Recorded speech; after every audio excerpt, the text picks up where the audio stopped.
Good morning, everybody. This is Welcome, my friends.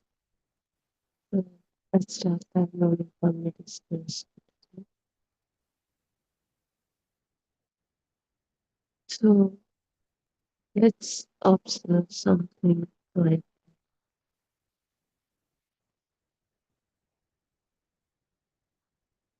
if we put our direct experiences or sense contacts carefully,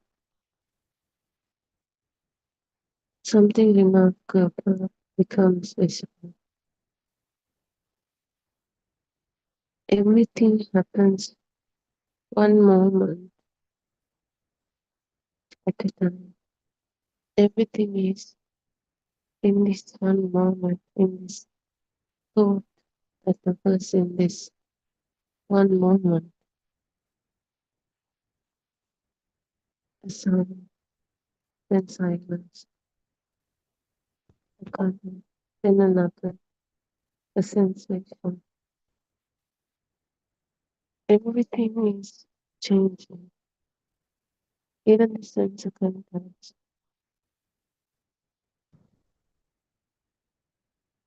Even the sense of contacts themselves are appearing and disappearing. Nothing stays, like exactly how a light bulb does. They appear and disappear, but they happen so fast, so we can't see this appearing and disappearing. Instead, we see this whole continuous line, a visibility, an appearance, just continuous.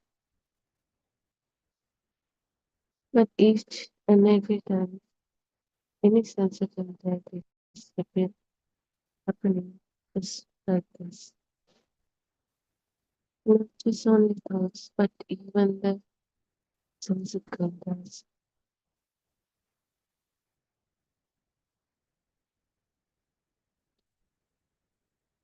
So nothing stays. But do we feel in that way? Nothing stays. Yet our experience does not feel like disconnected moment. It feels like one continuous world, one continuous person, the same one continuous life. How does this happen? Not because the world is continuous, but because we speak, but we can't figure out, we can't see it. Nothing we are so used to seeing that we never observe, we never try to observe it. And the thing is, that rapid speed,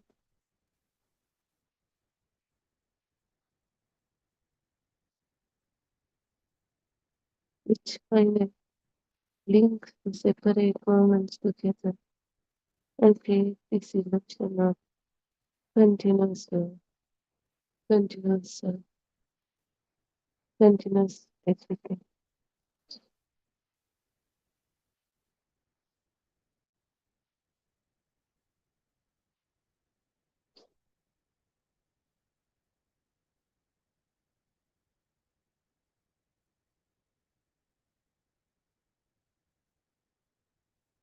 Like someone connecting individual stars and calling the pattern a constellation. When they see it, they see only the constellation, even though the stars are separate. They're not used to see them separately. They're used to see things as this whole one thing. They never try to observe it. So they see only this constellation, just a pattern. Likewise, we never try to see the separate one. We never try to see the truth behind anything. So we are used to see this continuous world, this solid world, this solid experiences, thoughts, everything. Because of that, we only see them now. We are used to it, and now we see only them. The stars exist, the lines do not. Yet once the lines are mentioned, the constellation feels real. Thought may be doing exactly this. Imagine hearing sounds,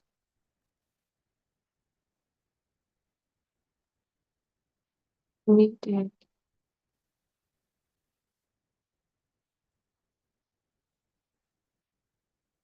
It feels like control. It feels like real world experience. And it happens so fast, not just one sound. Several sounds can be heard. A bird sound, a river, leaf sound.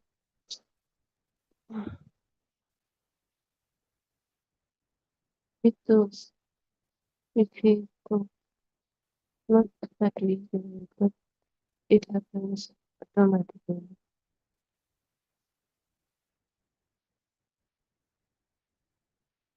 And it feels like we are living in a three-dimensional space that has soul, that exists on.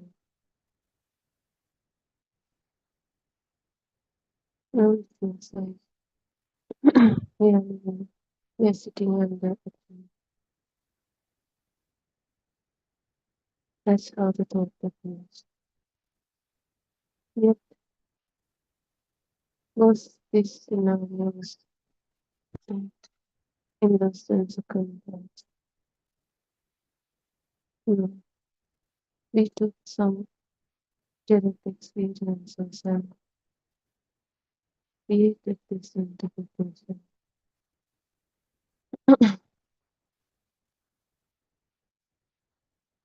One thought and figure, two thought.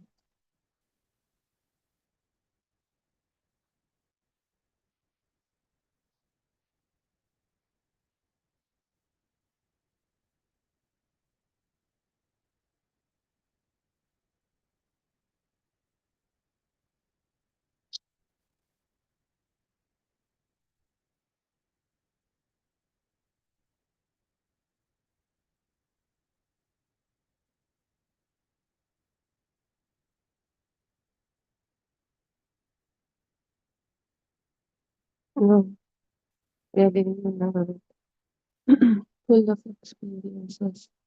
That's how we feel each and every time. Not just understood, anyway, but feel like we are living, existing in a certain place. But the place was innocent. The place is not our thought. Because we only receive sense of contact, only the need to define which are define sense of contact. Nothing less or nothing more. Yet the imagination is different. Imagination is vivid. So we imagine different places. Even the sense of contact are same. From our mind, we live in different places.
and noticed how thoughts rarely appear alone. It never happens. Once a thought gets appear, it, it doesn't end. It triggers another thought. That's why if something feels real, solid, and triggers you, we create more and more thoughts followed by them. One thought opens the door for another. It triggers another. That's why not just direct experiences, but thoughts themselves triggers thoughts to appear.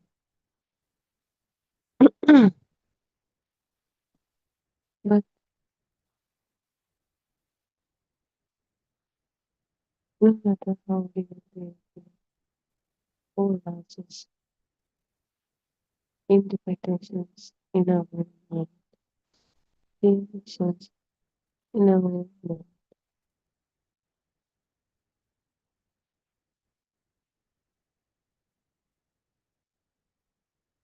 Likewise, so the illusion of one continuous. How do we describe ourselves? The person who is confused, and we feel like living with this body inside this body. This body just feels like the self.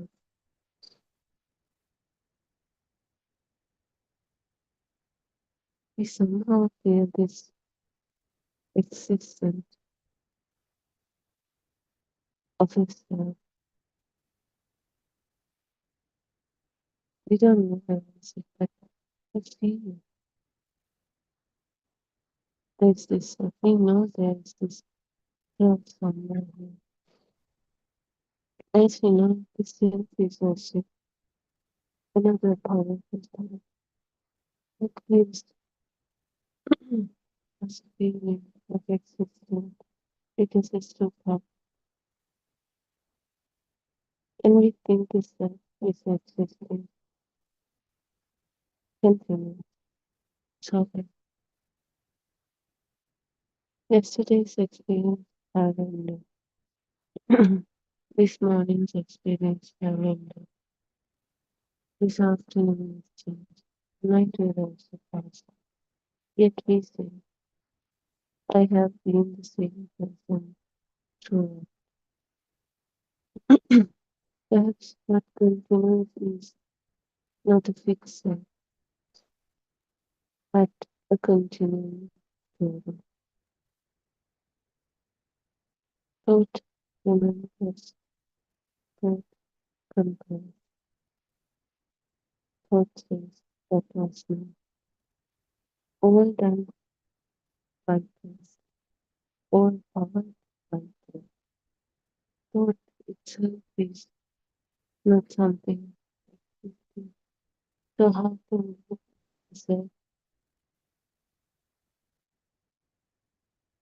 so how can we assess exist?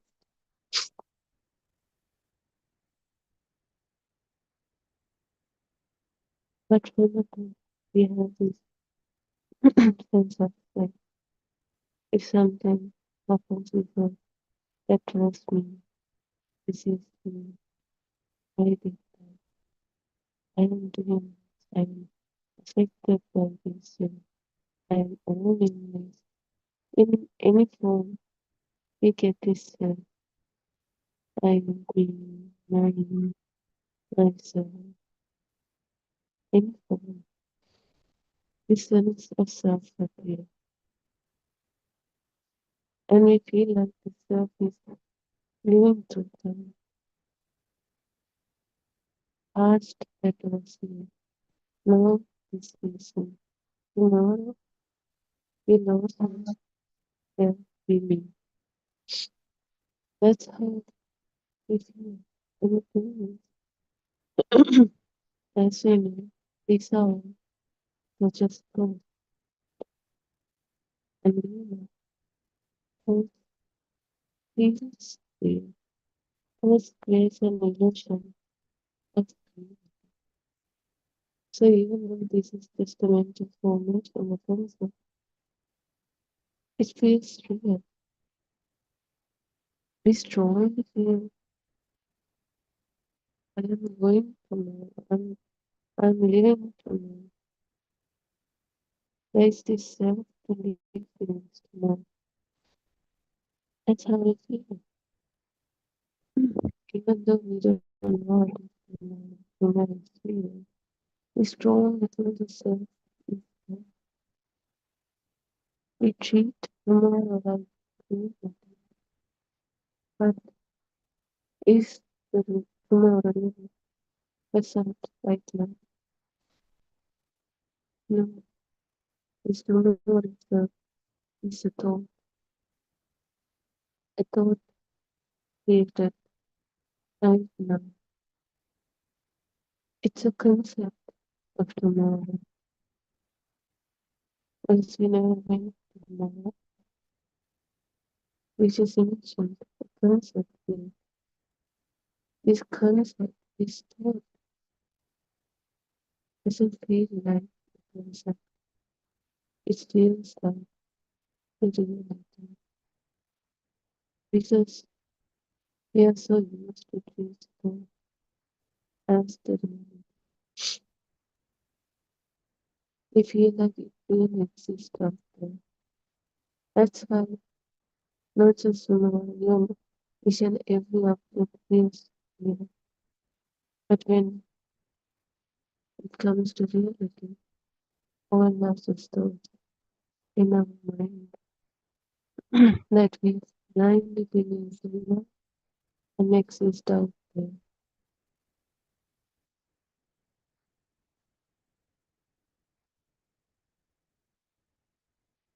So likewise, we create it in our head, yet we believe it's real, solid, real, and also it exists out there.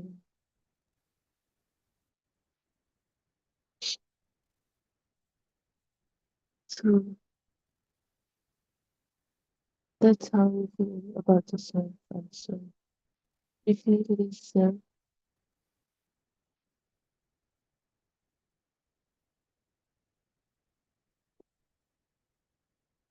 this self is real, and we feel there.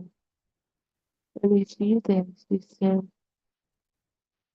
to help through this time. We get this illusion.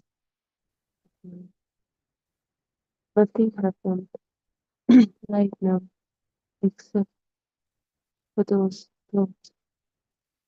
Yet we believe, we feel like we are actually living through time.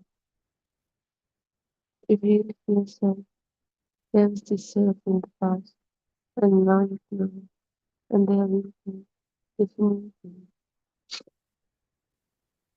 This is the illusion of reality. And the thing is, it feels so strong, no matter how illusion it is. It feels so strong for us.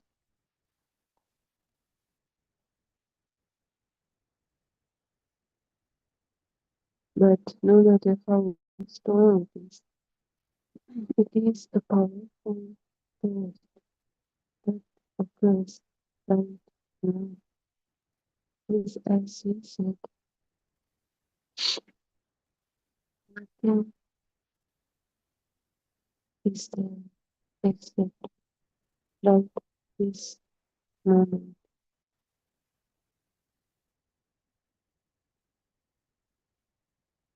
Whatever we feel when we thought in our mind, those thoughts,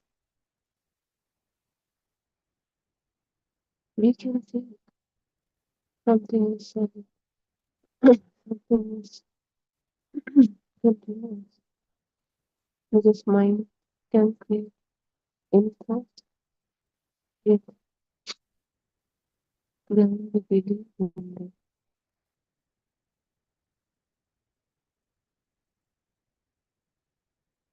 Is the reason that existence, not just those from those we can create anything, anything. Thoughts appear, but the thing is, considering them as reality is the eye. We can imagine something unusual, a creature, but we don't believe it because it's in our mind. So why can't we treat other thoughts the same way? Because we imagine them, because all our thoughts that appear in our mind,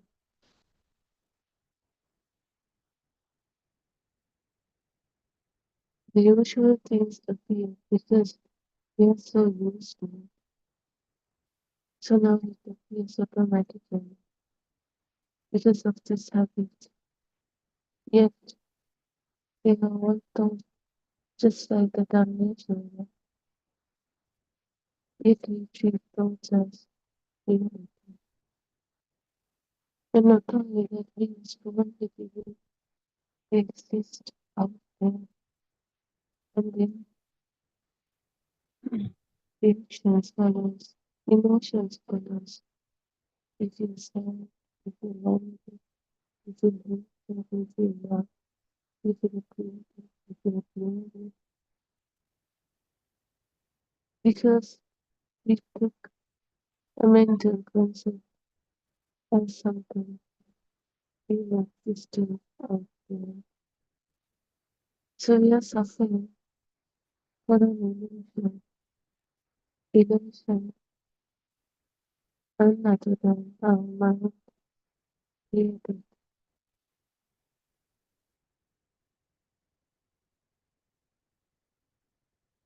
And the other thing is,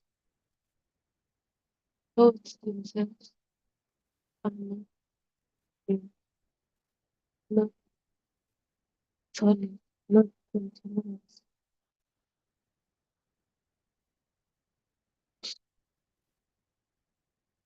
Not real as they feels like. It's just a power that creates an illusion, a mirage of a mental object. The power creates a mental object. Not that whole mental object appears with colors and sounds and everything. It's just a power of a which creates this illusion. A mirage appears from that power. As looking even something else ago. This power got created at one point in time. When I listened, we learned about the thoughts got created. That's how the power got generated. And it got stronger and stronger. And I didn't know it to the power to that. That's why the thoughts came here. Because of this power, but thought is nothing but a tiny, like creates an animal of a three-dimensional real object, a mental object. With those mental objects, we create a huge mental landscapes, understands, objects, people. But we are happy. Can we show those mental images to others? No, it creates a mirage and illusion of this mental object with color and sound. sounds, smell, everything, illusion, but there's nothing mediocre except for that moment, which gives us an appearance of independence with all those sensory.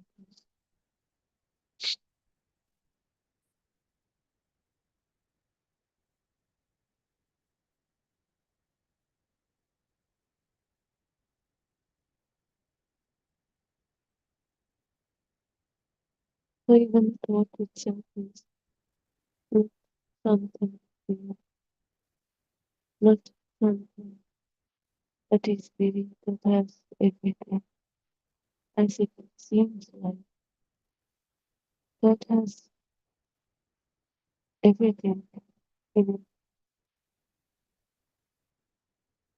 but that's also an illusion. Like we say, if it's a thought, it's not real. Even the thought itself is another thought that's also not real.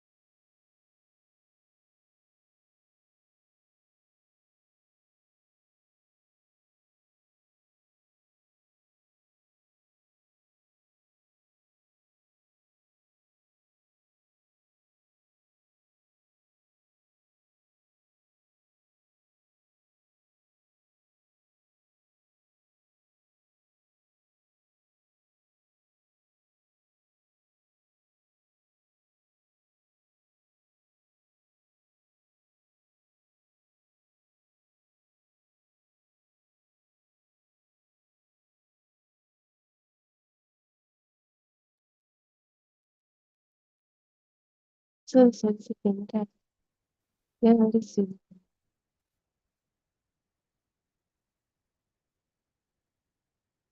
but they also so stay. We can't keep them. We can stay. They also just appear and disappear. Moments after.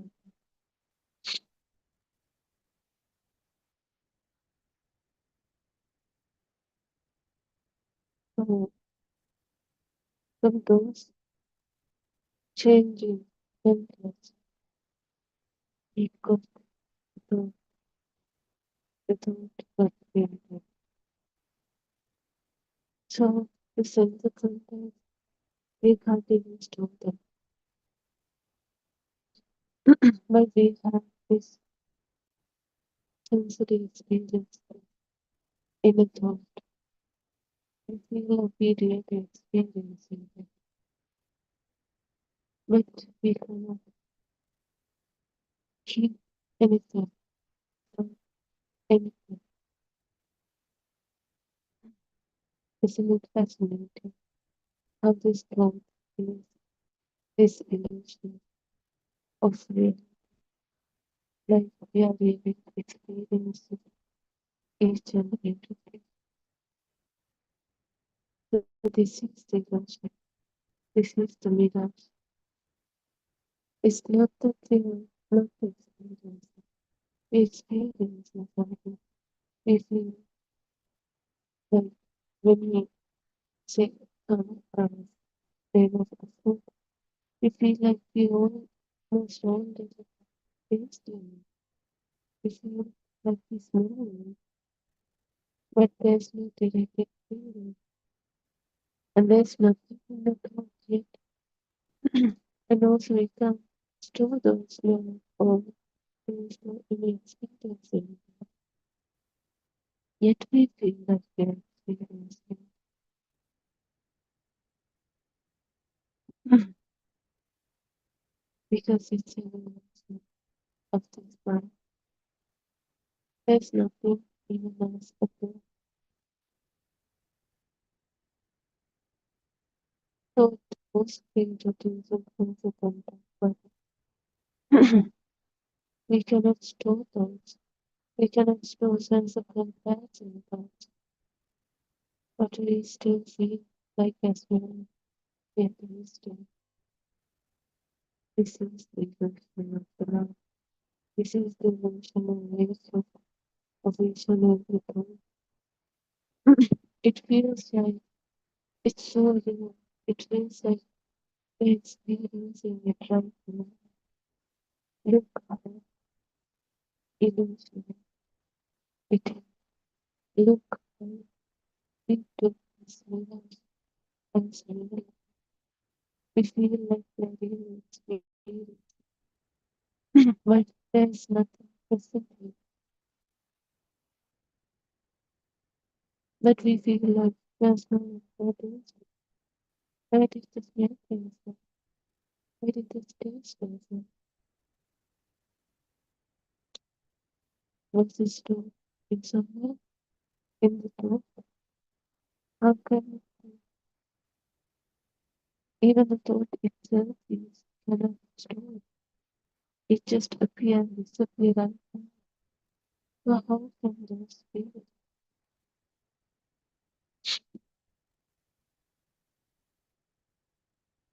Look how this mind creates these rhythms that gives us the feeling of feeling freedom. But for us, we feel like we really experience it. This is the exact opposite thing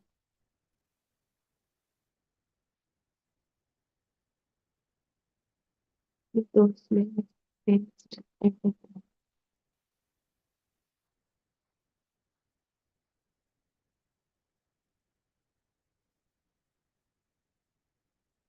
To that point, we have taken those as real. We don't even see the illusion of nature. There's nothing present here, nothing stored here, yet we still feel like we're experiencing and we don't question it.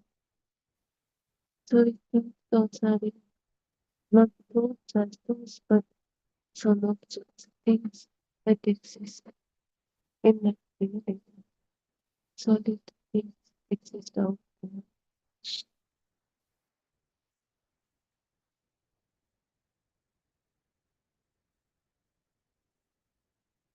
Look at this illusion image as a man of wisdom. No matter how strong we feel like nothing is there, nothing is existing, nothing is continuous. But this appearance happens because the conditions are like them, just like a mirage. We cannot say there is no mirage, but at the same time, we know there is no mirage. There's nothing there, just some empty space. Yet it occurs because some conditions are met to appear, but there is nothing there. This is the nature of the thoughts. Thoughts appear when the conditions are met, just like the moon, but there's nothing there. How strong it feels, how real it feels. We almost feel like we're almost experiencing it, but nothing else there. Just a power that appeared because of some conditions or not. And that power gives this illusion of this reality. I feel like we're really experiencing everything. Look how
Look how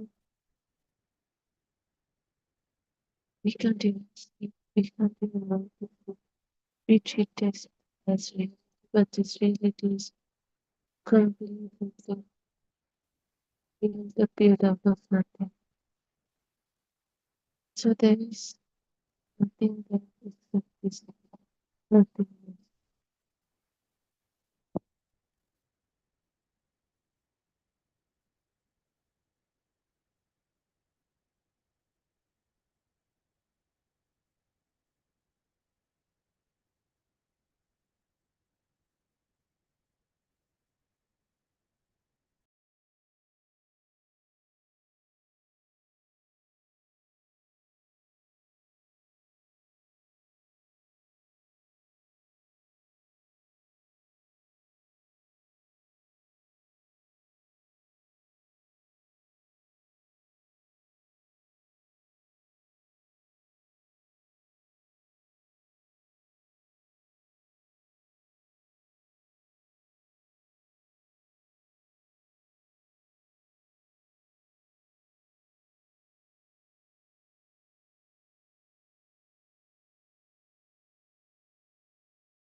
We spent our entire life saying we have to, I have this, I don't think I can't stop my thoughts. But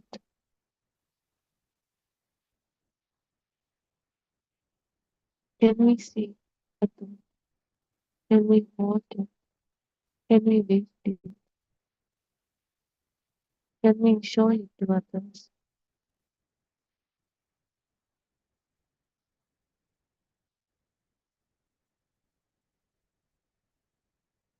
So isn't this thought is also something that's another mind, something that we build, another thought itself. Thought is also another. We can never see it, we can never touch it, we can never hold it, we can never show it to others. It has this appearance, a feeling. It gives a power, that's it. Nothing else is there. But this emotional nature that eventually kills us when we fall into love. Even there's nothing as it is.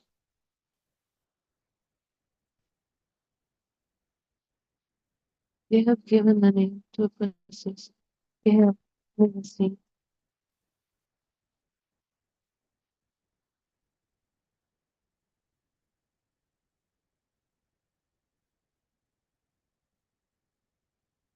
When someone says, let's say, that is the thought of people, but actually, did a thing called a thought appear, or just a tree appear? That means they are a real tree. It's not just some bunch of colors, some shape, some texture, and that's all. And do they even listen?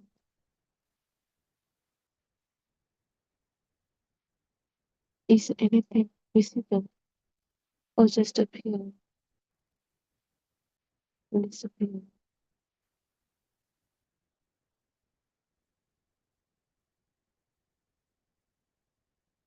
Is there something called a thought even exists? Or are we labeling something is this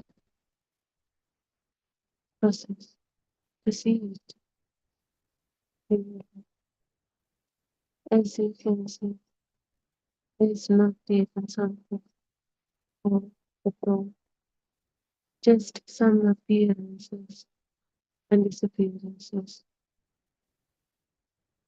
It's just a problem that creates an emotion that feels real. Nothing else is. We cannot store thoughts.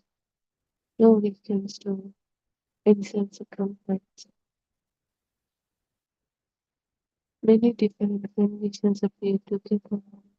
When we gathered all of that and only a thought, but the single thing going on is also not bad.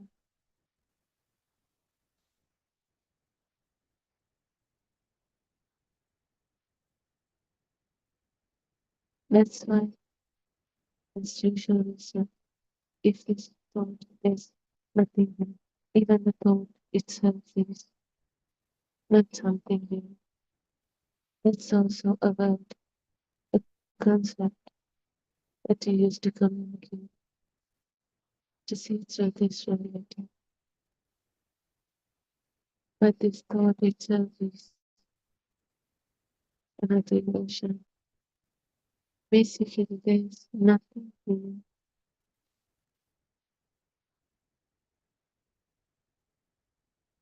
We never can touch it, we never can see it, we never can show it, we cannot store it, locate it. What we call a thought,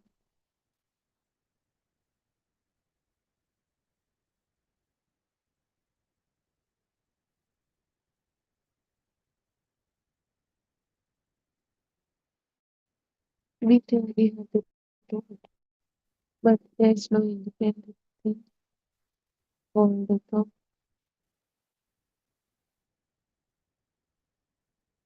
Just some appearances and disappearance because of some conditions were met them to appear. That's it. But for us, we call it a thought.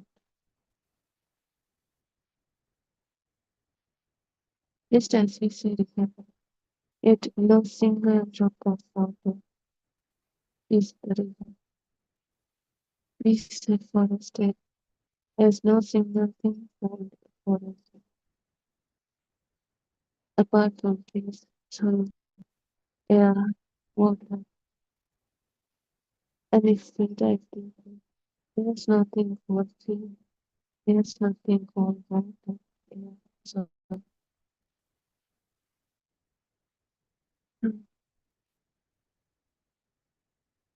As you can see, this is an example of black thoughts.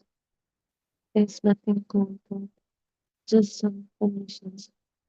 But then something arose, and then something is not also just appearing and disappearing.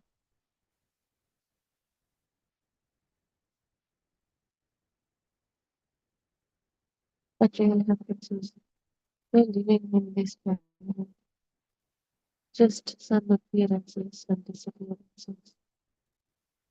Then second thoughts appear and disappear. What we call thoughts appear and disappear. Then we can't control them. It happens automatically when conditions are met. But there's never been a solid thing called a thought. Just only conditions arise, conditions pass on.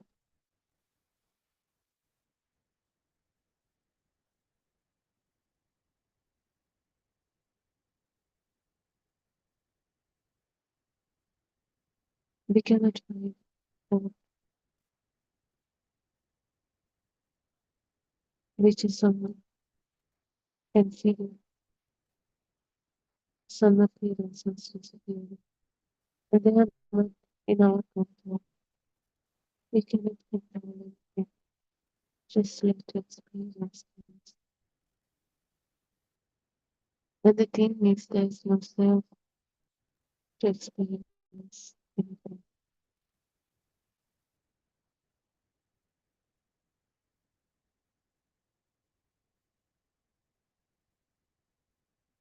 So there is nothing, not even something as at all. As you can see, when you dive deeper and deeper into this area, the more you dive deeper, the more you realize there's nothing exists here.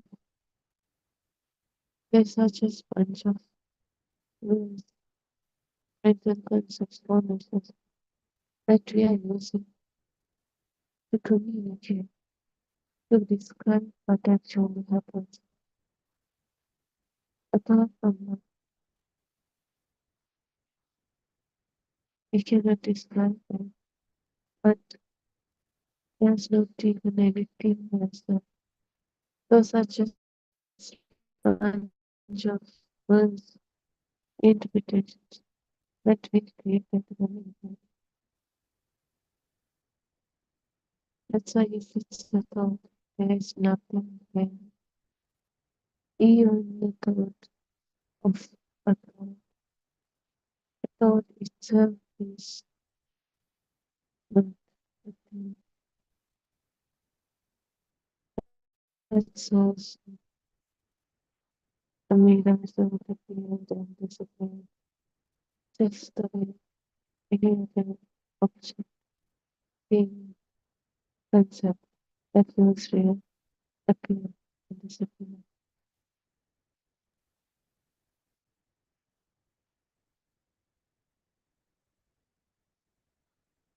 Let me think thought is that thought is the one who's doing everything. Thought is the one who's controlling. But where is this thought? Can we see it? Can we touch it? Can we show it to others? How can we even trust someone? This is the thought. It cannot be done.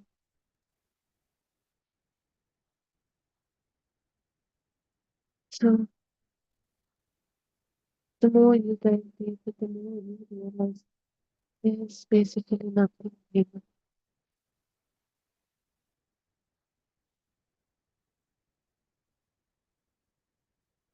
And in the end, what really happens is when you realize nothing is here, more and more, it's that,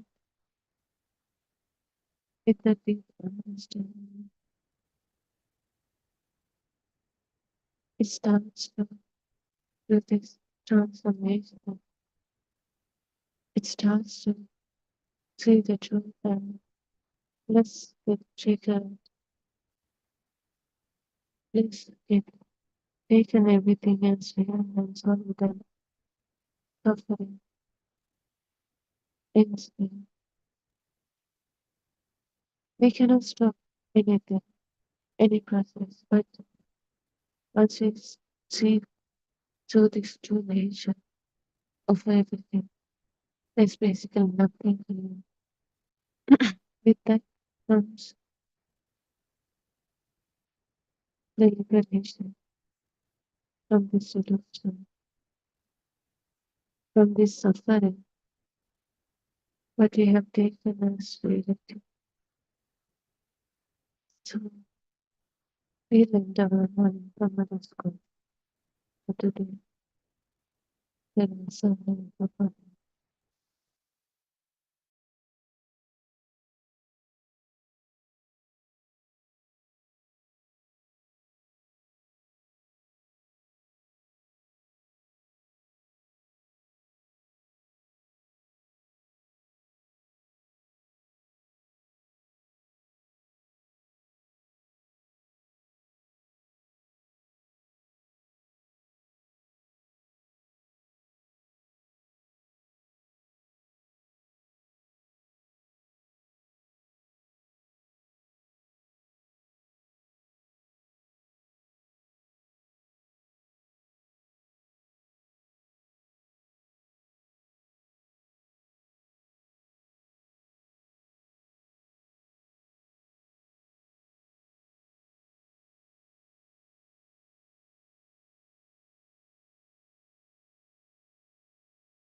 I worship Triple Gem with the greatest respect.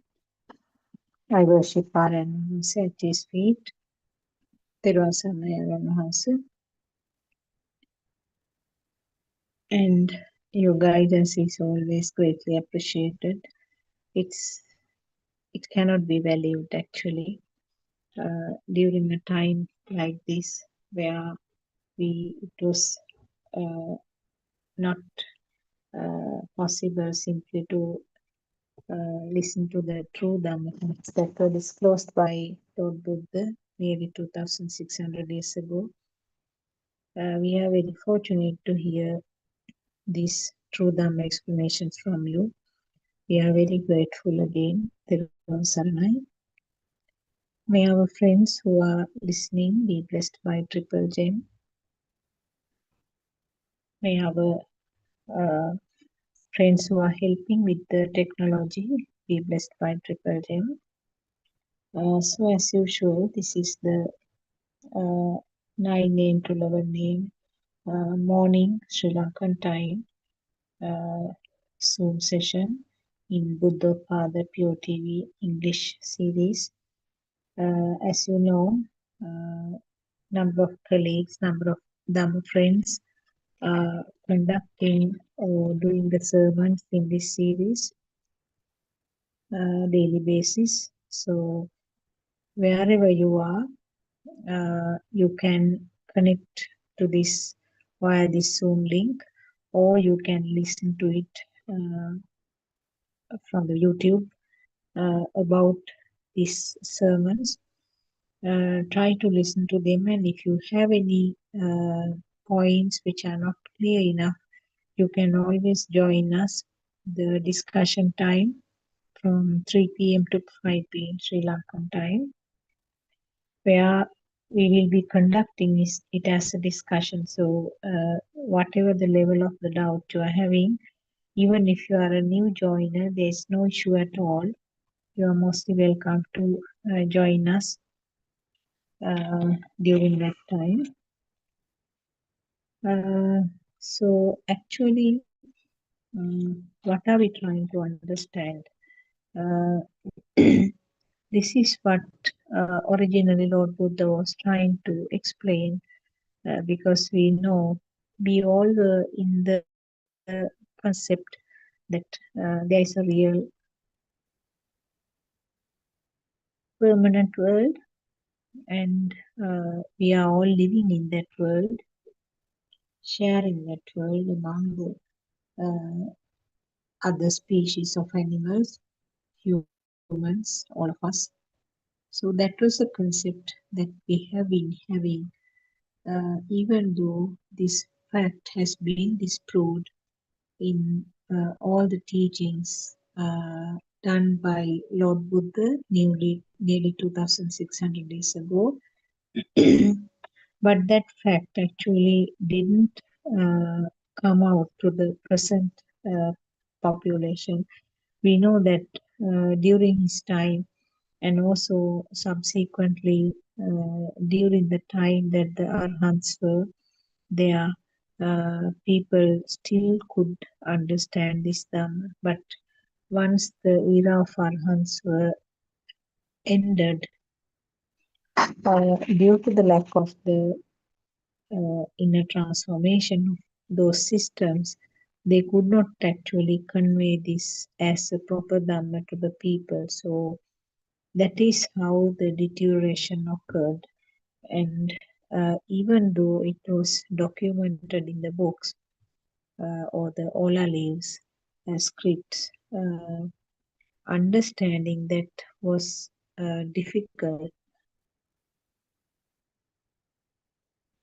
because without the own experience, without the self experience, or without that system being able to understand exactly what is mentioned in these sutras, they could not convey this Dhamma message to the other people correctly.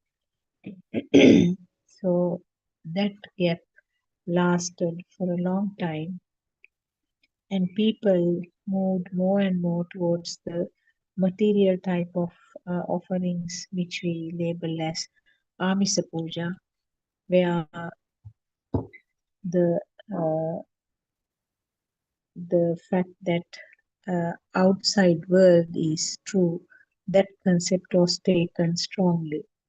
So people more and more got involved with uh, different types of offerings or the Amisha Puja, which actually Lord Buddha did not appreciate. He didn't say no to them directly, but he didn't appreciate them either because he knew that just doing that alone is not going to open up the Dhamma pathway. Anyway, that message that Lord Buddha was trying to give to the world became sort of covered, or it was covered with the other superficial, more attractive type of practices. And also because the level of wisdom was less, people tried to move into the paths which were said to be easier. They wanted to have some form of shortcuts so that they will be able to reach nirvana after enjoying the comfort of the heavens. So this is exactly what was happening to the people, Buddhist people in our country as well as the other countries. Uh, so and accordingly, the monks or the people who were doing the preachings also did that teaching to suit that requirement. So it was a kind of giving according to the demand. The people expected to have some uh, comfortable and easy ways to follow. So the monks and the other people who were preaching also changed the way that they are preaching and also encouraged uh, the mm, offerings, kind of alms, more and more. So we were in such a era, and when our Aranahanse, our noble friend, started preaching this beautiful Dhamma, uh, which now is attracting more and more people from around the world as well as from this country. So we are trying to explain a little bit from that to you. That is what as this group of Dhamma friends, that is what we are trying to actually do. So what is the basis of this Dhamma teaching? Uh, Even though we assume that there is a real world outside, uh, we have to understand how that real looking world was created. So we explain the four levels of contemplation also yesterday and day before yesterday. The four steps that have been taught us by our noble friend Aryan Mahanse. That is the practical aspect actually. But initially, before going to the practical aspect, basic awareness or basic knowledge about how this world is created is essential. So, what did Lord Buddha said? Lord Buddha talked about anitya or the impermanence. So the word impermanence straight away gives an idea that these things are not lasting. Uh, I'm sorry about the sound disturbances which is coming from the neighborhood. I hope my voice is clear enough to you. Uh, so, uh, what is meant by impermanence or anitya? Actually, the superficial meaning is different. Superficial meaning means that nothing is permanent. That is the direct translation of that word. So we know that obviously nothing is permanent. Even a child, we explain and say that okay, those things break. The toys will be broken with no time. And so like that we explain to everybody, isn't it? The body will not remain the same. The body will change. So body is also not permanent. And uh, even the growth from the childhood to the adulthood is a part of this so-called change in pattern or the superficial level of impermanence. And falling sick is also part of the impermanence. Sometimes people face various kinds of tragedies. They face sometimes very distressing type of uh, calamities in their life, losing sometimes uh, the jobs, losing all kinds of properties, losing family member. So all those things indicate that superficial impermanence is there, but that is very obvious, isn't it? And that is what is even explained in other religions also. Uh, Now we know that the recent big storm that we had, and there were massive earth slips in Sri Lanka with that. And the people who went to sleep in the night, they got completely buried under the soil just within a matter of few minutes. So sometimes the total villages have gone under the soil due to massive earth slips and no sign of the place of the house even after the disaster. So these are all uh, explained as part of this anitya or the impermanence. Uh, you might hear that a friend of yours whom you met yesterday has suddenly died of a heart attack, or a friend, or a relative, or even a family member whom you met yesterday or who left home today morning met with an accident and died uh, in the spot. So, in those situations, we all talk about the impermanence of the life, and also whoever is born will die at one point. So, that also we say life is impermanent. The person who is born always comes with the death. So the death is also something inevitable. So that shows the impermanence of the world. Sometimes small children will get cancers and die at very early ages. Sometimes an elderly person might live for 100 years or maybe even more than that. So it shows that the things are so unpredictable, isn't it? And people attribute these things to the karma. That is what actually they knew because they didn't know anything beyond the karma. They attributed all this impermanence, superficial impermanence to karma. They felt that this is the karma that they have brought from the previous lives, which has given the results now having an instant death or sometimes even the recent incidents in the prison that happened in Sri Lanka.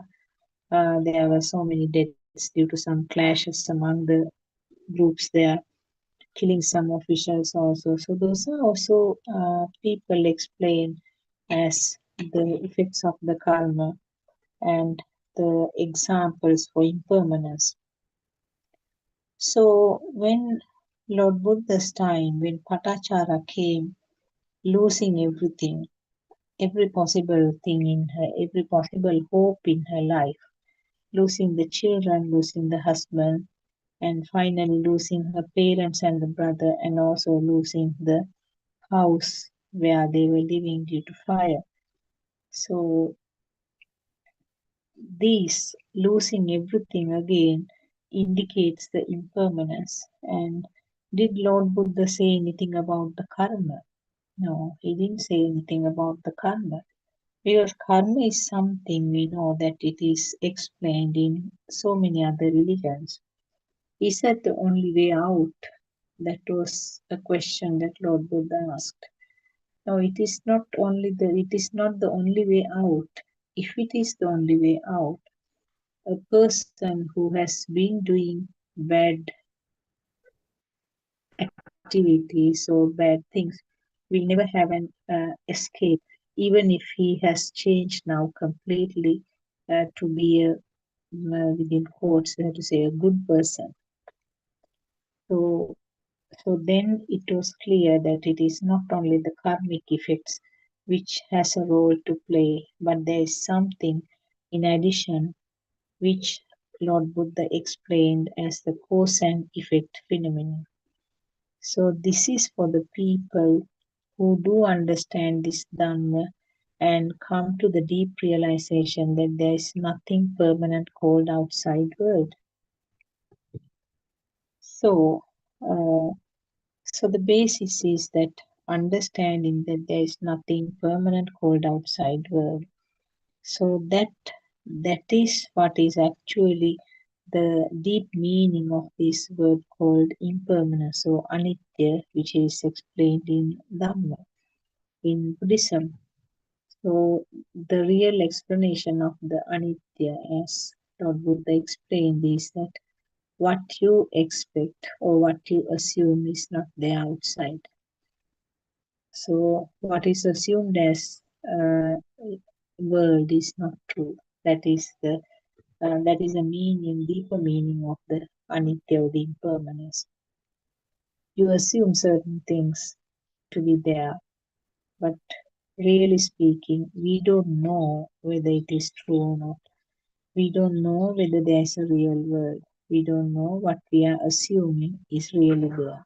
So that is why it is called impermanent or anitya. Not the fact that visible or the things experienced are not permanent. Mm, and a wisdom of a Lord Buddha is not necessary to explain something which is obvious to the any person. The what I meant was this word impermanence. The very obvious impermanence is not something that has to be explained by the super wisdom of Lord Buddha. So then you have to have some idea then how is this world created. We have time to time come out in this topic, of course, the how the world is created. The world is created with the five senses when we are talking about the six senses actually when we are talking about the human being. So the number of senses will change depending on the different species. Now, if we go a little deep to find out what is meant by senses, uh, sense is a function. So very clearly, it is not the physical part of the body; it is the function. So function of seeing is called eye sensor. Uh, Creation of the eye sensor or the birth of the eye sensor. You can use those words. The eye sensor is not something which is there all the time. Then and there it is created. The ear sensor is again created then and there. So that is a function of the hearing. The nose sensor or the smell sensor is a function of feeling the smell, and that is being created then and there depending on the stimulus. The taste sensor or the tongue sensor, taste sensor, means feeling of the taste uh, at that point. And the skin sensor or the body sensor. The skin sensor means uh, the feeling of four things mainly under that category, which is labeled as mutha. The skin sensor means the feeling temperature changes, feeling the solid nature, which we call as patavi, feeling the liquid nature, which we call apo, feeling the air like nature, which we call vayu, and feeling the temperature, tejo. So patavi, apo, tejo, vayu, four things are called a feeling that we call the body sensor or the skin sensor or body sensor. It is mostly by the skin, but the whatever is felt by the body comes under this group, body sensor. So what is this? What is meant by this sensor is something that we have to find out. Now, talking about the physical component of the body, you need the physical part to have this function, isn't it? It's very obvious that the physical eye has to be there and it should function in the normal way to have the vision.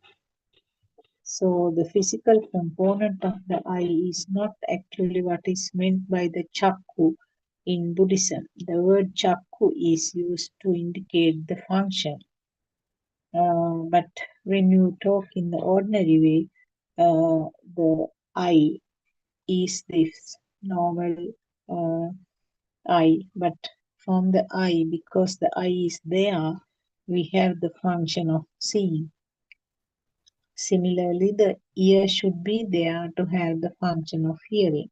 So the normal intact ear with the eardrum, canal, all the parts, and the tiny bony bones, ossicles inside the middle ear, and the relevant nerves. This structure is necessary for the function of hearing.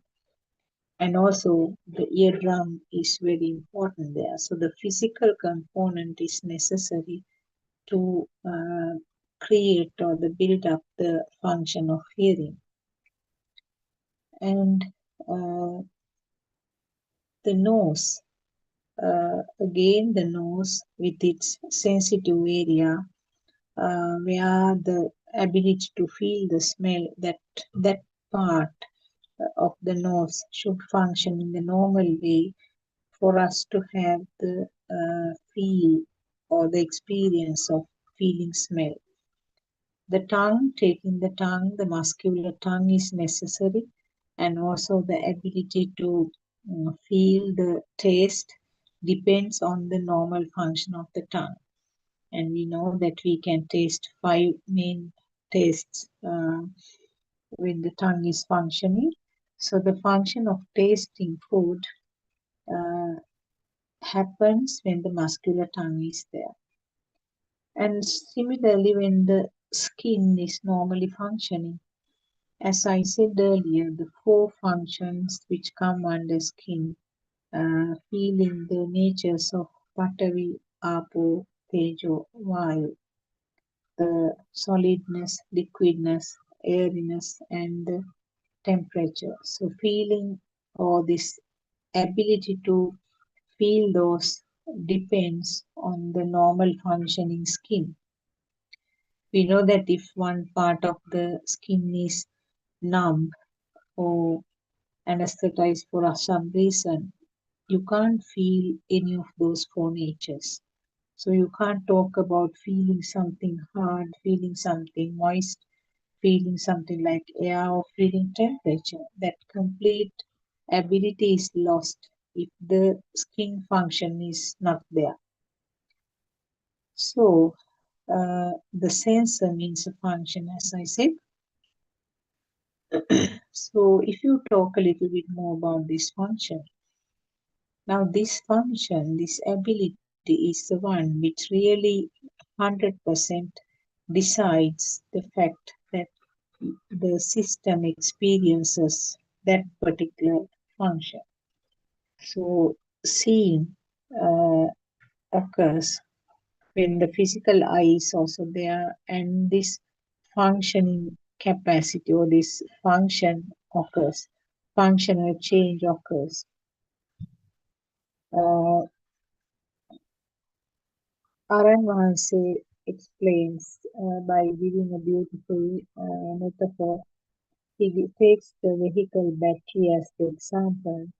Uh, the battery, it has several components. It has metal parts, it has water, acid, and uh, it has the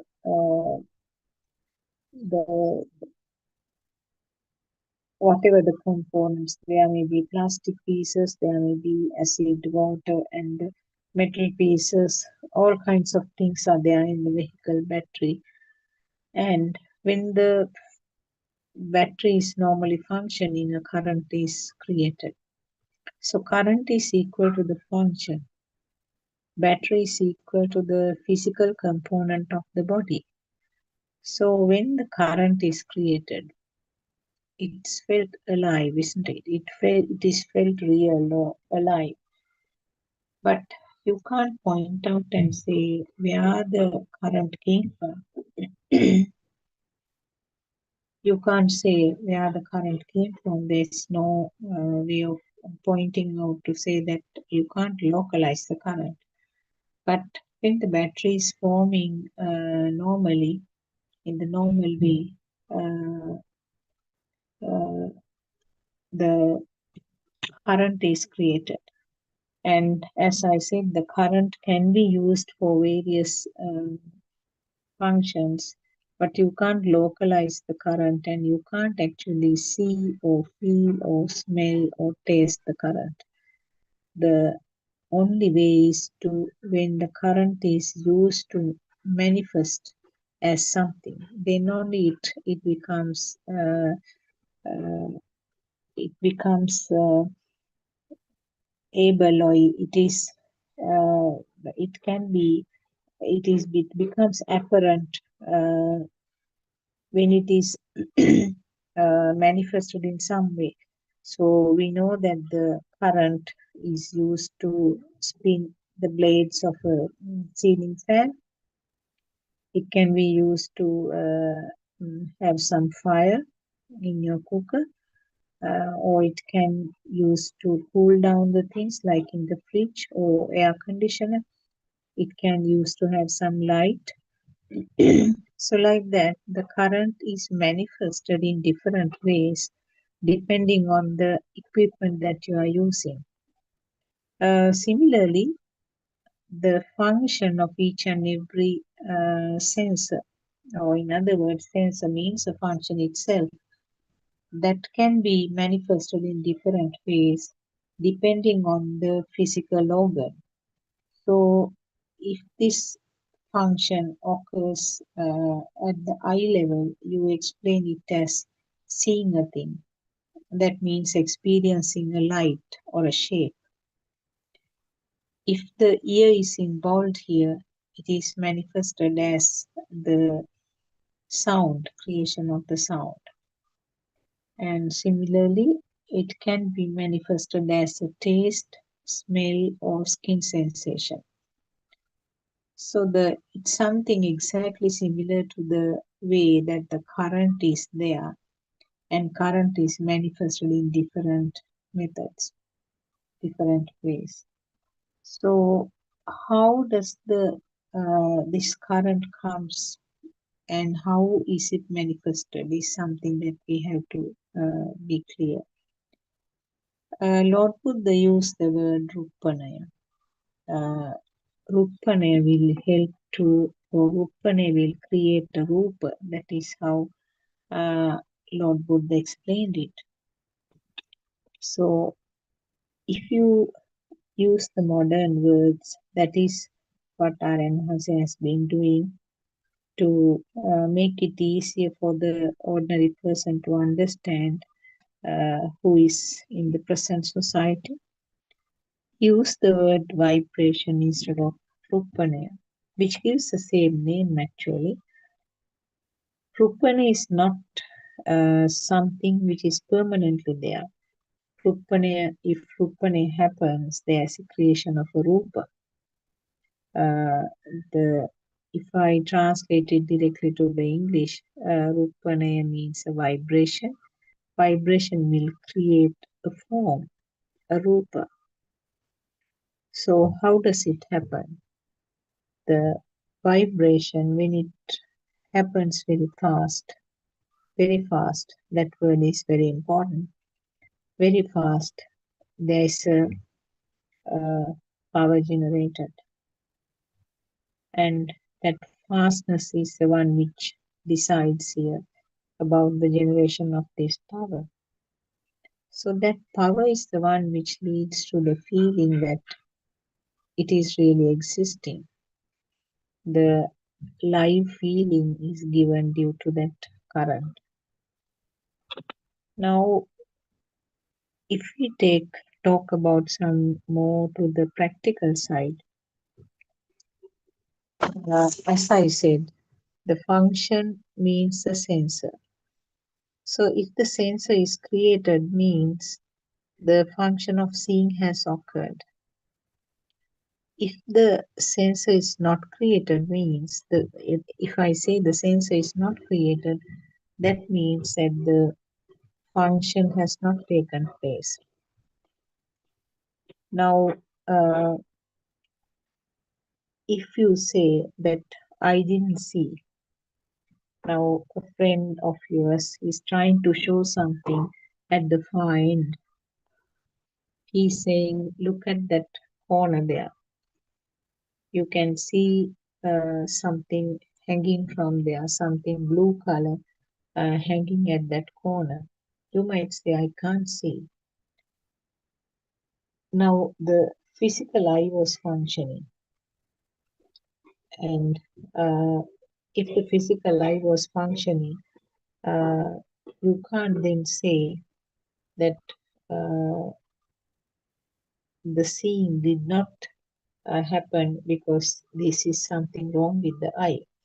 So even though the physical eye is there, what I wanted to tell clearly is that even if the physical eye is there, if this vibration at that eye level or the rupanya doesn't happen, then you can't talk about the function of seeing. So that is what actually happened now. Your friend is trying to show you something at the far end. He says something in blue color at that corner. You say you can't see. But your eye was functioning, isn't it? Your eye had no problem. So there what happened was that trigger in relation to that whatever that blue thing that your friend was trying to show, in relation to that, the rupane or the vibration did not occur. So that is how you can explain. On the other hand, uh, within few minutes, you say that you could see that blue thing. Then what happened at that instance? The vibration occurred at that level in the eye. Not only that, the vibration became equal to the vibration of whatever he is supposed to have seen. So, in other words, the vibration of the eye became equal to the vibration of whatever that thing your friend was trying to show. That phenomenon we called I have seen that blue thing. So, what I wanted to emphasize is that if there is no vibration at the eye level, you can't talk about the creation of the sensor, or you can't talk about the sensor function, and then you can't talk about seeing a thing. The moment that the vibration occurs, then the sensor is created. In other words, the function called seeing was happening, and then you talk about something that you have seen. So always the sensors has to function, and sensors will create something, and that vibration becomes equal to whatever you think you are focusing. And when the two vibrations become equal, the concept of seeing occurs. I hope I was clear enough this explanation. So this is the deepest level that happens at the senses. Uh, it is simply a vibration that occurs at that point, at that fraction of second, and that vibration becomes equal or synchronized to another vibration, and then you say, I saw this, I saw that. Same thing about the hearing. Uh, and before that, I have to say that each of the sense function of the human beings, I'm talking about the human beings, but this is common to all the living beings. So each of us uh, do experience this synchronization every time, every fraction of second. We talk about seeing things, talk about hearing things, feeling the taste, smell, and the skin sensation. In all those instances, what happens is vibration at the level of the sensor, and that vibration becomes equal to another vibration. And then the two vibrations become the same frequency, and then we explain it as I saw it. Actually, this is a natural process. So we always, as a habit, we add this part, this word called myself. I saw it, I understood it, I heard it, I felt the taste of it. All kinds of sentences are there. Almost every other sentence has the word myself, me, or my. So even though the word is not there, what is uh, indicated or the hidden truth underneath is that there's a self always connected to all this, each and every uh, experience or each and every thought. So going back to the sensors, the eardrum. So what happens is there's a vibration of the eardrum. That vibration will match something which has the equal vibration. And that instance, you say that I heard the drum beating. On the other hand, if there was no matching vibration in the eardrum, uh, and even if you try to focus into something and try to listen, you will say, no, I can't hear that sound. Please, can you tell me again? I didn't hear that. What you said, I didn't hear. What happened there? The ear did not vibrate accordingly. So you can't talk about the function of hearing if there was no vibration at this end. Whatever the vibration, if it is matched or it is synchronized to some similar vibration sound. Now, for example, uh, a group of you, sometimes there are various sounds around you. A person might hear the drum beating at a faraway temple. Another person might hear the Dhamma discussion which is going on here, right in front of you. And there will be sounds of the birds around, and there might be rustling of the bow leaves of the bow tree near you. Now, see different people, one person will continuously focus and listen to the Dhamma sermon. So his eardrum is continuously vibrating and synchronizing with the speaker's voice. The speaker's voice is also a vibration, and you are listening to Dhamma means the vibratory power, the vibratory function of the larynx of the speaker is continuously synchronizing with the vibrations of your eardrum. So that person who listens to this Dhamma says that I was focusing and I was listening to this Dhamma uh, very in a very concentrated manner.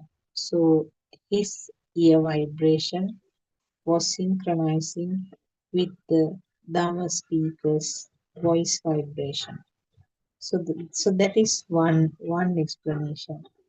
Another person will say that uh, I heard the rustling sounds of the bow leaves. So there, what has happened? His vibration did not tally with that speaker's voice vibration, isn't it? That time, his hearing function was different.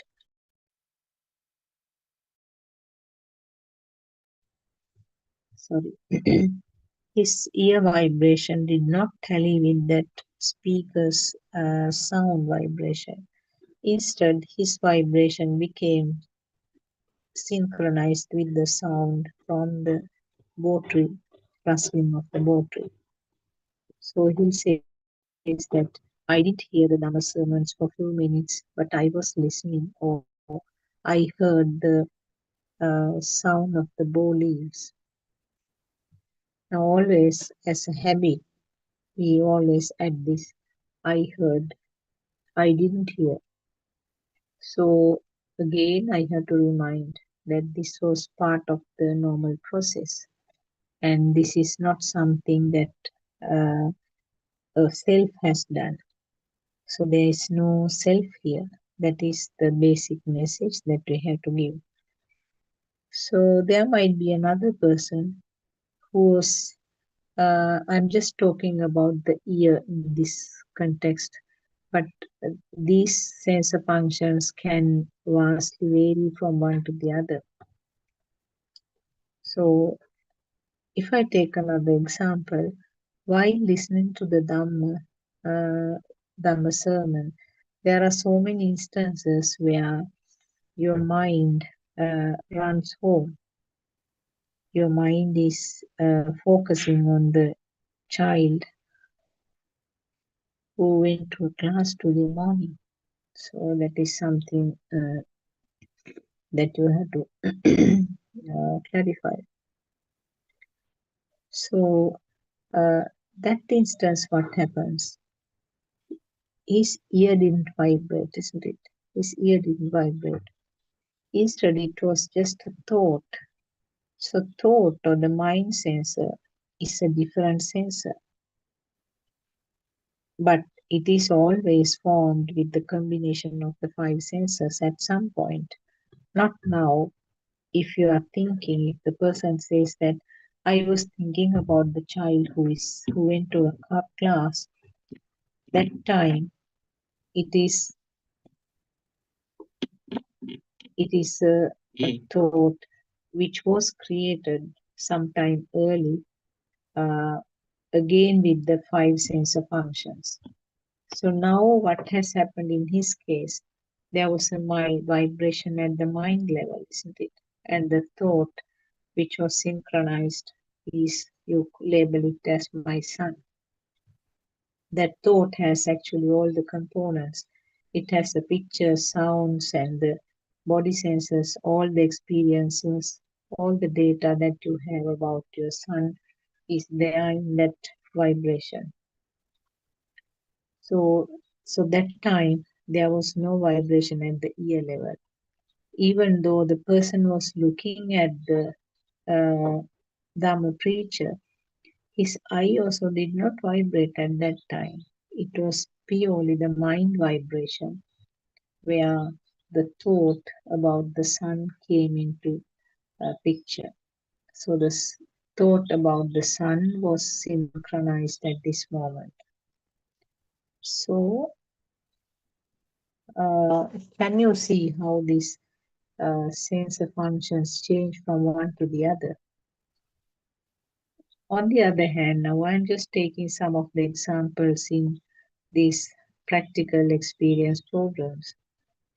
Now, sometimes while the discussion is going on, tea is served. I'm sure you have experienced these things in different events. All of a sudden, it is the vibration of the eye. Vibration of the eye becomes equal to the vibration of something that you explain as tea tray being served, a person serving some food and tea. So that time you didn't see even the Dharma preacher. Your eye vibration did not tally with the Dhamma preacher's shape. It was matched or it was synchronized with another shape, synchronized or created another shape which became equal or synchronized to a shape which you described as the person, the Dhamma friend who is serving tea. So that time the ear did not vibrate. So you didn't hear anything. And your eye did not vibrate in relation to the Dhamma preacher. So you didn't see him. And of course, you didn't feel the hardness of the chair either. So your body sensor also did not vibrate. So the only vibration was the eye at that time, which synchronized and created the shape of a person, which was recognized by the mind as the person who is serving tea. And go a little bit beyond. Now, if you're eating a biscuit, that time it is your tongue vibration occurring. When the biscuit is being tasted again, none of the other sensor functions are there. You definitely don't hear what the uh, preacher is saying. You definitely didn't hear or see the preacher, isn't it? You just felt the taste of the biscuit. And it was a mind sensor which contributed with the data. This is a ginger biscuit. So the taste, the tongue had no idea, and the mind sensor quickly created the picture, ginger biscuit. Now at that time, none of the other sensors functioned. None of the other sensors were created. That is a better word. So you didn't hear what was preached. You just missed that part of the Dhammadeshana. And you didn't even see, and you didn't feel even the discomfort of your chair. It was just the taste at that time. And maybe along with the taste, the smell also may be coming. So the smell and the taste are the some sensor functions right now. They are also switching on from one to the other very fast. But what you feel is that you are enjoying the smell and the taste of the ginger biscuit.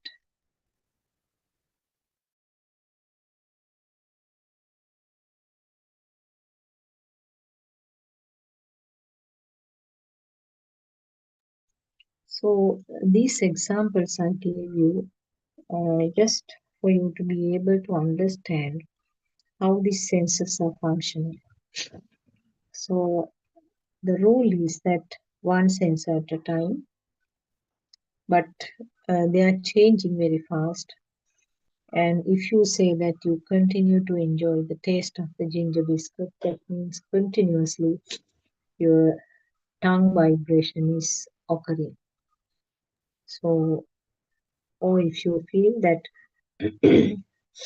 you didn't feel the taste of what you are eating, but you were listening to the Dhamma sermon, that time your tongue sensor was not functioning, but continuously your ear sensor was functioning.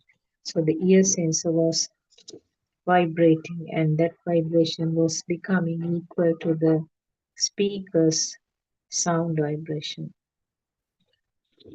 So voice is a part of the body sensor, whereas listening is the ear sensor.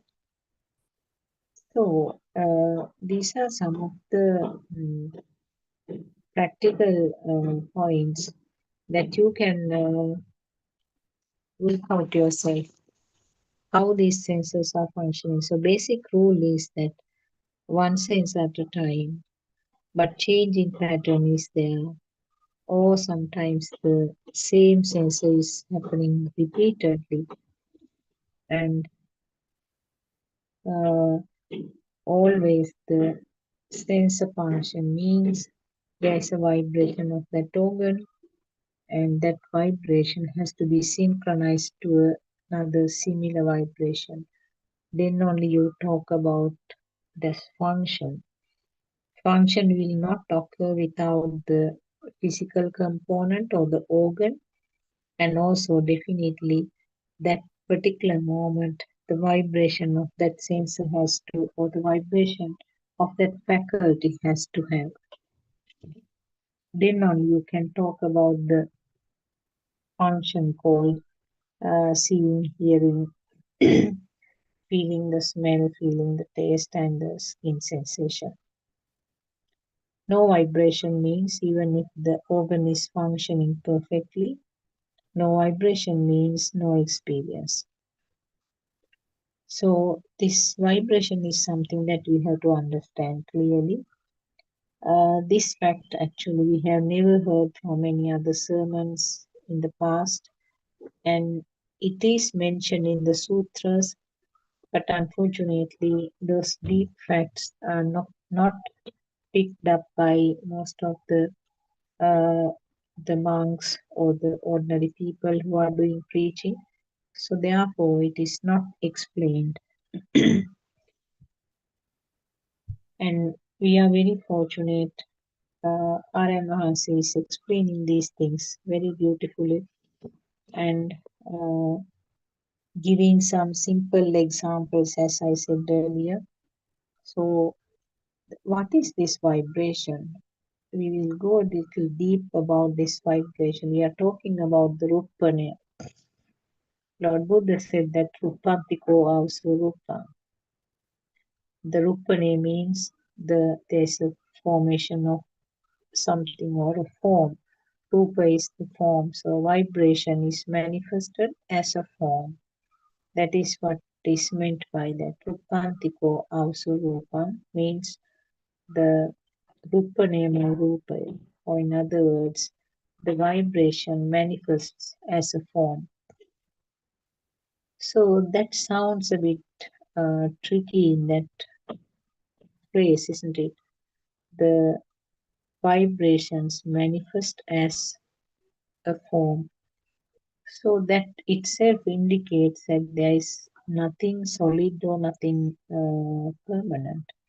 The form is something manifested from a vibration. So, what is this vibration or the wave? Vibration is something explained in basic physics. Uh, People who have studied the science subject at school will have at least the slightest, I mean, will have the very vague idea what is meant by wave. If you draw it in a piece of paper, uh, it's like the ripples that you create by throwing a stone to a surface of water. You can see that circles are moving up and down uh, levels of the water. The circles or ripples are being formed and it is spreading to all the directions around, and it has that pattern going up and down. If you draw it in a piece of paper, it's a wave drawn up and down, up and down. So this up and down system or the vibration or the wave uh, a very little bit of physics if I introduce here for the sake of people who have not uh, come across this at the school studies. Uh, it's something like moving up and down, up and down. And what happens up and down means there are two opposite ends. Wherever there are two opposite ends, there is some power created. So that is a little bit of physics again here. Wherever there are two opposite ends, there is a power created. So Aranhasi gives beautiful examples. He talks about the gravity power. We know that Earth planet has two ends, the North Pole and the South Pole, which are said to have two different opposite magnetic power. And we know something called gravity power. In the center of this planet, there's a power creator. That power actually helps us immensely. That is how we are standing and doing everything on this surface of the planet. That is how the trees are growing here on this surface. And that is how the water is retaining in lakes and seas. That is how the things called mountains and rocks are sitting on this planet surface. So basically, you can't talk about this world, this material world, without this gravity power. So that gravity power is holding on all these things towards us. So it has a pulling power. The gravity power is, again, if I say, it's a pulling power towards the center of the planet. You know, when the gravity power is less, things will start floating. You may have seen that the astronauts who go to explore the other planets like Moon and the other planets, they are floating inside the rocket because there's when they are released from the gravity power limit, they are kind of floating. They have to hold on to things and then stay in one place. Similarly, we know that even the moon has a very less gravity power, so the people have to wear some very heavy shoes to stand on it. So these are some of the examples or some of the explanations to the gravity power where when there are two opposite ends, there is a power in the center. So this is exactly what is happening in the sensor functions also. When there is a vibration which is not actually visible to the eye, that vibration is not something that you can feel, not something that you can smell or taste or see. That's a function. So when there is vibration at the level of this organ called eye, there is a power created there. A current is created there. That because of that current, we get the experience as if the light is really there. So I hope I was simple enough in this explanation. Same thing happens in the ear. In that organ called ear or the eardrum, when there is a vibration, there is a power created, a current is created, and that current gives the feeling that sound is really there. So similarly, with the other organs also, there is some vibration at that level, and uh, power is created, and that power gives rise to the feel that the taste is really there, smell is really there, and the skin sensations are really there. And we know that the thoughts are formed by combining these together. So this current is combined. That is why the thought is more powerful. Thought has a more current.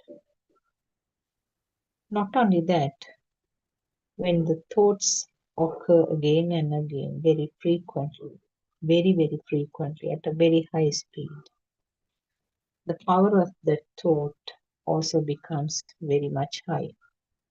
That is why you feel that the thoughts are real.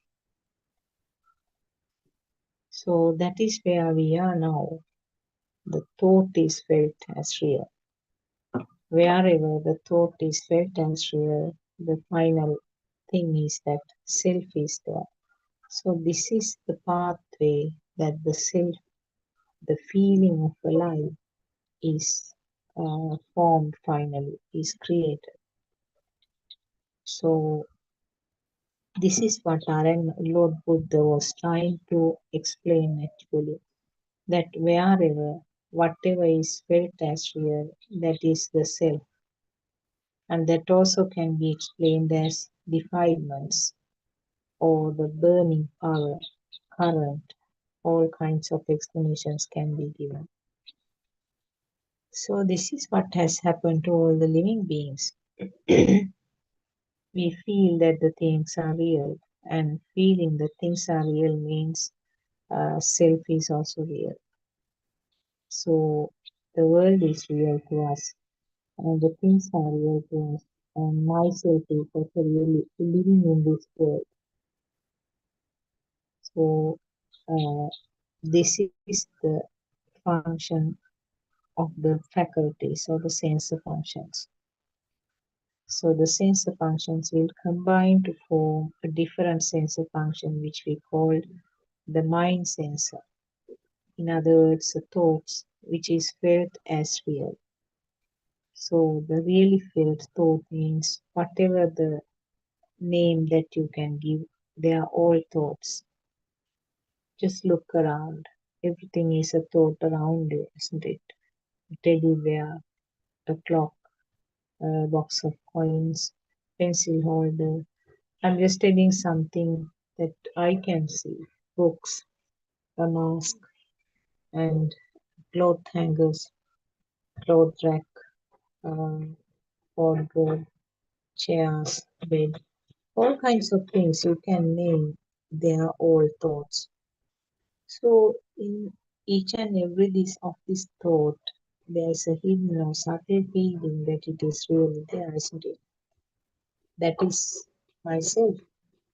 So I am feeling all the things that I mentioned are real, and in other words, I feel that I am also really alive. The sound now I can hear somebody's fixing a nail. Uh, that's a sound vibration. But the mind or the thought is the one which is interpreting that it's fixing a nail. It is felt as real, isn't it? Because still we do not have the inner transformation, which is actually complete at the level of the Arhat's level. We still feel that it's real.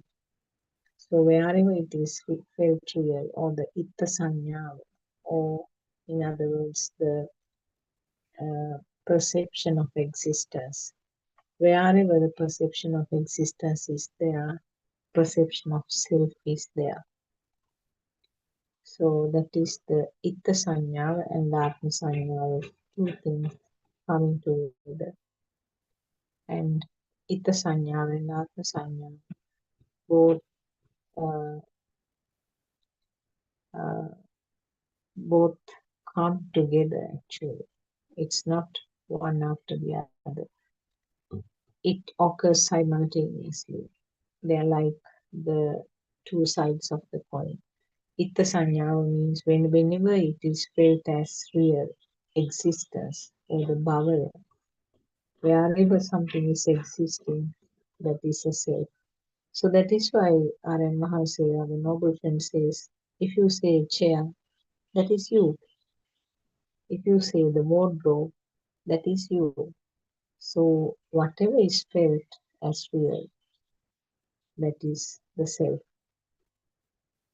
So these are the basic things that we have to understand as a part of this Buddhist philosophy.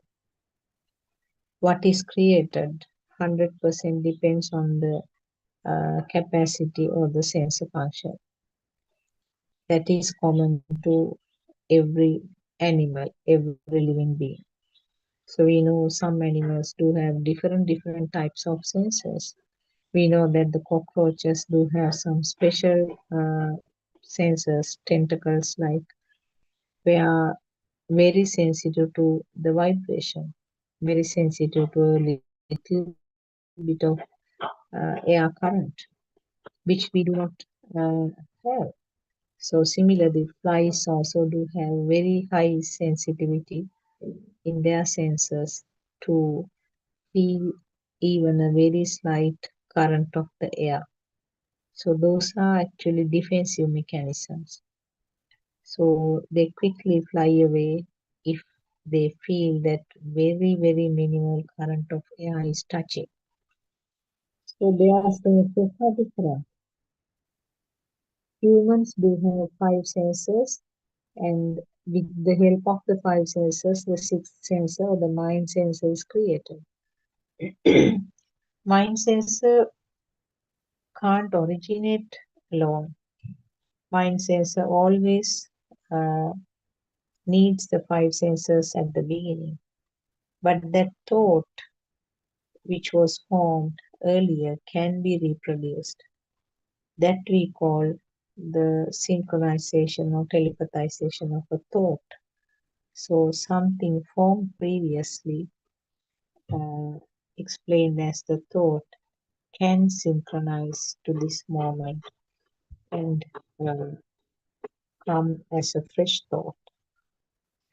So the thoughts which occurred in the past can come as a fresh thought. And you say that I was thinking about the future. That is another thought, again with the data uh, that has been fed earlier. The thought about the future also will occur. So you can't have a thought without anything with things that have never been experienced. Always the components of the thought are the things that are experienced at some point. Brand new, very newly things or things which never have been experienced will never come as a thought. So some animals now, one of the examples that RMS is giving always is the earthworm. Now, we do not think that the earthworm has eyes or ears.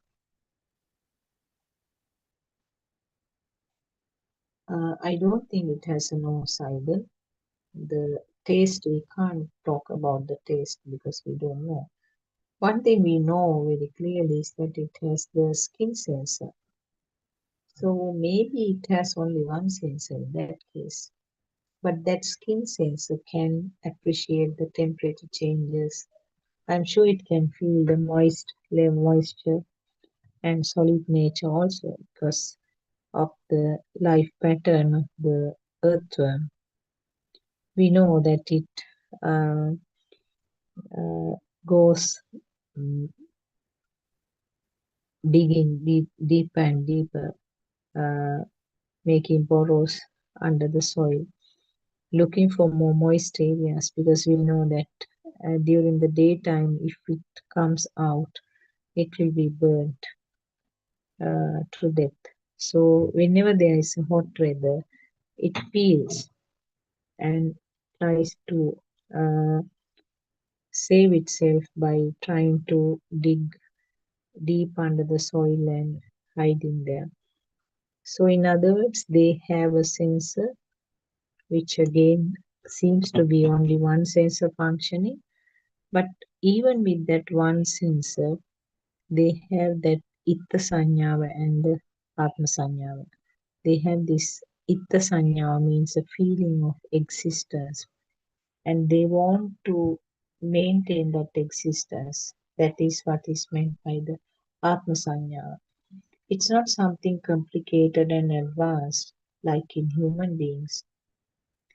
It is something that is experienced in a very simple way just for the survival.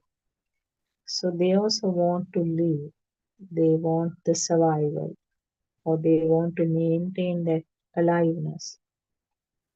That is why when there is a temperature change, they quickly uh, find a more uh, comfortable environment, trying to wriggle and hide somewhere where there's no uh, effect on their skin. So, whatever the level of the animals, they have some very simple thought formation, very simple. And mostly, more important thing is that they all have the Itta. Itta means that feeling alive, a feeling of existence. Feeling of existence is there for all of them. That is why the people have various types of defensive mechanisms, isn't it? The to attack and run away, or maybe they are sharp nails, maybe the size of the animal like elephants, maybe the ones who are camouflaged to suit the ground color or the color of the trees, and the ability to change the colors, and the ability to run very fast, ability to kick sometimes if there is an enemy, and ability to survive under very harsh weather conditions. Now, these are all uh, by the nature, these are adjustments that has come up as a part of the nature. Uh, so that is for the survival. So in other words, all these animals do want to live. They don't want to die. They want the survival. So the Itta Sanya and Atma Sanya is there in different levels. Their minds are not very advanced. They have some defensive mechanisms for the survival. And as Anand says, the humans, the defensive mechanism is the advanced mind. Humans can plan things various ways, and humans can decide the things which action is better. So with that advanced mind, the human survival come as the foremost front in all the animals, because we have the way of surviving. We can plan the way of surviving best compared to all the other animals. So we do not have specific defensive mechanisms, even though now the people are making quite a lot of advanced defensive mechanisms and ultimately leading to killing each and every person. So that is the worst side of this advanced mind. Uh, People do not have the limits. People not only threaten their survival, but they also threaten the survival of the animals also. So, as a result, we know that many animals are coming to the extinct level over the time because of the direct and indirect activities of this so called advanced minded human being. So, what Lord Buddha tried to explain was this limitation of our ability to understand the world through the six senses. Particularly, it is the five senses which take the leading role. So, our ability to understand the existing world is confined to these five sense functions. We do not know anything beyond that. We cannot uh, think of, we can't imagine what is there exactly outside. It is not only to the humans, even all the animals or the insects, various types of living beings in the in this planet. Uh, I'm talking only about this planet because we don't know anything beyond that. We know that they are all thoughts. If we talk about the other planets, if we talk about the galaxy, they are all thoughts. Thoughts are created from the data that the system has received. So again, it is confined to the five senses, isn't it? If I talk about the moon or the galaxy, that's a thought. How did I get that thought? That thought was from the particularly eye and ear. So I may have seen the pictures of the moon, how the astronauts went there, and I may have seen it on the TV, I may have read in the books, I may have seen it in the newspapers, and the sound. Uh, this is the moon, this is how they were walking. So again, this hearing component may have occurred directly from the elders at home, or television, or papers, or books, all kinds of data. So from that data, I have a thought called moon. From that data, I have a thought called galaxy. So what I know, I'm saying that I know this much about the galaxy. What does it mean? It means the data that has come from the previous thoughts. So that's all. It's confined to that ability, within that capacity. And different people will have different types of data.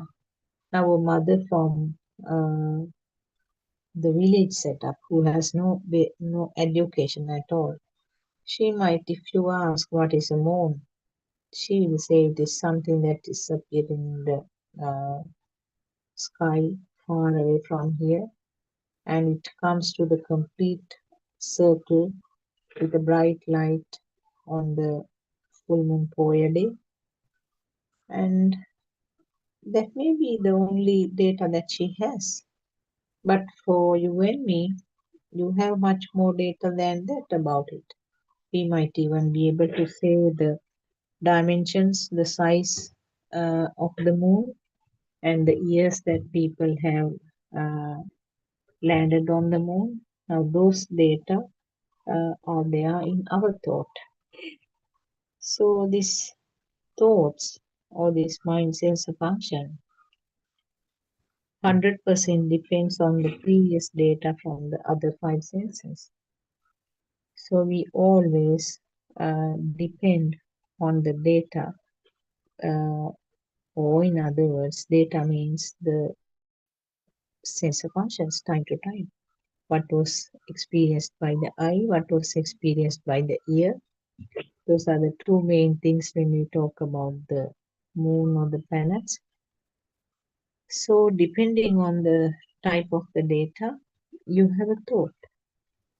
So, when I say the word moon, depending on whatever the data, uh, and a picture instantly is created. The form, rupa, form. So it doesn't mean necessarily the form to the eye, but form to the ear as well. So it is a combination and it is a thought. So this is how this uh, what we explain as living, rapid flow of thoughts, and each thought is felt real because of that power or the current in that thought. So wherever that current is there, the real feeling is there. I'm experiencing that. That is how you explain, isn't it? You explain that I saw the moon and I know about the galaxy. This is how we interpret it. So the sensors, if the sensors were not functioning, you can't talk about a thought. or your thought has some deficiencies.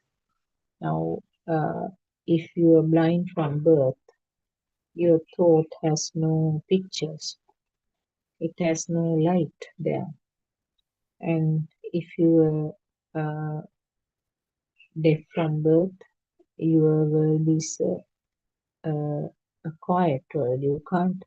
You have no function about the hearing, but still they have their own world there, isn't it? They have something created that is within that sensor capacity. So you cannot say that my world is a true one and your world has some missing parts. You can't say like that because it's always confined to the each person's senses. And the anitya, as I mentioned earlier, anitya means believing what was experienced as the world. So the more appropriate sentence will be there. We don't know whether it is the same world that we are experiencing. That is a better explanation, I think, rather than saying that there's no real world. A person might chase you out saying that how can you say that there's no world?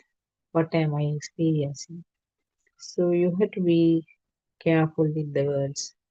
Now these things sometimes can lead to conflicts or uh, they might argue back and say that how can you say that there's no world? You can't say that there's no son or daughter here. What is lost actually? When we try to understand this Dhamma, what do we lose?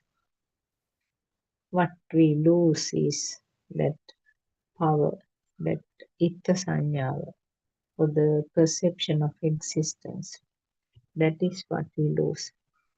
So the perception of existence is something uh, that gives rise to the perception of self. So those are the two things that you will get rid of: the perception of existence and perception of self, bhava sanyava and the atma sanyava, or the itta sanyava and the atma sanyava. Those two perceptions are not there in the arhat state. But we know that arhats also get thoughts because everything is a thought around you. Once the thoughts start forming, you can't reverse to the sense level. You can't go to the sense function level. Now, if you say that it's a seeing only for me, it's a hearing only for me, that is a big thought. What you knew as a knowledge, you are repeating, saying that I could experience it as seeing, hearing, or feeling. No, you have the final product of the thought now. That is why Lord Buddha said that you can't reverse to the original sense function level.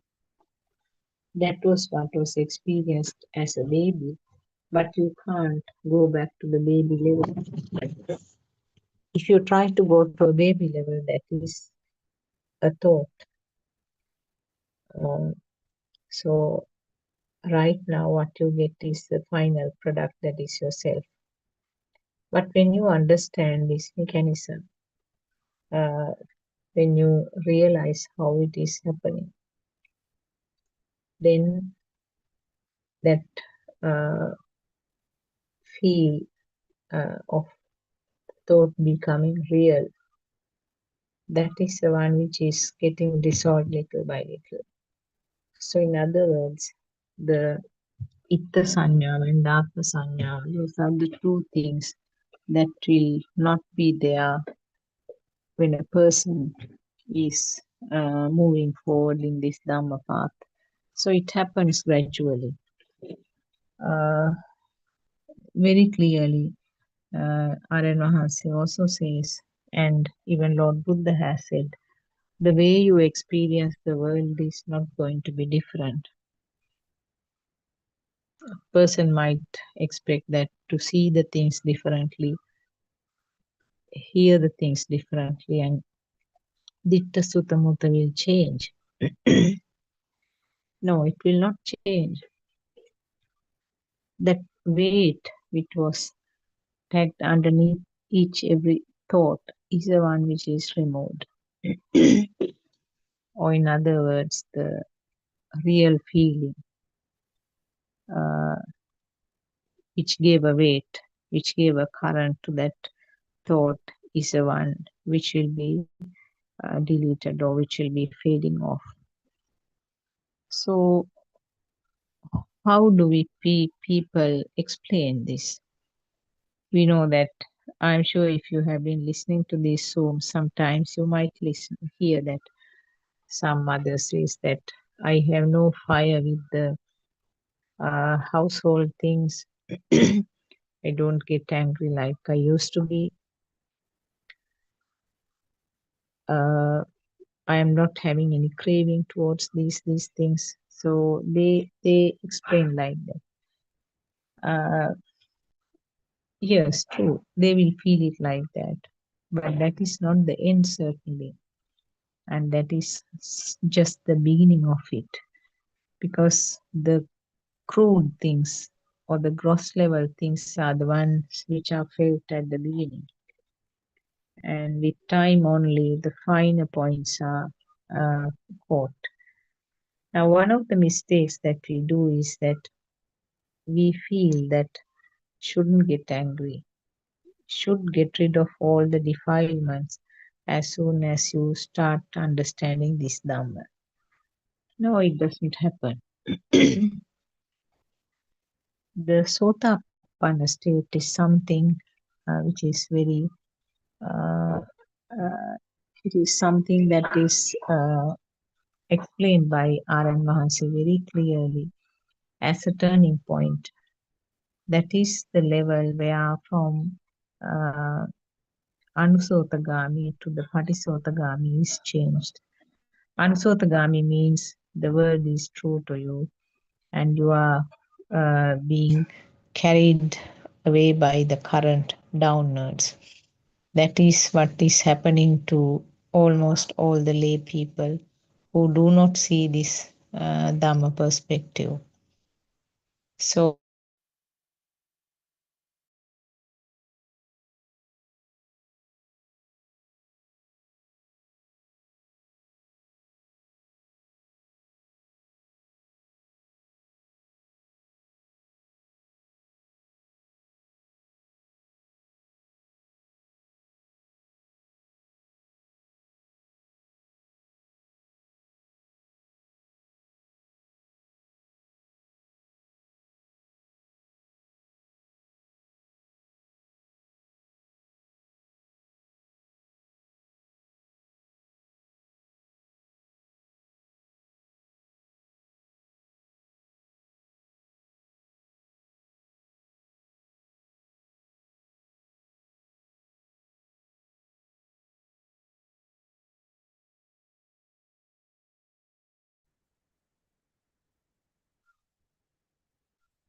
sorry, I think there was an interruption.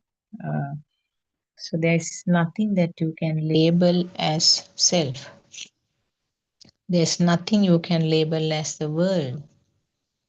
So he understands that everything is created in the mind.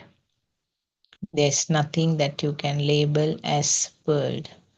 And in other words, there's no self also.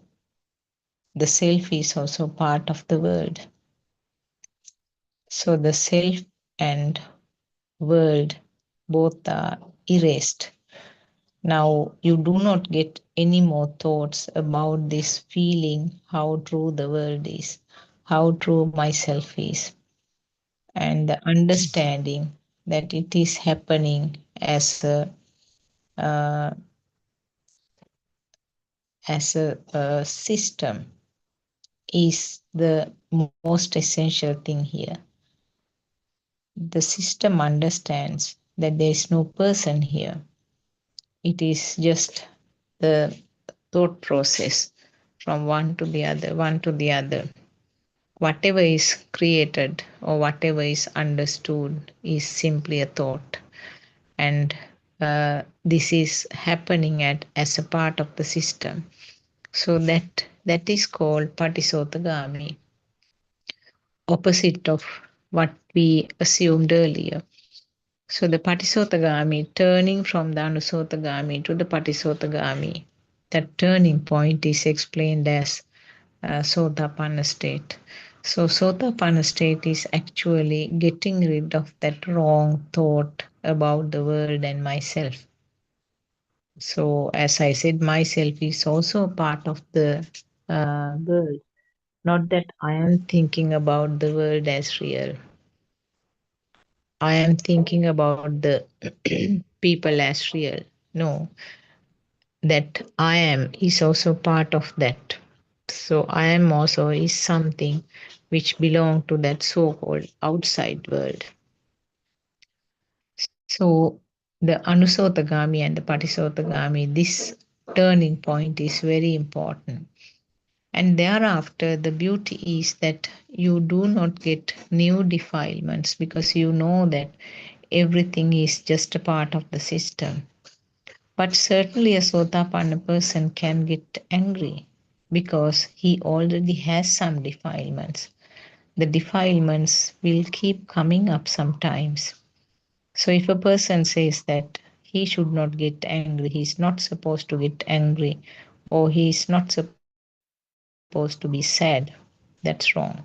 Because already the existing defilements will be there, but they will start fading off from then onwards.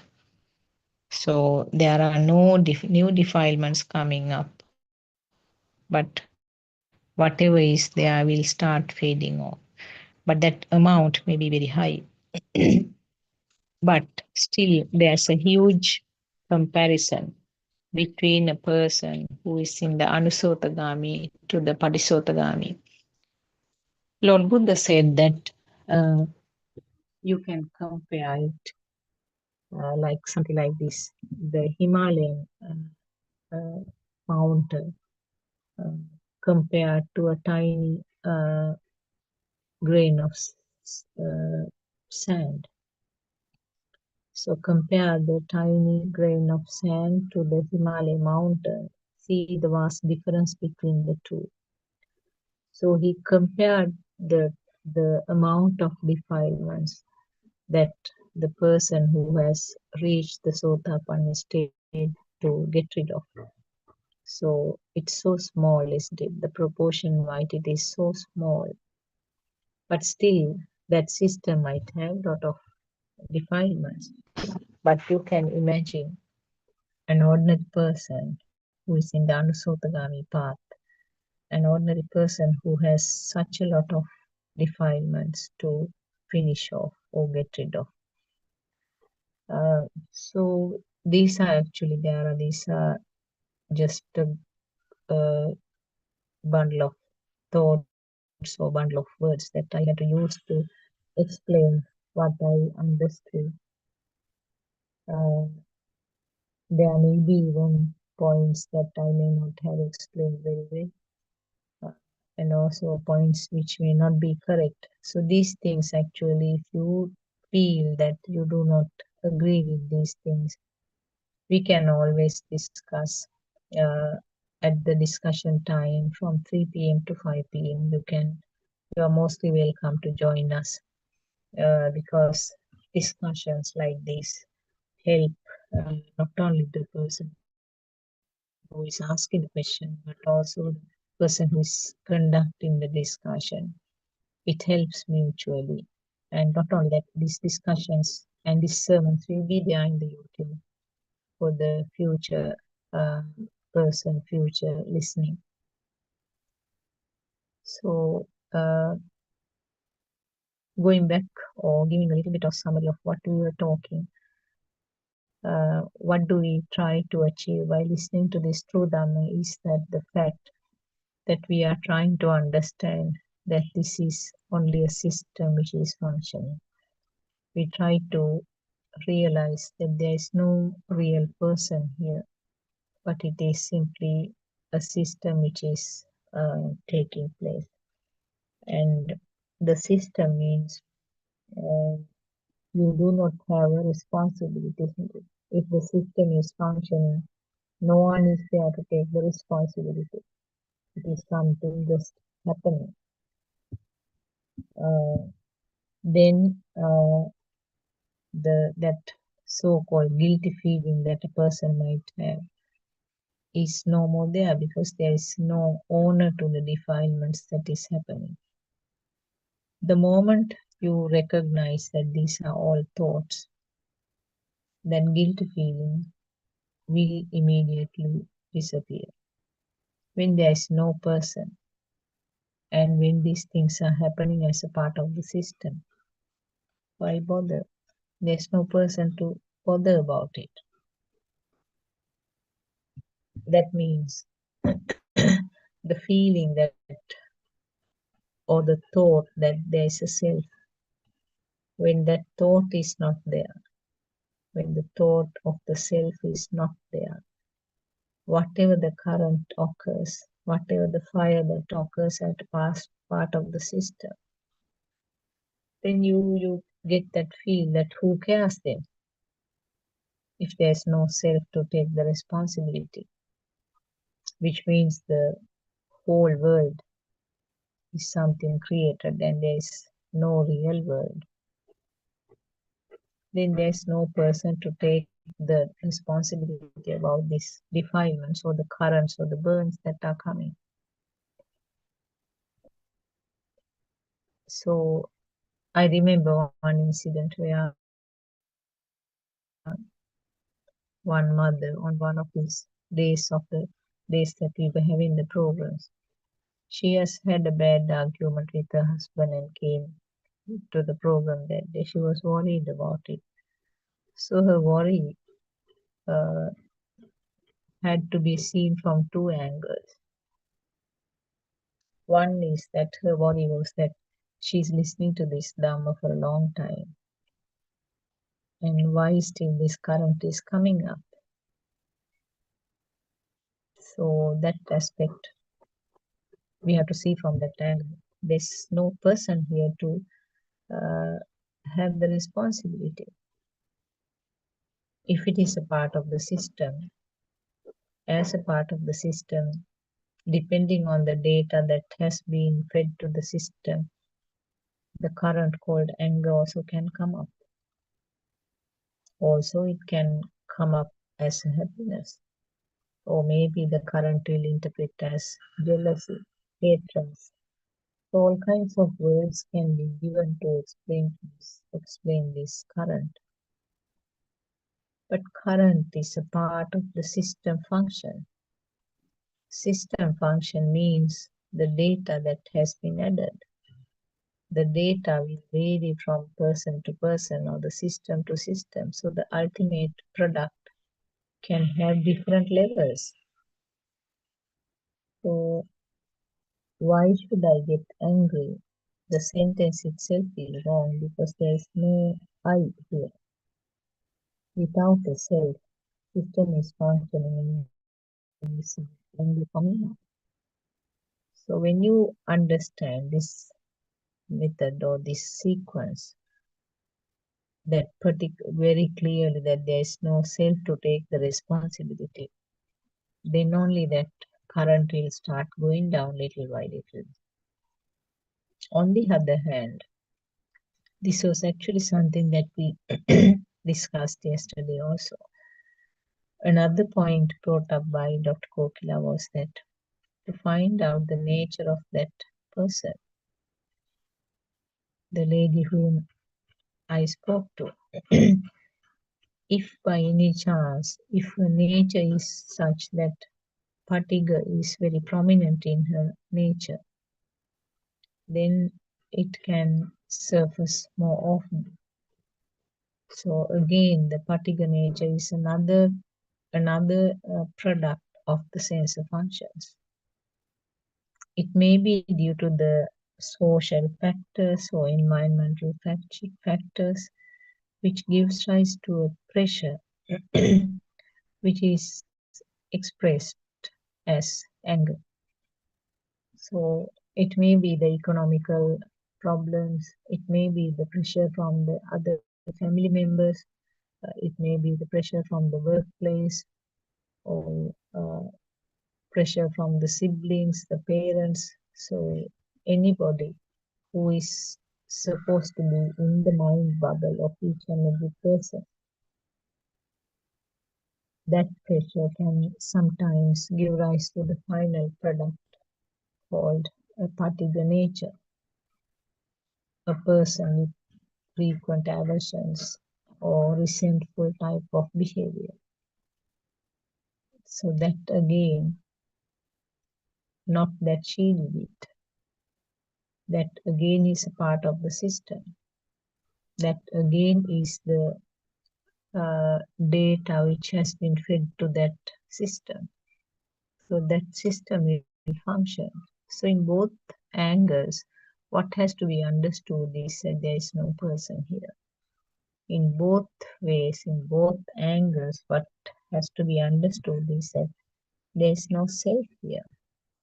There is a system which is functioning.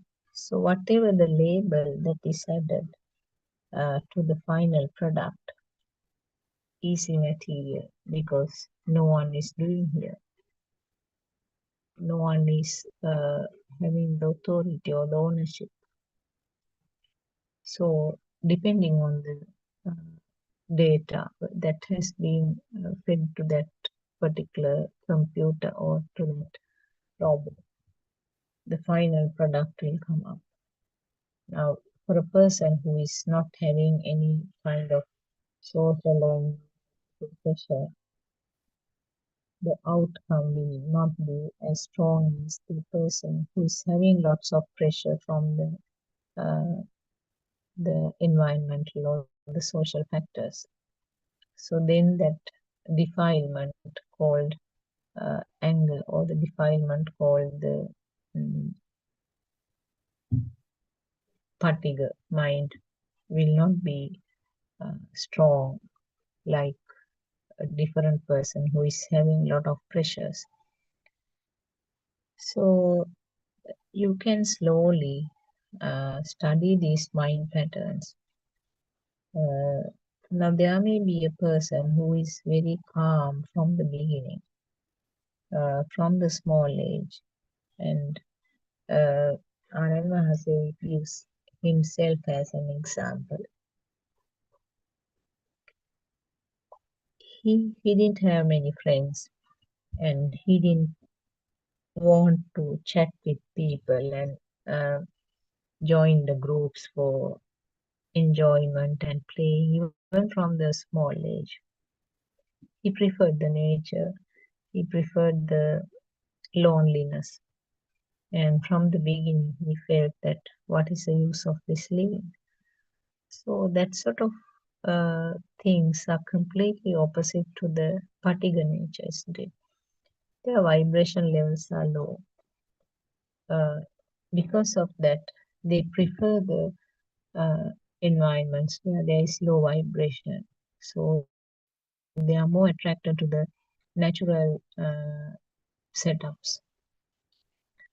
The excitement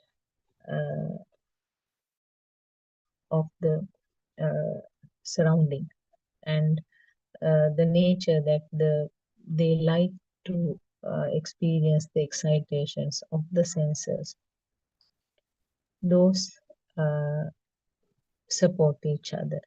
So that sort of people who have high vibration levels always like to be on the move, to we have lots of friends, enjoy with various activities. Uh, they like to please their eyes by seeing beautiful things. They like to please their ears by hearing beautiful music and various things. Similarly, they enjoy having different types of food and smells. So, like that, it is felt from the small age. That is what Aranhas was saying.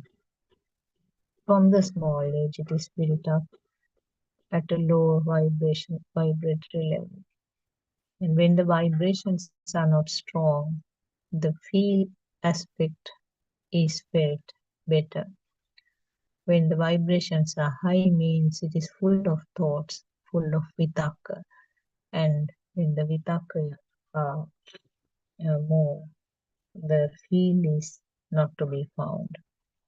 And you are more attracted to kind of the Teskata and all kinds of places where there is a lot of enjoyment uh, by words, by physical activities, or by the thoughts alone.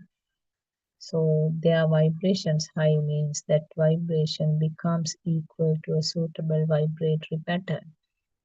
That is what I meant by being attracted to various activities, various excitations, uh, rather than a person whose vibrating level is low. They tend to be more attracted to the nature. So we have a phrase saying "Hadinagaha petting them," which means that the tree which is growing tall, you can recognize its pattern from the small age, or from the beginning it can be understood. So it's something like that. The lower vibrations from the small age, having that high sensitivity from the small age, actually predicts about the outcome later on in life.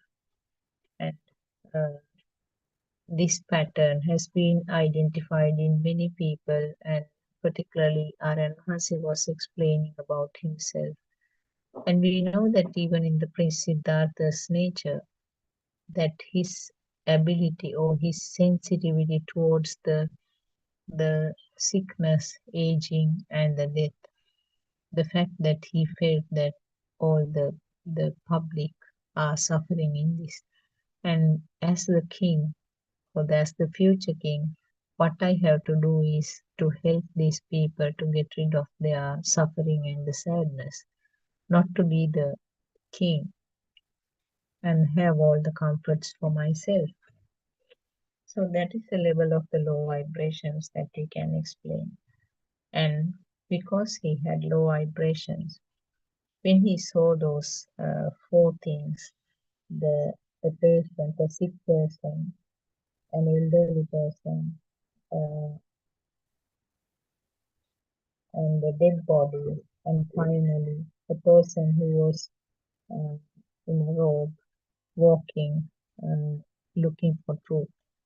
So those things, those experiences became very uh, important decisive factors for him, and he decided to leave all those comforts and go in search of suffering and sorrow. He never had a suffering or sorrow because he as the heir to the throne, he had all the kinds of comforts. But uh, with the uh, with that sensitivity pattern, with that lower uh, current that Lord Buddha had. He felt very sensitive. He wanted to help the others. So therefore he decided to take that very rough route which he had known where to go, to whom to go. So it was such a courageous act without knowing where he is going, without knowing whom he should meet. He just stepped out of the palace bravely in the night itself. So that itself shows the level of the mind or the level of the thoughts that Lord Buddha had. And because his wave pattern was very fine, uh, that got synchronized to the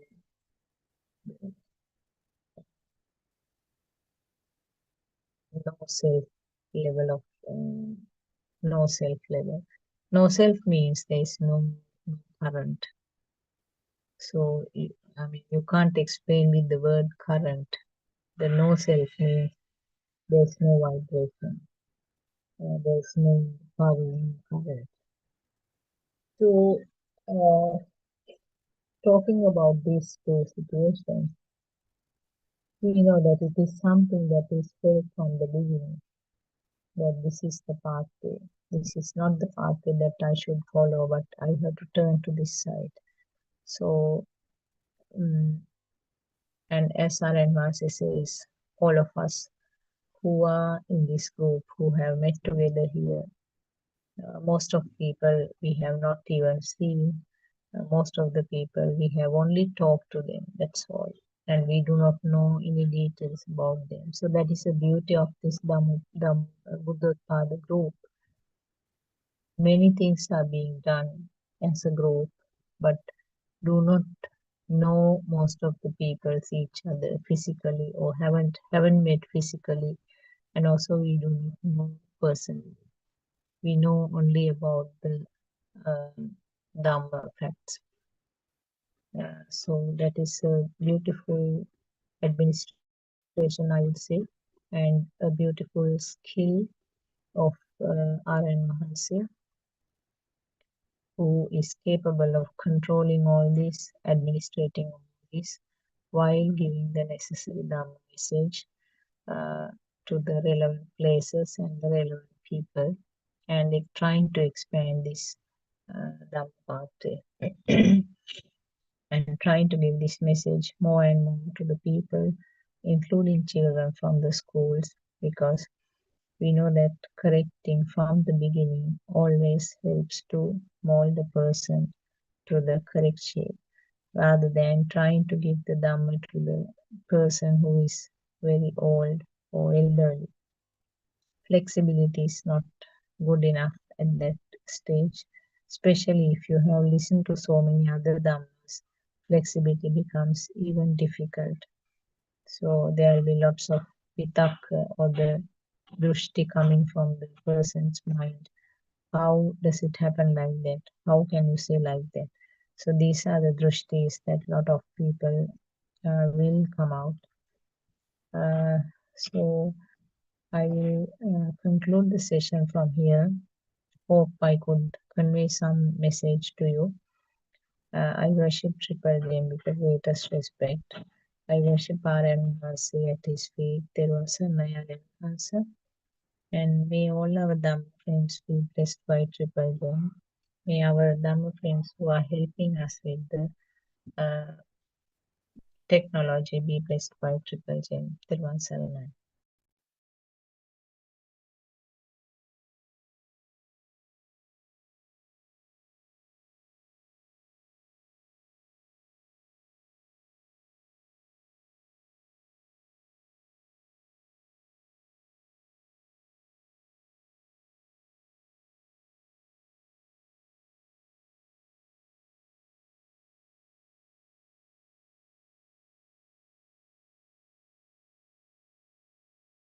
We assume that by now you have already understood that there is no such thing as a mind, that it is only a flow of thoughts. Also, you already know that this flow of thoughts is only an illusion, a lie. It is a false view, drushtiya. The Buddha explained a few of the natural phenomena of this world. First one, the four seasons, Irtuniyam. Second, the germination of a seed, Bijaniyam. Third, the law of cause and effect, Karmaniyam. Fourth, the forming of the mind, Chittaniyam. These are a few natural phenomena of this world. The phenomenon of the mind consciousness is when a thought is formed and how it ceases immediately.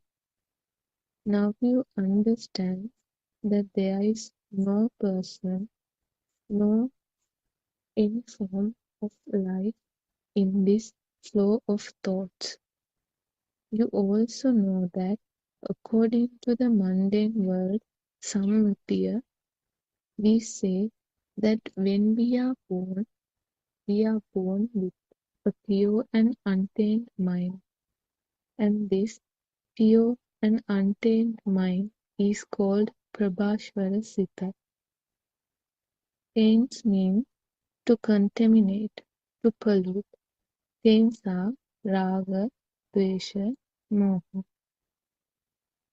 If you have already realized the pure truth, you will always see beyond this illusional mundane world, Laukika Bhumi, and you will live without creating taints in your mind. But if you are still on your journey to attain nirvana, you have to realize that what it means by me in this illusional mundane world is actually the birth of your senses. The birth of your sight at this moment is the birth of you.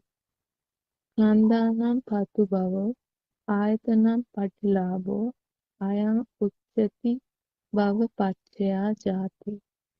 The above text says the same thing. Our birth means the birth of our senses.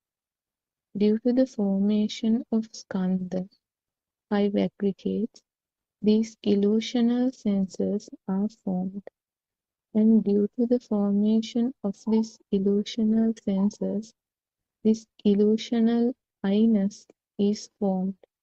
You create your own senses, and as a result, you create your own birth or your own illusional I concept. This is the true story. This illusion is something that is created due to the ignorance of the pure truth. Therun Sana, everybody.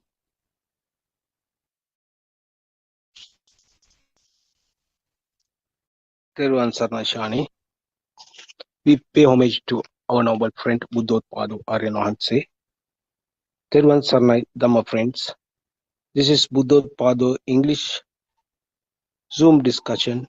In this forum, we help you to understand the illusion of the outside world and your very existence. Is the mind only a flow of thoughts? Is there a person in this flow of thoughts? So it's time to listen to Pure Dhamma, Pure Buddhism. So let's start our discussion. First, I would like to invite Dr. Kokila to start the discussion. Thiruvan Sarnai, Dr. Kokila.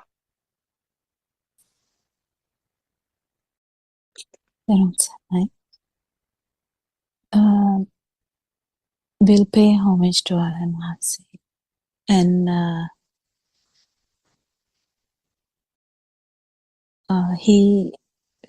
I heard him delivering so beautiful sermons last few days as well. It's kind of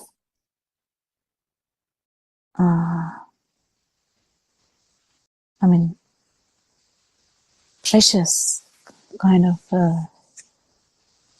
Dharma discourses. So we'll try to reiterate what we talk about this Dhamma. I just wanted to add something here. When we talk about, we have talked about this a few times now, how this stimuli is the only thing that was there, and why we feel inside or outside is due to the ignorance.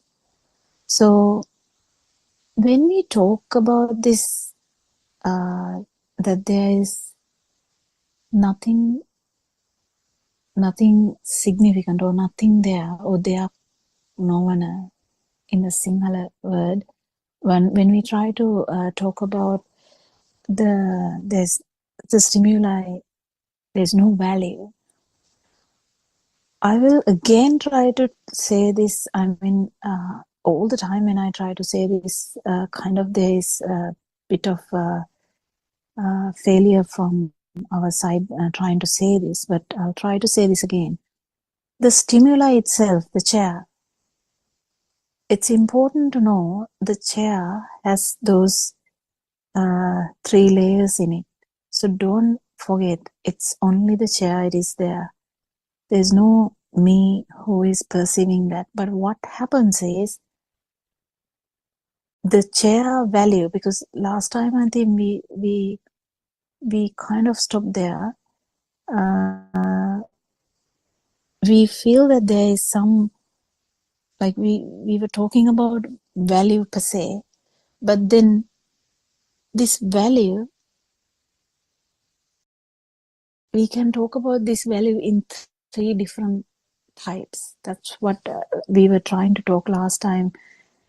And fortunately, Aranhanse came to the discussion and he was trying to explain it so beautifully. He did that in simple English, where he was talking about how even after the value, the basic value we know, don't forget, that's a value we know, you know. If you talk about a necklace, it's about 200,000 rupees, something like that. So kind of there are different value levels.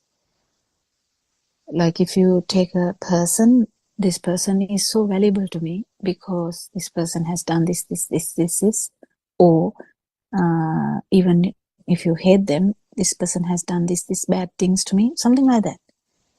That's what we know. That's the suffering in one level. So we shouldn't forget this, suffering in one level. So again, value in one level, that's the same thing. But underneath that also, there's some kind of another kind of value where the dream is real. Still, there is some kind of value there, but which someone has to feel that. And beneath that, even if someone pierces this level, beneath that also there is a feel level where you feel like something is existent. And even that level, there is value. So the value, when we talk about value, don't just think about the value as in 200,000 rupee necklace. So the value keep changing. Value actually keep value become subtle, but the message is even in the field level, the self vibration is still there.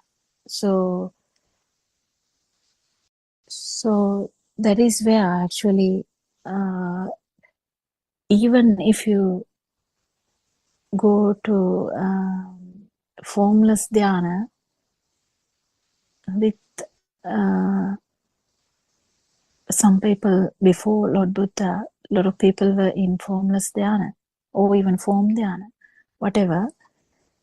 They still had this self vibration because they didn't understand that formless dhyana can be a thing. That's how subtle this can be. Formless dhyana is a thing to that person if that person has no samadhi or right vision. So I think it's such a beautiful thing to understand that how important the samadhi or right vision is, and how right vision is not only in the level of understanding that, you know, the necklace, but the necklace, the dream level of the necklace, or this perception level of the necklace, that is the 3D world of this, the world, or 7D in that sense, I don't know, 6D, I don't know, whatever the D world that we live in, how we feel about that we are trying to maintain the mind. That's again the next one, like that. We kind of try to maintain the mind. And beyond that, if we actually able to pierce that, then comes the feel level where you have only the consciousness level. And even that, we kind of try to maintain the consciousness. That's the next one feel. So it's still this is explained in one stimuli. So don't forget. That was the thing I was trying to tell so badly that day, which I massively failed. So when we take the chair, all these levels are in that stimuli. Because we have the perception level in the mind, and also there is a feel underneath that which is covered by mind. It's not evident unless we kind of liberate, kind of understand the mind. And when the value of the mind is not there, only we can feel it. And the feel, that's why very important the feel is. And then as soon as you get the feel, you understand how much power that has, and how much strength that vibration has. And that strength is the strength that is going to dwindle and go to zero, which you achieved in that particular moment we talk about. Is that moment where you directly change it with the truth we have. So I think we will start the discussion today. I just added that so that we have to remember that it's in one particular stimuli. We talk about all these levels, not only, not so. So now if I say I feel so calm, that's a statement, that's another thought. So in that thought, if you feel a value, then whatever that is the value that it has. So don't forget, whatever the statement, whatever the sound we hear, whatever the thing we see, whatever the smell, whatever the taste, or whatever the thought. So if you thought, I feel so calm, then if you feel like it is existing or it is a thing, like if you feel that's actually something true, then still you are inside the dream. And this is very difficult to understand. So because the stimuli are happening so fast, we might like forget that we are thinking. Yes, can someone join the discussion today?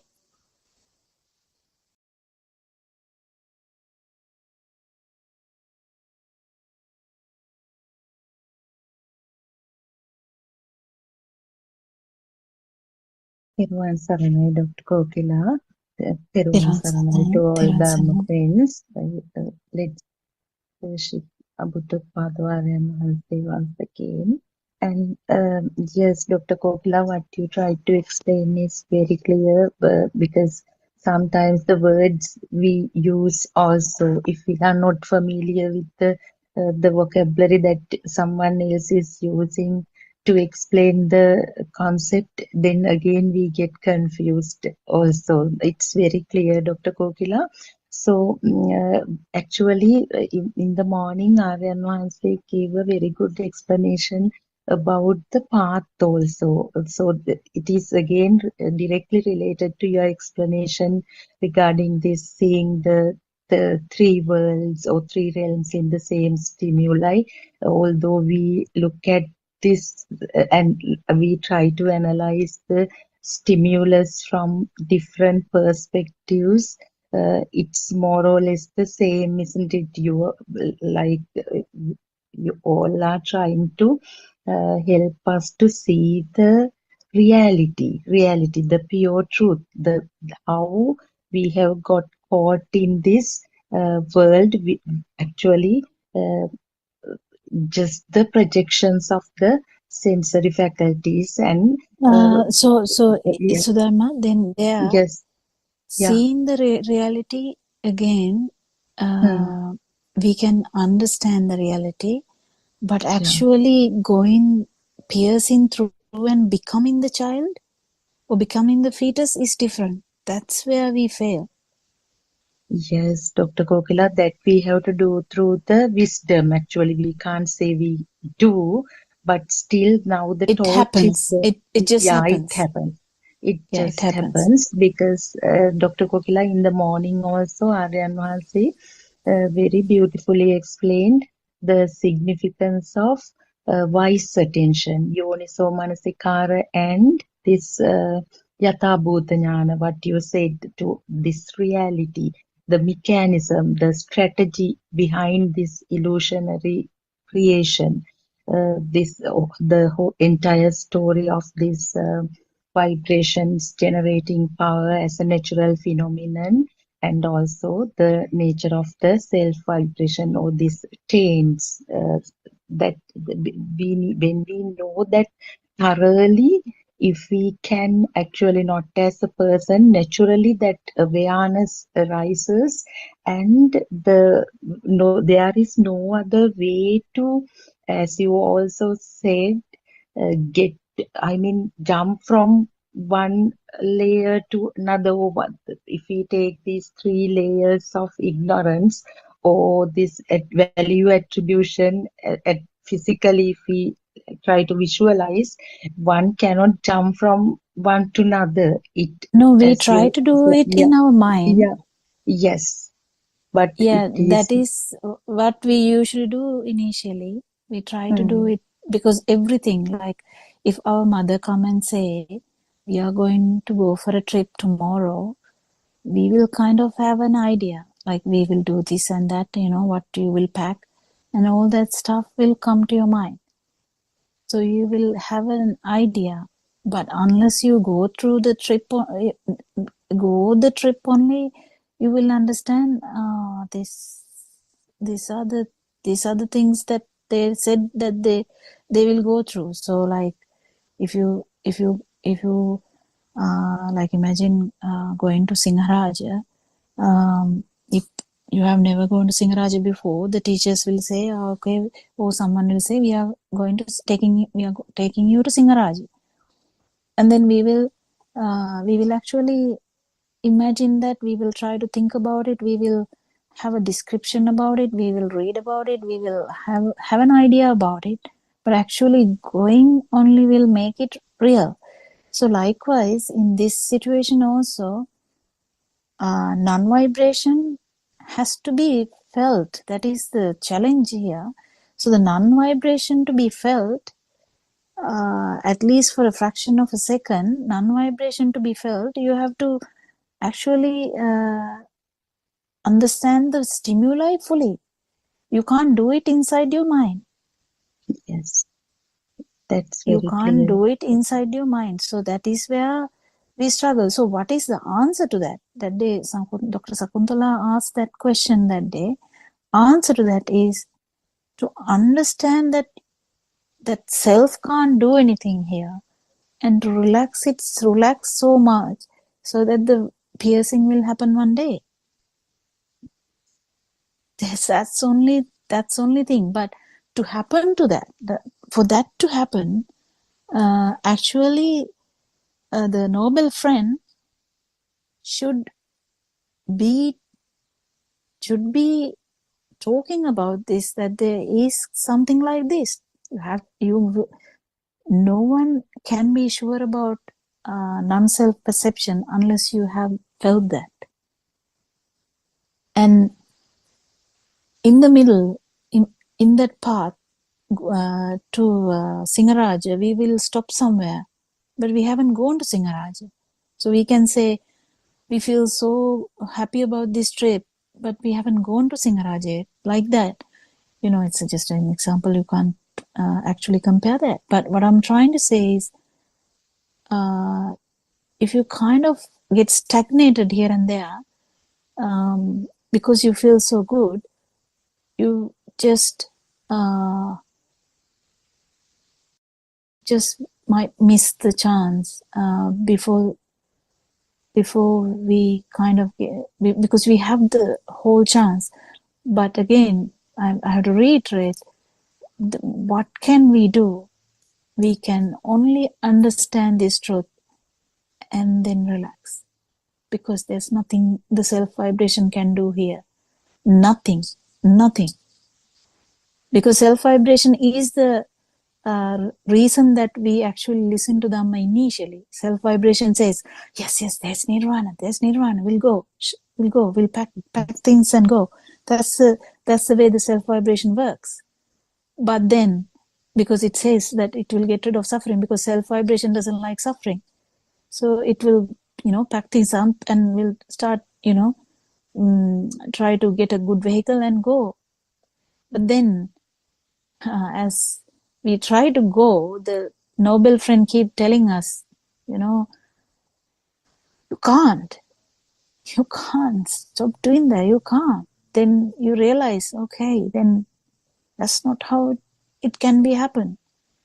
So that's where you relax, that's where you give up, kind of give up, not giving up fully, but give up in the mind of the self vibrations priority, because self vibration always has a lot of things in agenda, and nirvana becomes an agenda, and that agenda always get reinforced when we talk in such a way that get reinforced. Yeah, there's nirvana, yeah, we go. But then whenever there is self vibration involved, cessation of suffering is not there. Why?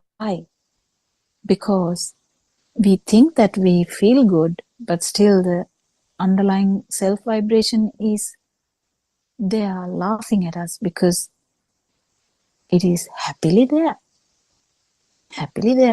because then now the person is also feeling happy now, so it's happily there.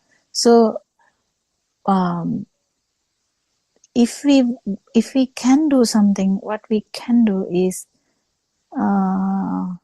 few things: listen to Dhamma, discuss Dhamma, and the thing you said, the Yonso Manasikare, that is what's the Wise word? attention. Wise That attention, is wise again attention. mindful.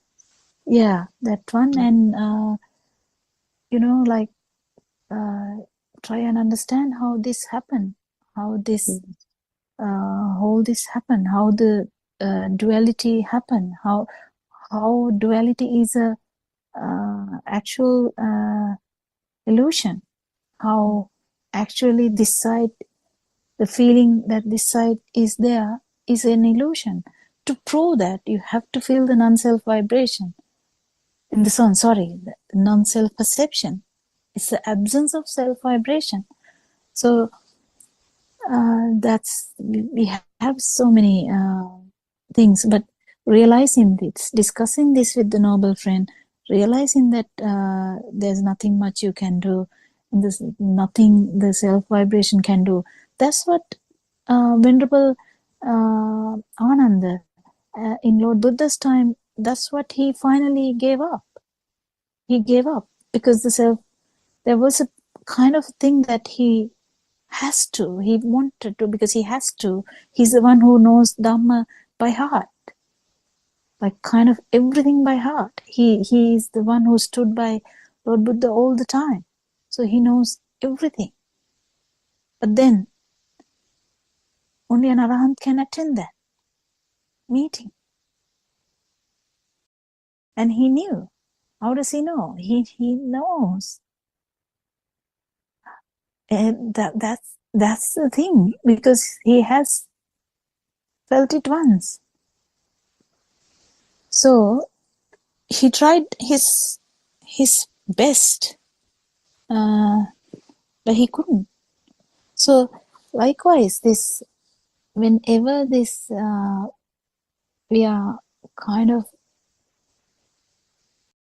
trying to do something, or that doesn't work. And that's what is the message Arahant Wahanse gives. He doesn't tell it to like someone who has listened to Dhamma for 1 year or so, or 2 years or so. But if someone has listened to this Dhamma for a long time, he would definitely ask that person, why are you doing this? Why are you just feel this Dhamma and just let it happen? That's the most difficult part. People can't wait and let anything happen. People has to intervene. People has to do something. People, they have to. They can't just wait. Even waiting. If you think about waiting, then there's someone who is waiting. So you can't win. That's where you give up. And that's where you will pierce one particular stimuli and feel the vibration, self-vibration, as well as the non-self perception. Yes. And Dr. Kokila, if we all these guidelines or advices given by Namaste and Dhamma friends like you, actually each word counts, or each word matters. Because if we now, when Arahant says, okay, let it happen, let go of Dhamma, sometimes we still feel like, no, I must listen to more and so on. But when you stop there and relax and actually some awareness is left. We shouldn't be scared of forgetting Dhamma facts and all the phenomena, the stories behind mind creation, all the theories. We shouldn't be scared of letting them go. All Dhamma sermons and all answers, all advices have created some awareness. Have had some unexplainable impact on, I can't say on the self, but within. So that brightens and brightens day by day, and that helps us to actually gradually to that alleviates the strength or the burden that we have put, the weight we have put on the world including the self. So that gradually happens. I don't know whether I was able to explain what I was like trying to say. Yeah, that is a natural phenomenon. And Dr. Kokila, in the section that Shani read today, what does re-emphasized was that mind creation is a natural phenomena, like this Irtuniyama, the law of seasons, this climate stuff, then Bijaniyama, law of seeds and how plants grow from seeds as a natural phenomena, then Karma Niyama, action and effect, same way Chitta Niyama, this mind creation. Yesterday there were beautiful examples, the wind and the river. Wind is just the speed, river is just the speed. So this feeling of the existent mind also comes due to this speed. That's what it is. You also explained. Because this mind, as humans, we are privileged that we can use although we call mind the culprit, it is the savior. In other words, we are using the mind. We say that urage malu, urage, so we use the mind to liberate from the mind, isn't it, Dr. Kokila?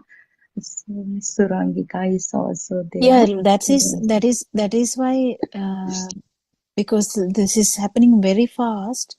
That's why whatever the 6D world or 7D world or whatever the 3D world has happened. That's why. That's where the form world is. That should be understood. And then once, if you actually, in one particular stimuli, if you directly don't feel that value, it will be directly into the feel of change. But yeah, Surangika, can you add something? I think, don't know whether she is able to today. Yeah.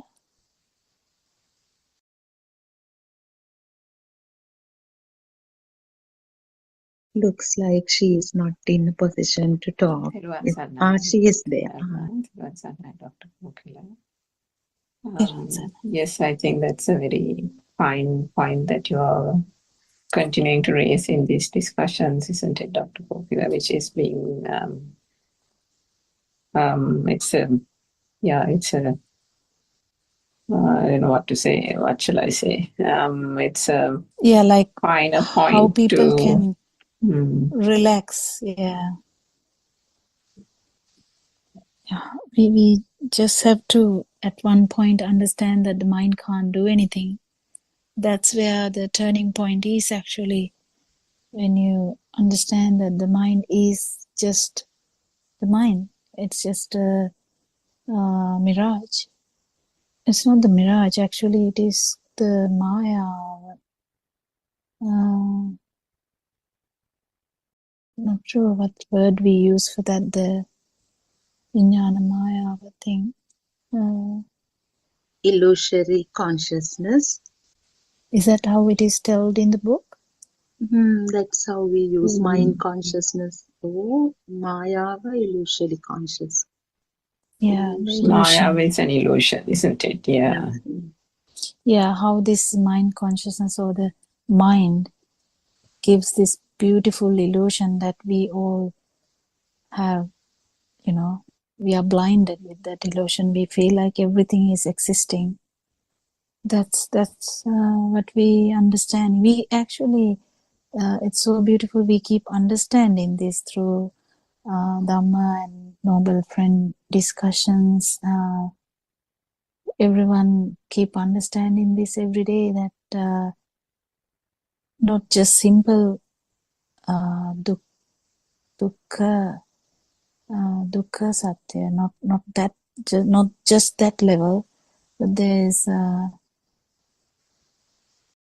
it no dukkha satya, dukkha satya. I'm not sure how to tell that in English, but because these things are rarely discussed, so we can feel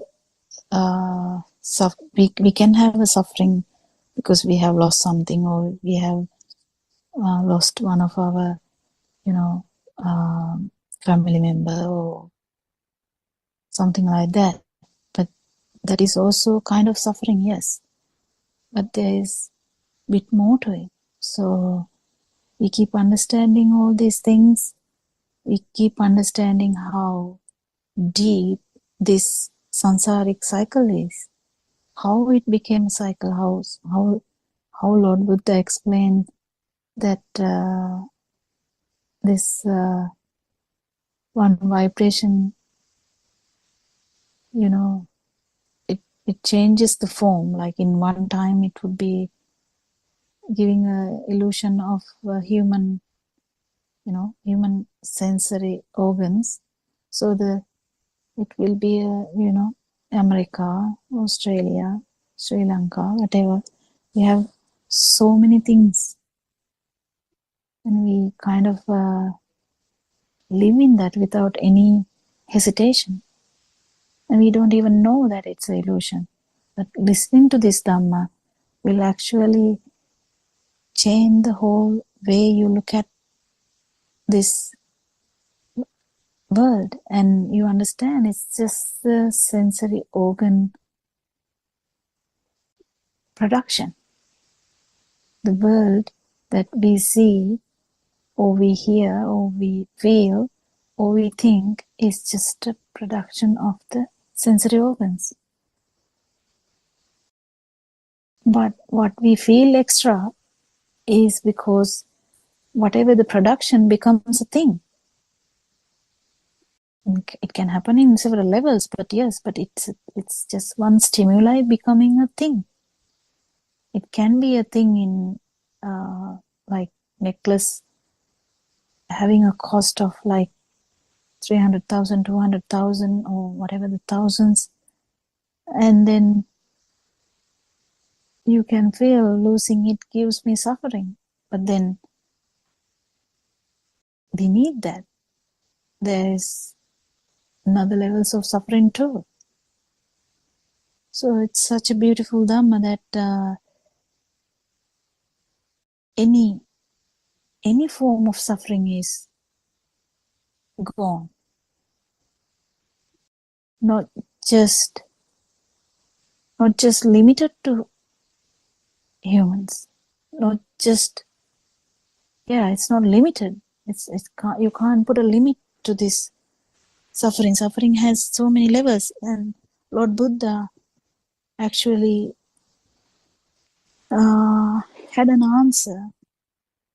Other teachers of Lord Buddha had answers to different levels, but Lord Buddha actually found the answers to every suffering. But nowadays, people who listen to Dhamma especially in English-speaking world, they might misunderstand Dhamma being just about suffering. That's not the thing. It's cessation of suffering. I don't know how actually that has gone to the world, that if it is Lord Buddha's Dhamma that should be mostly talking about suffering. No, it's not the case. It's actually winning the suffering. There's no suffering at all. And that's the message we have to put across. How beautiful this Dhamma is, how important this Dhamma is to live happily at this moment, not next moment. How it can give you not just basic happiness that we know from getting something. Like example, getting the necklace. How, if you get a necklace, if someone was actually thinking about a necklace and someone actually buy you a necklace, you will be like, wow, that wow effect will be there. And, so you might feel so happy. But this is beyond that level.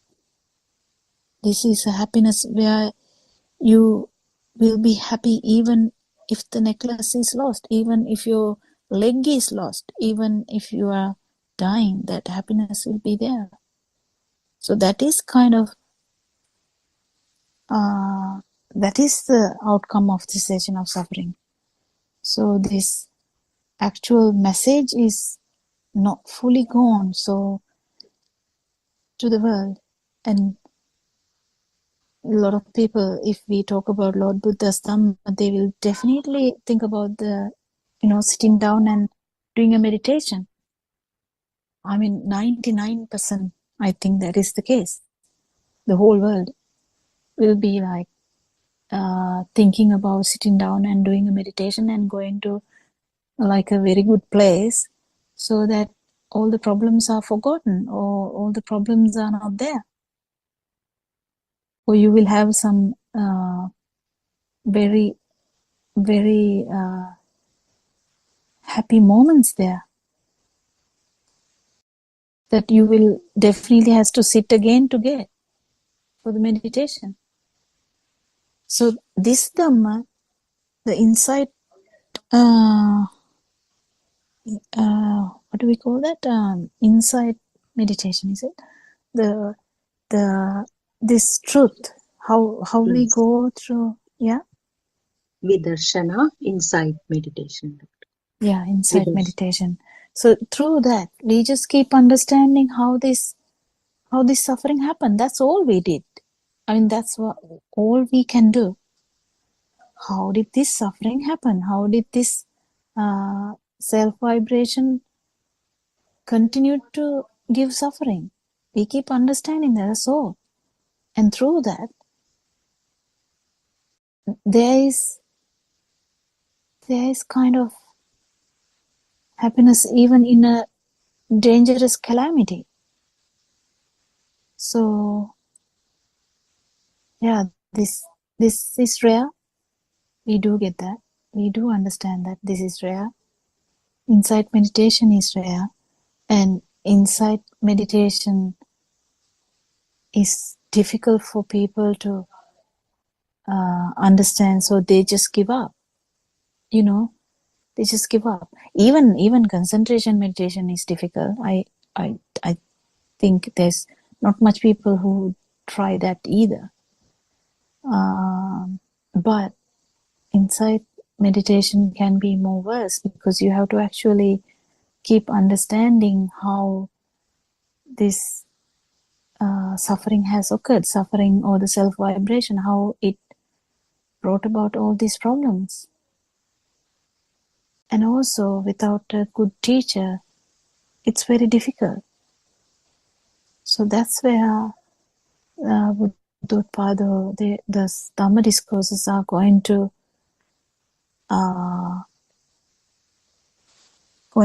change this, you know, the way they look at the life, where they look at the suffering, where they look at the existence, the way they look at being alive, the way they look at the consciousness, the way they look at nirvana or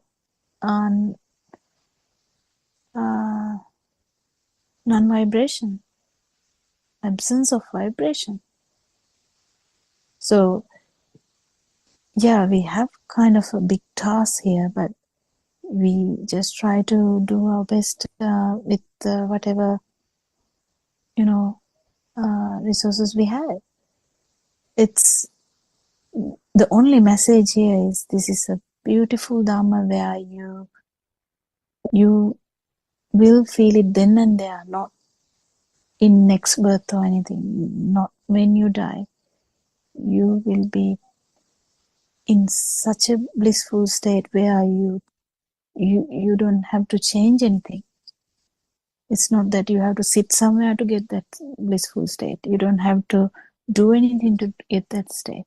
If you understand Dhamma and if you feel it, if you feel that there's non-existence, how existence was a illusory thing, definitely the suffering is not going to persist. There can be a difficulty in giving this message, but still, yes, Surangika, can you add a bit more? Yes. Yes, Dr. Pokila, I think it's that when you were mentioning that, I was thinking back in the day, you're quite right about the concentration meditation and this meditation. Some people are quite good at it, and I used to remember when I used to do meditation those days, and certain days it's really good and one can concentrate, but sometimes you just can't. And then I used to think, if one cannot concentrate even with the eyes closed, because so much of stimuli kind of arises when the eyes are open. Now we know through telepathization, but keeping the eyes open itself means that there's like thousands and thousands of thoughts that spring to mind through that mechanism. But back in the day, I used to think that how can one even do Sati Sampajanna with the eyes open when it's so difficult to do concentration meditation even with the eyes closed. And so that is where the beauty of this Dhamma comes in, isn't it? Because it doesn't happen that way even to begin with. It's just such a wrong view of thinking back in the day.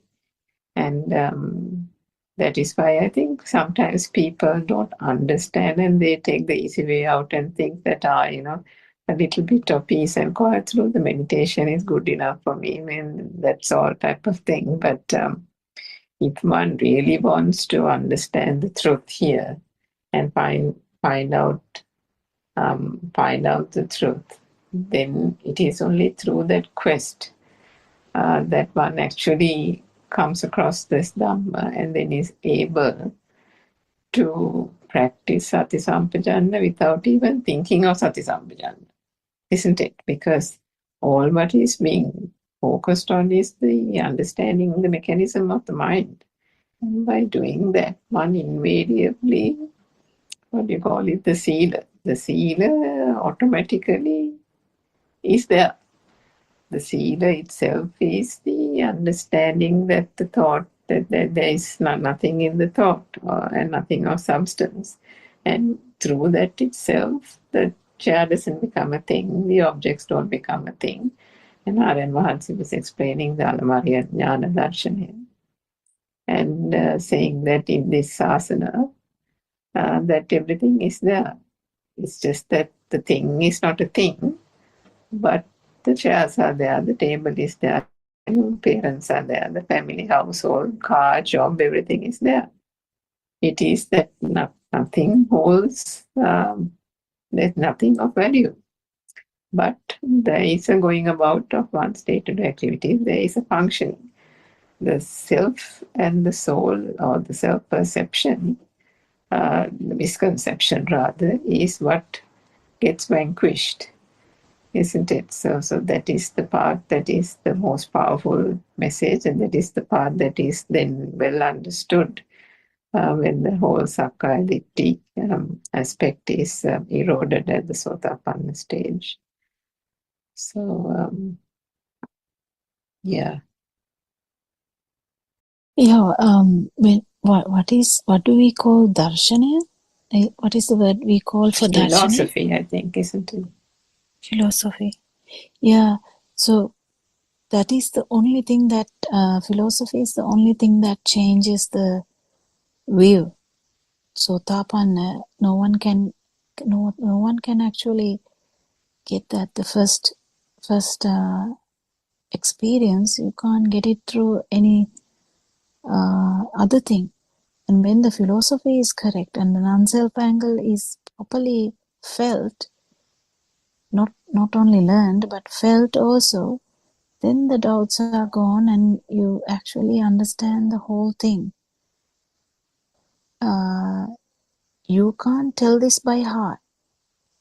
You can tell to a limit, but you can't tell this by heart. Like by just by practicing it, by how Aryan Mahansi says it, you just can't do it. After one level, you actually can get stuck, because if you can't understand how these things do occur. So what actually matters is how this no-self angle actually changes the whole thing. And after that, sila happens, the samadhi happens, but it's samma samadhi. Right meditative state, I don't know. This meditative state where there is no self.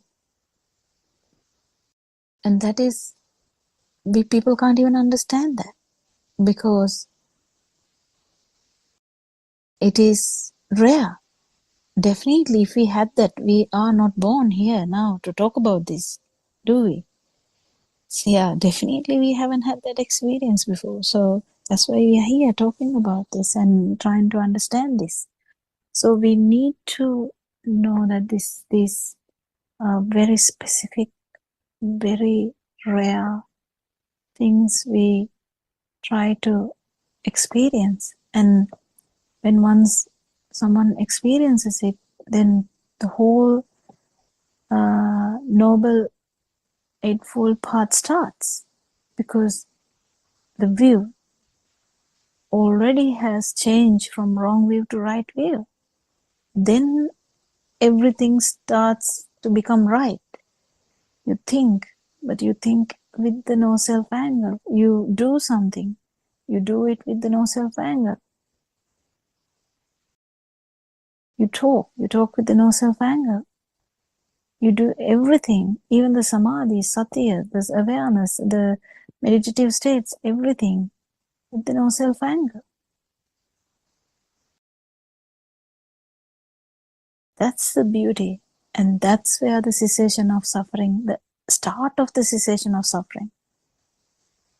Otherwise, if you keep imagining things in the mind world,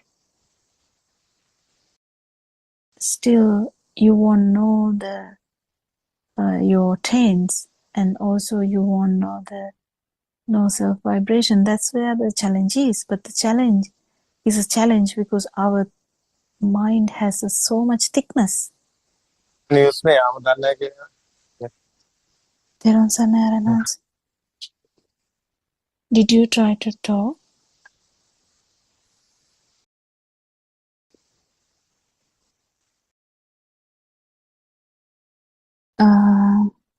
Yeah, it's very beautiful how we keep understanding Dhamma and then keep changing, and come to a level where you feel your self vibration, and then you know it is dissolving because it has started from the Noble Eightfold Path. If the path starts from the right vision, everything starts to get dissolved.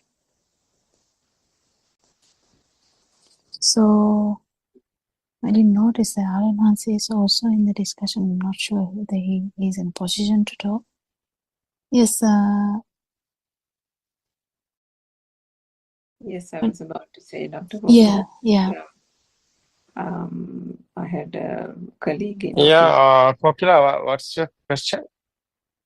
It wasn't a question, Aryan Hansi. We were just discussing. Yeah. We were just discussing about the beauty of Dhamma, actually.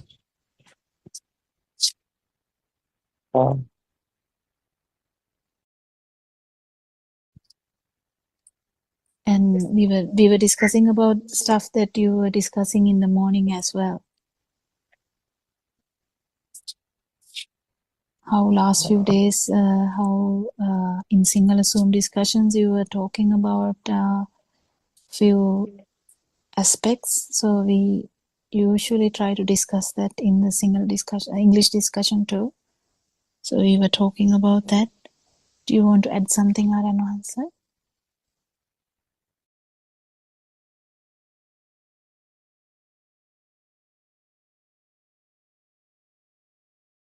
Or if anyone has a question, you can ask Aryan Hansa if he is in a position to answer.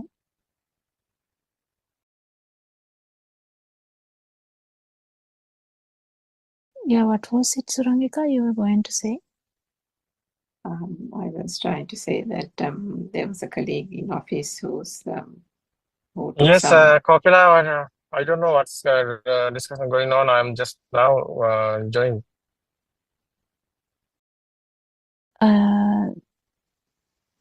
Yeah, we didn't specifically talk about a question, Aramanshu. We were just elaborating on things that you try to teach us these days. Especially people in mind. Mind Yes. is otherwise is the mind is illusion, but they don't know what is the feel. That's mind is your world. Mind is suffering and sadness. Everything is your mind. But you understood how is the mind is creating. Mind is not real. So that's the end of suffering. That's the Nibbana is there. That's very important. So how is mind creating? That's Buddhist philosophy. Buddha's explain this world. What is the truth is here. So nobody is here, no one is here. System is working. So that's very important. You know? Yeah. Yes, sir. That's not easy to understand because this your life feel is here. Everybody have their life feel. So people People thinking this world is real. They are in here. So who are them? Who are you? Body is not you, mind is not you.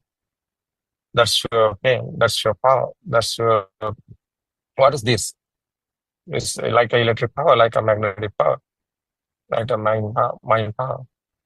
There's nobody here, no one is here. System is this. System is working. System like this. So that's the ending the suffering. Someone understood this. Normally everything is normally going on. Normally everything is happening. No. Yes. It's very important. Yeah. It's not easy to understand because it's experience. It's not believing. It's not knowledge. It's not another type of syllabus or something. It's really happening here. So feel how it's coming is very important. Someone understood this. No problem anywhere. Everything can be happening, but you are in silence. That's the calm and cool mind, free mind. No death of the system is working. Every second, every time, thoughts are created. Thought is not anybody. Thought is only the thoughts. That's it. Just a thinking.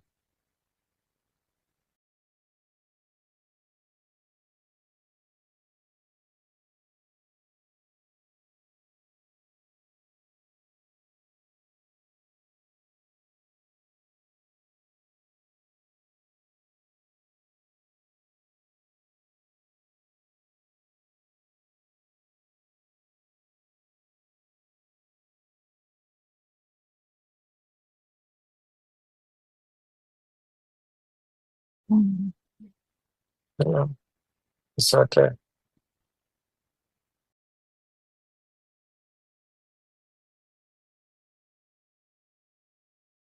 And I think a lot of our listeners are very keen to understand this and feel this. Experience is very important. No? Peaceful mind. There's a calm and cool. There's a tranquility. It's an experience. You have experience, or Suranga have experience.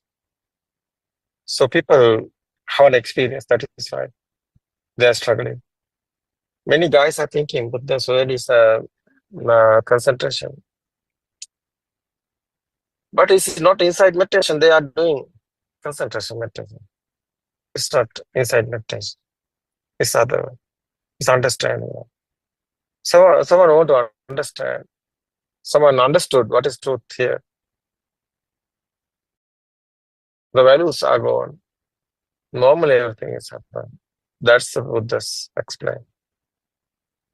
That's the peaceful mind. That's the sadness, suffering, endless. That's the endless. It's otherwise is like a film. Everything is happening. You are not in the film.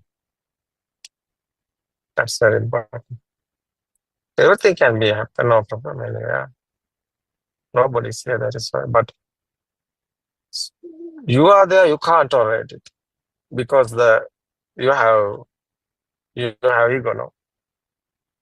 But ego is fading. That's okay, no. It's not easy. Yeah. Normally your job or your daily, that's your lifestyle. So normally going on. It's no problem. You want experience. Everybody want experience. Yeah, Buddha's word is come and see. You can experience it. It's very nice feeling. It's good. I think its time is now is over. What do you think about Suranga? Thiruvan Sannaya Mahansa, yes, it's Yeah. really beautiful Aryan Mahansa. That that big that I think that the tranquility that comes from within, and then the ability to still do the same things, isn't it? Aryan Mahansa is still doing the home stuff, still doing the chores, still going to the market, still doing the job, and deadlines, and working 5 hours, 10 hours, 12 hours. You don't feel that stress is not there. The problems were there only because we made it a problem. Grandmas those days, everything is what do you call it? Like a gatekeeper. Everything is questioned. That is because of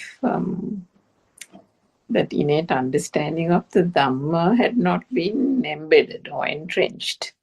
So everything becomes an issue then in the mind. Yeah. And then it's like an easy flow. It's like how you say water has no shape. Water takes the shape of everything, or the bowl that it is put into. If you put it into a glass, the water takes the shape of the bottle. Or if you put the water into a glass, the water takes the shape of the glass. It's like that. There is a blending without friction, isn't it? That's a non-soul. Yeah. That's a non-soul pattern. You are not anywhere. I say everything is okay. Yeah, nature is there. You are in somewhere. There's something. That's the problem. It's you. You are not anywhere. No problem. No, it's okay. That's the water shape. What's the is okay. Art is okay. But you have art. You have shape. It's okay. You can't tolerate other shapes. That's why. No. Yeah, that's right. Your style, yeah. Your art. It's your art. It's your experience given you art. Otherwise, your mind also experience. So that's Abhisankara. Buddha's word is a spark. Is automatically generating the power, more power. It's more ego. It's you. Oh, you who are you are a doctor or anything. So that's your ego. You have a value. You are given. You are given to you are given value to you. That's why, no. Yeah. It's okay. Nobody value given to you. You not you is the you don't care for anybody. It's okay. Otherwise, that's the black sheet. Yeah. That's good idea. That's good idea. It's easy life. That's good, I think. That's final result. It's okay. That no problem for that. That's a big no. Otherwise, the monk like that, no value. It's okay. The monk haven't properties. Monk haven't money or anything. That's why no monk is emptiness. It's okay. Nothingness. No value. That's not a physical. It's a inside. It's a mind. You weren't there. Nothingness stage. It's a peaceful. That's the tranquil. Otherwise, yeah, it's good. I think. It's okay today. I think time is now is over. Okay, tomorrow we can discuss again. Okay, Kokila. Okay, Saranka. Thiruvan Sannaya Everybody. Namaskar. Everyone, sir, I have an answer. Everyone, sir, everybody.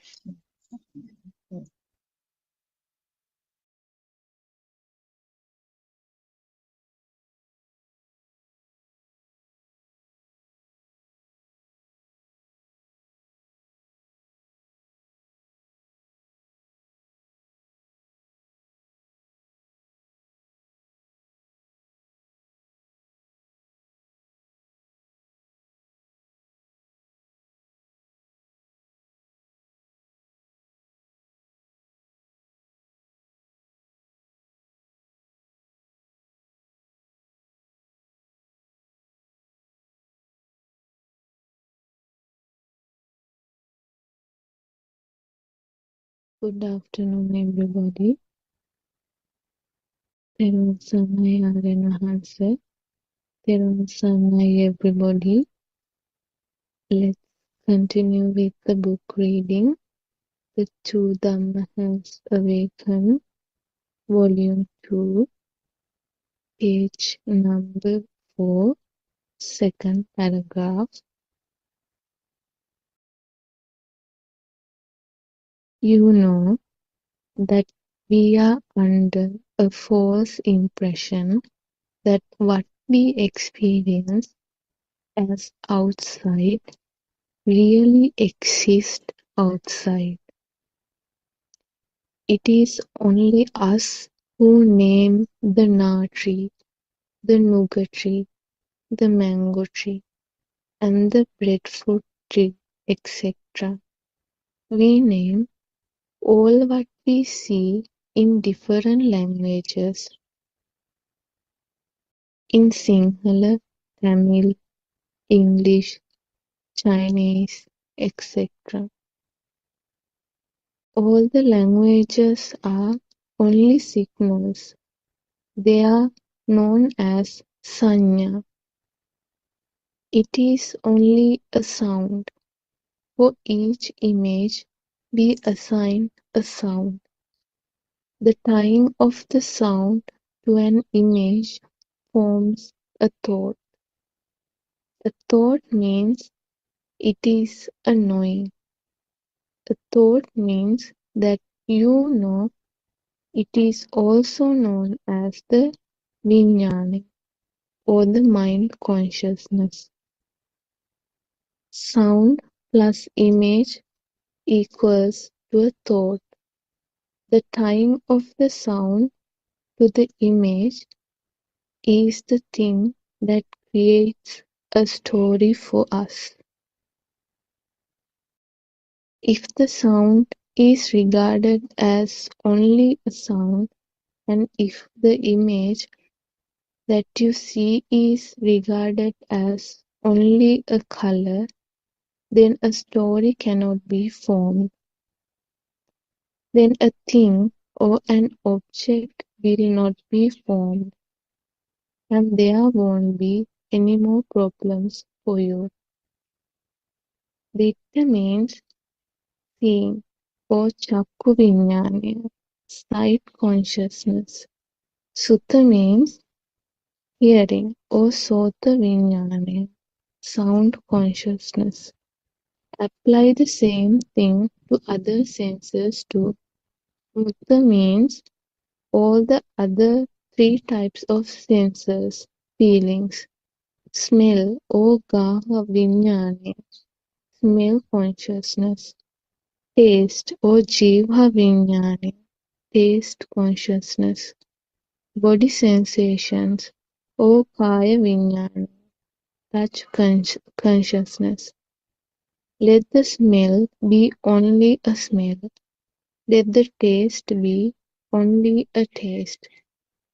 Let the body sensations of heat, cold, and the touch feeling be only a body sensation.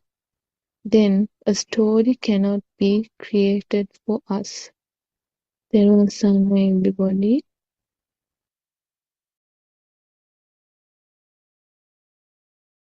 Therun Sarnai Shani. We pay homage to our noble friend Buddothpado Aryan Wahanse. Therun Sarnai Dhamma friends. This is Buddothpado English Zoom discussion.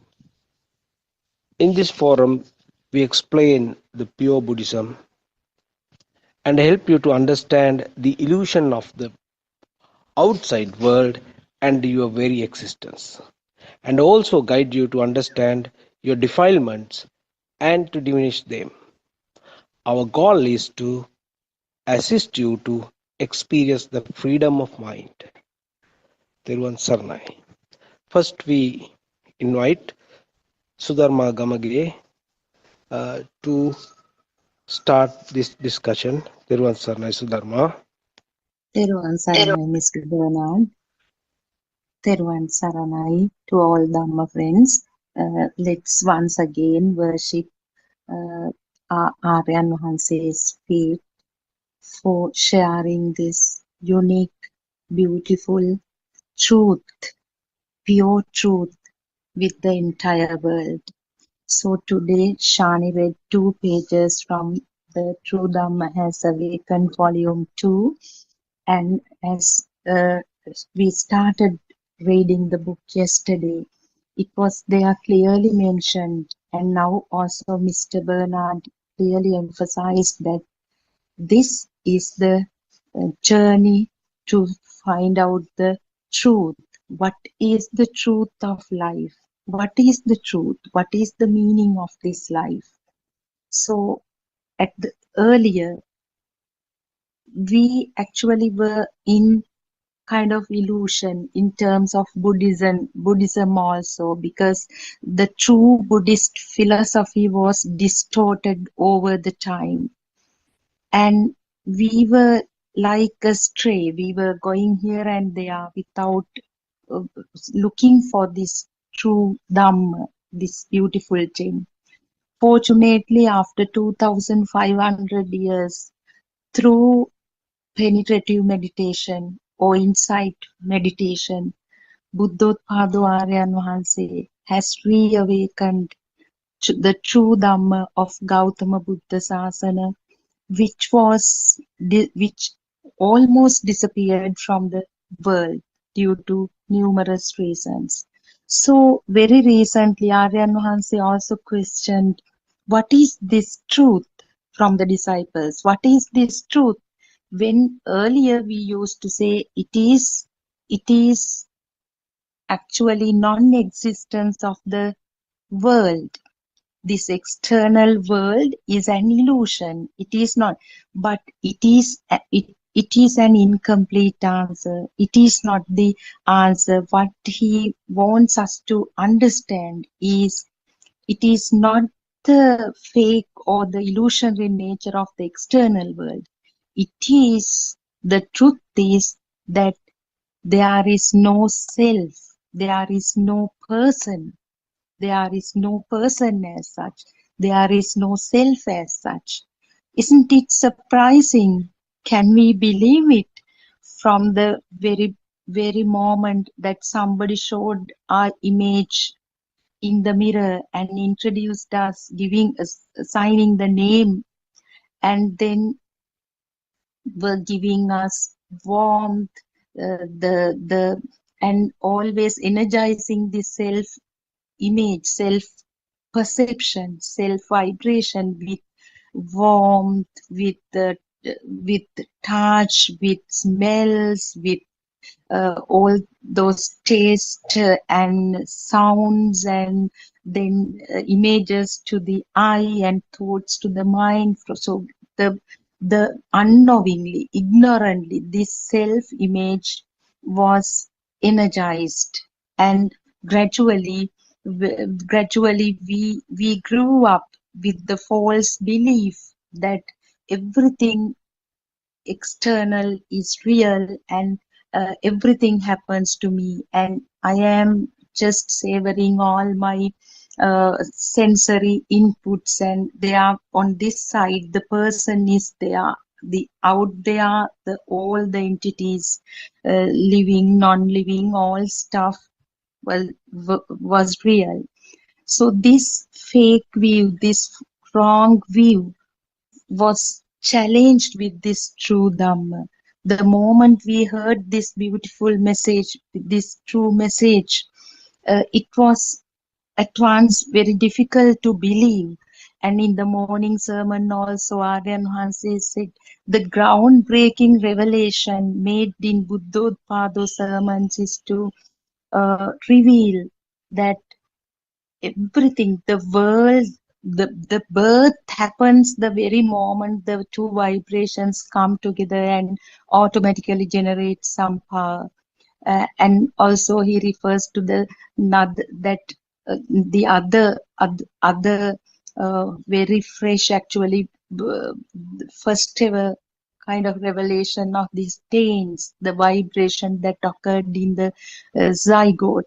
So, and he emphasizes this is not all, because gradually when the disciples come to a certain age, when they automatically develop this wisdom to understand the next deeper level, he would make more revelations, and he is so determined that his disciples will end up this sansaric flood of sansara or life and birth somehow. So we are so privileged.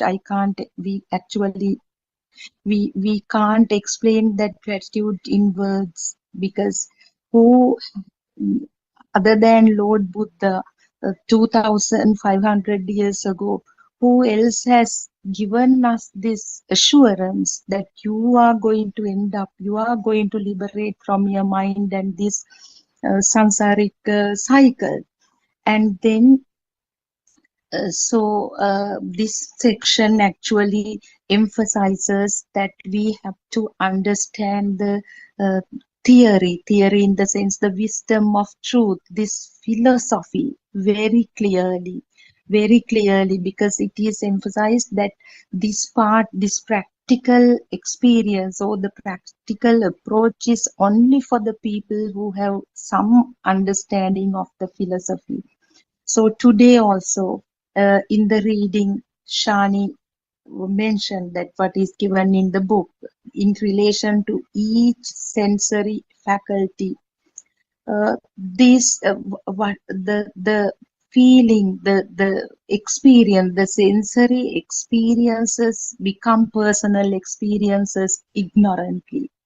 But with this true Dhamma, what we came to know is the length of our life, the lifespan is just the uh, just an instantaneous experience. Life, our living is just an instantaneous experience because it is only the length of the thought. So thought occurs in such a very, I mean, incalculable uh, time because it is given in split seconds. It's kind of such a small fraction of a second, even millisecond, I think.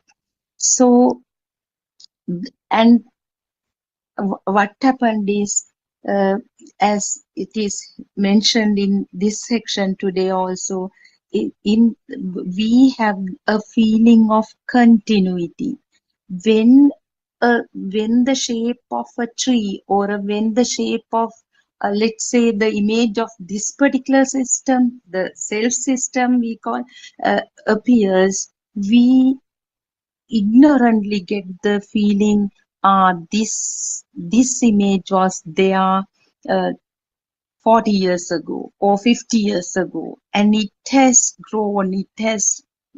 Now we have a mature image. It's the self. From the day when we went to the school and the teacher asked us to write an essay on myself, so we wrote, I am so and so, I have this, my parents are all I, me, my things. We have like fertilized in a way that like energized, we have strengthened that. So but the beauty is now we have the weapon. We know how this self vibration occurred and how this power is generated. So mistakenly the thought power is taken as the self self actually self sense of self. So, and on top of that, there is this story of the taints also. But however, now we know the magic, the strategy is used by the magician to create this illusion of the self. I would rather say not the external entities, illusionary world, but the illusion of self.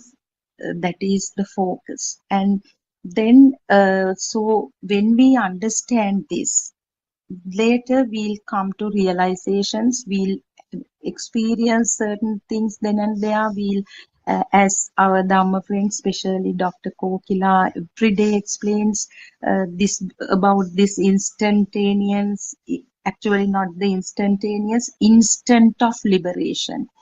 A disciple should at once experience that. And yesterday it was questioned by Dr. Sakuntala, and it was beautiful to know that the system is unaware of this instant of liberation, because it is not a familiar experience. But fortunately, it might telepathize in the journey at some point. When we get stronger and stronger, not as a person, this realization gets stronger, and we understand in and out, all these concepts properly. We all will be able to experience this non-self instant. Today, then again, now all Dhamma friends have joined. It is again, we are going to discuss a practical approach in the next section. So this section also dealt with the wisdom of truth, this message, the mechanism behind the sensory faculties, especially the mind consciousness, how it acts as the main magician to give us the feeling that we live in an existing world and the self also exists. There's continuity. Teruvan Saranai. I just have to add something there. Yesterday, Dr. Sakuntala's question about whether someone may not be aware,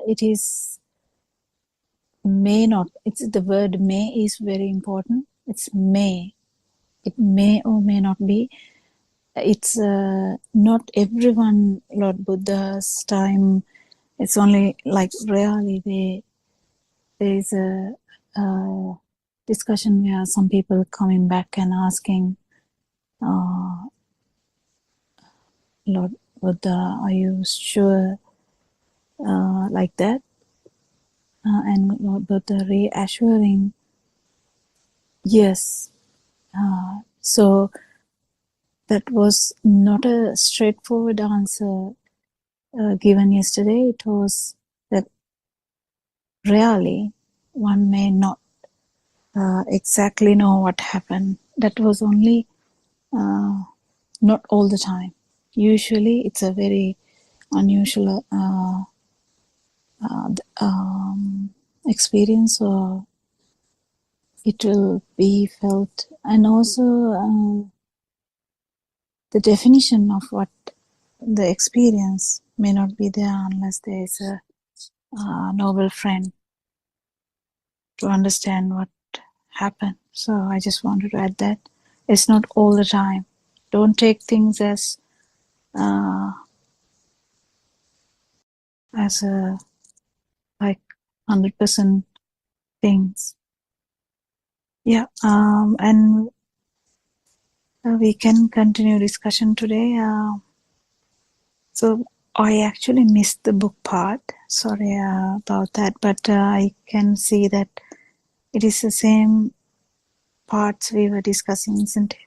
Same dumb points. Teruvan Saranai, Dr. Kokila, yes.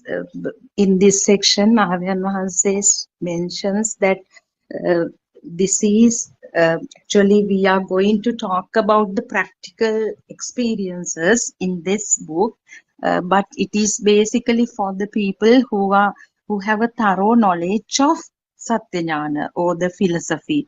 And this bit actually reiterates the mechanism of the six sensory organs, with special focus on mind consciousness. Was there any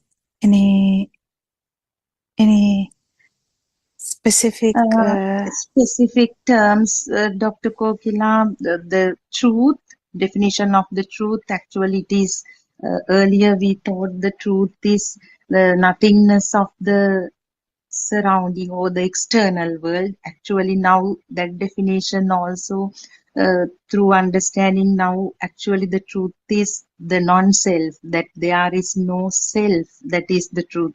And then the definition of the truth, and then mithya drushti, the false view and the right view. Those are the key terms. And the mechanism of the sensory faculties, as usual, this sound I and think color. we have discussed this for some time now, Yeah. over and over again and again. Yes, can Dr. Sakuntala ask a question from that part or do something like that, or Surangika? Because we have discussed this in Yes, different angles. yes, there was Saranai, all Dhamma friends. Yes, I think what is described, what was read from the book was the basic level where the what is meant by the action of the five senses and what is meant by the consciousness, and the fact that uh, together when it happens together, well, not together, I mean when it merges together, how the thoughts are formed. So I think the basic facts have been uh, described in those 2 pages that we listened just now. We can go a little bit further, I think, from that basic level. Actually, this thought formation, which is very well established when the child is a little bit older, and in the very small baby, it's only the sensor functions where the experiencing of the sound, shapes, and the tactile feeling and the smell, taste, etc. In between these sort of clear-cut areas, that means a very young baby and the older child, maybe about 6-7 years, there is gradual transformation of things happening. When things means gradual transformation from the pure sensor level to the well-established thought level. And that transition actually is something which is not very clear sometimes.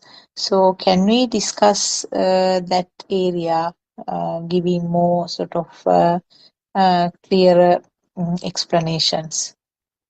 Terwan Sarnai? Yeah, actually, I would like to pay more attention to one part today, and Yes. we can go on elaborating on that, because even though we try to tell this, I don't know the exact thing we are trying to explain is going to everyone. Sometimes it's our inability to tell that properly as well. So even though child can't say the word mother, before that level, before the before the child can think about mother, I have to call mother, I have to do this to, I should run to my mother, all those things. It is very, very important to understand that even well before that, the perception level is there. The perception level is the very important part that that a lot of us are not getting properly. Because even before the value comes, the value keep adding on. Value will be like adding, it will add to the level that the vibration will be so big, it's not even matching a human vibration. But before that, even as a like 1 year old, there's perception. So that's what Aranhanse once told. I don't know whether you can remember. The ducks will be very close to a cat, because when the ducks came out, they had the scent of a cat and closeness of a cat, and they feel close to that cat, even though that's not the mother of the ducklings. So I don't know, it just, you have to get this and feel this as well, that the formless level, how it goes to the form level and then go to the sensual level. If you don't get this, you can't reverse as well, because the reversal is happening at the same levels.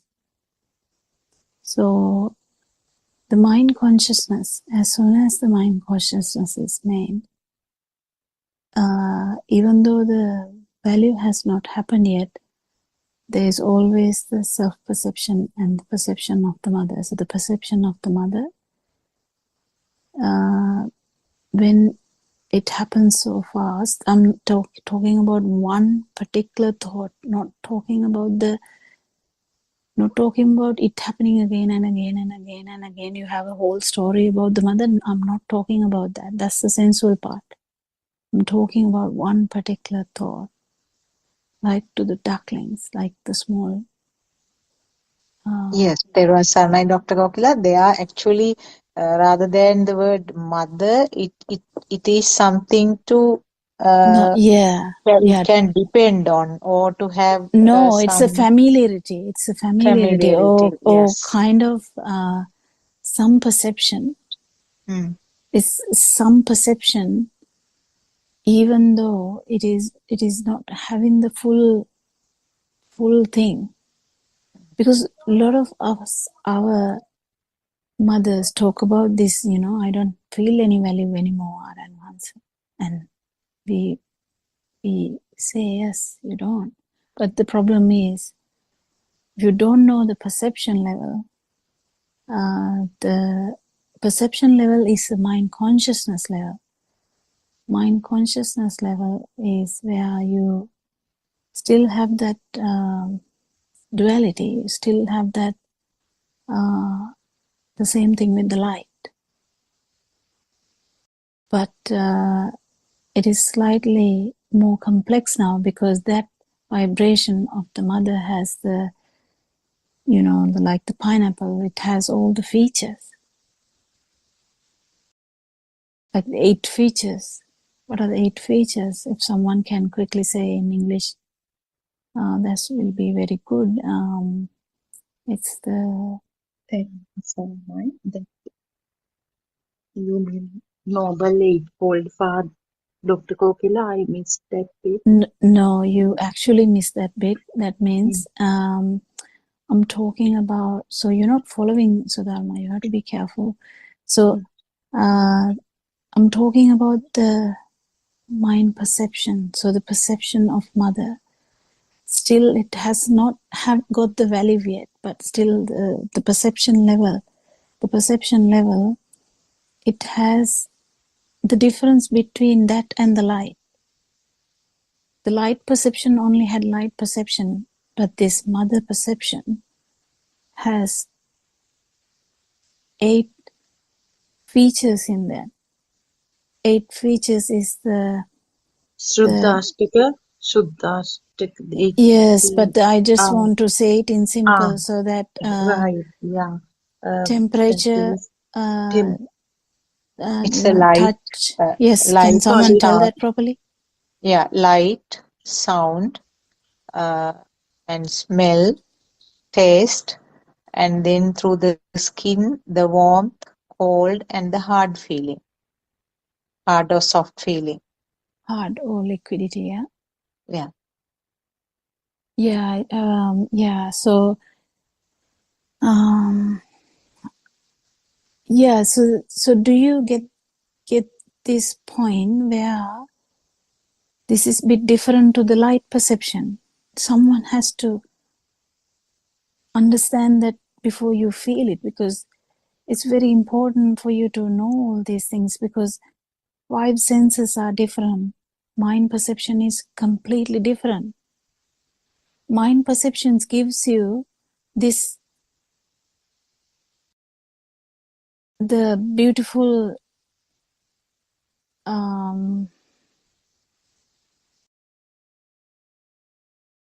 manifestation of the world,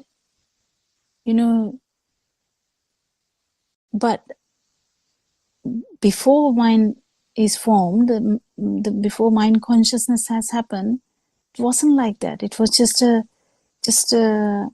like different kinds of vibration, but the same vibration, but different kinds of vibration, felt as different kind of vibrations.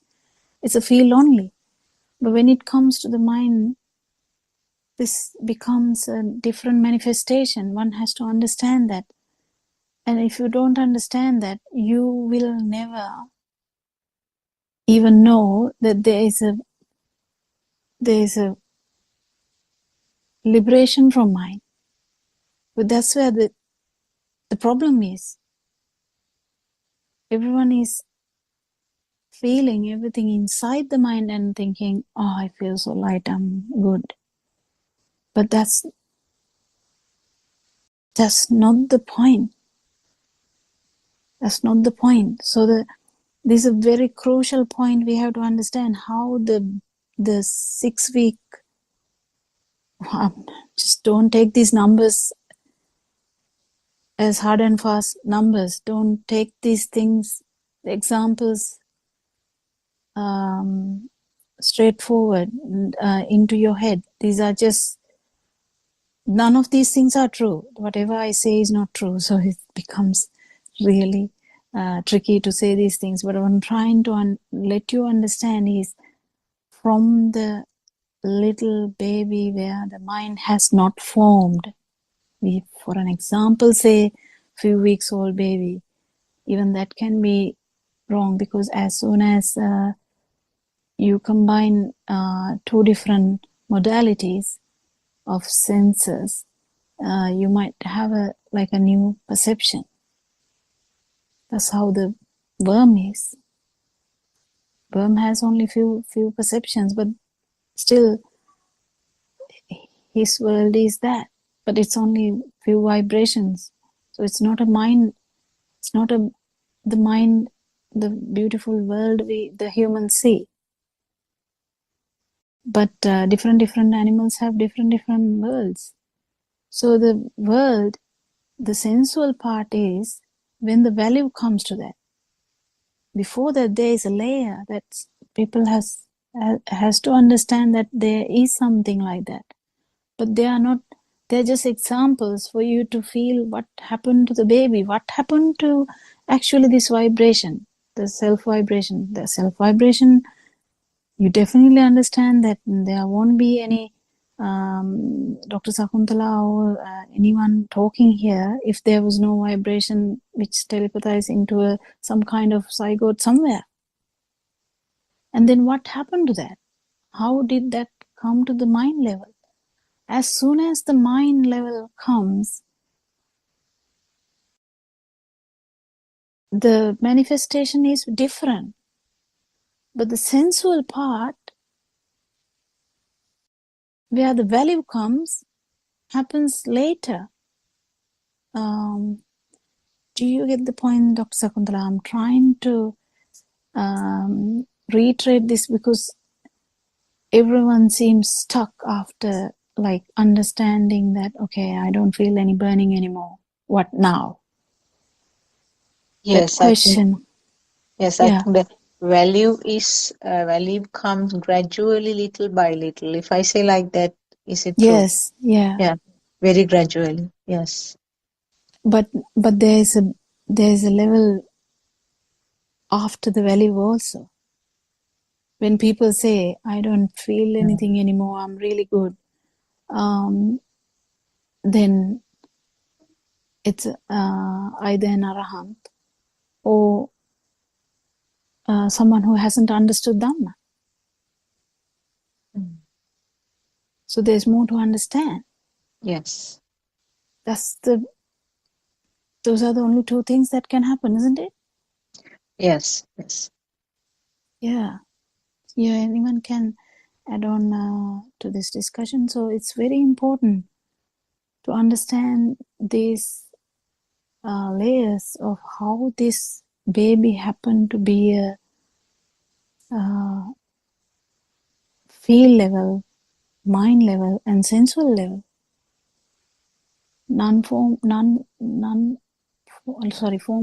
Formless, form level, and then sensual level.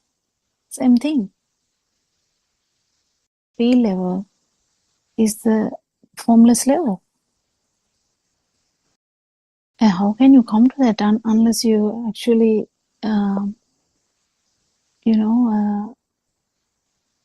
understand there is a form level too, and there's a form level with that vibrating again and again. This sensual level happens, and we are born in a sensual realm. But we are understanding all these 31 realms because that's the beauty of human vibration. That's the beauty of the human mind. Human mind, that the ability of this vibration to be able to feel, not see or not talk about that, but actually feel these vibrations to the highest level and to the lowest level. And the non-vibration only can be done in human realm. Yeah, someone can add on. Is Surangika here? It's very important because I feel sometimes it's difficult to tell, and we also stutter in telling that, and it's not the message is not going properly. Aryan Mahansi has been telling this for a long time. It's just we struggle with that, even understand how deep this truth can be, because we keep telling, Everyone Saranai, Dr. Kokila. Now, when we talk about this, isn't it all these layers are anyway different levels of attribution of value to self? If I explain it now, earlier in the sensual world, the value attributed to stuff is obvious. People get angry. You can't explain it in that way. You have to explain it in one particular stimuli, because otherwise you will misunderstand this. All the layers all the layers are in one stimuli. So don't even talk about in a different ways, because it's even the non-vibration is felt in one stimuli, one particular moment. So if you deviate from that, you actually might not catch this. So if you're trying to give an example, give it in one stimuli. Yes. So if we take the commonest example of the chair, so the one in the sensual level has the kind of real craving to keep it. I mean, both the person is there and the chair, the need to lot of our mothers say now they don't have that. Actually speaking, that can be true. So what is the level beneath that? And Dr. Kokila, then the chair is there, the person doesn't notice, volitional formations happen in relation to that chair, but still if the chair is missing, the person is aware of that and may notice it. There is subtle need to keep it. No. Still you are talking about the sensual world. Oh, it's still sensual. That level. Okay. So what is underneath? What is underneath is the perception. That chair, the perception, the image, not the physical one. Yeah, but what is that The level?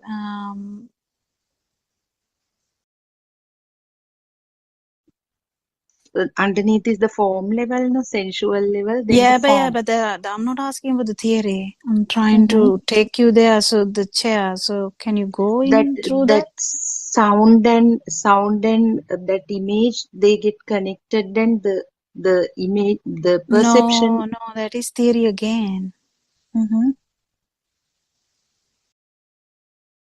What is in front of you now?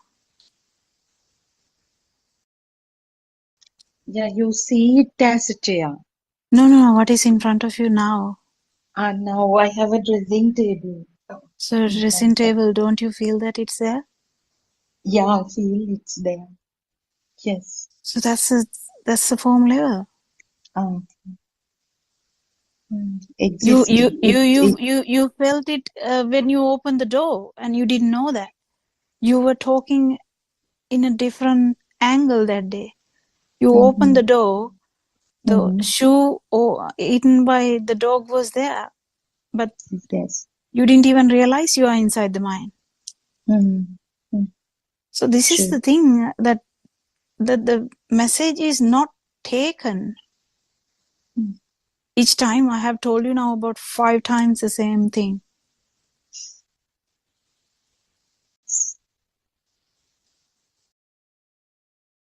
Yes, it's so difficult, Dr. Kokila. No, it's not to get difficult. I this. think the relaxation should happen to that level, so you would definitely feel that, because that's why I'm trying to tell what happened to the baby should be understood properly.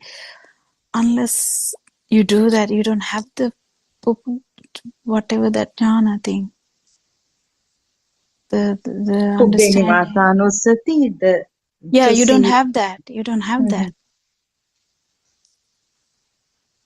So that's the importance of knowing these things, like even as a theory, but actually speaking, the if you feel only, you will understand it fully. But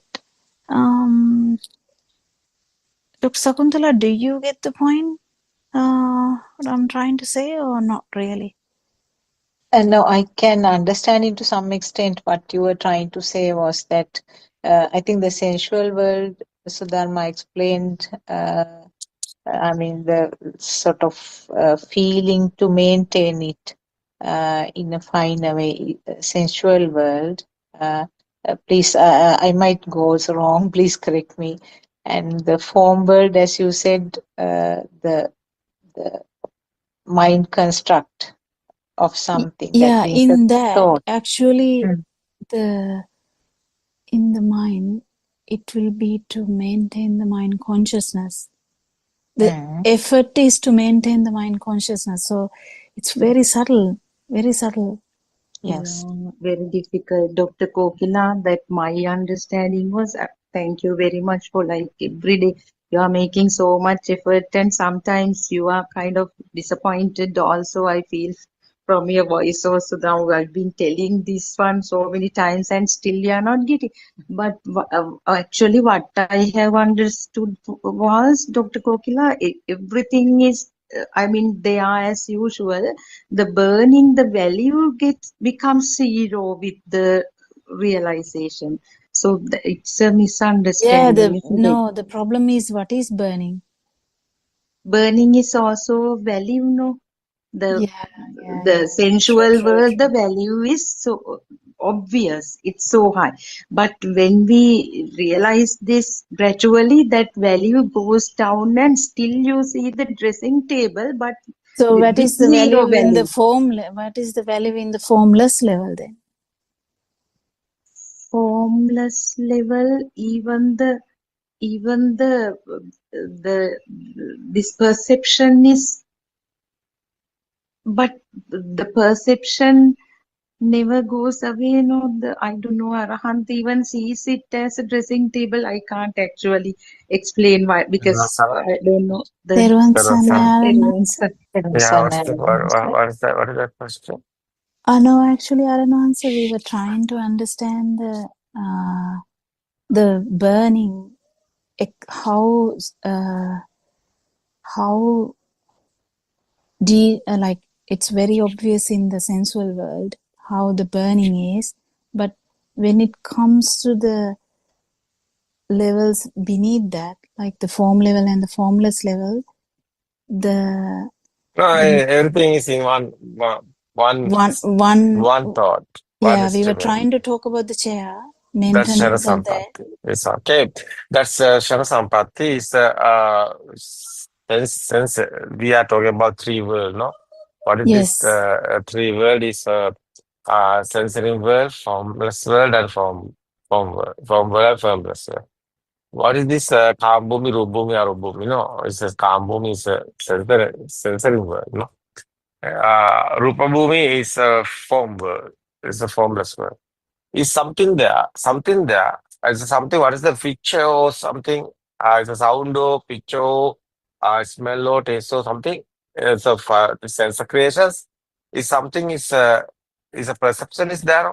Sound is perception, no sound perception. It's a light perception, no? And the smell perception and the taste perception. The hot and cool, smooth and rough is a body. It's a feel. It's a perception, no? It's a rupa means that one, no? That's a form word. It's okay? That's form word. Form word. The formless word, something there. Sound or picture, or what, it's no matter. Something there. It's not real enough. Sense creations, no, everything. It's not real. It's okay. The final is coming. It's not real. It's okay. Normally everything is happening, but it's no anything. It's okay. No any rupa dasana. What's the meaning? Buddha's word is mm, that's beyond the rupa dasana. No? It's the obhasa. It's the one. It's the one indicating. Only one. Yes. Sound, not sound or picture and five sense creations. Only one is something. Something there. What is that? Is a chow table or mother or father? No matter. It's okay. Everything is thought. It's okay. But thought is not real. It's okay. It's anagami bhumi, you know? We are talking about. Yes, sir. Yeah, that one is a final one. It's a one. What is that? One spark. What is that? It's something. No matter what is that, is something. Something there. What is that? Is a sound or something there? No? Sound or anything. It's okay, something. It's a one. That's a formless. You know, it's a chair. Is the example is a chair. A chair have value. It's a kambu. Is a value is kambu. It's okay. Chair have value. No, that's a kambu. No value is there. No real chair. No, it's our mind. It's a thoughts, sound and form. It's okay. No value is coming. That's a beyond the sensory world. Value is gone. After value is gone, but dream is there. Yeah, the dream is there. That was Dream is I there. was trying That's a rule. Yeah, to tell form. that, but couldn't tell it properly, Aranansa. Yeah. Value Still, is not there, but dream but is the there. dream is there. Yeah, that's a beautiful way of putting Yeah, it. that's the form word. The final one is the formless word. No value, no dream. No dream, but there is But there's something. something. They feel something. Yeah. No matter what is that. But feel is there. Feel is there. Yeah. Feel is there. It's something. What is that? Don't know. But feel is there. Something there is a feel. Something is there. Yeah, it's okay. No sound and form is not real. It's okay. Thought is it's okay. Thought is not real. Yeah. But something there, no. Someone is thinking. Something there. We don't know what is that real. It's okay. Sense creation is not real. It's okay. But something there. someone thinking, no? Something there, that's a doubt. Doubt somewhere, that's you. That's why. So is a vibration is there. No, it's okay. That's an example again. That's a chair. Chair have value, chair have picture, chair have exist a field. No, that's three dimension, no? Three world. It's okay? Yes, sir. It's okay. Yeah, it's okay. There's one thought is here. It's it's okay. That's the everything. Every second, every moment, have a thought. So every moment, our world is created, no? How is that? That's not still world. It's every moment is happening. No, world is again and again and again and again and it's happening. Because you see other side and you see other side. It's okay. You see in France. After wow, you see what happened in this present moment. Where are you? No matter what you looking, it's okay. You see other side, it's another thought. Is you hear something and sound, it's another thought. No. Yeah. Oh, that's the world is again and again happening. No, it's Yes. happening. Unbelievable. Every second you birth is coming. Is there? That is why every time birthday, happy birthday. Yeah. And the awareness, even the craving levels that changes, because the craving is initially it was for the chair. I mean, we wanted the chair.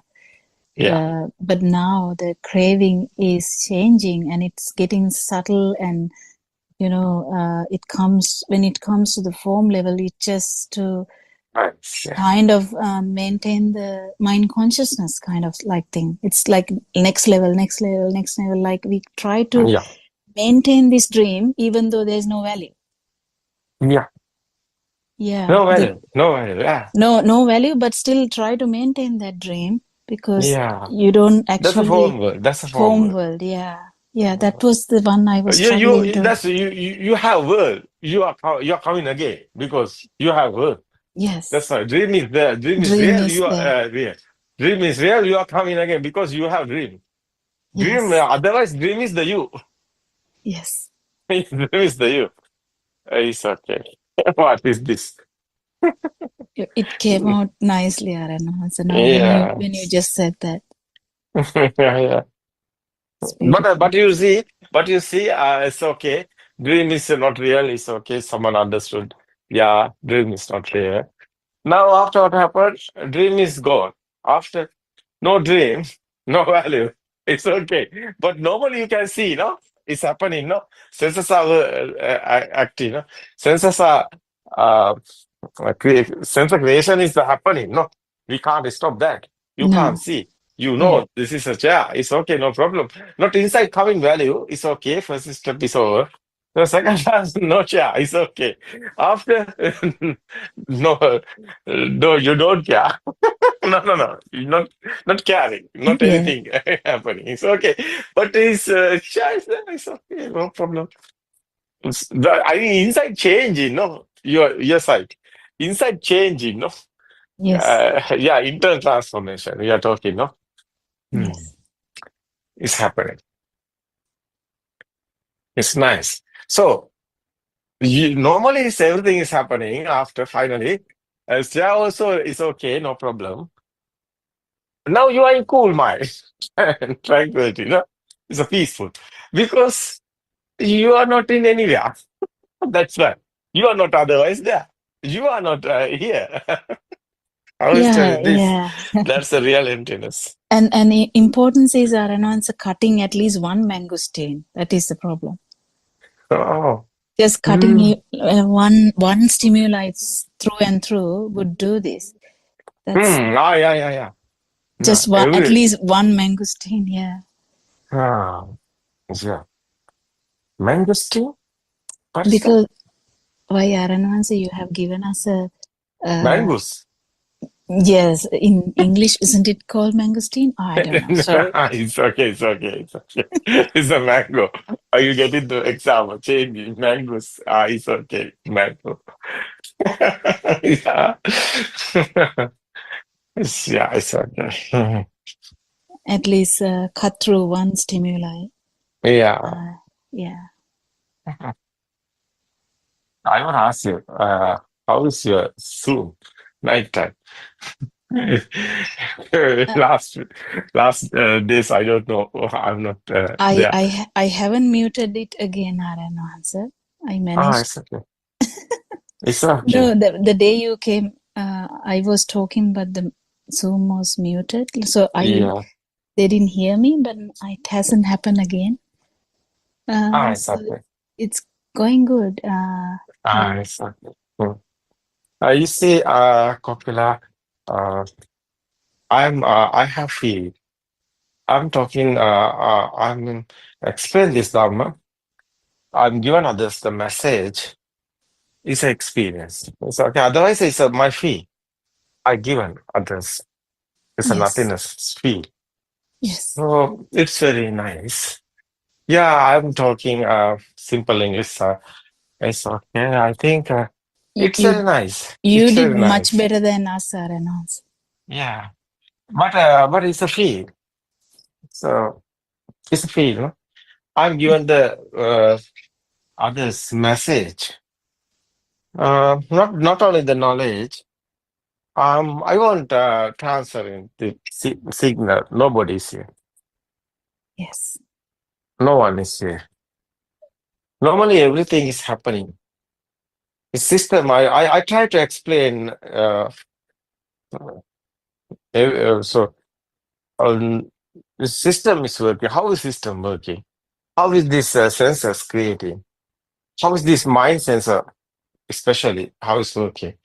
So nobody is here. System is working. Very difficult to understand.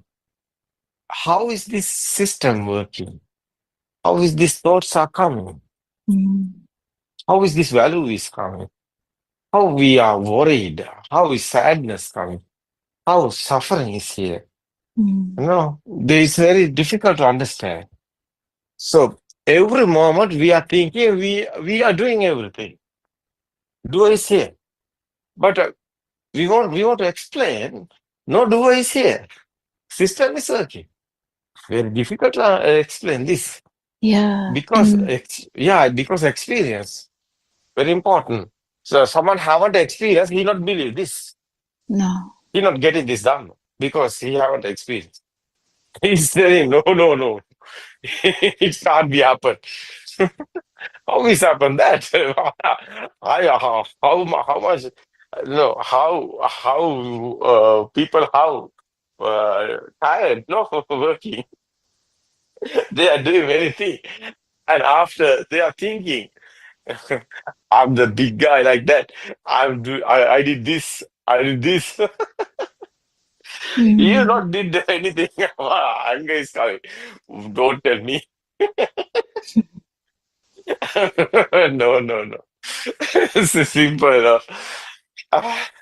You are in radiant mind like this present moment. It's now just your birth. Yeah. What? It's not unbelievable. Yeah, it's unbelievable. It's very beautiful, Aranwansi. Yeah. And the suffering is finally, we had so many definitions of suffering, but now we know it is a self-vibration, which is the suffering. It's very important. Its birth is here. Yeah, now. Past is this present moment, only the thought. Future is this present moment, only the thought. What's happened? No future, no past. We are living only this moment. What is this? This present moment thought also not here. What is this? That's why. Unbelievable. But normally, system is working. Normally, we are thinking. No, normally we are focusing the planning, the everything is doing. But system, that's always a system. Systematically coming. What we are eat tomorrow. No, where we are going. It's okay. It's okay. You have plan.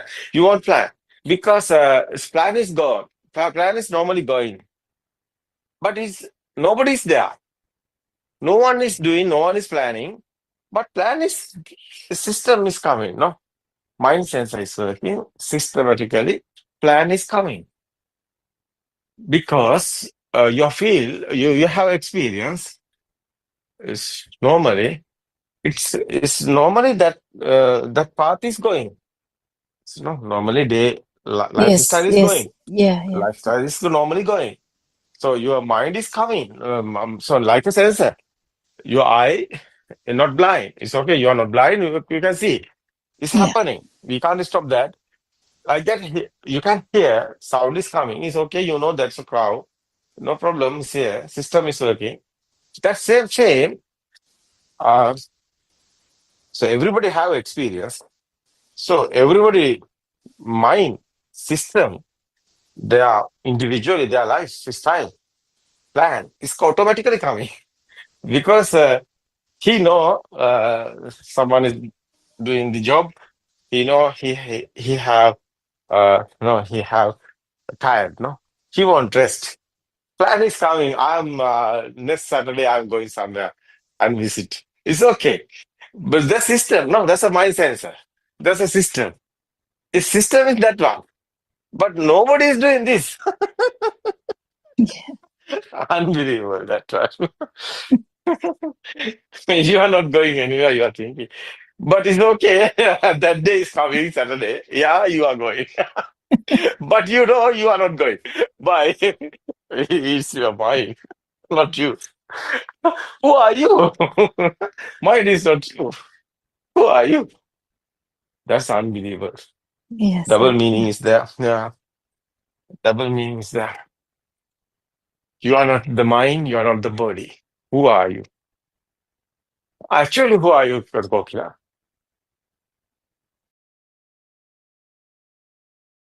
Mind is not you. It's okay. Body is not you. It's okay, Kokila?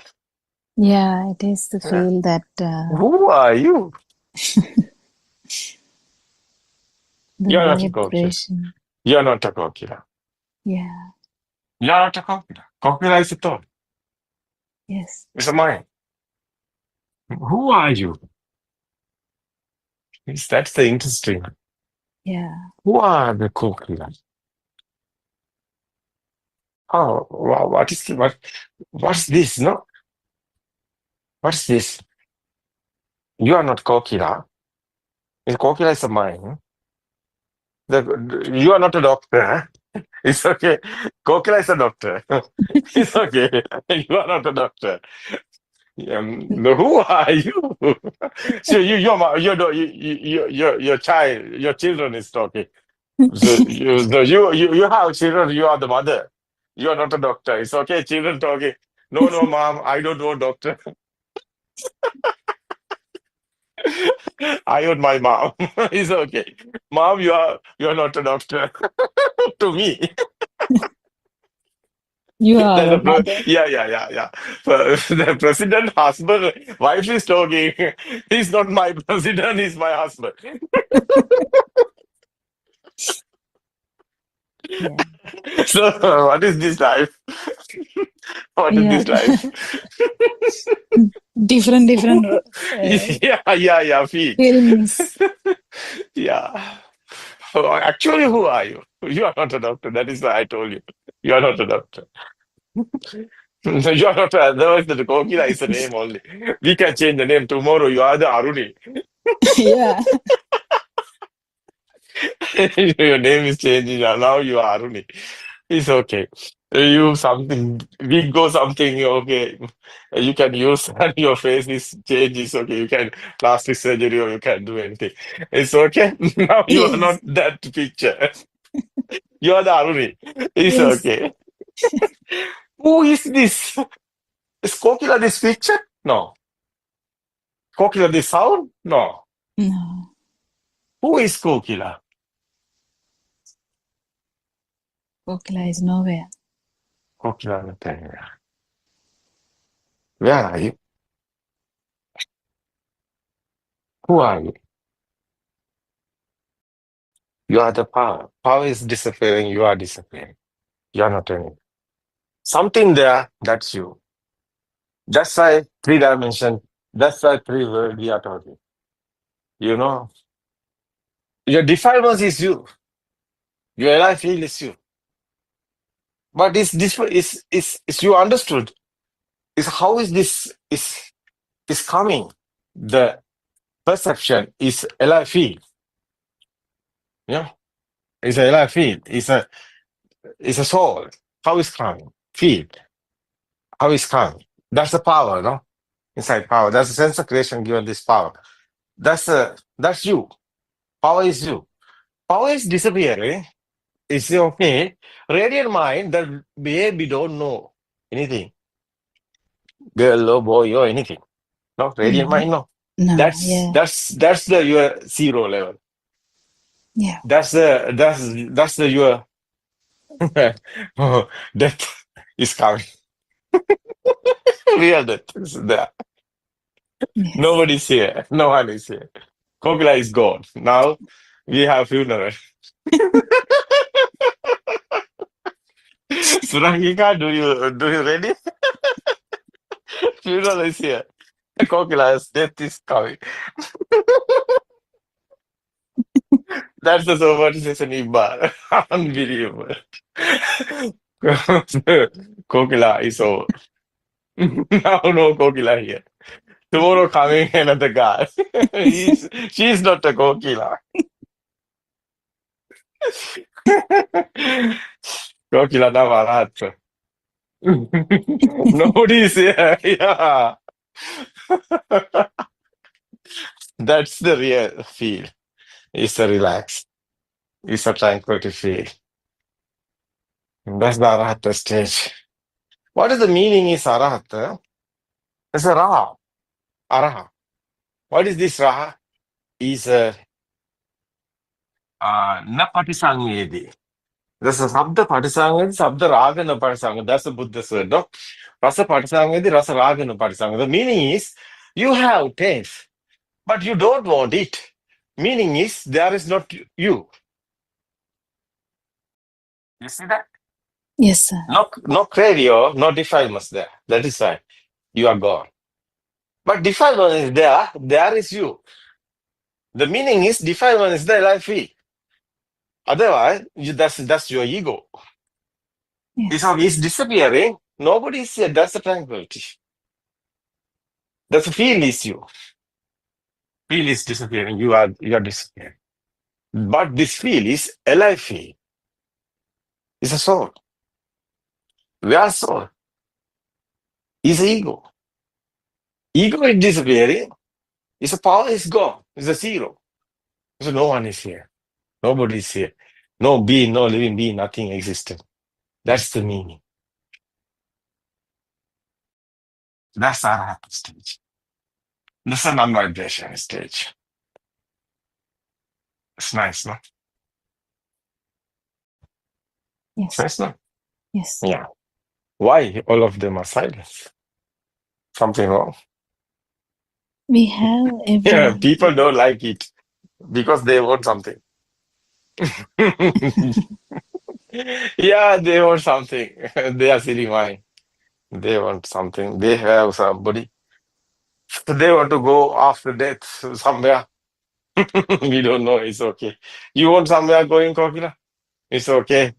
You prepare something. Yeah, little birds making the cage. Little bird making the cave, no? It's okay. After that, where are you want to go, Kokila? You are going. Where's the heaven? I ask you. Where's the heaven?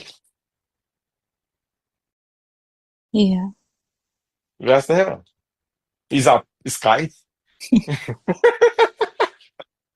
Now telescope have no, you can see where's the heaven. It's okay, sky. Can you see the heaven? It's up somewhere. Sky. What is this silly mind? No. Where's the evil? Where's the evil? Is somewhere earth inside? Where? Where? Nothing anywhere. No anywhere. No anywhere. Everything is this present moment. Everything is this present moment. Awaken to the moment is you're not anywhere. No? Yeah. Yeah. Awaken to the moment as our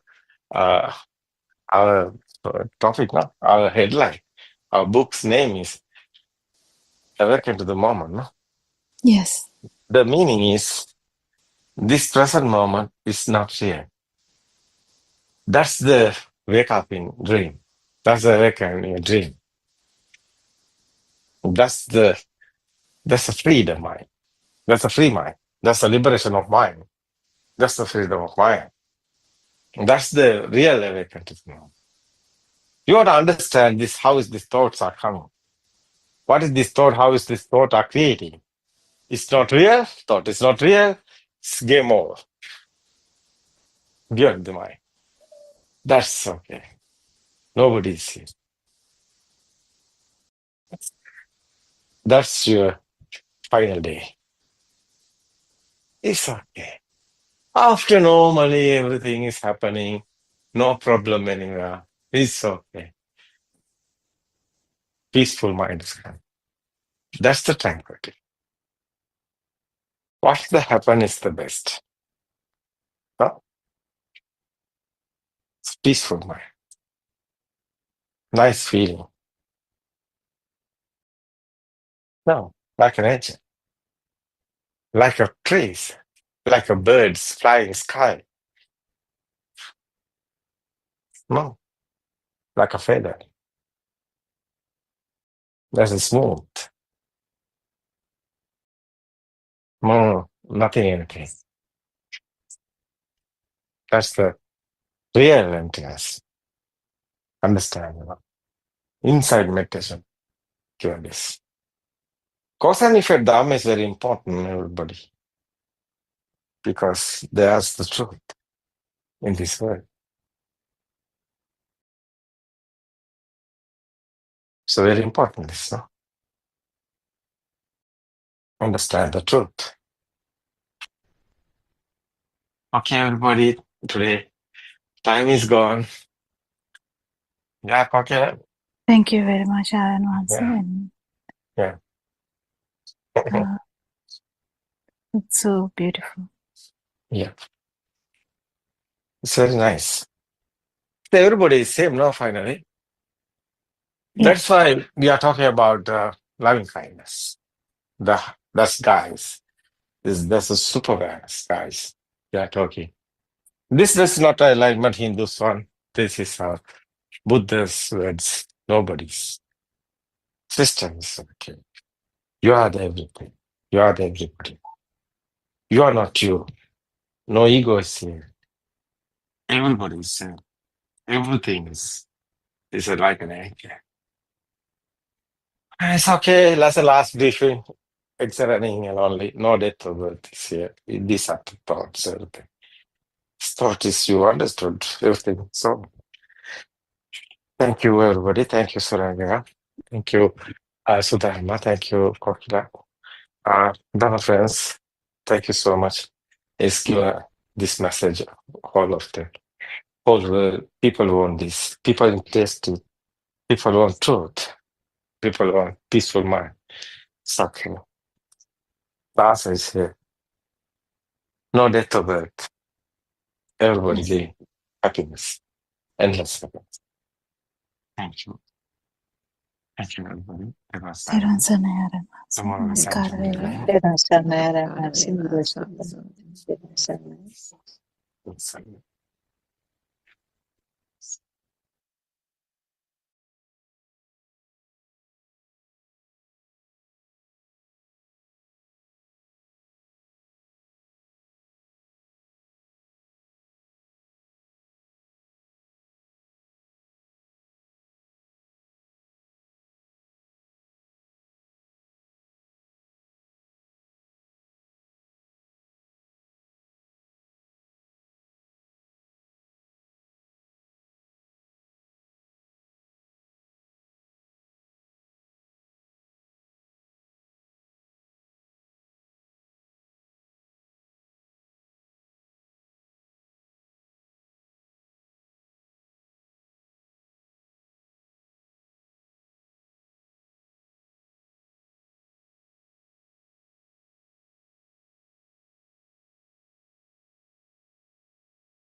Good afternoon, everybody.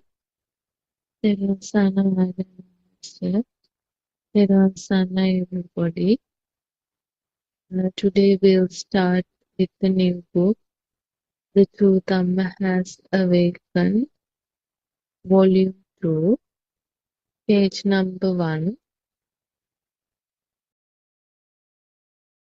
It is time to awaken to the pure truth. Let us talk a bit about the practical side of going on the path. By now, you would have listened to many sermons. I hope you analyze them all very well. You need to identify the correct path to Nirvana, and you need to recognize the correct direction towards Nirvana all by yourself. It is of extreme importance that you know the philosophy, Buddha Darshana, that the Buddha preached to the world. Without the knowledge of the basic principle, there is no path to Nirvana. Actually, we should all strive to understand the Buddha's philosophy, and we should all practice and follow the correct path to Nirvana. Everybody has to understand the Pura Bhaga Pratipadava, which means that we need to understand the philosophy of the Buddha. In order to understand it, we have to listen to many sermons, and we have to associate and discuss it with a Kalyana Mitra, one who has already understood the philosophy of the Buddha and who has already realized the pure truth. We have to find out what is the truth in this world. Unless a Buddha teaches us and opens our eyes to the truth, we would never know the truth of the world. In order for us to move forward in this teaching, we believe that you have already learned and understood the philosophy of the Buddha. Sometimes many of you must not have heard about the philosophy of the Buddha, and maybe you would not have realized the pure truth either. This sermon will be of most importance to the few of you who have already listened to and understood the philosophy of the Buddha. What we are presenting to you now is more than a sermon. What we are presenting to you now is our practical experiences of following the path to Nirvana. We feel that you listen to our experiences. It will be of great importance to you. We are going to explain about how to practice and how to go on the path. We assume that you already know about how to be on the path. In future, we will be releasing many sermons about how to be on the path, and they will all be useful to clear your doubts and find the correct path to Nirvana. We will also try to reveal the path to you by describing the discourses of the Buddha. When you keep listening to these sermons, you will begin to understand the correct and the practical way to be on the path. Let us focus on the practical side, on how to be on the path.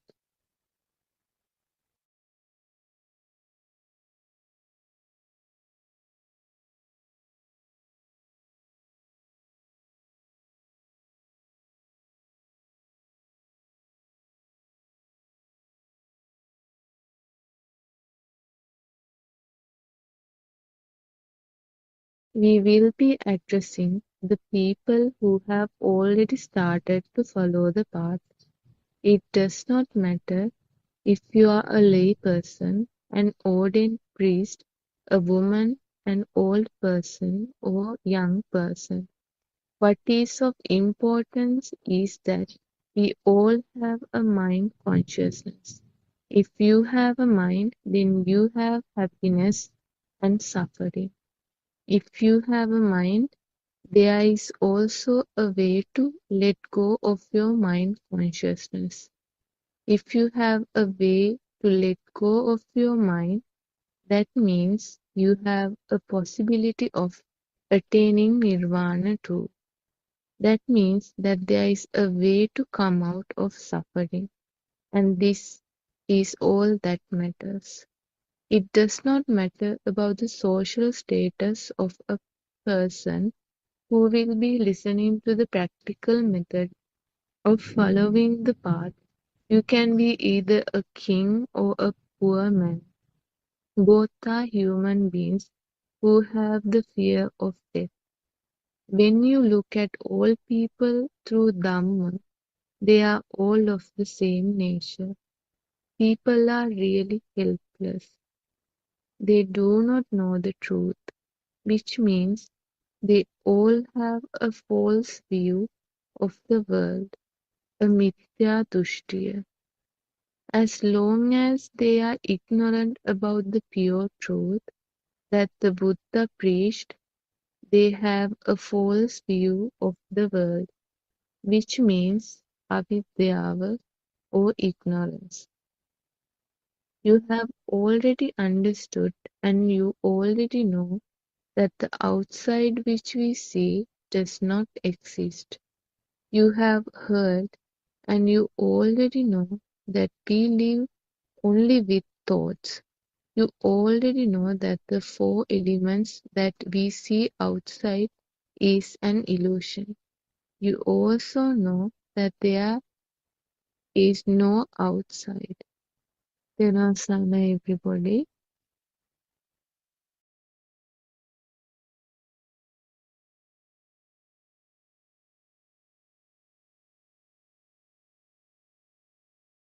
තෙරුවන් සරණයි Shani, තෙරුවන් සරණයි Dr. Kokila, Dr. Skundala and all Dhamma friends. First of all, let's pay homage at Aryan Wanse's feet. Shani today read 2.5 pages, actually almost 3 pages from the new book that is True Dhamma Has Awakened, Volume 2. So basically, in the introduction itself, it was mentioned this is going to be more about the practical part, how to understand the correct path to Nibbana. So in Aryan Wahanse's sermons, as we all know, it is clearly mentioned that Buddha has recommended the proper path to Nibbana as Purva Bhaga Pratipada and Apara Bhaga Pratipada. So if we translate it, it is the preliminary practical approach and the final stage of practical approach. So in the preliminary approach, it is actually having a thorough knowledge of this Buddhist philosophy. In other words, wisdom of truth. Or if we further simplify, one should have a clear awareness of the mechanism of 6 sensory organs and how these manifestations of the 5 sensory organs become real, and how we have ignorantly believed that this non-existent world is real, and how the self view was created due to the mistakenly taking the power generated in the thought formation as a self vibration. And also there was reference to this taints the cell vibration that occurred in the zygote level. So all this knowledge and this is being described in different using various strategies.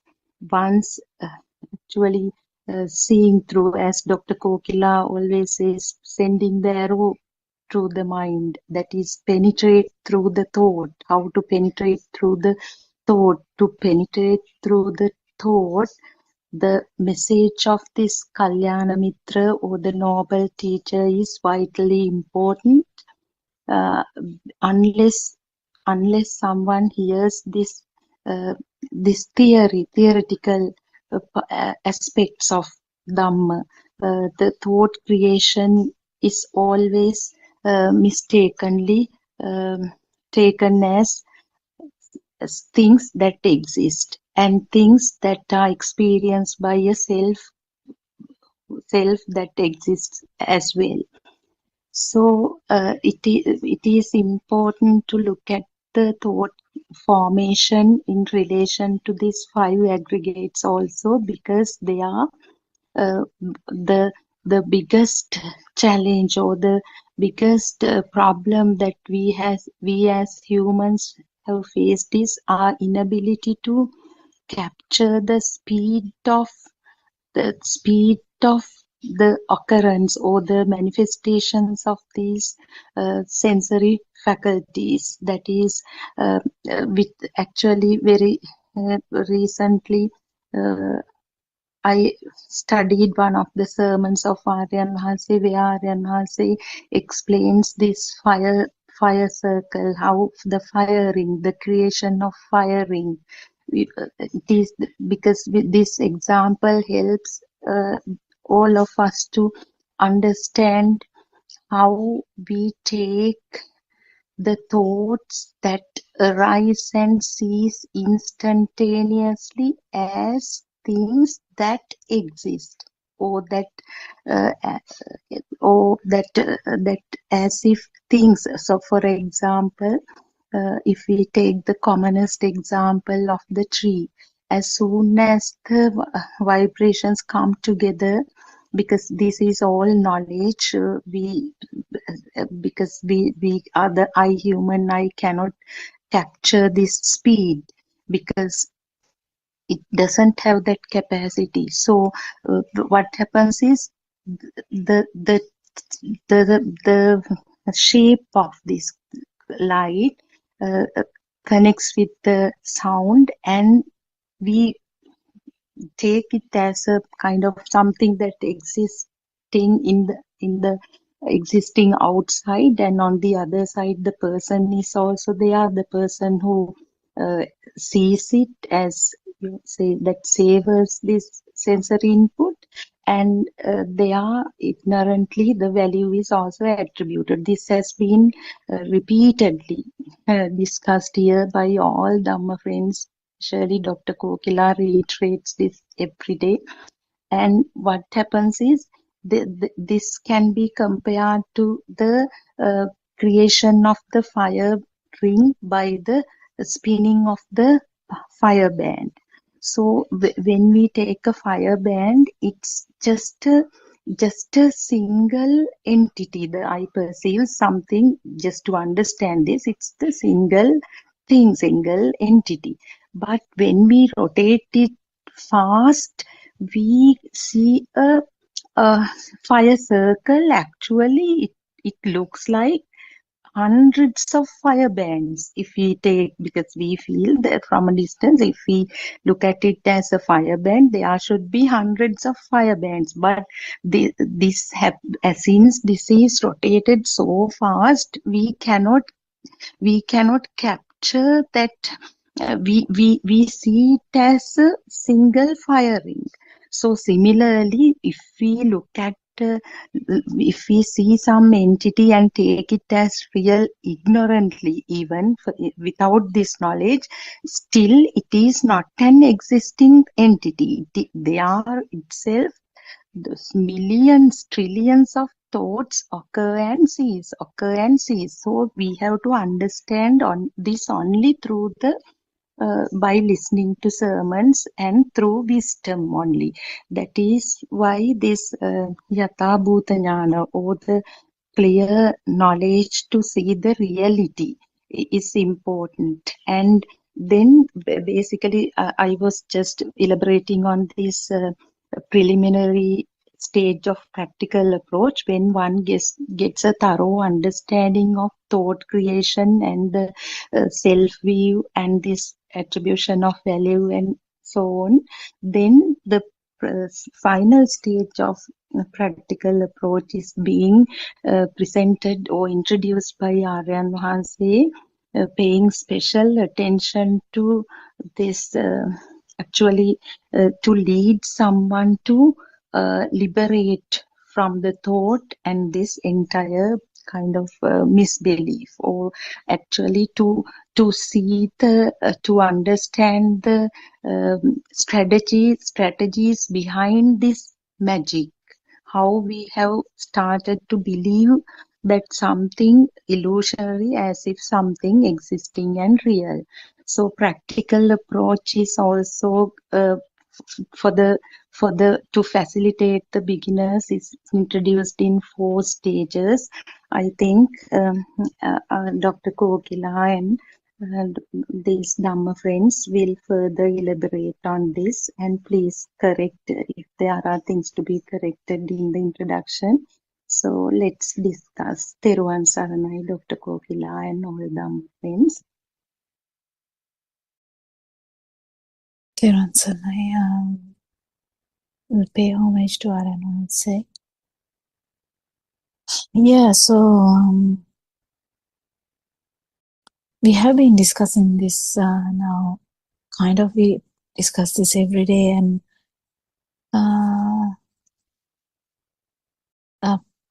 the only thing is,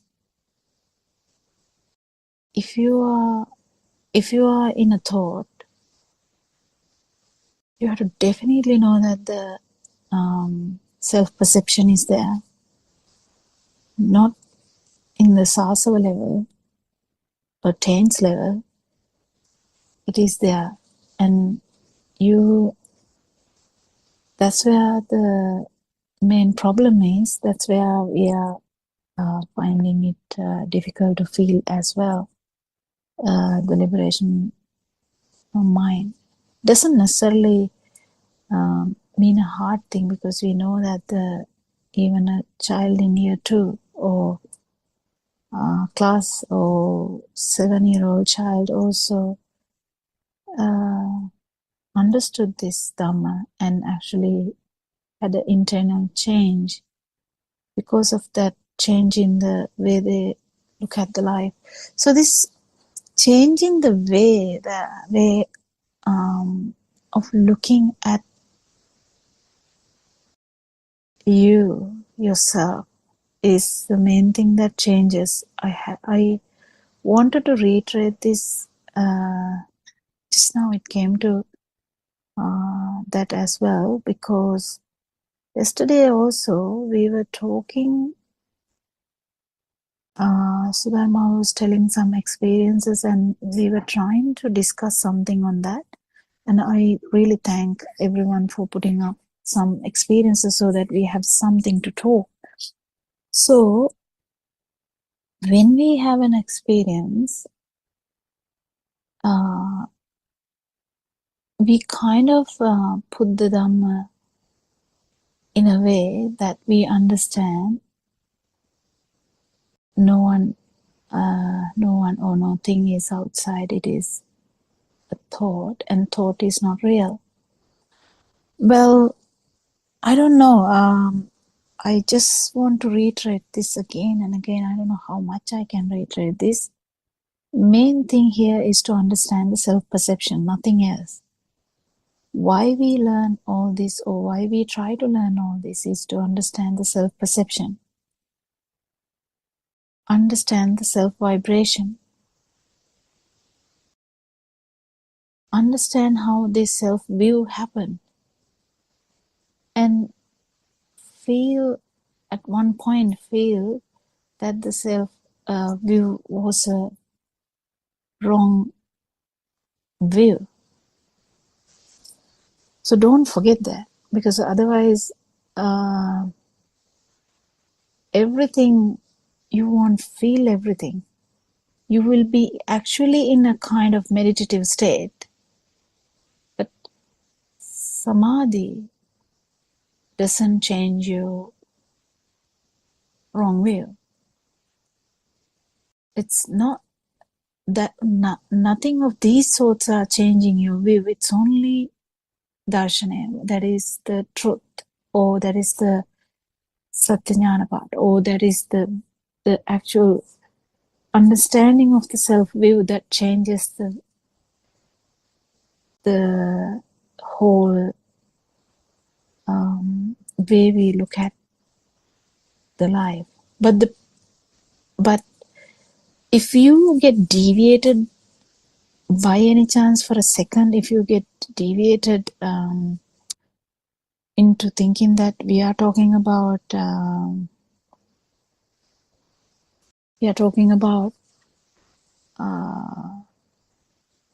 things or people, you might get misled. It won't happen, because a lot of the time all our Dhamma friends are discussing in Zoom discussions, but even the person who will be doing the Zoom discussion momentarily might lose it and let the other person keep talking and also say yeah, good, and all that, and momentarily lose the plot, lose the track, because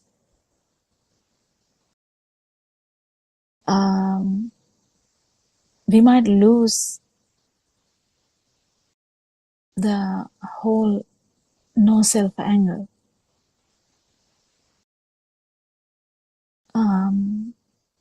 Because if you don't get it properly, there will be such a strong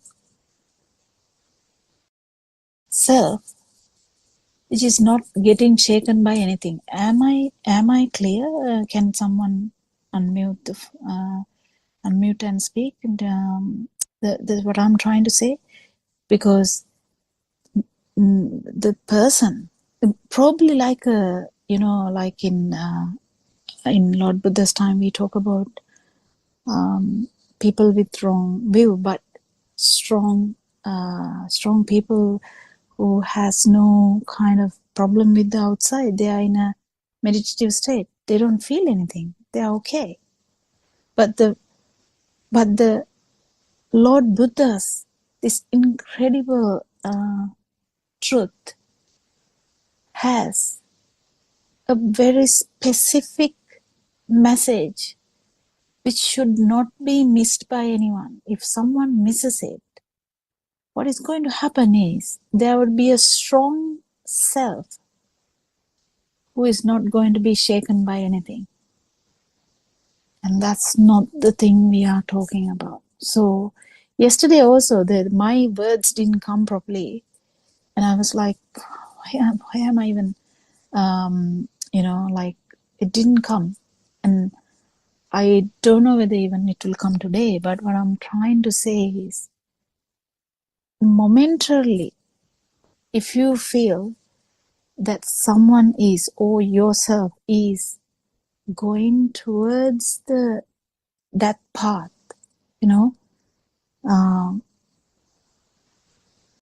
the feeling that nothing is happening, and the no sadness, no problem, not angry anymore, feeling so good and calm and quiet and happy and all that, and such a big self with those all the good stuff now getting stronger and stronger. This is a possibility, and we need to fight it. We need to be able to show it all the time. And if we don't, and if it doesn't come out from the whoever who does the Zoom discussion, other person will be in trouble.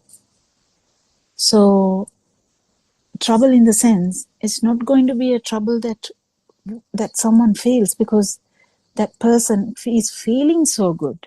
So they will be like, yeah, I feel so good. I have heard it so much in these Zoom discussions, and I can feel Aaron once is scratching his head. I'm just telling a metaphor. Like, how on earth are we going to tell this? This is not about you feeling good, not about anything like that. This is about you losing you. And if it is not happening, and if you are getting stronger with feeling so much tranquility, that is not the point here. So that's the most important aspect of this Dhamma. Aranwan says, effort is not to highlight a self, is not anyone of his listeners to highlight a self. That is not the thing. This is to understand that there is no self. And in order to do that, we talk about all the other stimuli. Yes. Why do we talk about all the other stimuli? Is because the I, me, mine, the self-thought is similar to the chair, the sun, the moon, the brother, sister, son, daughter, all that. It's similar. It's nothing different because it's another thought. And we are talking how this thought arises in this system, how this self-thought arises. We are not talking about only the chair. But when we talk about the chair, I don't know, this happened some time back. Also, all the Zoom discussions were mostly talking about that there is nothing. But if we lose the plot, if we lose the track, we might actually go in that path and build up a very strong self and struggle so hard after that to turn back, because that person who went in the wrong track is feeling so happy, feeling so calm, feeling so good. No, who would like to turn back if you feel so good? Would you? What do you think, Surangika? Would you turn back? What do you think? Anyone can unmute and answer. Would you turn back if you feel so good?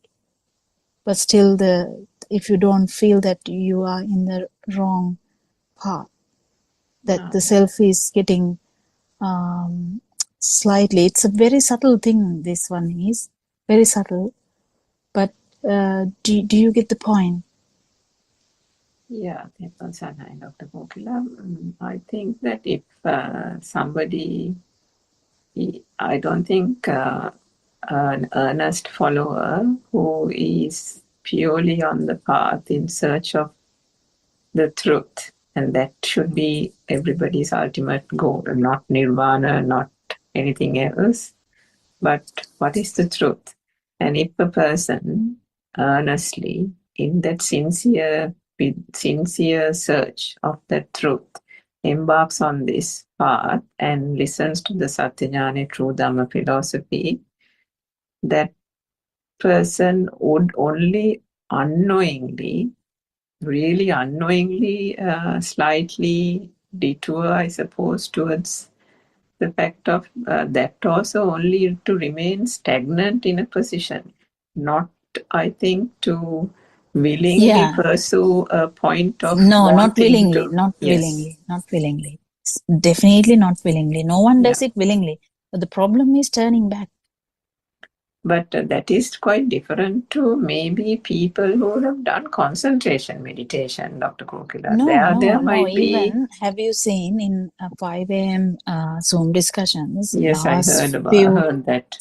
3 weeks, last 3 or 4 weeks, I don't know. Like most of the good ones that we heard, where Aranmanse joins in the latter part, can you see that some of the mums are saying, actually, I feel so good, Aryan Mansa. There's no burning at all. They say that. And yeah, true. it's not a lie. We say this all this time. It's not a lie. It's the truth. But then at the same time, don't you see that it is very difficult now to tell that person, could you please just stay there, don't do anything more, just calm down, just settle down and just slowly come back a little bit and think about this, no self dhamma again. But the people can get annoyed, people can get disheartened, people can get so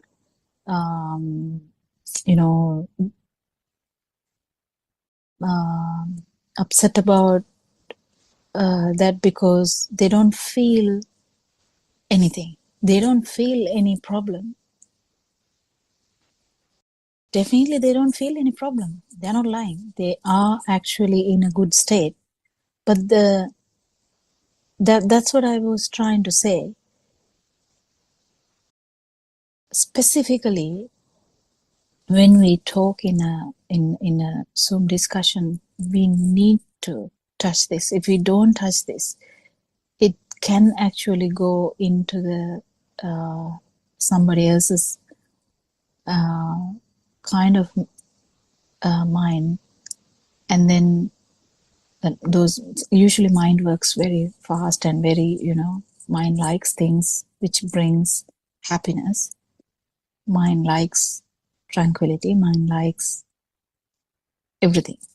I mean, basically, mind likes and dislikes. That's all mind can do. So, but what I'm trying to say is, if we concentrate on one aspect of Dhamma, that is Deyakne, we might actually put it to Kenikne, also to the outside, not to this side. Unconsciously. Yeah, I know what you were trying to say. It's no one is actually doing this willingly. So we have to be very careful. This is from yesterday's talk. I'm bringing this now. Just it happened because yesterday, I think we couldn't talk about that much. But I'm trying to bring this up so that we all understand. Sometimes detours can happen because it is so peaceful, it's so good. But what is important is, if you feel that you kind of enjoying something, just understand that. But if you feel that the self-view is still kind of peeking here and there, be aware about that and keep checking on this non-self angle, because it's only non-self angle that changes a person from wrong view to right view. There's no other way. No one can do anything other than that. Just because you are really doing well, you have some kind of, good, you're doing so many good things from morning to night. You worship, you do, chanting, whatever you do, a lot of stuff, and you think about Dhamma, yes, you're doing well. And you have some dhyana also, yes, that's good. Some meditative states, that's also good. But this right view or samadhi is the cornerstone of Dhamma. So we need to get this properly. Why are we trying to understand that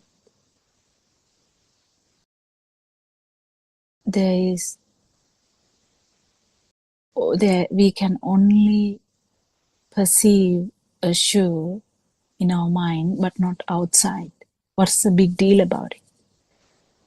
And why do we try to understand that the shoe is just a perception, and perception has no value? And why do we try to understand the eye? Because to see the shoe, you can't be blind. If you're blind, you can't see the shoe. You know that. So the actual that cycle started with the eye. So to happen to that, you have to have some vibration in the eye. And the eye vibration, you can think about it. Still think about it. But what I'm trying to say is, why are we worried about a shoe? Why are we worried about shoe? Why are we worried about a chair? Why are we talking about these things? Why are we worried about a stimuli? We need to understand why we talk about these things. Why it's not just to feel free from stimuli. It's actually to understand the pathophysiology of how this happened, like how this self-view occurred. Self-view is a thought, just another thought like chair, just another thought like body, just another thought like moon. It's just another thought which has been so much, abhisankara, like, used multiple times, like, I don't know how many stimuli I have gone through from the first. If you take the first stimuli as mother, how many stimuli we have gone through in English medium, in Sinhala medium, if you know another language, whatever, how many stimuli we have. And then what did that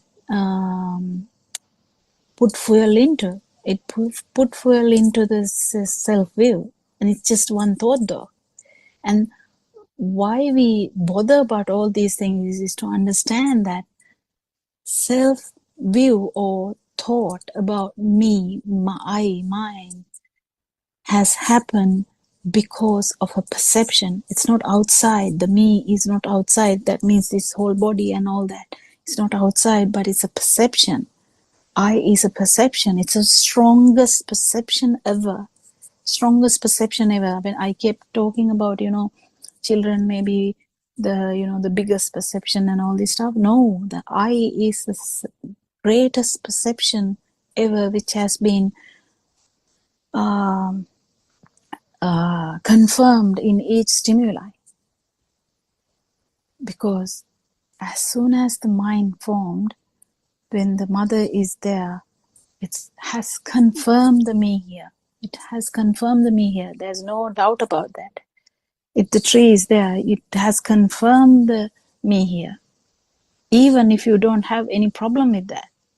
Who has a problem with chair? I mean, very rarely you get a problem with chairs. Do you have a attraction toward one chair? Maybe.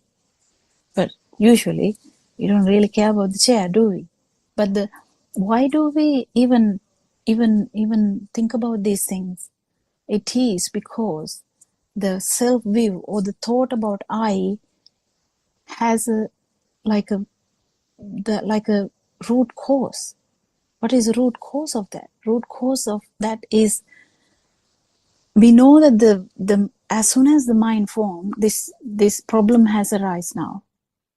This tent or sasava has a way of manifestation now, complete way of manifestation. So now the tense has the biggest power ever, because the self-perception has arisen. The tense didn't have the self-perception as such. It's a very, very faint one. But now we have the complete self-perception. Now the mother is there, I'm here. We can say bye to mother.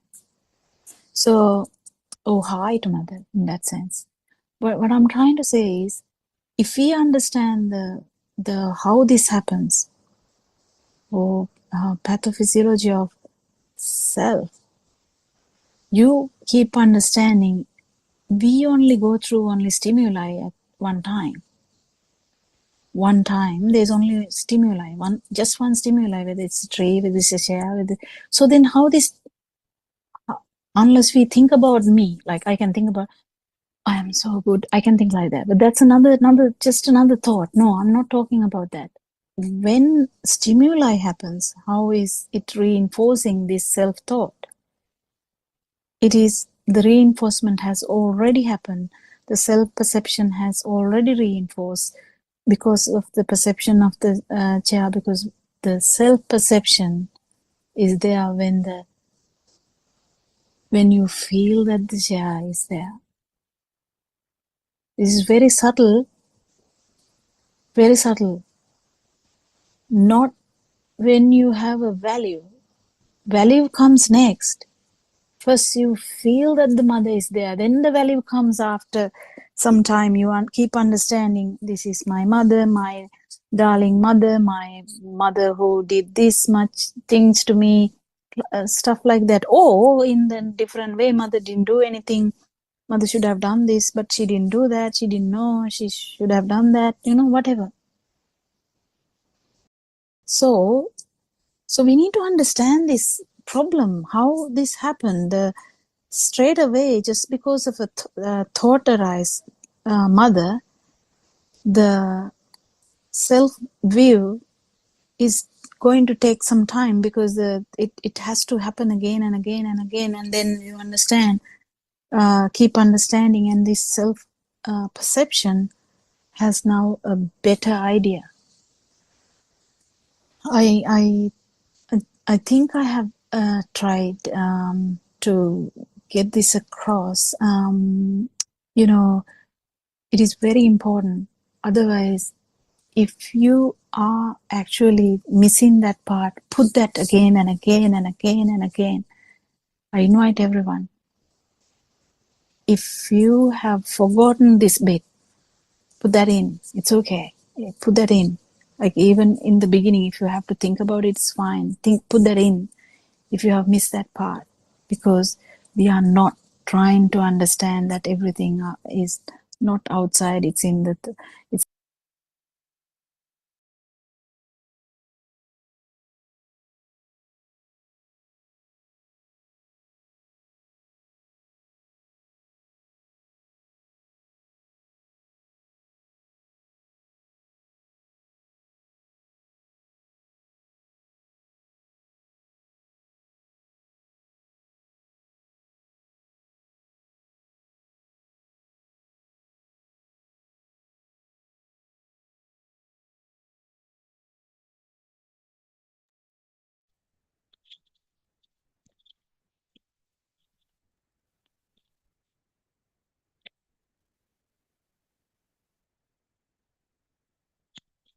Everyone Saranai.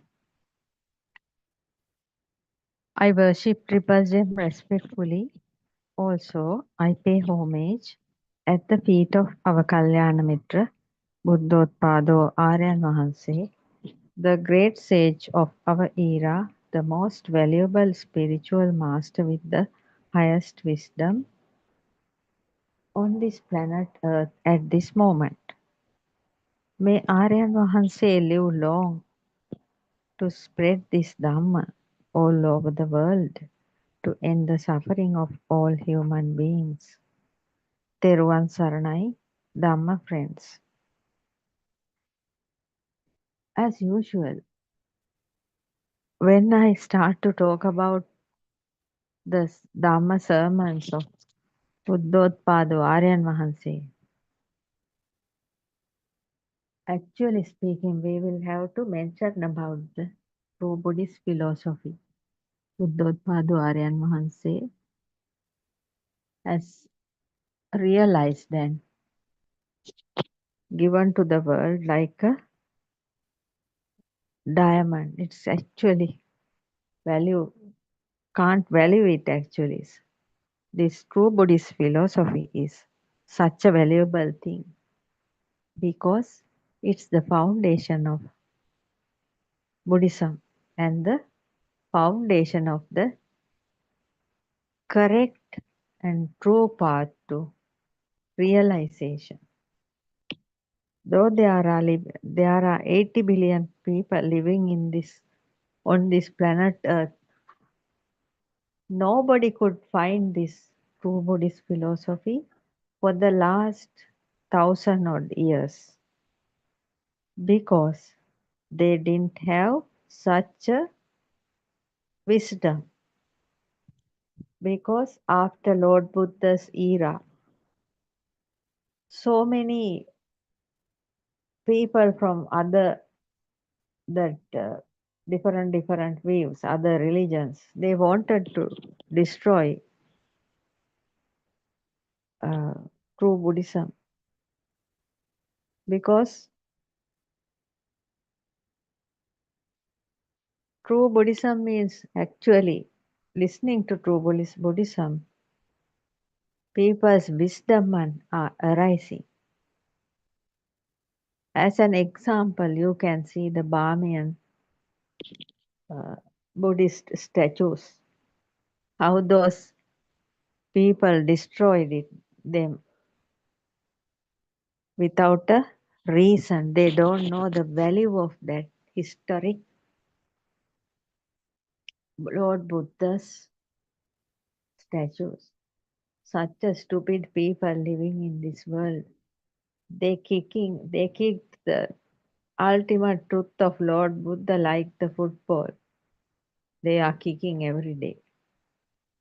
Therefore, for nearly 1,000 odd years, the true Buddhist philosophy and the true teachings of Lord Buddha was hidden.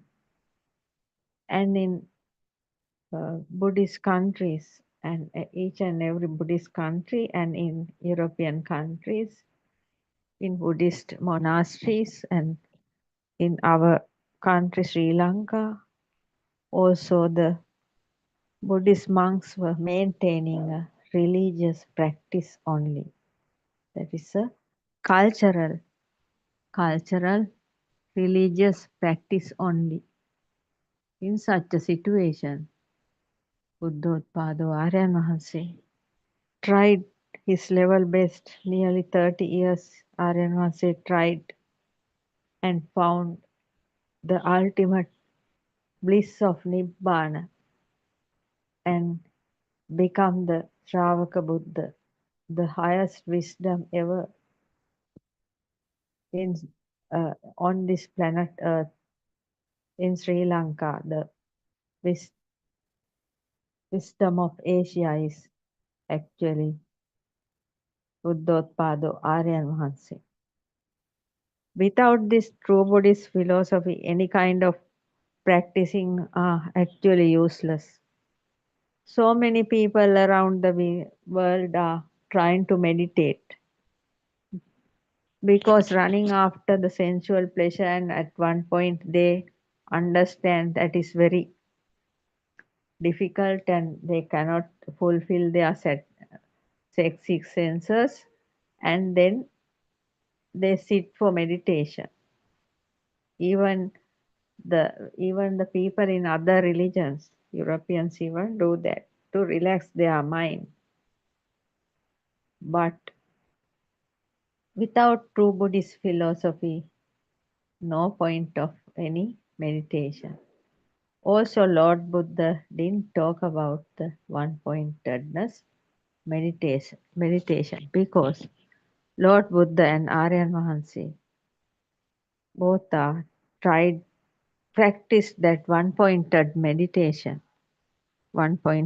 meditation, and reached the ultimate level of that Akasanyayatana, Viññāyatana, Neva Sanyana Sanyayatana, that all the levels of dhyanas, concentrations, they reached.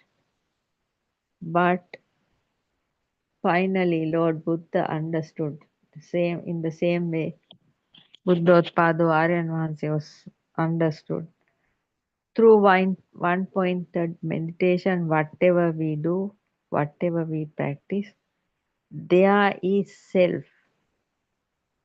The so-called self, a tag given by our parents, now blocking our path to Nibbana. So we have to be very careful. So Aryan Mahan says, great revelation about this true Buddhist philosophy. Though we are living in between millions of perceptions and how the perceptions come as stimuli through our six sense system and dividing into names and forms, and then they combine and making thoughts. Then the thoughts, at the knowing point of the thoughts are transforming to the knowing point, that is consciousness, mind consciousness. At that point, so many thought patterns, thought chains are creating, and non-stop thinking is beginning. So nobody is going to relieve from that. To overcome this, actually speaking, this sansaric journey is creating in one's mind. When it's creating, so we have to understand how the thought patterns are creating. Otherwise, cannot understand. The people come into this human world as babies. They grow. Actually, they grow to an elderly person, and then doing each and every activity in the rat race of this human realm, and finally getting old, get sick, and then dying. The same thing as animals do. The life cycle is more or less equal to the animal's cycle. So that is very much useless. Therefore, Aryan Mahansa is asking whether we are continuing the cycle of sansaric journey as animals, or else we are going to overcome this suffering, wheel of suffering. So based on this true Buddhist philosophy, Buddothpado Aryan Mahansa has done more than 13,000 sermons in YouTube. And now Buddothpado Aryan Mahansa is doing English sermons as well. And there are so many English sermons and Tamil sermons also in the Sinhala, Tamil and English language. This ultimate truth based on true Buddhist philosophy is in the YouTube channels and Facebook pages and in Instagram, TikTok and all the social media, Twitter, everywhere you can find the true Buddhist philosophy of Buddothpada Aryan Mahansa.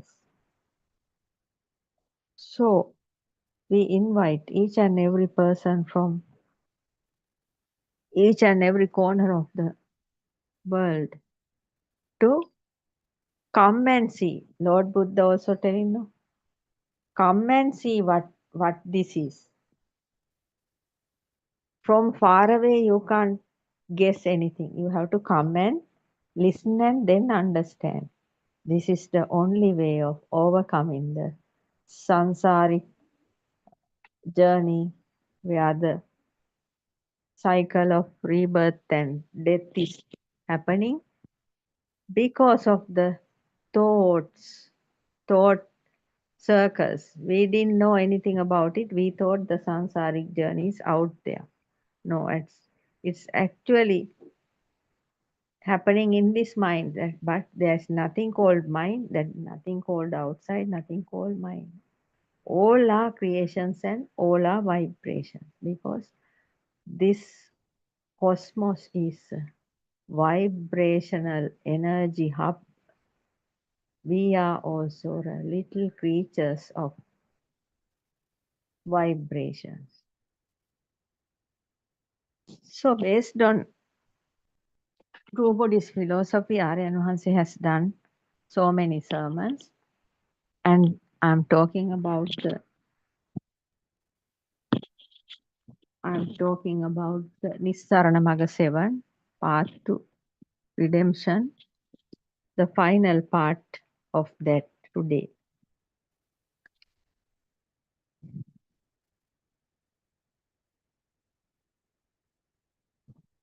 Nibbidanti viraganti nirodhanti patinissagganupassi. A seeker come up to this level is actually redeeming from this sansari journey, because he knows very well this outside world. There's nothing called outside, and what we are experiencing, seeing, hearing, through seeing, hearing, and touch sensations, feelings, all the perceptions, all the stimuli are actually not true. Then the seeker is understanding the mind creating in the world creating in the human mind is also not true. When we understand we are trapped in a big lie, so the interest towards that big lie is slowly dissolving, disappearing. When the seeker is redeeming from name, he is redeeming from Brahma realms. First of all, he has to redeem from the outside world, as we described earlier in this sermon. So when the seeker is redeeming from the name, Nama, then he is redeeming from the Brahma realms also. We call Lord Buddha as Lokavidu because Lord Buddha understood, realized about these three realms: sensual realm, form realm, and non-form realm. All those are in human mind. That is the interesting part of it. We thought the hells are out there and heavens are out there, but actually the creation of hell or heaven is happening at this very moment because of the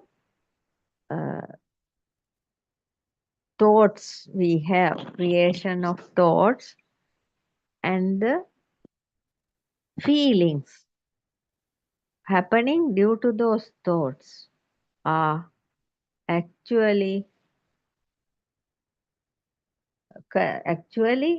changing our mind throughout these 31 realms. The seeker who knows the path to Nibbana has to practice awareness to awaken to the moment. Yes, that is also very true.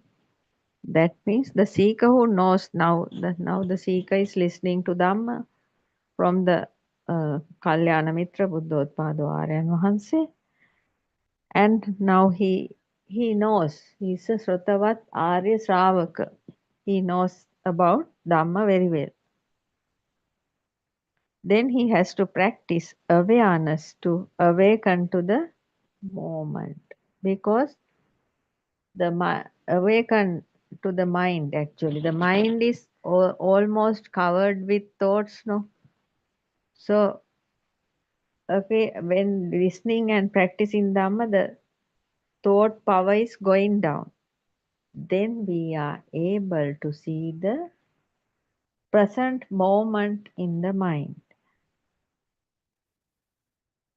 That is why Aryan Wahanse is asking us to practice the awareness to awaken to the moment without attaching to the mind and seeing each and every mind and redeeming. Yes, that means we should have a very clear awareness, because we know each and every moment thoughts are arising in this mind. One time it is a seeing thought, another after that it's a hearing thought, thereafter it is a feeling thought. That means touch sensation. That means you now you are seeing a bird. That is a seeing thought. Now you are hearing a bell sound. That is a hearing thought. Then you can feel that you are walking on the floor and you can feel the floor. That is a feeling thought, touch sensational thought. Then you are eating something. That is a tasting thought. Then again you are smelling something and that is a smelling thought. And then again a thought appears from the mind. It is a past thought. Thought from the past. So like this, the thought patterns are each and every moment changing.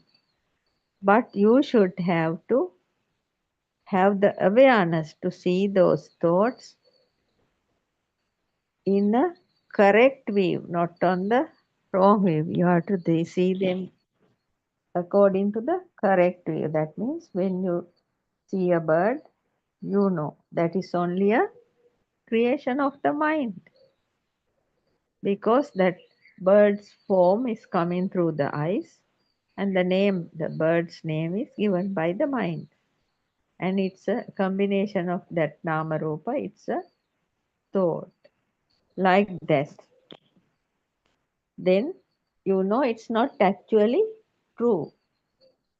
You are not experiencing the actual bird. You are experiencing only a shadow bird, a reflection of the bird. So there's no need to run behind the bird, because this is just like you are sitting in a cinema hall and watching a film. When you are watching the film, you know so many characters are appearing and disappearing from that cinema hall. That means the cinema hall in that cinema wall. So that's like that. The same thing is here happening to us. We are actually seeing our own form, our own film. Now we are, and after listening to this Dhamma, we should be like that means we are just watching the film. We are not going to act the film. Acting means running behind the six sense system. But now you know what actually is. Then there's no need for you to run behind. That means only you see only that bird's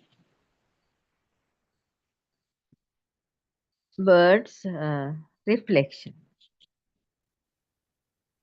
So there's no need to clinging into this bird's reflection, because the reflections are, as usually we know, reflections are just vanishing, just appearing and going away, passing away.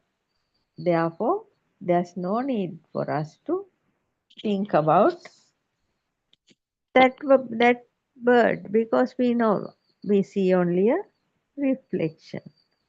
In that way, we have to see.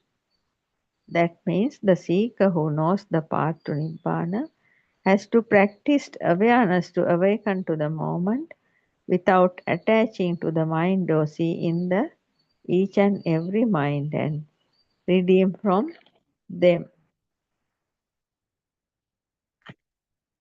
But vidarshana means not vipassana. Yes, Lord Buddha has taught us not the one-pointed meditation. Lord Buddha said, if you want to keep your mind at one point for a little while, then you can practice the one-pointed meditation for a few minutes. That's all. Other than that, one-pointedness meditation is useless for us. Actually speaking, Lord Buddha taught us about this Vidarshana and Vipassana, two kind of meditations. Vidarshana meditation means not Vipassana. Vidarshana නුවණින් මෙනෙහි කර අතහරින දර්ශනය. Yes, Vidarshana means නුවණින් මෙනෙහි කර අතහරින දර්ශනය. That is, when we see something, we are memorizing, contemplating on that form or on that picture, and we are letting go that. That is what Vidarshana is. That means piercing through inside wisdom and letting go. That is Vidarshana Jnana. Vipassana means we are just seeing the thought, appearing of the thought and disappearing of the thought. We are just watching. For this, Yoniso Manasikara is important. Yes, to do this, piercing the thought, the Vidarshana, you need Manasikara. That means memorizing. You need memorizing. When practicing this path, 31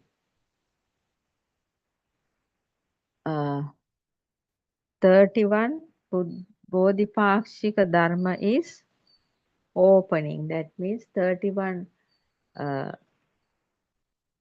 things to help us to increase our mind level to reach the Nibbana. And middle path is in the point of redeeming from the Nama extreme and form the other extreme. Yes, middle path, we know that. Middle path means the point between the name and the form. There are two extremes in the mind.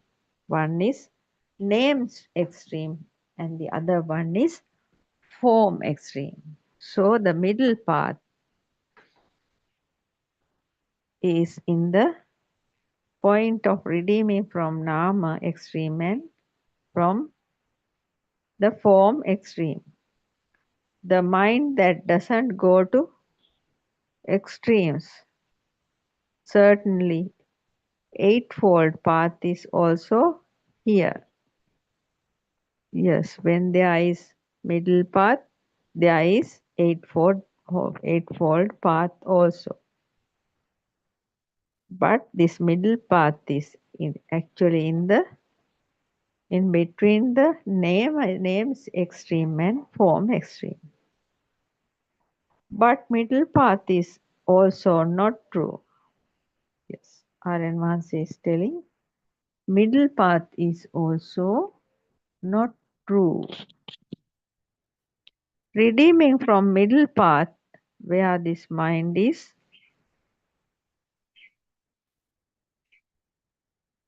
existing. Yes.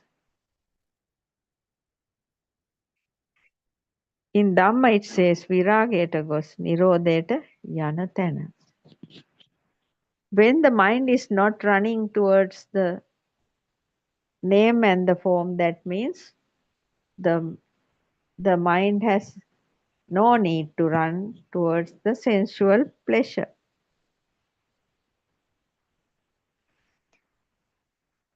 That means you don't have any kind of lusty thoughts and you are redeeming from that. Nobody can control. Consciousness cannot overpower on this mind.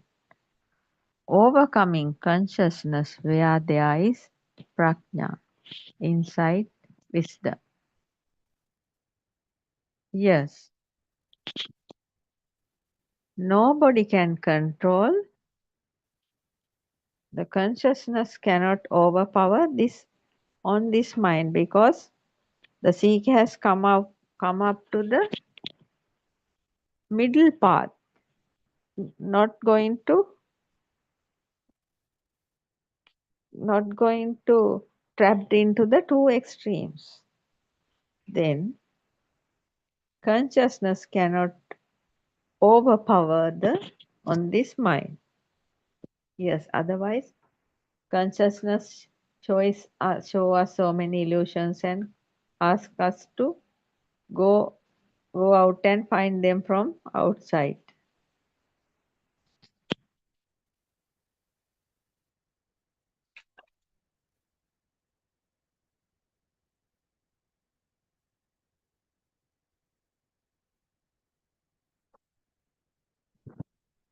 This is called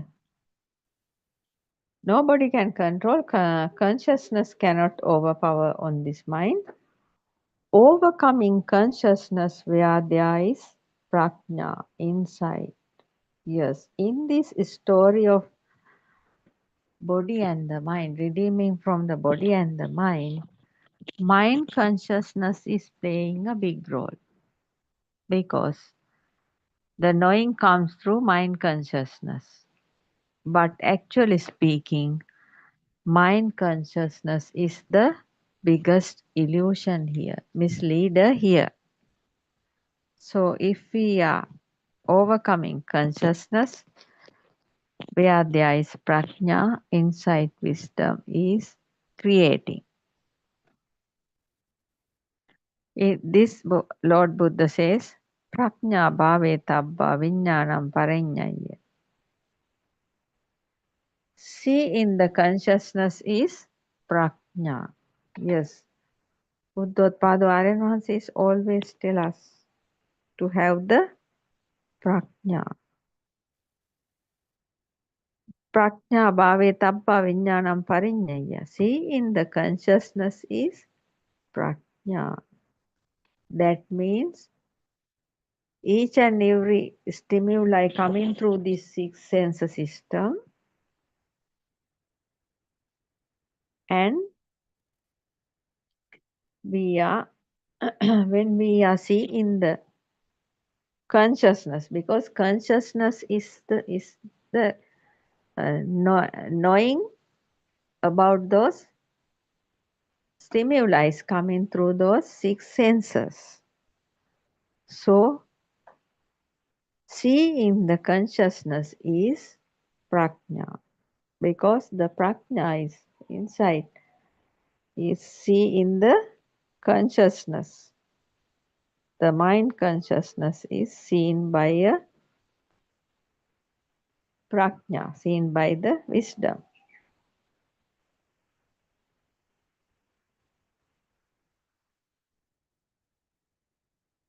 Form, name and outer mind. Point of interconnecting and making thoughts. Redeeming from that there is emptiness. Awaken to the moment is there. That means form, name and outer mind. Point of interconnecting and making thoughts. Redeeming from that there is emptiness. Awaken to the moment is that. Yes. Awaken to the moment means you are seeing the present situation of your mind now. Here and now.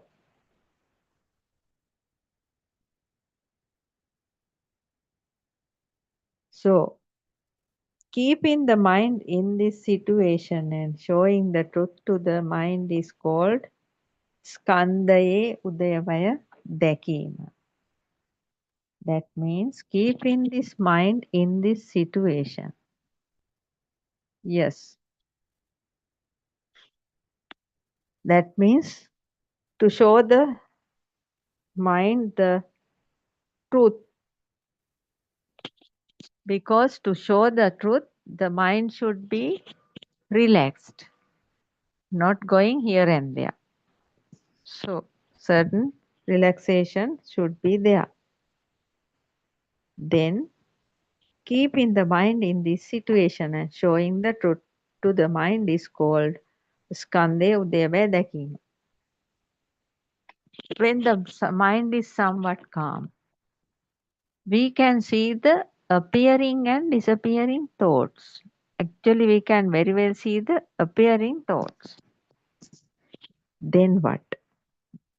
The thought means the combination of 5 aggregates. A thought means a combination of 5 aggregates. What are those 5 aggregates? Rupa, Vedana, Sanya, Sankara, Vijnana. Form, feeling, perceptions, mental constructions, and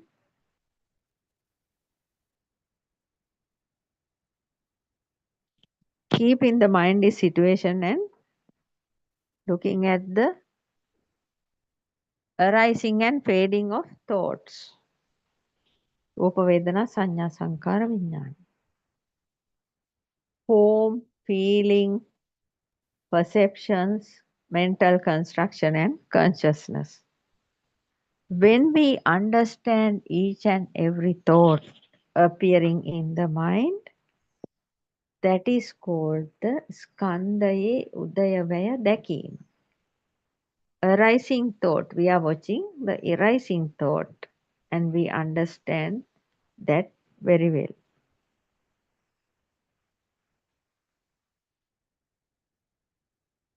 See in the arising and fading nature of aggregates is the one Buddothpado Aryan Mahanse and Lord Buddha asking us to do until the end of this path to Nibbana. Because when the thoughts means magic, no? The world created inside the mind is a illusion. Thoughts means also illusions, thought means magic. When we understand how the magic created, then we understand the thoughts very well. So we pierce the thoughts. Actually, when the thoughts are appearing, we understand the thought. We know thoughts are not us, not belongs to us. Thoughts are flowing due to the nature of cause and effect and the habits of this system. So it's thoughts are appearing and disappearing according to the nature law. So we have to very clearly see a thought is appearing and disappearing. That is only a thought. We should not have any kind of craving towards that thought. When there is no craving, the mind is getting relaxed. There is no need for us to go behind those thoughts to fulfill the sensual pleasure. Therefore,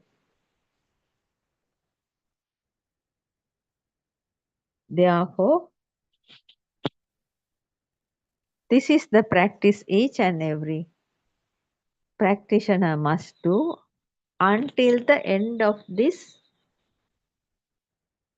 sansaric journey. That means finally being an arahant also, the same thing we have to practice. See in the arising and fading of nature of aggregates. When we understand angry thought is appearing, before this we just take those thoughts as me, my mind, and we are just fighting, shouting, dancing here and there. No? Now when the angry thought is appearing, not like the other days, now we know this angry thought is just a thought appearing due to some perception, some stimuli you may have seen or heard, that angry thought is appearing. So you are piercing that thought and understanding there is actually nothing is there for us to be angry.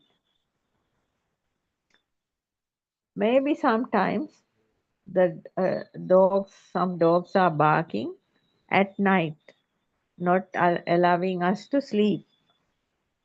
Barking, barking, barking without an end.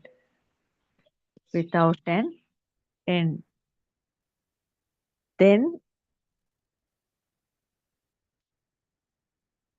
we are going to open the door and we are shouting at the dogs and chasing them.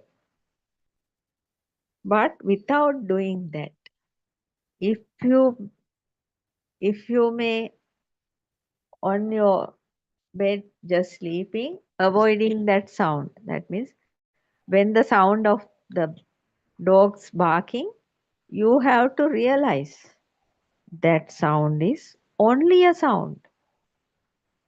Sound is only a sound hearing through your ears.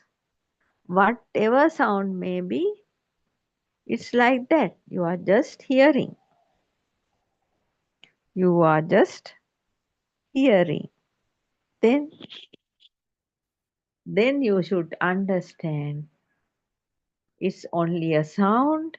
The name is given by the mind, dogs barking. That is a mental image. When the hearing sound is there, mind is showing you a mental image. Dogs are barking. But dogs didn't say that they are dogs. That is a natural sound. So you should be able to understand this thought and you should be able to let go of that thought and just sleep. Then there's no pressure for you, your mind. Dogs bark for a while and they may go away. No need to jump out of bed and run towards them. So that is why actually we should not entangle to these thoughts. Dogs are barking means a thought. We should not clinging into those thoughts. Then if we are not clinging into that thought, we have relaxation other than running behind the dog. That is the difference.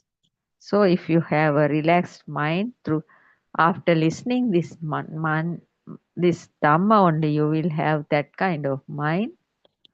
Then there is no need to run around with those sounds. And not only that, if there is a big, somebody brings you a big box of ice cream to your home.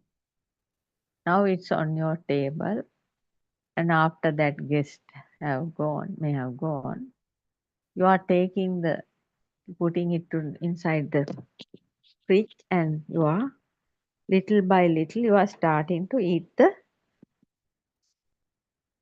ice cream non-stop. Now eating again in another half an hour or 1 hour's time, again eating. Like that you are eating that ice cream. So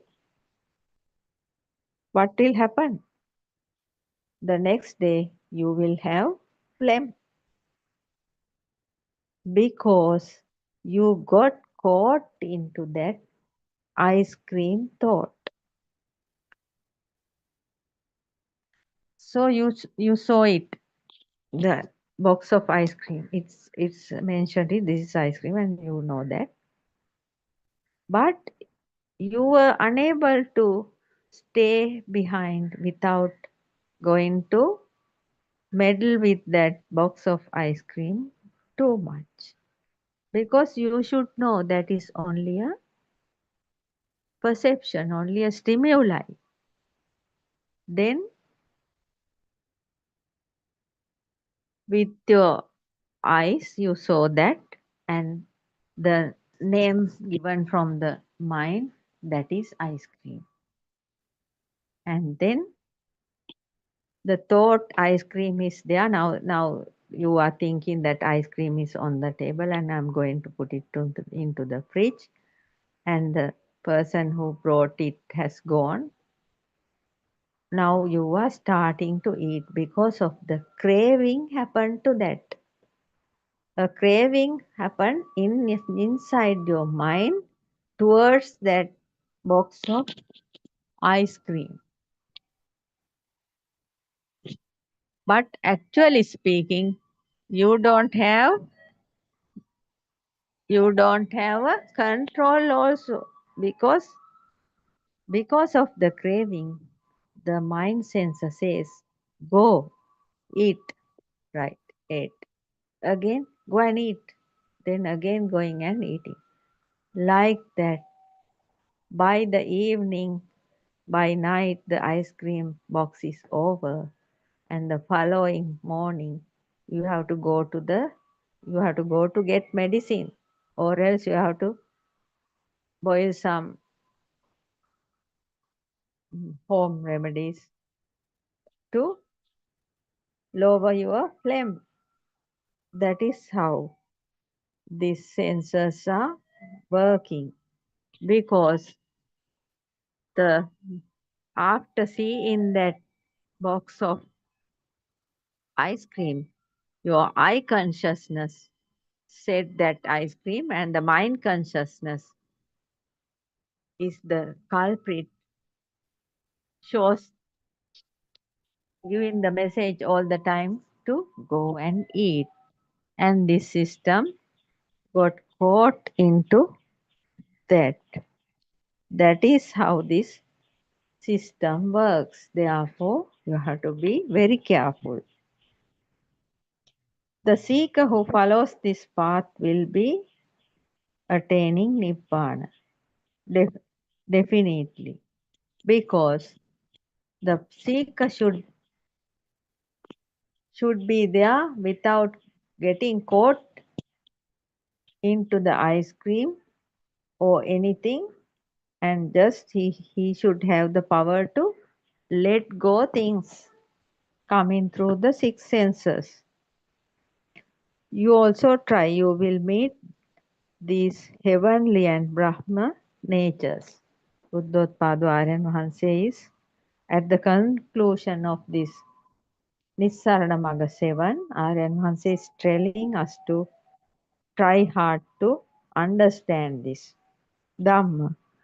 Then when the thought power has become very low, we can understand the heavenly nature and Brahma nature while living in this life.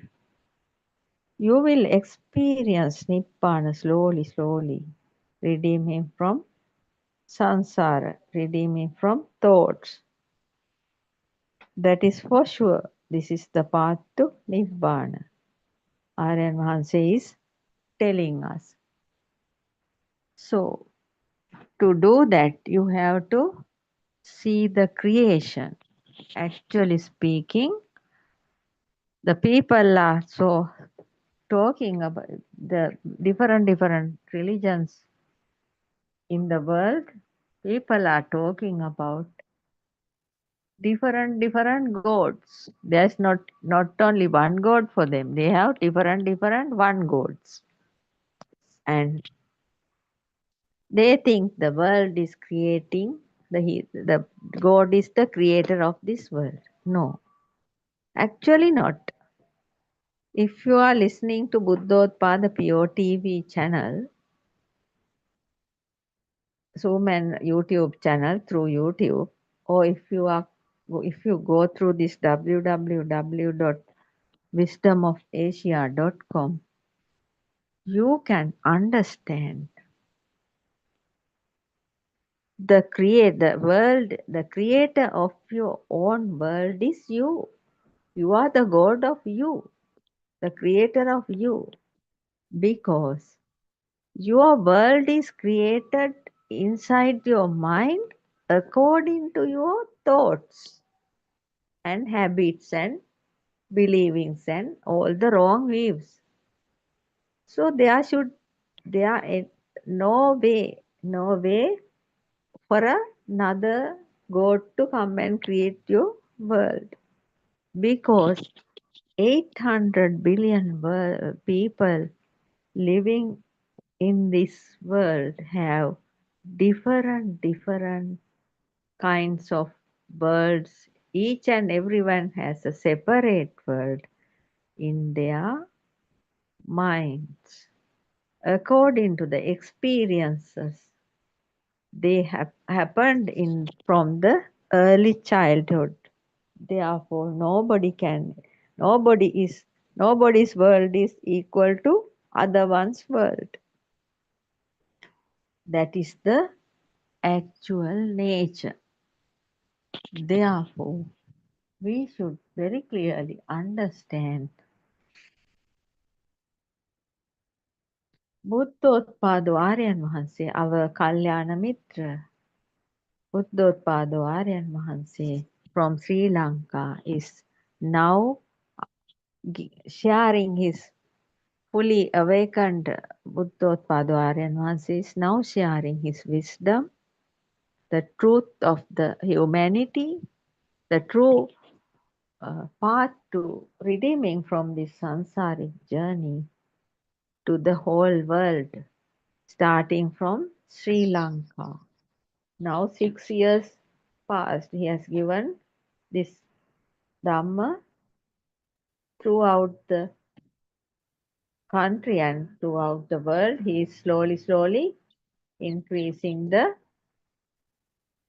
distribution of this Dhamma to each and everybody living in this world, having to for their realization to overcome their wrong views and have a fruitful life. That means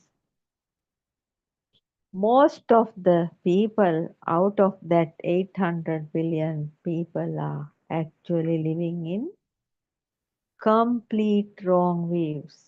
Complete wrong views they are living in. We do not know at what time we are going to die. Becoming a human in this human realm and without knowing the ultimate truth of this redeeming from the sansaric journey,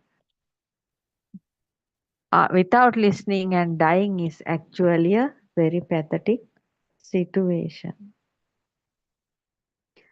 Therefore, no matter whatever your color of skin is, no matter what your education level or the power you possess, no matter, the only thing you should do is to understand this truth of humanity, because Lord Buddha revealed this, and now Buddothpado Aryan Mahanse is doing his uh, ultimate distribution of this Dhamma. But actually this path to Nibbana is not belongs to any kind of religion, because this is the ultimate reality of human beings. So we should be able to listen to this Dhamma, because all the time this the mind sensor is giving so much trouble. Each and every moment it's crying for something. Whatever you are giving cannot fulfill this mind consciousness. It's asking something. When you give it, it's asking another thing. Because of that, we have to understand how to reduce the power of the mind. That is, how to reduce the power of the thoughts. Then only you will be able to live a life, a very relieved life. When you see people's faces, you can understand their level of suffering because they are through their faces you can very clearly see their pride also. Some are going very uppish and some are down to earth. Some have swollen head and like that different people are in different mindsets. But this true Buddhist philosophy based to true Dhamma, ultimate truth of Nibbana, Buddothpado Aryan Wahanse's Dhamma sermons gives us the ultimate pleasure by overcoming the wheel of suffering and understanding this six sense system very clearly. Because of this six sense system we are suffering, but actually there's no self here. This is only a human machine, not very much different to a robot. The only thing, human mind can think more than the consciousness. That means human mind can think more than a robot. Otherwise, there's no much of a difference. We are belongs to the nature and we are a part of the sea of the nature. Just a one wave of the nature. We a wave of the sea. So we cannot live without the sea because we are one wave of the sea and we are coming through the sea and going into the sea. That is how we are, after listening to this Dhamma, the self view, self vibration and self perception is going to eradicate. That means going to release, dissolve, and we become the nature, just like Buddothpado Aryan Wahanse. So you can live without any kind of mental harassment, mental problem, because you are now, after realizing this Dhamma, you will never be a slave to this mind. The mind master, now the mind is not the master, and the wisdom become the master and the mind become the slave. Then mind cannot overpower this system. This is only a human system, which Aryan Wahanse is very clearly showing us. This is only a human system. For today, I'm going to conclude my session. Theruvan Saranai. I worship Triple Gem respectfully. Also, I pay homage at the feet of our Kalyana Mitra Buddothpado Aryan Wahanse, the great sage of our era, the most valuable spiritual master with the highest wisdom. May Aryan Wahanse live long to spread this Dhamma all over the world to end the suffering of all human beings. Theruvan Saranai, Dhamma friends.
I worship Triple Gem with the greatest respect. I worship Aryan Mahansa at his feet. Tiruvasarnai Aryan Mahansa. May all our friends be blessed by Triple Gem. May our friends who are helping with the technology be blessed by Triple Gem.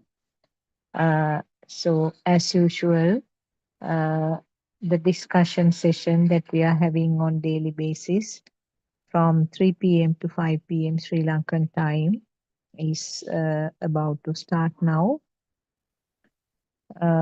As you know that the daytime from 8 a.m. to 11 p.m. Sri Lankan time, we do have the sermons in an attempt to convey this truth to the world, to the English speaking community. This is just showing you the path actually, because just listening to these sermons may not be enough for you. So there are many sermons and many other articles to read in our website. That's www.wisdomofasia, written as one word, wisdomofasia.com. So that is a website for the English speaking community. You can find the relevant telephone numbers and also the details about the books which are there for sale, English books. So you can explore yourself the facts that we are discussing and also the sermons, maybe just showing you the way so that it will raise your curiosity to find out what is actually explained or what is disclosed in these Buddothpado sermons. And as you know, this is the true Dhamma facts that Lord Buddha disclosed nearly 2,600 years ago. Coming back to you in simple words, with simple metaphors, examples, which makes it easier for you to understand. So our two of our friends have joined, Teruvan Sarnai Champa, Teruvan Sarnai Sudharma. Teruvan Sarnai, Doctor. Teruvan Sarnai Sudharma. Teruvan Saranai, Doctor. Teruvan Saranai, Champa. And let's all worship our spiritual teacher, Aryan Mahansa, once again. Yes, Doctor. Yes. Until other Dhamma friends join. Others join, Yeah. yes. We can start with some topic. Anything particular to discuss? Doctor, we can discuss the thing about today morning. Before that, I want to ask a personal question. That day you told me, to see the different. That means the senses differently. Yes. Right? Now Yes. I am doing that. When Doctor, when we are trying to do something, a mental picture is appearing, no. Then only no, we are doing the work, Yes. activity. Yes. So at that point, we should first think about, that means mind sensor, then body sensor. Is that so? When you are doing something. Yes. Yeah, it is a thought. So mind sensor means a thought which has been, yeah, it's a thought, isn't it? So after Yes. the thought, yes, the body sensors will functioning. It's not only the body sensor, no. When you are doing some work, yes, actually, may not be all five, but at least your eye sensor and the ear sensor are working in addition to the body sensor, isn't it? Now, yes, if you get a smell of what you are doing, like if you are cooking something, in addition to that, the nose sensor also will come into play the action. yes. Say that I am sweeping the floor. So that at that point also. Please give me a minute to answer this phone, right? Okay. Okay.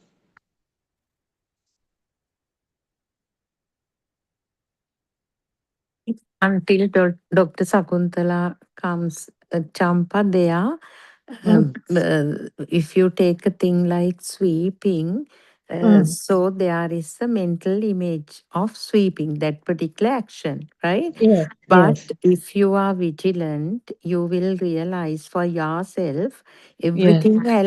everything else happens without the involvement of a self. Moving hand, the broom forward and backward. Then you also moving your body or feet accordingly. So do Yes, you Sudhana. actually? To, So that yeah, is the to, yeah. to understand that only, Dr. Sakuntala asked me to do this. Yes, That this yes, system yeah, is yeah, working without a self. To yes, realize that we have to do this. Yesterday, can you remember? exactly. Yesterday Yeah, or day? that's a very good thing. Even I also got that for the first time while I was driving. So that is a very good advice Dr. Sakuntala has given to you because they are Yes. talking through experience. Yes. Mm.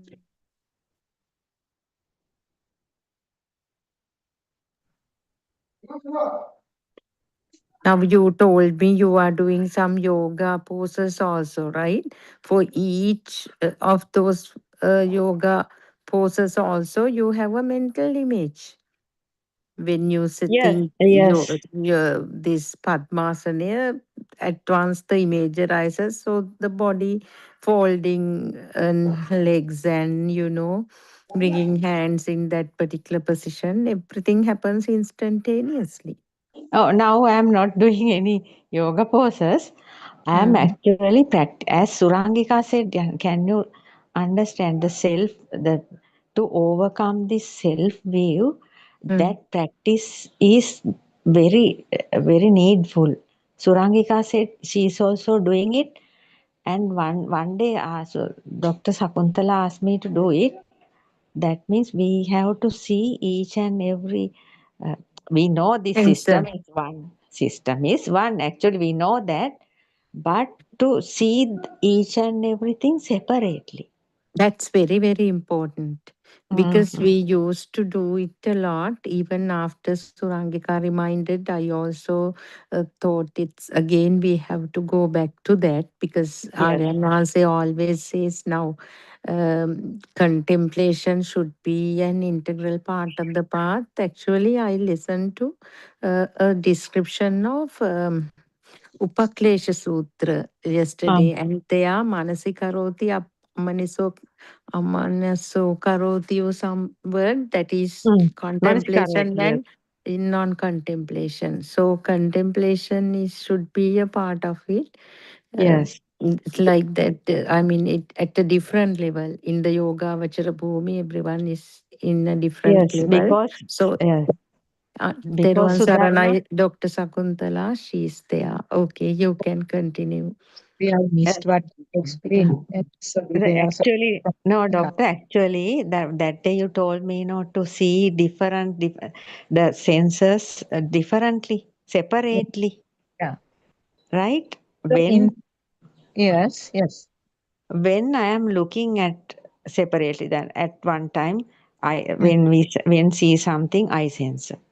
mm. Hearing something, only that. No me, no self, just the eye sense. Yeah, yeah. Then just the ear sense. Uh, Mm, then walking the body sense, right? yes, yes. But when activity with the mental image, the activity starts. No, at Mm. that time, am I to think the mind sensor first and then go to body sensor? Yeah, I don't think there's a specific way. Please correct me, Sudharma, if I am going wrong. I don't think you have to go specifically like that to each and every sensor. Now, if Uh-huh. you thought for something, that is your mind sensor. I am Yes, not thinking. There is no myself. It yes, is simply another sensor only. So, yes, this is a thought. This is a yes, thought and it's a mind sensor. And yes. after that, when you are doing the activity, if you feel something prominent, then and Mm, then when you are sweeping, mm, now it's a thought. It yes, came as a mind sensor. So when you are sweeping, uh, yes, you feel the tightness, that is your body sensor. You Yes. see it, that is your Yes. eye sensor. So do Yes. not sort of go into the minute details. Do not take it as a very sort of serious practice. Yes. Must do it a very subtle way. Yes, Just certainly, and do it lightly. That is what I mean. right. That always we have this feeling, I saw it, I saw the wall. That is the way, we take it. Yes. All the time the self is jumping. No, doctor. Yes. Yes. So that time, just Yes. sort of kind of a reminder. So this is a Savitaka level Yes. where you kind of give a little reminder, only Yes. the only a seeing, Yes. Yes. not that I To, saw. It's a yes. function of the eye. Hmm. To just to avoid the self. Yes. Yes, yes, just to avoid the self. Yes. Suparna, anything to correct in that? No, Uh, no, doctor. What you explained is very clear. And when Champa was explaining, actually, if Dr. Kokila joins, she will give a better explanation. Definitely, what yeah. I felt is now Champa thinking about the sense faculty function is not going to do any good to us. Now, Mm, mm, thinking is not They not necessary. should be there. Yes. Yes. Yeah, if Thinking should not be there. Yes. yeah, we should be skilled enough to see. So, see, understanding the sense faculties is a kind of special. I mean, you have to do it strategically Yes. because it is just underneath knowing of the arising of eye faculty. Yes. Yes. Otherwise, if the mind sensor jumps in, as you say, and Hmm. if that happens, this is the biggest challenge actually, Yes. identifying the distinction between the mind sensor and the particular sense experience. So Yes.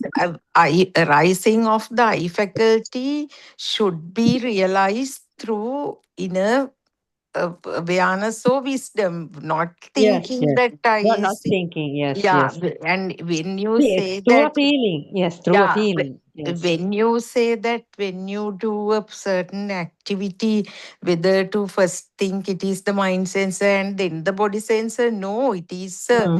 then Feel. you are strongly there and you are going to analyze the sense faculties. No, it is Yes. Yes. another type of strengthening, another way The of self. Yes. strengthening the self. Self. Yes. So what you should feel is when now the talking also in Hmm. this setup also, Yes. now Zoom, the talking Dhamma should be the kind of like this, that mental image is there in all of us. So Yes. when the sounds occur in the ear, so identification happens unknowingly. We don't contemplate. No, now the sound arose, the mind identified Dr. Sakuntala's voice, the sound occurred in the ear, Hmm. mind identified Champa. So is no, that is then again, that is actually a very, very baby level thing because we were in total ignorance. No, now at Yes. least we have, that's why Aryan Hanse initially made us do it like, I mean, Hmm. Hmm. the very Yes. beginning. Now that Yes. we have listened to them, so the inner, everybody has some level of wisdom, right, to see the sense faculties, having Yes. listened to them. Hmm. So understanding sense faculties, even what Surangika said was that seeing the sense faculty function through inner wisdom. Otherwise, if we make it another thinking scenario, nothing will work. Then Yes. again, Yes. mind sensor will Yes. That mind is true. sensor will Oh, trick that is us. true. Yeah, Yes, I yeah, just wanted to that may differentiate the things. That is exactly. the yes. And when a thing happens, now let's Mm. say walking, Mm. walking also, when you are walking, you don't have to think now the No, mental, no, no, no, no, you no need. now it is the fact that it is a mental image is 100% clear to us. No, so Yes. simply experience the beauty of that non-self activity, how the body without the, like a robot, how the walking happens. Because it Yes. is 100% clear, we know we don't move our legs. I mean, what is this intentionally? It just happens. So the when the walking thing arises in the mind, everything, every single muscle, every single joint comes to work. So Yes. seeing that through wisdom, not we shouldn't think now my knees are working. No, that is not. So within you, you should No, feel that is not yes, happening also, that's no, Sudharma. That exactly, kind of that thing is is not not happening. happening. That is Yes. not happening. Although Yes. I use the word you, it is Yes. generally for me also. We Yes.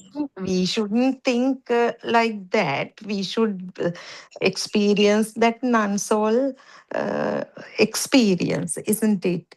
At least, Yes. I mean, not the perfect non-self thing, because Yes. depending Yes. on our level, yeah, that's it. Thank you, So that Sudharma. is, Thank you no, very no, much. nothing to thank. It's talking. I mean, even we No, are in the no. same No, level. Yeah, actually, that has to do. Otherwise, no way. That's the only way. yeah, we are just pushing each other. And Thank you, yeah, that's Sudharma. Thank you, Sudharma. Yes, as you said, we were sort of doing it right at the beginning, explaining all the experiences. yes, But doctor. now this is more or less a third level of contemplation, no, in our four Yes, steps. yes, yes, Just, so just see what is prominent at that time. yes, When you are walking or doing something, Yes. one of the stimulus becomes prominent, no? yes, Yes. Now, when you are walking, you feel the pressure on the floor, ground, and the Yes. next moment you feel that the wind coming and blowing. So, Yes. like that, something becomes more prominent than the other things. So, Yes. just the skin only or the body sense only. You don't Yes. have to even repeat the word. You don't Yes. have to Yes. take No. it to your mind. Yes. Just Just. focus to that place where you feel it. Yes. Mm. It's Sudharma.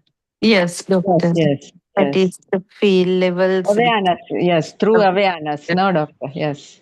Yeah, you don't need to spell it in the word. This is the body sensor, or this is No, the. no. Yes. You Yes. don't need. Yes. Just focus to that place where you prominently feel it. So that Right. is Right. Yes. That sound is correct. Mm. ear only. Just focusing only to that. Yeah. Yes. When that day, Dr. Sakuntala, on that day, even Dr. Kokila has told us 101 times, right? Now you are thinking. Aryan Mahase has told it in differently. But I mean, it takes Time.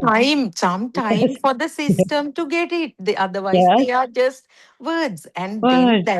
that day, doctor, when I asked, I feel like something is blocked in my, Mm. some choking feeling, something in the heart, that some blood pressures, such heaviness. They are, if you heard it, Dr. Sakuntala, now Sarnamali said, okay, feeling is there, but now you talk using the thoughts kind of thing. That Mm. original feel becomes thoughts instantaneously. Yeah. It's so subtle, we can't identify. We still feel that we are talking about that feel. What Mm. she said was, now it is the mind that Hmm. thinks there is something Mm.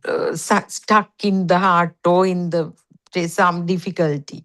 That feeling thing, just like then and there, it became evident to me what is the proper meaning of this soul cannot be explained to Mm. someone. Hmm. So the moment we explain it, it's the mind. Yeah. So it's so, I mean, uh, this feel thing is, I don't know, we feel it, but we can't uh, put it into words, no, doctor. Every time we try to explain, there is a story, and Yeah. there the mind fabricates a story, and yes, and Yeah. Yeah, lot of defilements are seeing. Doctor, you can help me. Uh, I talk in the first half too much. Maybe since No, I know that's I'm okay. going to leave halfway through, I think It's okay. I'm trying to compensate. So that kind, we don't know the system takes it that way. And doctor, now uh, some notification thing tone is there. I mean, for WhatsApp notification, Facebook notification in the phone, no. So sometimes the every notification or every thing that happens in the Facebook or WhatsApp is not important to us. We know it's not important. Probably you may not be using it, but I use it. So while we are doing some important work, now the sound of that notification arises. Mm. So I feel that impatience. I knowing that it is not important, there is some impatience to check what it is. Mm. So I can't explain. It's a subtle level inquisitiveness and impatience. Mm. So I think that these are thoughts now. So for another person, that person, even if he or she is heavily interested in some work, may not be important. I know some people, they never check these messages in groups and all. They don't. But I mean, this impatience comes with that power, no, doctor. The Yeah, yeah. the yeah, I have told you that I always need to change my position and change the Mm. way of doing things, and that is something that comes from my childhood, I feel, because I was notorious for what they said was එක විදියකට ඉන්න බෑ. My Mm. mother used to say පොඩ්ඩක්වත් එක විදියකට ඉන්න බෑ. So Mm. that way my sisters were always appreciated. They were very good those days. I was the one who couldn't be එක විදියකට. So since Aryan Vahanse always says that you have to go back to childhood and see what level of defilements were there. Mm. And I was like neglected also, doctor, those days. Mhm. When you were not here, I have told, because it was not the problem of my parents. Mm. But Sasanka is a very fair and pretty newborn. No, I was like almost 6 years older to her. Ah. So I was like a queen. No, at that time, my parents looked after me. I was the only child for 6 years, and I was having a very dark skin. No. So a lot of comparison was done by villagers, neighbors, relatives when Sasanka was born. Mm. So I was even I remember Amma loved her so much. Everyone loved her so much. My mother was a primary teacher, father was a principal, but still, even no one is responsible for that. Mm. Always the most attractive and small kid gets all the attention in of Mm. everyone. So that way I felt kind of neglected, and I was very sad. I lost all the attention given to me with the birth of my sister. So those days, and people were comparing me, and it was reinforced to that level. Yesterday on the Facebook, I found a confession of a dark skinned girl. Mm. She has written a very beautiful description, doctor, telling the ugly duckling, my ugly duckling experience. Mm. Her elder sister was very fair. She was dark. Mm. So she was writing, my neighbor, immediate neighbor, thought seeing my elder sister in the morning is a very fortunate, pleasant sight. And I was always underprivileged or kind of I'm just talking. They are just words. It is not accusing or something, but that these are honest, I mean, genuine experiences I had as a child doctor since I was Mm, very dark.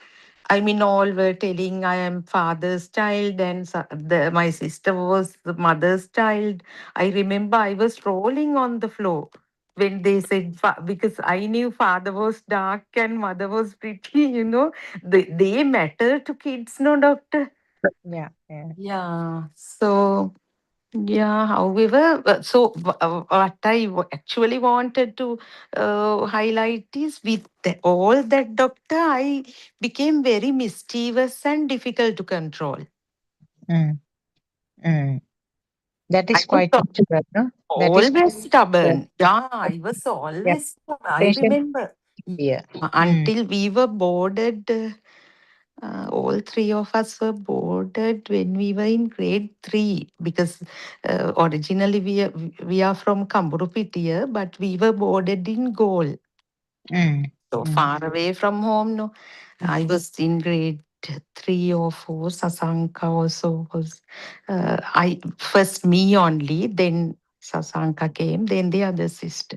So like the until I'm in grade up to grade 3, I really felt it because I was always mm. being criticized for being naughty and ki- things. Yeah, which we definitely have to go back to our childhood to identify who we are really. And I have identified some other things also. So we'll talk them later, Doctor. Maybe Champa also has. And Yeah. Actually, when you describe now about that phone thing, that is with that whatever the data there are in the system, isn't it?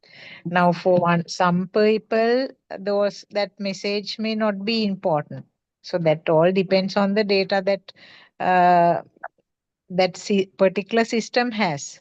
Now, for example, I have very little idea about these apps.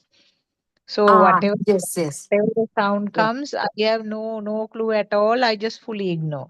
But in your Yes. case, whatever the data that you are having, you know that these apps, probably because of the usage now, if you are using those apps more often, Yes.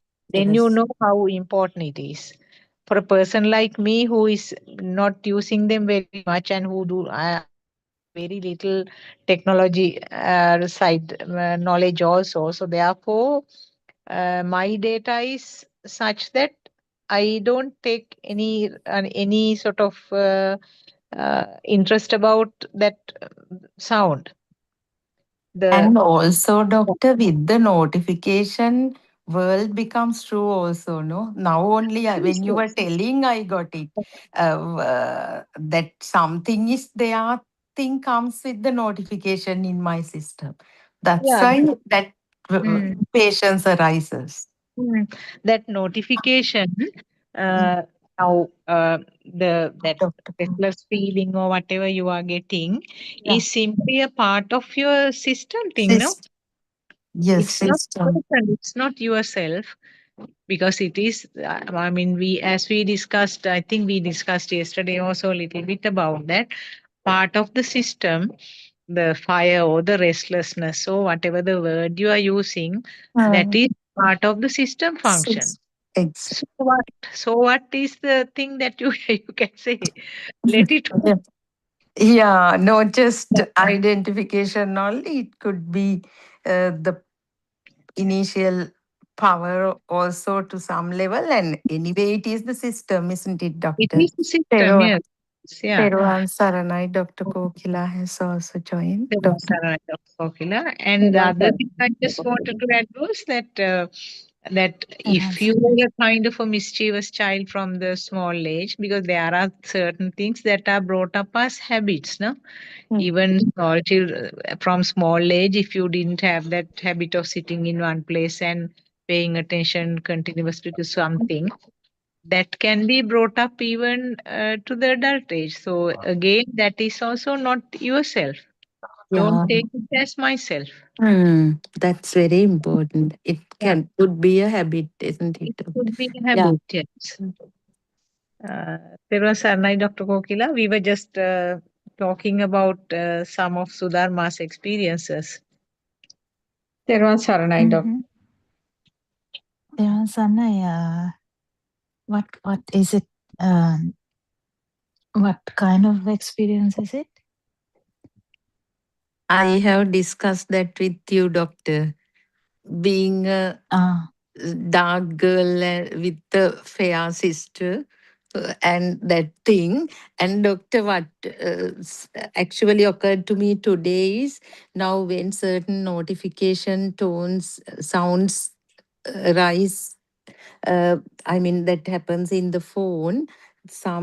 Now, whatever the work I'm involved in, that impatience is there. Even those notifications may be about some useless message in a WhatsApp group or some, but some underneath some impatience to check is there.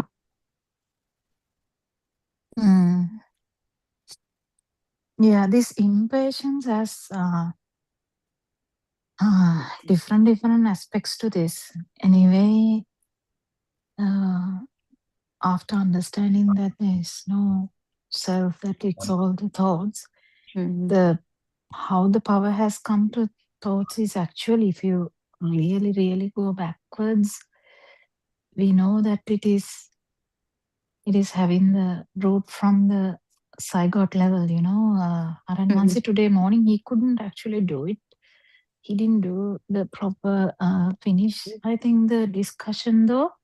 Did you all listen to that? Because No, Doctor. I listened to that while finishing my notes today, but it didn't flow as such. I think he was tired. Yes, he was sleepy. Yeah, And he I must think have been tired. I have taken down it up to a certain point. I have taken down it, Doctor. Still I am writing. Yeah, Still in that I was noticing how he was trying to tell us few things. Actually, he was trying to tell a lot of things, which sometimes we can't comprehend, but we have to. And in that, this vibratory nature of the system, how that has been the misunderstanding of this self. This goes beyond our just thinking ideas and, restlessness in the mind. Once you exit the mind, only you can actually feel that is the challenge. But it's very important to think about it. It had so many aspects into it. We can discuss it once Champa reads it also. Yes, in the last things still writing. I am still writing. But there's some more to add, I think, Doctor. Now no time to do it. Yes. How many sentences did you write? I wrote 3 pages, 3 and nearly 4 pages. Oh, that's more than enough. If you can read maybe one. Shall I read we'll from discuss. the beginning? Yes. So Angika has also joined. Teruvan Surangika. Teruvan Saranai, 9th morning, 5 a.m. sermon. Chamara from Maldives asked from Aryan Vahanse to clarify about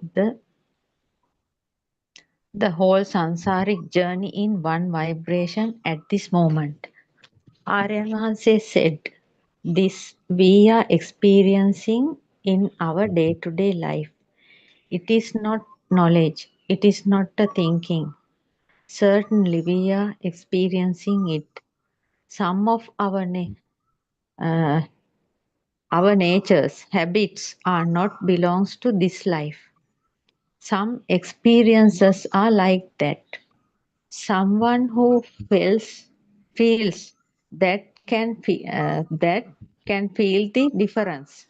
Most of the experiences can't catch the seekers with high mind power. Seekers with subtle feelings can feel that. It should catch through the experiences other than we say that. Each and everyone should feel it. When we say those wordings to a listener, it's a thought, but the feeling is not a thought. If something comes from childhood, chair, table, bed, we know that we born in Sri Lanka and the thoughts are creating based on that. If we born in China, the thoughts are based on that society. We know those sounds came to us in the childhood. When a bird is chirping, that is also the feelings towards its senses, a creation. Combination of those, and it also has the existing feel. Certainly, the liveliness is there because of vibrational nature. As an example, the Earth's rotational nature makes a liveliness. Jiva Swabhavya. A living nature is creating. Existing nature, a oneness, full of life, vibrant, shaking nature. Without shaking, we cannot say that. Movements, vibrations are that shows the liveliness. Representation of vibrations are the base. Feeling the light. There is big space to talk when we look at the earth nature, trees and vegetations, drains and rivers, living beings. Also there uh, is a liveliness. That nature is also happens because of this. When we talk about path to Nibbana, we talk about the mind. Happy and sorrow are the vibrations. Chittaropana balaya, mind power. When we see these light and sound are not true, all the above are not becoming true.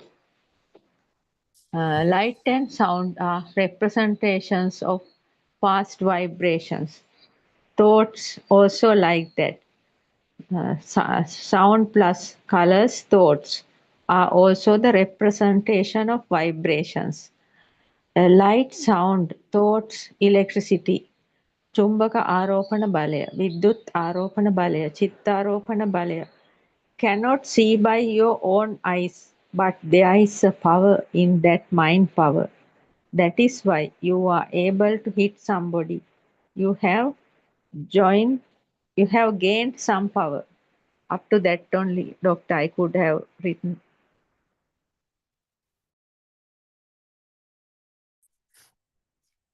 Yeah, I think we can discuss that. What do you think about this, Surangika? Did you listen to that today morning? Therwan Sanai, Dr. Kokila, Therwan Sanai, everyone. I did listen to that part, but as you said, Dr. Kokila, I think I couldn't really, what shall I say, string the whole thing together because it was coming in fits and starts, wasn't it? By R.N. Vase, he couldn't complete it really. So, yeah, in that sense, it was a bit difficult to grasp what he was trying to get at ultimately. But the part that Champa also translated, I think, is good. I think he's trying to tell us that even this field of existence is, that all that also requires contemplation, that it's coming, as you always say, due to the sheer speed of vibration and nothing else. Because that's something we kind of forget, isn't it? When we think about the senses, we forget about the sense of being. Yeah, this film actually suppresses this thing now. If we are talking about last last bit. If you remember, last night, 7 o'clock Zoom, last bit, he was trying to say the same thing because we talk about here and there, like the part of the film, but actually what we are dealing is with that, not in that film. Film is film, we know that. It's very important to us. But actually, this alive field, business has to be dealt with, isn't it? And fully realize that it's not actually a self. I think that's the I whole... had a question there, Dr. Kokila. Again, can be a bit of a stupid question. So when he talks about that and the fact that, especially in Andolanaatmaka, when he talks about that part, the Atmiya Sanyava kind of thing, and then the feel, the Arupa, contemplation of all that happens anyway, even if the Sakkaya, the self-view is there, has to be done, right? Can Meaning you it's ask that not only question again? No, I didn't get it. It's my problem. I so didn't get this it. feel of existence and how he, challenges people to think about that part, because if one doesn't see that and understand You how can't that really think comes about about. it. You can't really Mm. think about it. It has to be felt. That's the problem, and that's the challenge. That, like salt, because Yeah, but thinking is in the mind. Beyond mind, you can't really think. If you're thinking, that's not the mind. no, Sorry, but that's there must not the be a out of mind. recognition. There must be a recognition that there is such a feeling, right? Yes, That is what I'm saying. So that part, that's also that very is now random, isn't beyond. it? That is beyond the Sakkaya Ditthi. That's the Arupa. So No. Sakkaya Ditthi. Okay, now, okay, the Sakkaya Ditthi means fully realizing, seeing Nibbana in one moment also has to be there now to lose the self-view. And this whole thing, there's a touch of non-form there also. If you talk about that experience, if yeah, there's so my no... question was now true. Every form has to be transcended for that fraction of a moment. That is true for the self-view to get to be eradicated. But the points that he's touching on, is that for that point, or is that... No, it's not that point. No, it's Yeah, not that's what I actually was touching thinking. that point.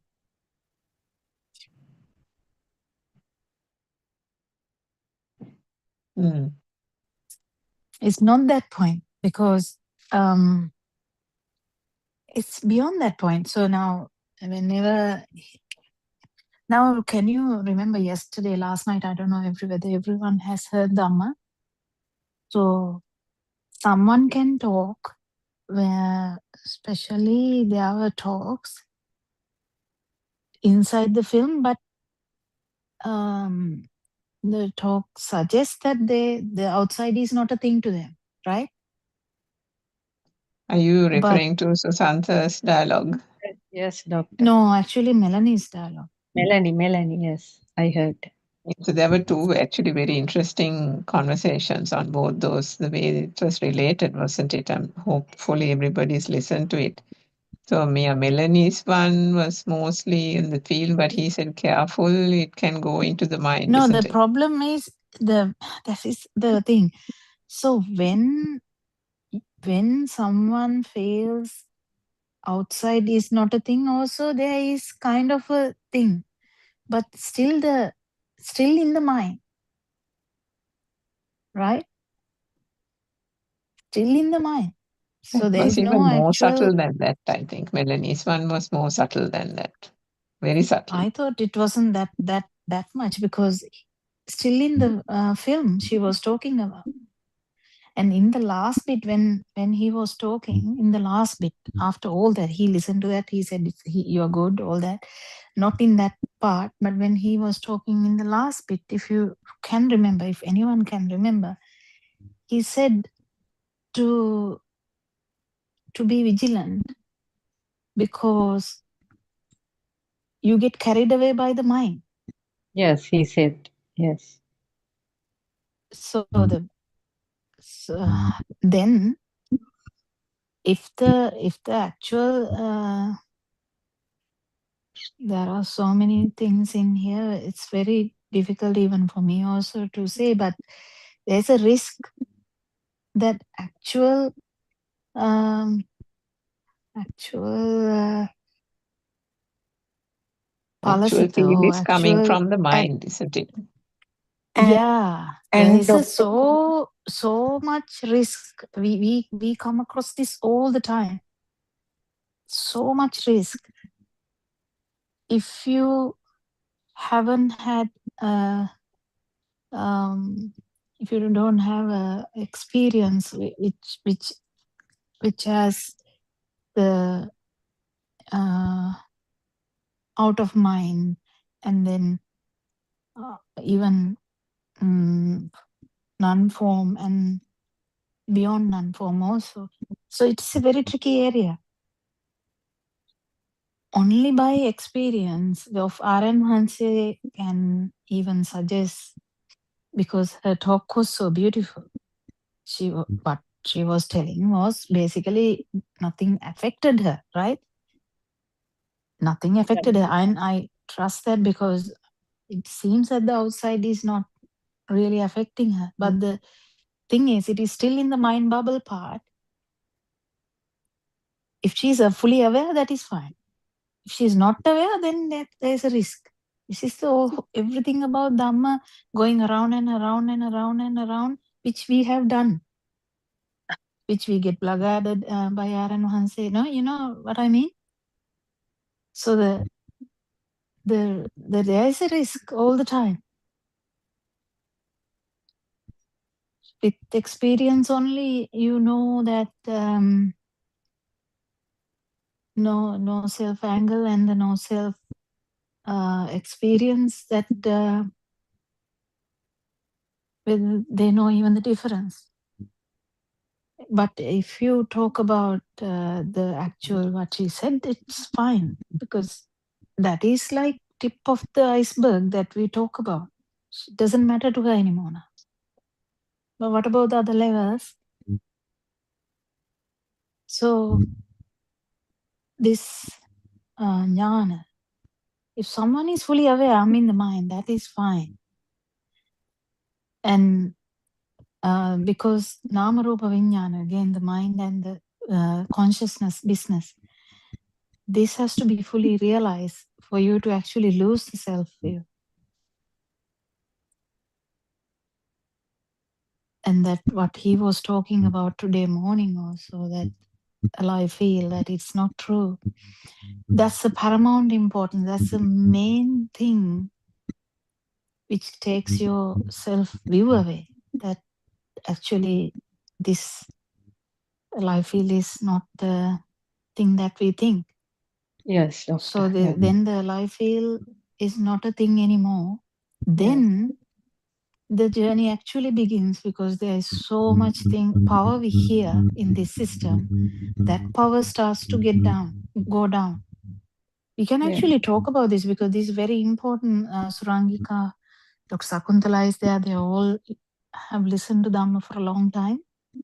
Sudharma Champa is actually relatively new to this system, in the sense Dhamma, but she's listening as well. What do you think, other three?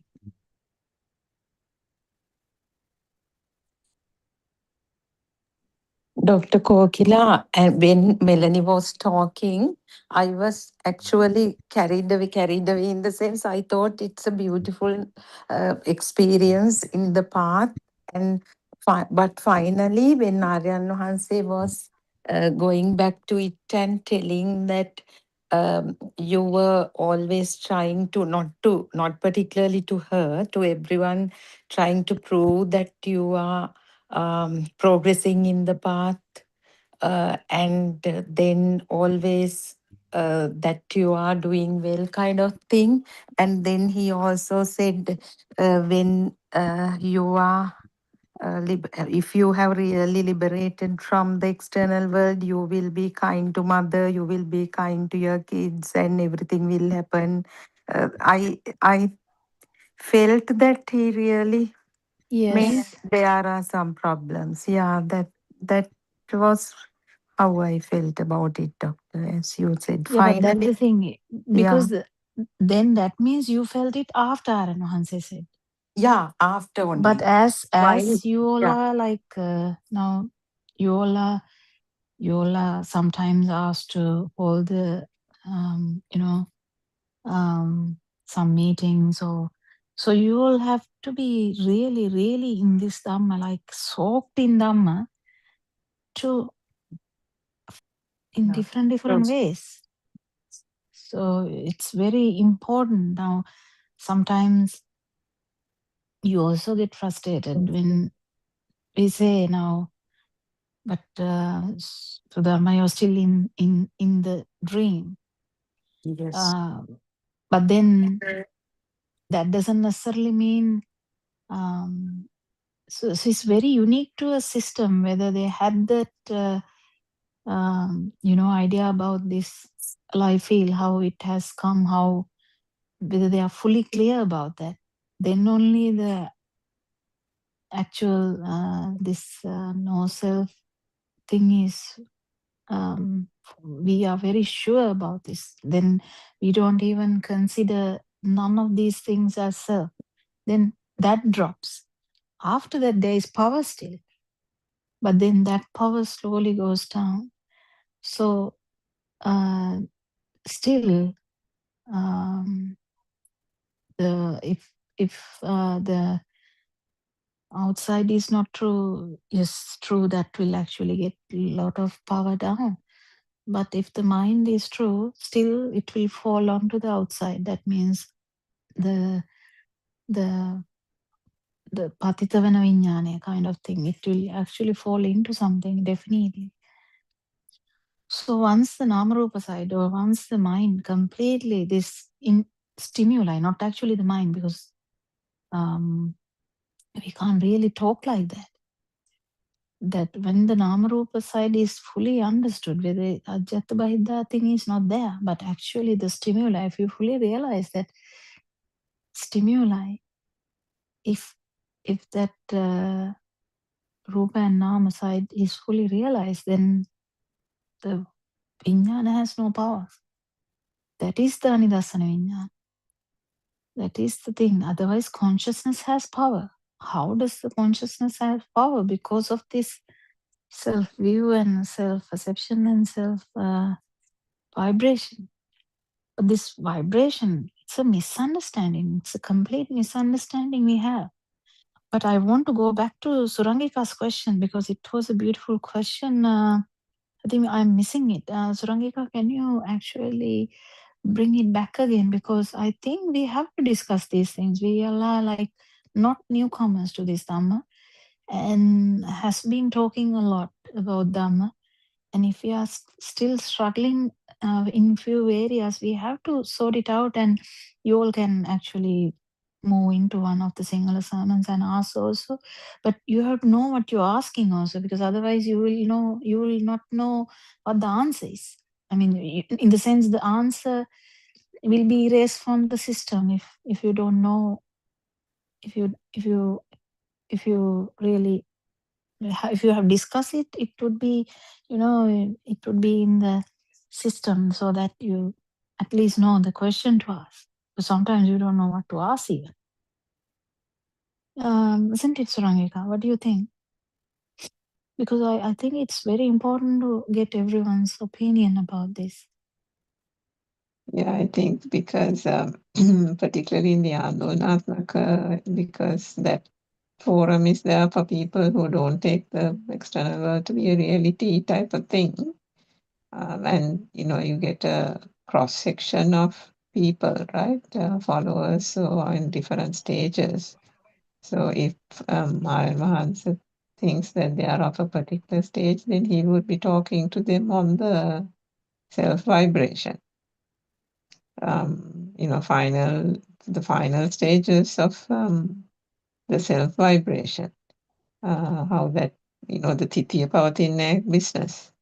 But so then that question arose about, true, there is that transcendence that is required of all sensual form and formless realms for that Shana Sampatti, fraction of a moment understanding. But the question was as to, the deep parts that he explains, whether one can even separate the reflection of those and the feel. The feel is there, right? So if the feel of existence is there, that understanding how that feel of existence comes about is a fundamental part of the Buddhist philosophy anyway. But the extent to which one actually contemplates it and reflects upon it is the question as to whether that is addressing the Sakkaya Ditthi stage or whether it is beyond that.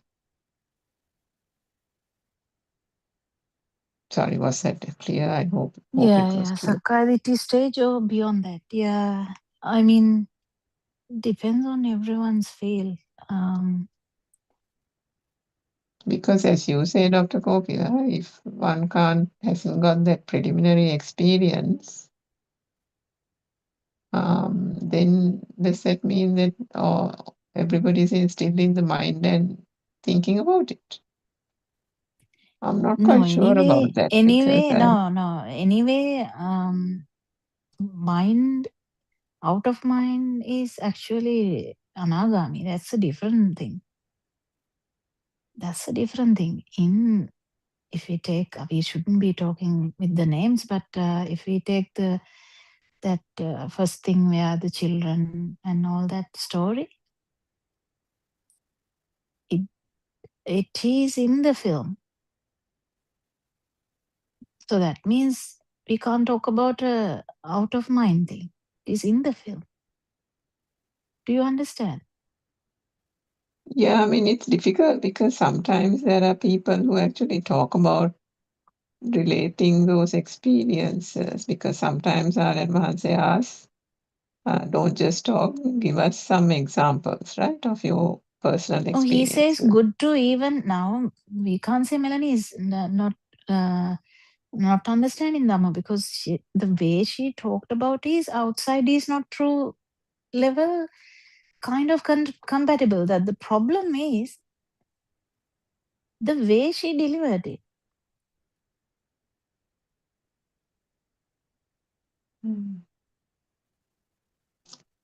It's compatible with outside not being true. Definitely, it's not out of. It's not beyond mind. Definitely, beyond mind. It's completely feel now. Dr. Sakunthala, I'm interested to see what do you think. Did that come across as in a subtle way, as Aryan says, you said, Sudharma, pointing out right at the end about still unbeknownst to that person that there was the mind element relating those experiences as not being a thing. Yes, he said basically what he felt was he just ignored all the stories. What I said. He felt the excitement in her. I also felt Dr. Kokila I also felt that a little some bit, level. but yeah. Yeah, some level. But still, we kind of look up to people know when Aryan Vansi is listening to them properly, like kind of approving tone. So we also within the system feels, oh my God, kind of thing. No? So I was following it that way, but her excitement was felt. And one beautiful thing is, then I was thinking, wow, it's exactly like me, no? Because the day before, my sister was calling me and asking all the details of relatives in the village and all. Within me, I was praying, my God, why don't you cut the call? Please stop. Kind of, I was praying. I was listening to, so I was so, I mean, inquisitive to know what it is, because most of those experiences were like that of mine. So, but I felt her excitement and the thing that how it has become real to her, like my shoe story and the policeman story. Dr. Kokila has like molded us in such a way to see our level, no, whether we are in the film or not. So that actually it occurred to me at that point also. So finally, only Aryan Hase never discourages people then and there. Even I was silly to request him not to go out and please look after yourself kind of thing came from my system. And he is also then another Pruthajana mindset. No, so with that, I mean, he finally gave the dose to everybody. I felt that you are still. Actually, he never approves, although he asks, okay, tell us about your experience, how well you are doing. If the person system starts telling how, oh wow, Aaron, so this is how I feel, it's not a thing to me, that is not a thing to me. Finally, I mean, it is not the story what matters to him. He feels how egoistic we are, even in the Dhammapada.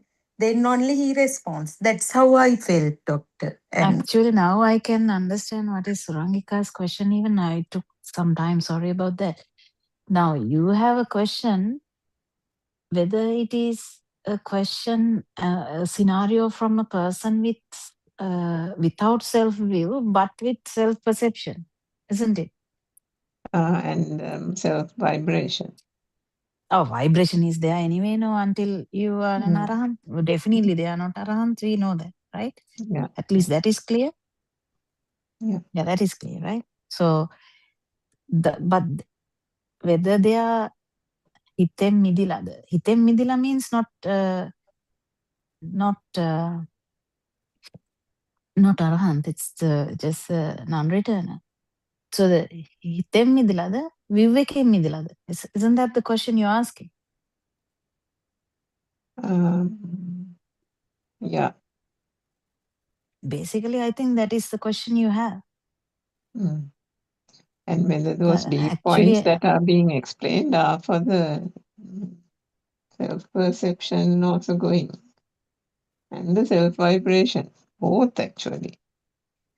Not about melody, mainly about that last part and the way they recount their experiences in the last few Andonatmakas. It's as if all those have been superseded except the self-vibration, right?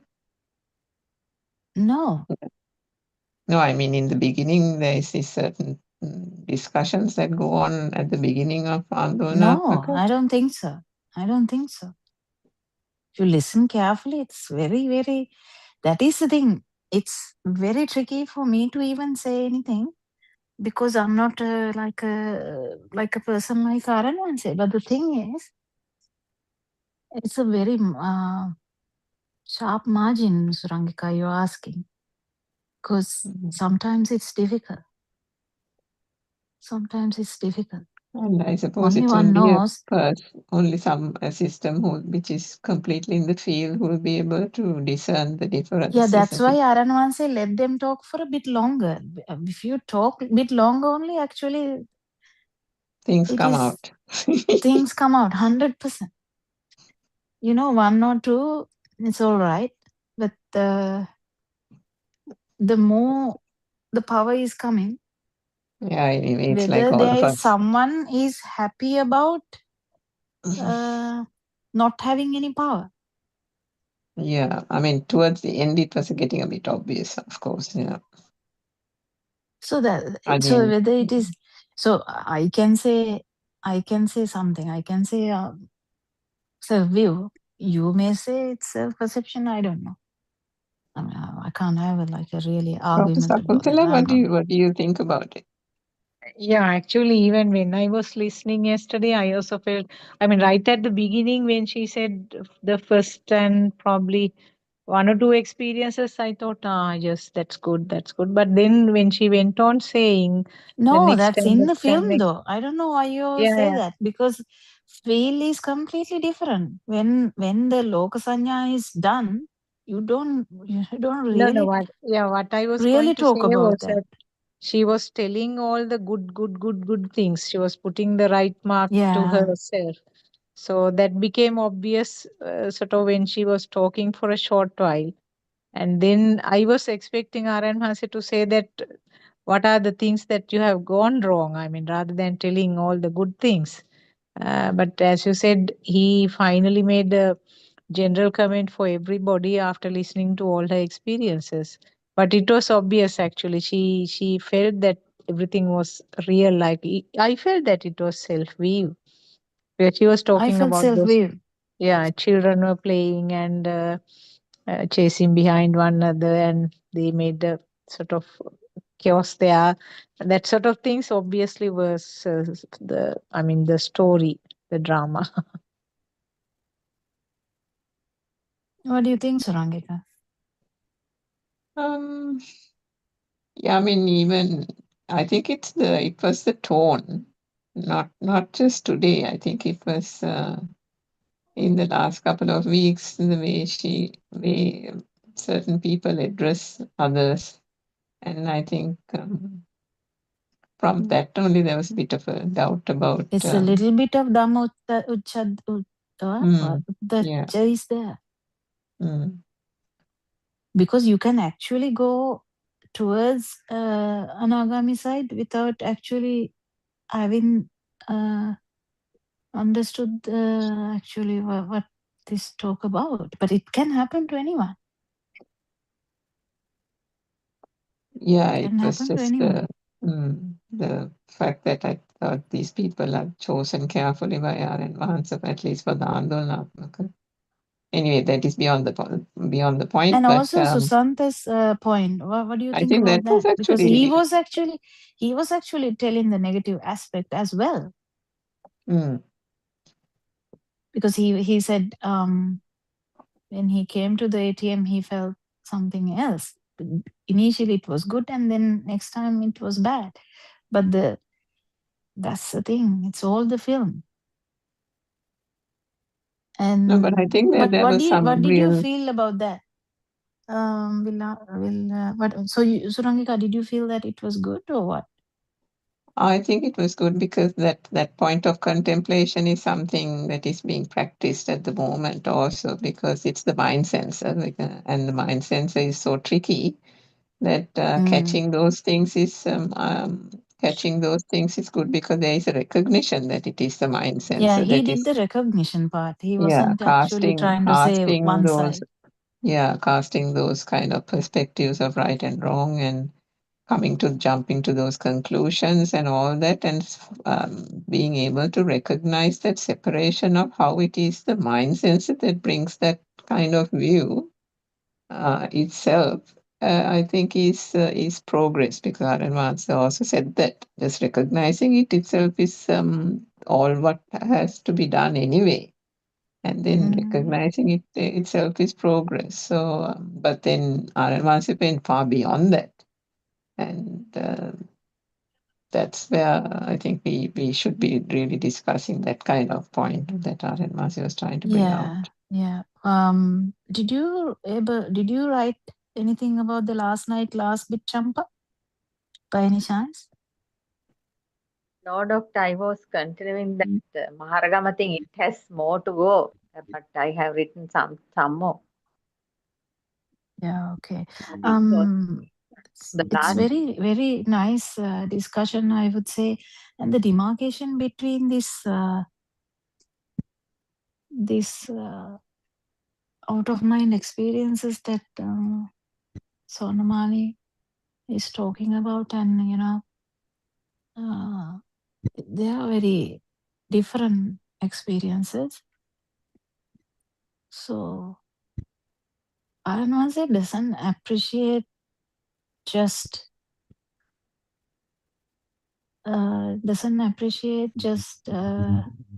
coming out of outside doors anyway.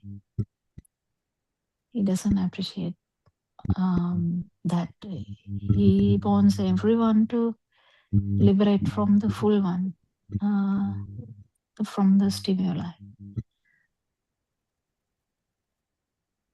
Yeah, that is why But this, that is where the kind of question mark came, because he doesn't differentiate which he does portion. sometimes, but last night he didn't actually directly, he didn't say anything. Yeah, There unless must it's be like very reasons for that. obvious.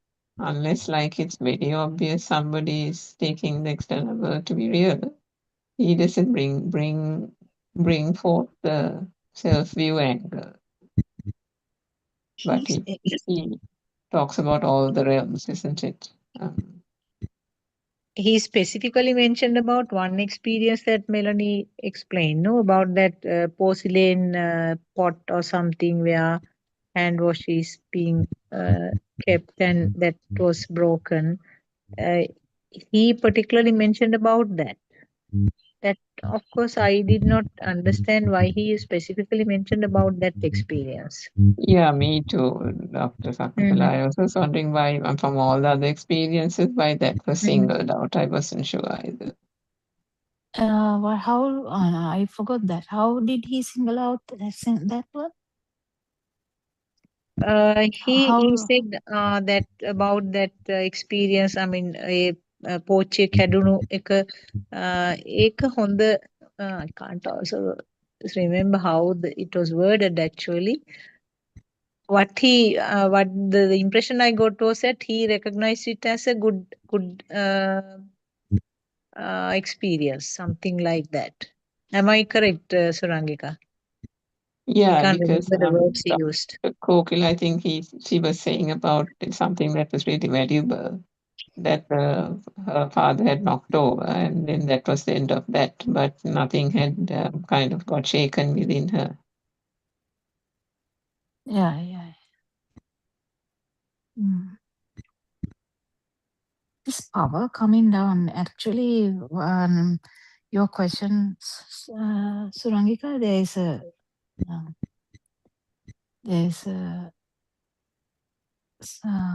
once written level also, we never know what he is meaning. So you're correct. So I don't have answer, because once written, the level is when the defilements are all coming down. Because some experiences, some have not told in Zoom discussions, but may have told Aranwansi. So we never know. That's the thing. But the way she talked, it was really showing that she's having a good idea about not having any burning with the children or with the cup. So that part is a bit doubtful. Otherwise, the actual experiences are not that bad. Actually, they are good. I mean, imagine, like, if we tell multiple experiences, and okay, mother dies, nothing happened. Father dies, nothing happened. Children dies, nothing happened. And if you go on like that, nothing happened.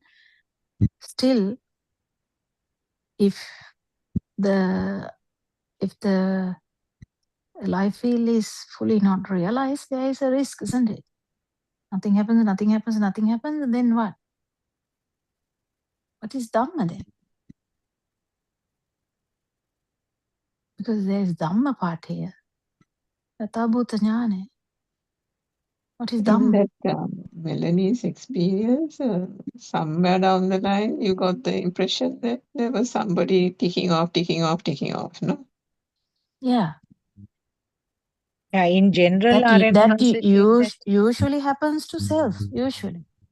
And Aranwase, I think, very superficially said that you have to be cautious or something like that when you are. Because it's only self-evidential, no? Yeah. I mean, I suppose RN1 must be detecting, but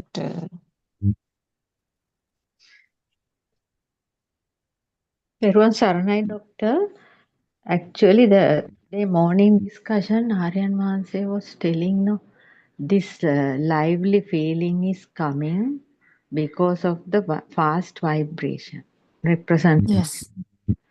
due to representation of fast vibration. So Yeah. if we can understand that clearly, that means there's actually no lively feeling. That is not true. Then this Yeah. then for all these problems will go away, I think. Yeah, that's the self view. Yes, self will. How the self will be broken. Yes. That's what we are talking about daily, right? Is that this No, vibration that emphasizes? the it has to happen. You can't really talk about that experience. You can't talk about that because that experience itself, the mind is inactive. Mind is zero power because the feel is non-form is not in the mind. No, I actually did Consciousness side. listen to morning one, but this vibration, isn't it that sansaric vibration that synchronizes? Same thing. It's a Yeah. sasava, non-form level. Yeah, non-form. So that's why we are trying to understand it every day. But as you say, the experience is a different level of it. No, experience will come, but it can't be Gained by force. brought about. Yeah, it can't be brought. It has to happen. Only the identification of that vibration happens right now in this system. Yeah, the power. But this power is a different story. No, it's not a different story. But the actual alive feel story is actually the Dhamma part. You know, that is the Dhamma part. Aranahan says magic is actually in that. Light, sound, how all these vibrations are not true. That is the actual Dhamma part. Yes. Thoughts are not true. Then thought power is not true. Yeah, and then what do you feel? There's some feel, no? Feel that is the sensual organ feel, sensual organ vibrations. So how is that? That is the most problematic area that we misunderstand there is a self. Yes. Thought power, yes. that is why it's so hard to convince people, isn't it? The lay people. Because they can feel themselves. They say, no, I can feel myself. I can feel alive, isn't it? That's Yes, why it's that so is difficult. that even one cell we say it is vibrating. Same thing. Yeah, but when Aryan Mahanse clearly said, it is that same Sastra power which arises with each and every stimulus in the chair that you experienced in your early childhood. Uh, and now when you see the chair, it's the same power. So it is the same vibration. It solves all the problems, right, about it. That's how it, I mean, I got the clarification about this When power. he says it's the same power, Yeah. it's not only that power, it's that power all magnified up to the moment, like the plaster of Paris vase example. Yeah, depending on the number of reinforcement times. Reinforcement, yeah. Times, yeah. That's how it gets stronger and stronger. So that's in the mind, no, that now stored, yeah, that specific thing that you told. Yeah. Now you thought about that, no? Yeah, the feeling. The challenge is to feel that, Yeah. But Dr. Kokila, Janato Pasato, my answer for him. Janato Pasato. Janato Pasato, yeah. The thing is, that is where the relaxation should come. Once you know Dhamma, you have to relax. Relax. But actually speaking, this Aran Wahanse doesn't make this so bad like this. Actually, how Aran Wahanse described this is actually after Surangika asked this question, I'm also thinking whether it is once written a level that Aran Wahanse was talking. But when he says be careful, then I don't know, because I got the same thing as be careful. Then he says be careful. I don't know whether he's telling be careful to a person that you will not go further if you go on like this. So yeah, it's a very tricky question, tricky area, isn't it? I feel he's not saying it to a person who has not broken self-view, but either to a one-returner or to the, what is that second, third one? Non-returner. No-return. I don't Definitely think it's not a to the non-returner. Sakkaya stage. Because if it was there, he would have attacked it immediately. I doubt that also. It depends on the people. Oh, really? Okay. It depends on that moment, how he feels. It depends. We never know. It depends. Because he said be careful. So be careful word. Be careful is, I don't think.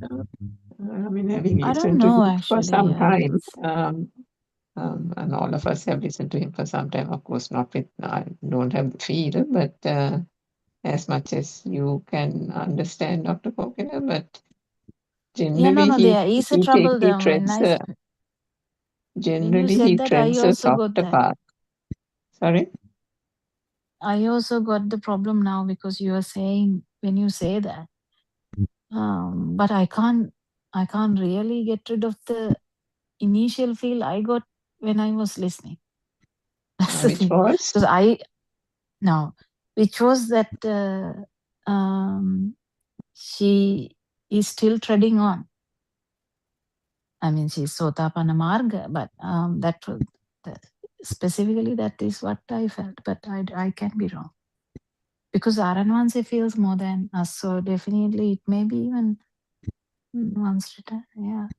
When Dr. Kokila says that Aryan Wahanse's responses, I mean, they are not something that we can analyze, so we can take as guideline to give someone else, because I have personal experience. When I talk about experiences, Aryanvasi says, oh, see where you are. Now you have listened to Dhamma for 4 years, but you don't have anything good to say. You are not feeling anything.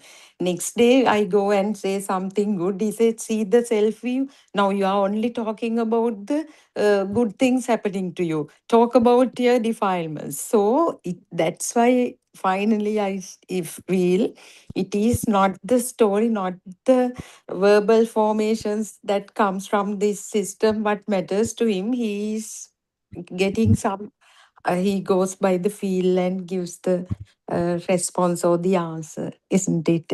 You very beautifully said that. Yeah, so it can vary. We So can as I vary. said, Surangika's question is very valuable, in the sense very valid. But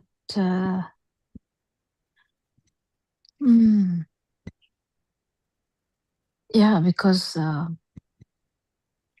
now even Asanti sometimes Aranhanse says Pudgalanubadda. Pudgalanubadda, when you say Pudgalanubadda, that word even is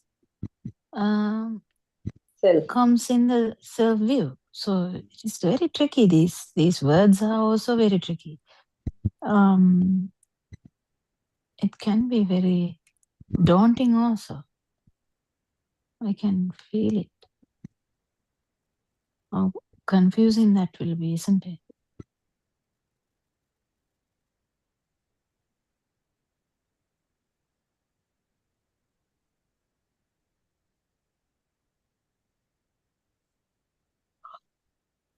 But actually that, I mean, it's quite possible the self-view is gone and it's the one returner stage because Mana Uddacha Vidya, Uddacha is come at the last part of the fetters, no?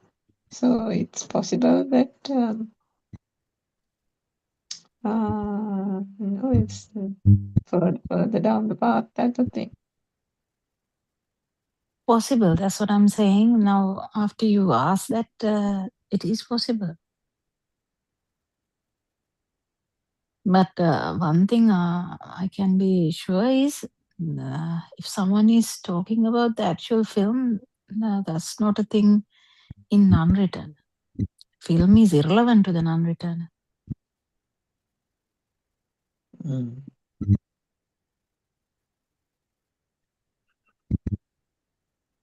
That's a Suddhavasa. How can a film be relevant to a Brahmaya?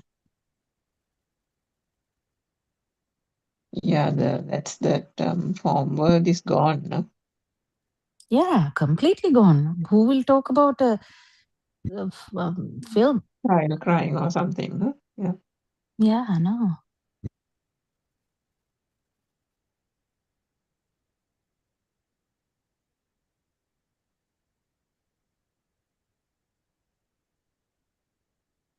So, for example, if what is that? No returner joins a Zoom and someone asks the person, okay, recount your experiences and say, okay, without just giving vague answers, just give us some experiences that you have had from your personal life. How is That's that person beautiful going to one. answer? That Sonamala is a lot of experiences are like that. She doesn't give personal experiences She at did all. last time. She did last time because Aranwasi pressed her to tell something. Then she did tell one experience. I don't know whether she took it as a story, but I don't know whether actually Aranwasi told that while it's confusing to me. But I don't she think told she said about an experience. experience.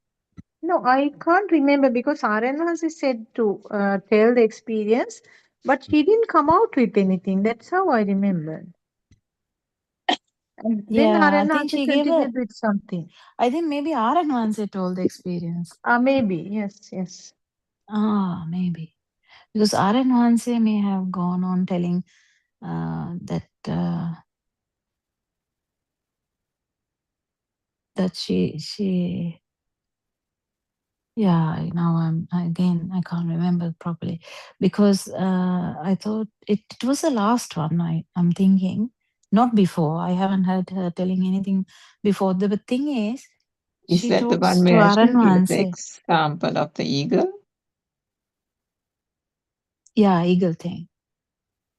Then she gave it, no? Yeah, I think she gave it. And then she kept trying to clarify it because I think the Nepthi was also trying to say it was the same thing and it was clearly not. And she was trying to say, but Sonamali said it's a very profound moment where you don't actually... It's again a moment. Yeah, I can't even remember now to explain even. Even What feeling. We she shouldn't said try. was, We shouldn't try. yeah, what she said was like a bird's eye view. Everything happens without focus. I No, mean, but then the one she before also very that. deep add. level. Yeah, very Then deep she level. also add it was beyond that. That beyond that is the important thing. Yeah. And Aryan Mahanse's experience is always everything happens as usual, but nothing becomes a thing. So he gives the experience all the time. It is No, that is yeah. that is after that. No, this is where she was trying to explain how you feel the taint, isn't it? Was that the part where she said that when everything else falls away, one feels the pressure? Pressure in the mind. Yeah. Not the mind. The sasviya, no? Dr. Sastri. Kokila? Sastri, yeah, Sastri. But she used the word mind, as I remember, because I was also there. Don't know, some pressure is, she said, yeah. Yeah, but not the pressure in from the Mind mind. power has to be 0 for you to Mm. actually feel the non-form, I would think. Yeah, so that part of it, Sudama, where they were talking about the final stages. Yeah, that's why In the I said, final stage, no, what I mean is not final yeah, stages of the Zoom, final stages of before Arahatun type of thing, I think. yeah. Yeah, That's why that, I yeah, clearly said I'm unable to talk about anything else than this Aryan answer because so I can't imagine and say no only thing um, now I got the answer for that, doctor. I was listening to Upaklesha Sutra analysis.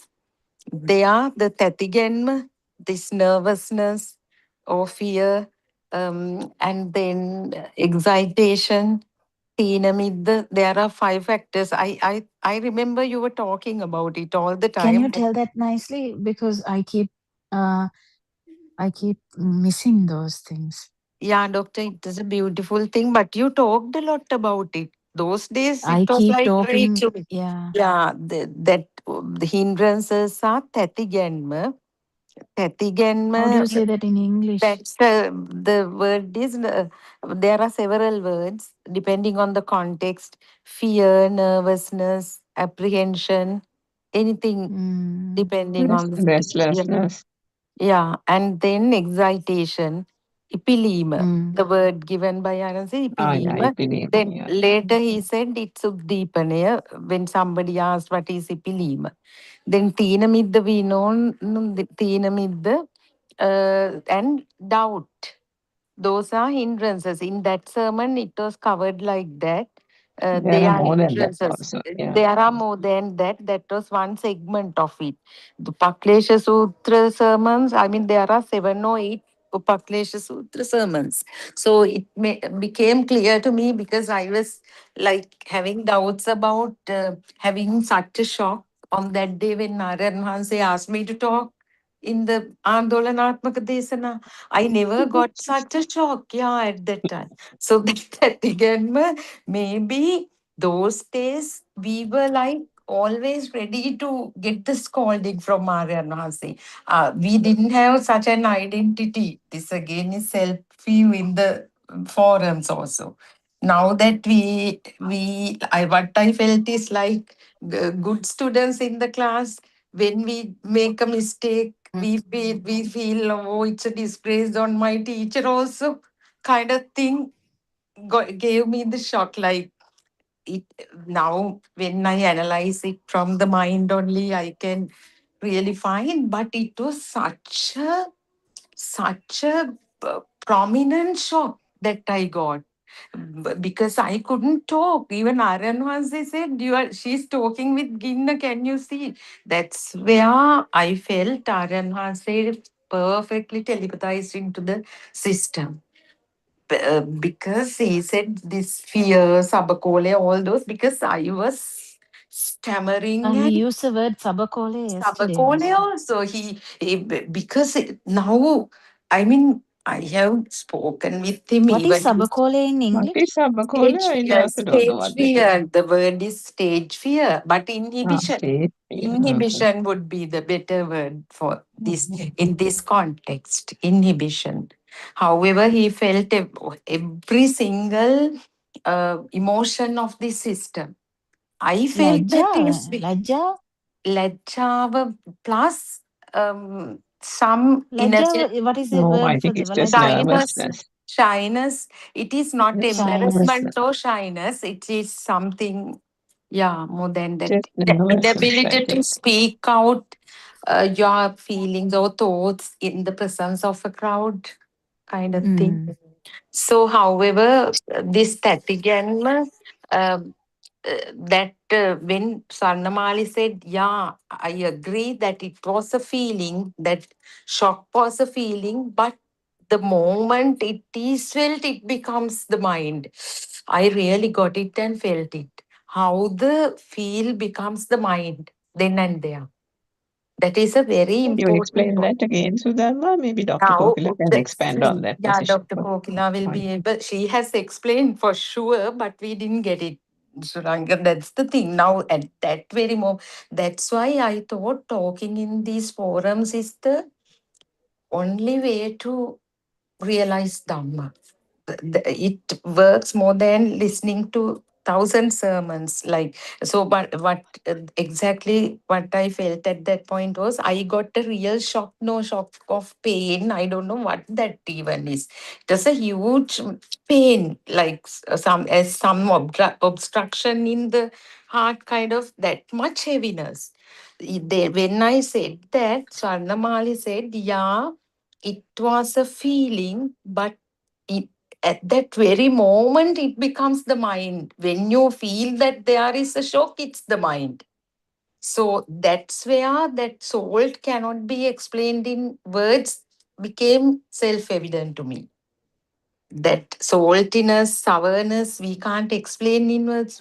The moment we verbalize it, the feeling disappears. Then the mind gets stronger. No, you don't have to even say that. Yeah, at that point I was saying The moment that yeah, you recognize it, it's itself it's enough. it's enough. That is mine. Yeah, yeah. That's it. Yeah, that part. That's That's Teruvan Saranai, everyone. I'm going to leave. Teruvan. Thank you so Okay. much for Teruvan Saranai, thank you, Aruna sir.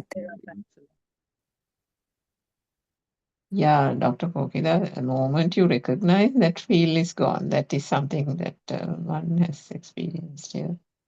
It's incredible, isn't it? How quickly it evaporates. Yeah, and this now this Aran Wahanse is talking about the Avadi, you know. Avadi is actually after non-returner. That's what I feel. Oh, actually, Avadi is the Arahat, isn't it? I think Avadi is the So Arahat, right? avadhiya means the tendency of some kind of defaulting back to the mind is gone, no? Gone, yeah.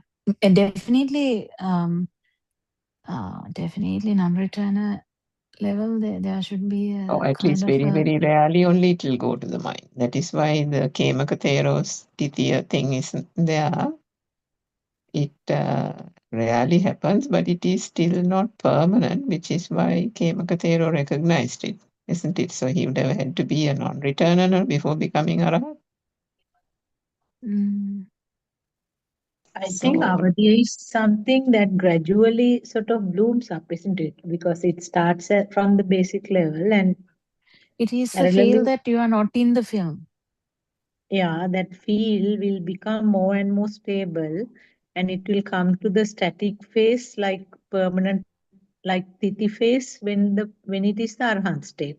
So until that time, Avadhi can gradually become more and more. You are but awakening more and more to the field.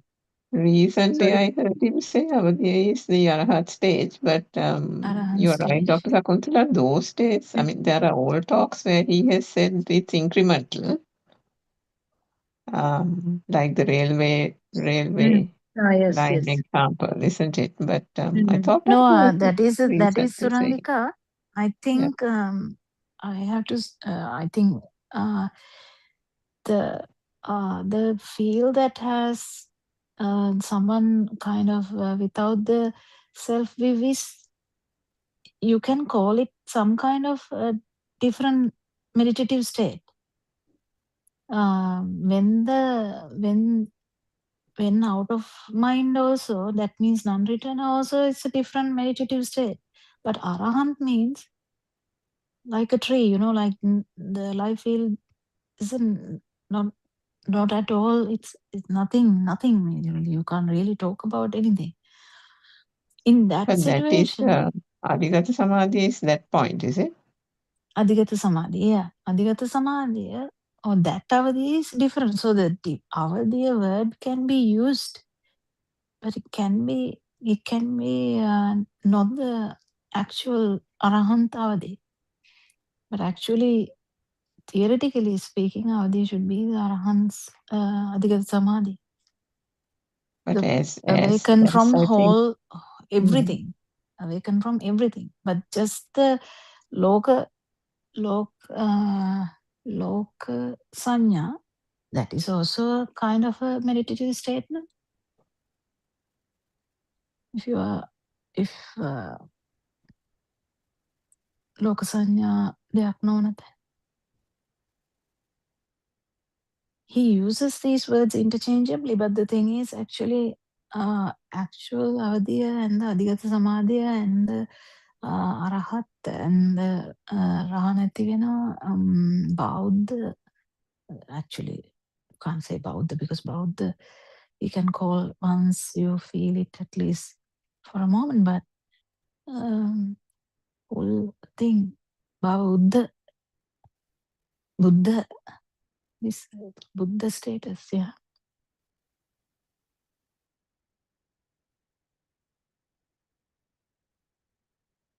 Once everything is fully realized, you come back to the same dream and live as normal. That's what Taran Wahanse is telling. But these experiences are important for you to feel that the differences.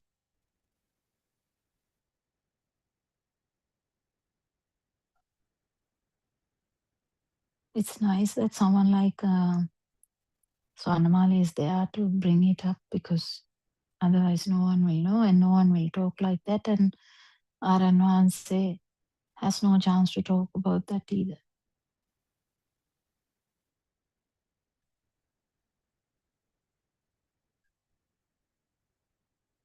Isn't it?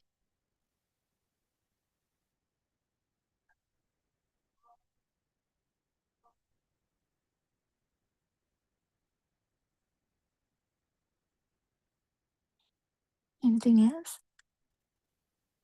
9:13, we have some time.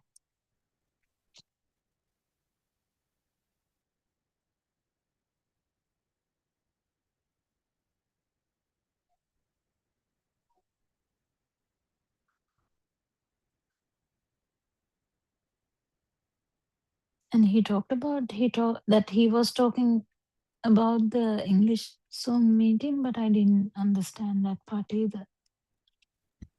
Doctor, He Aryan Hanse that day spoken to that girl in Maharagama 2 hours in English. I didn't hear that part.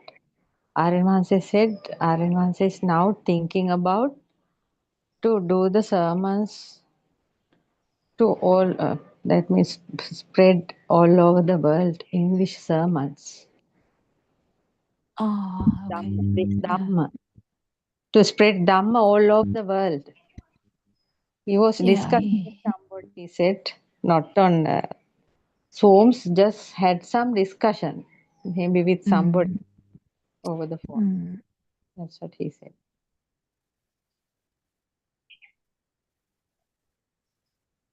Actually, when he said that, I was thinking it is nice if even Swarnamali can attend one of these Zoom discussions here and there even.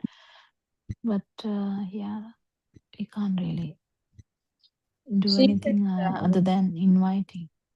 Miss Swarnamali said she has some problem, that means signal problem.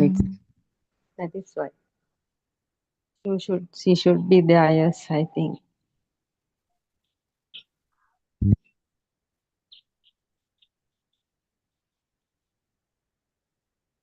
Maybe this time is overlapping with her work time, isn't it? That may be the reason. That also may be the UK's the time different of 5 hours, I think 5 or 4 hours. So yes. Yeah, 4 hours before. The Australia time is also like that. No, doctor, you. But I suggest. We finish at 9:30 here. Yes, but I suggest you and Surangika can talk even Saturday or Sunday early morning Zoom with Aryan Vans. Then this problems will come out. Nice things will come out. Deepa Dhamma parts.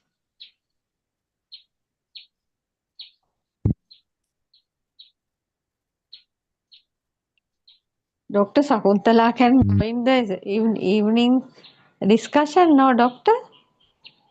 You also can ask questions, no, Yeah, Doctor? please. 7 o'clock, there is a bit of a tight type of schedule at home.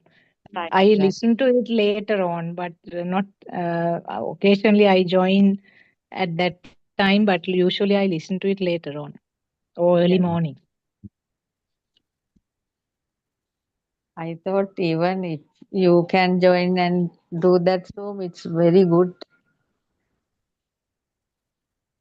Those are decided by Aryan Vahase anyway. Yes. Yes, yes. No, actually, it's good everyone can join it from time to time. The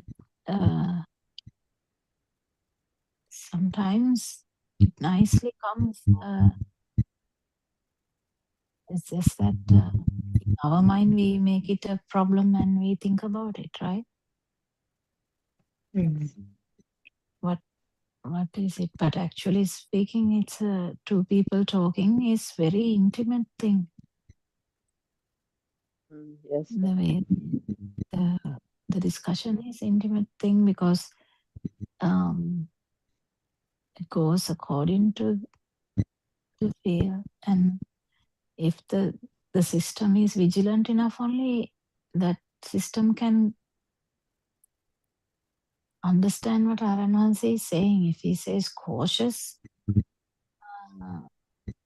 so it has to be taken seriously and slow down and just take it easy. But the thing is, this mind doesn't like that. No, mind likes so many things. Mind tells so many things. Mind wants so many things. Mind is pushing, so pushy, isn't it? Mind is the drama. But Doctor, if Miss Swarnamal is not able to come so often, at least once a week, if you can, if Surangika can talk with Aryan Vahansi, some kind of new, deeper levels, the Dhamma will go into that deeper discussions. That is what I am telling. It has to, yeah, I know. It has to happen in I that way, think, no? yeah, Dr. Sometimes. Kokila can certainly do that. There's lots more in the mind sensor that can be, I mean, the more, it's like turning out a garbage dump. The mind sensor. Once the exploration starts and the recognition that is mind sensor, there is no end jumper. No, it's okay, but It's like such a vast area that has to be understood. How much of it is the mind sensor is understood when one actually starts that reparation experimentation. Yes. So to that extent, what Aryan Master said to me like 3 months ago also, like so valuable, because once one gets over the shock, and then gets down to actually reflecting on the senses and particularly the mind sense, only one realizes what a vast amount of stuff that has been going on unnoticed actually. And I mean, when we think about these forums, the Zoom is an ideal time to actually even watch the mind sensor. Yes. Because each time a person comes on and speaks, the mind is going nuts on this side. The mind is having a story of its own. If you have observed, the mind is saying, that mother must be like this. That mother is laughing too much, or she's taking it too lightly. Can you feel or hear the narration going on in the mind? So if one identifies with those thoughts, then one has gone into the whole film, isn't it? But intuition is different to that. The kind of without anything, it's kind of a skill which Aranwansi has. Yeah, A so the lot. feel is different, but for those who have not transcended, the mind overpowers, no? Yeah, So it one has overpowers. to then, so the understanding and separation from, as Aranwansi says, the observer. Even the Sudharma said, no, now, oh my God, what am I going to say? Oh, that's all in the mind. That's all Because in the the mind. mind gets activated, it's done. Like you are Yeah. the culprit again. And that whole sense of inadequacy is also mine. Doctor, I am thinking it this way. Aryan Mahanse has so many Dhamma to tell, no? It should come out. So nobody is now taking those things out. That is why I am telling. Yeah, that's true. Yes. If you Yeah, that's don't, true. But the thing is, I just, I mean, I feel like if I have time, yes, sometimes if I'm shopping or if I'm with the kids, it's difficult. But yeah, should be able to. try at least twice a month or at least once a month. Then we don't know, there are so many things in him. We don't know. Not coming out. That is why. The capable must. No, but the thing Actually, the is, suitable time should come, no? In these discussions, you can't just sort of abruptly join. no, if you and then- actually now, if you keep saying that, Champa, I might even never come because that is not the way. That is not the way. If I have an idea like that, I will definitely not join. Not feeling. Join is also feel like you. I mean, if you really come with an agenda, that doesn't work. No Dhamma will come out of that. No, without an agenda, if you join even. That's correct. That's correct. Yeah, we'll drop that idea. But what I'm trying to say is, even if you have like the unconscious agendas, unconscious, not even, I don't know whether we can use the word. I think Surangika can give a better word for that, because sometimes now when even yesterday in the Anduratmaka, when someone is telling all the good things, what is the unconscious idea behind that? There is some kind of pinavim, right? So these are the things that is very, very tricky for a one in path. Yes. That's why instantaneous. I mean, long time ago, I used to just join and just listen, just wait. But the thing is here, as soon as I join, someone says, Dr. Kokila has joined, we'll ask Dr. Kokila. Then the listening part is gone. Yeah, that happens very often. when we see you, we used to call you.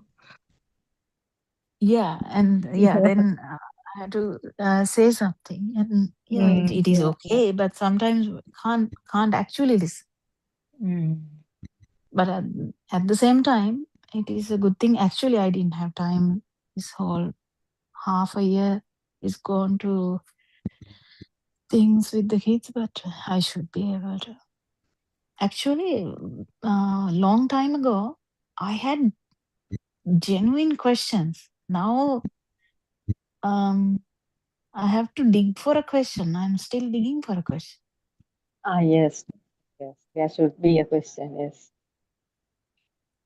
Because I genuinely had questions to ask. I sometimes have asked Aaron once. I felt coldness, and that was it's such a nice thing now. I can really relate to even the question, but they are the so sweet things I have asked. It in a different angle, and he has told so much Dhamma in that one particular moment. He says so much things in that. The thing is, that is gone.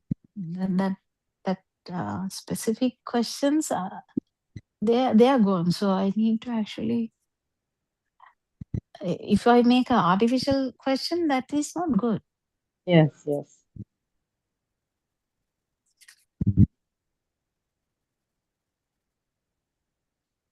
That But day, question might come. Aranwan said that day said, one day said, no question means trouble. yes. I also laughed because actually maybe that is because I'm stuck, because I don't have question at the moment. Because I know it is out of control. I mean, there's nothing I can do. I keep contemplating them anyway. Not actually. When I try to say them to someone, I don't know. Actually, my contemplation is not that much. So that may be the reason that questions have died down. Maybe I have to contemplate a bit more and then ask. What do you think, Surangika?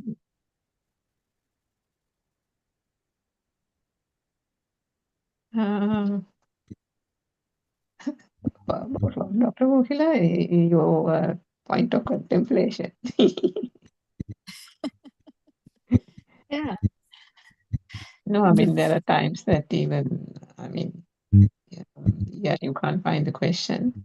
And it's surprising because I also listened to the Andolanaatmaka the following morning. And at that time, so many questions come, meaning not like questions about not understanding, but the follow up to the question, the follow up to the conversation, the fact that you can actually contribute a little bit more so that our advance would have gone further type of thing. If one I had feel actually that. joined the Yeah. Andolanaatmaka, I get so many ideas like that, like real little gems. And then I It's gone. sometimes, It's forgotten, and isn't then it? it's gone. That's exactly the point. Yeah, that is gone. Because I feel it sometimes 5 o'clock one. Wow, this I get this wow thing, and I get the wow thing, and I'm like, wow, that's so good. And what if he gone beyond? Obviously, today he was so tired, but he started with the nun form beautifully, and then he was tired.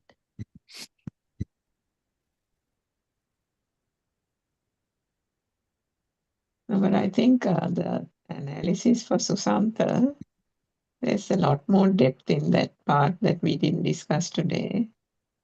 The part that Susantha recognized as the mind, and the part that is still the mind but is not recognized. And that is recognized only when something actually happens. Like he said, if you get a windfall bonus or something, if you get a lot of money. That's the thing. Surangika. I keep telling this alive feel. This alive feel is there. No, even if you don't have a burning. This mind burning. Mind can be in such a beautiful state, right? Yes, yes. Without burning, but the life feel is there, no? So that is the level. And that is the what level. has to be kind of quenched for, that Yes. light and that flame is the thing that, who is this Swarnamali and Narayan Vasu both talk about, finding that place. Beyond, beyond. Where that lamp is still burning, right? Yeah, this film has nothing to do with that. Because that is the thing that is right at the bottom waiting to ignite. Yeah. I think we have run out of time. Oh, we have come to the end also. That's a beautiful thing today. Even the discussion. Thank you, Surangika, for joining us. Thank you, Dr. Sakuntala Champa. Thank you, Doctor. And Thank you very much. Sudharma, thank you so much. Each Thank and you, every Aryan Vans. friends. Thank you very much. Everyone.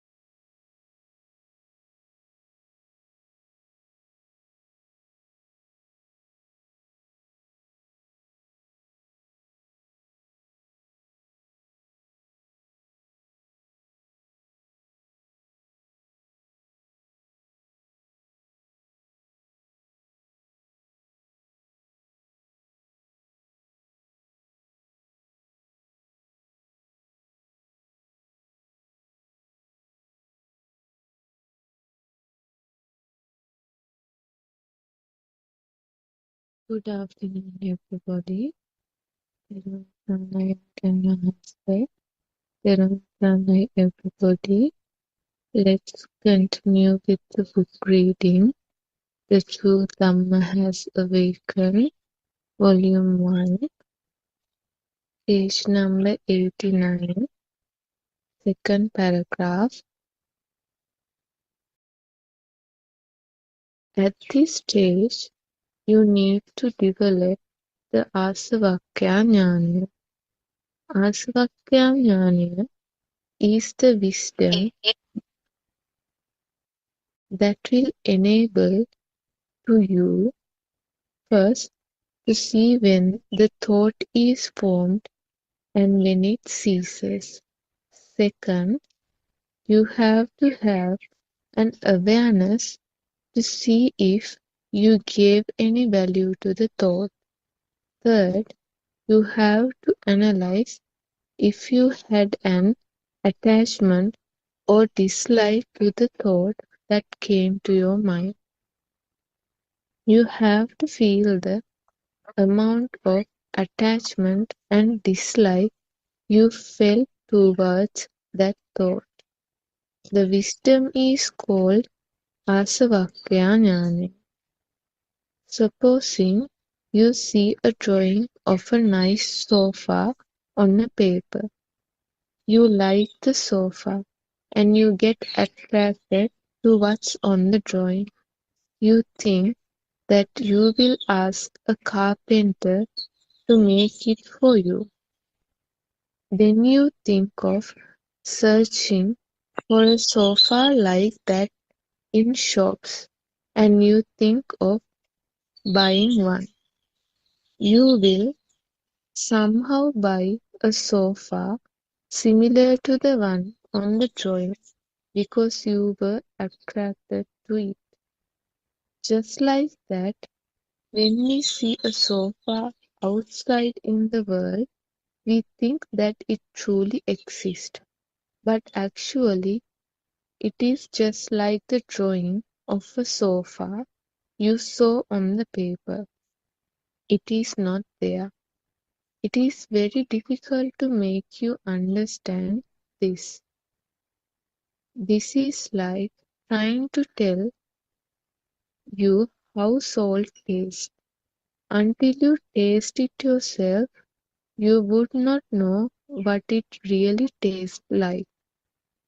But when you develop the wisdom, the Asavakya Jnana, you yourself will realize that the attachments, your desire for things, tend to dissolve when you see things outside with Yathabhuta Jnana.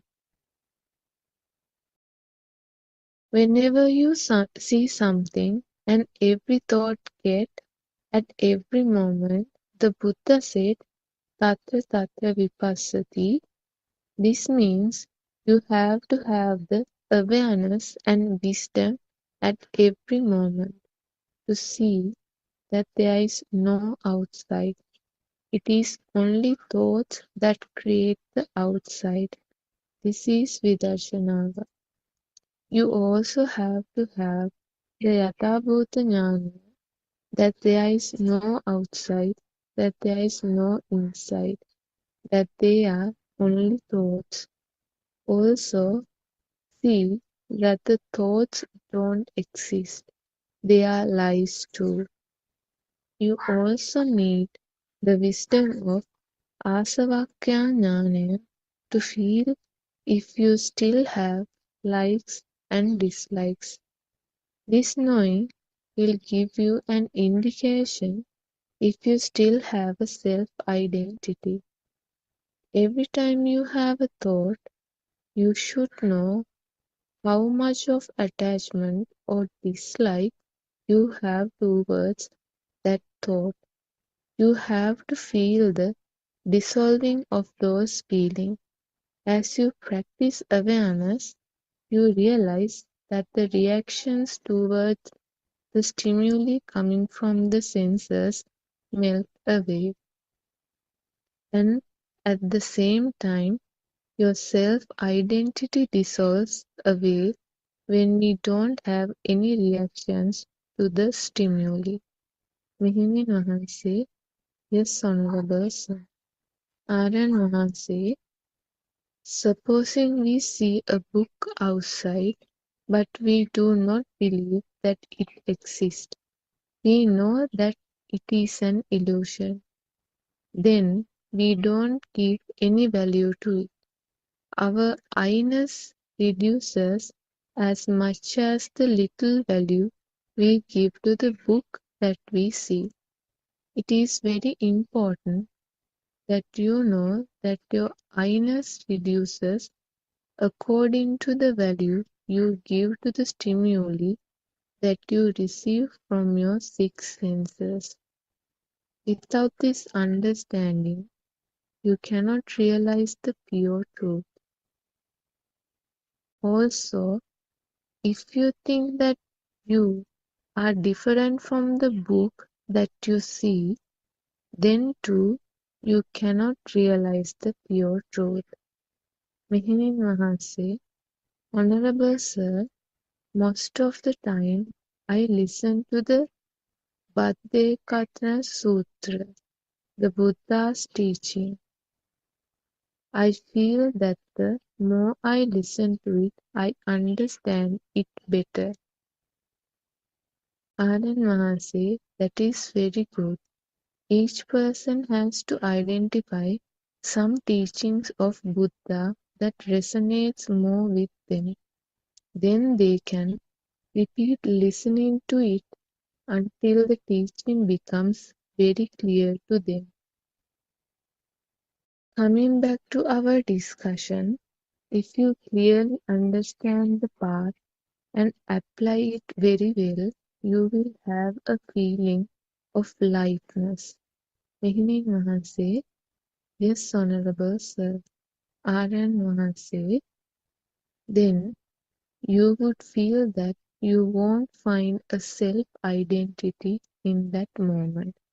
You would be awake to every moment without the self-identity. This awakening gives a blissful feeling. Mehimin Wahanse, yes, Honorable Sir. Aryan Wahanse, you have to have a very good understanding of the path. You have to have an awareness and wisdom to go on the path. Contemplate on all that we discussed today. Every time you taste food, don't own the taste as yours. When you have food, when you look around, when you feel a nice smell, see if you are there in that thought. Then contemplate on how to experience that feeling without the self-identity. You cannot experience anything without the self-identity. Then contemplate on how to look at that experience and find you in it. Mehimin Wahanse, Therwan Saranai Aryan Wahanse, Aryan Wahanse, Therwan Saranai. May the blessings of the Noble Triple Gem be upon you. Therwan Saranai, everybody.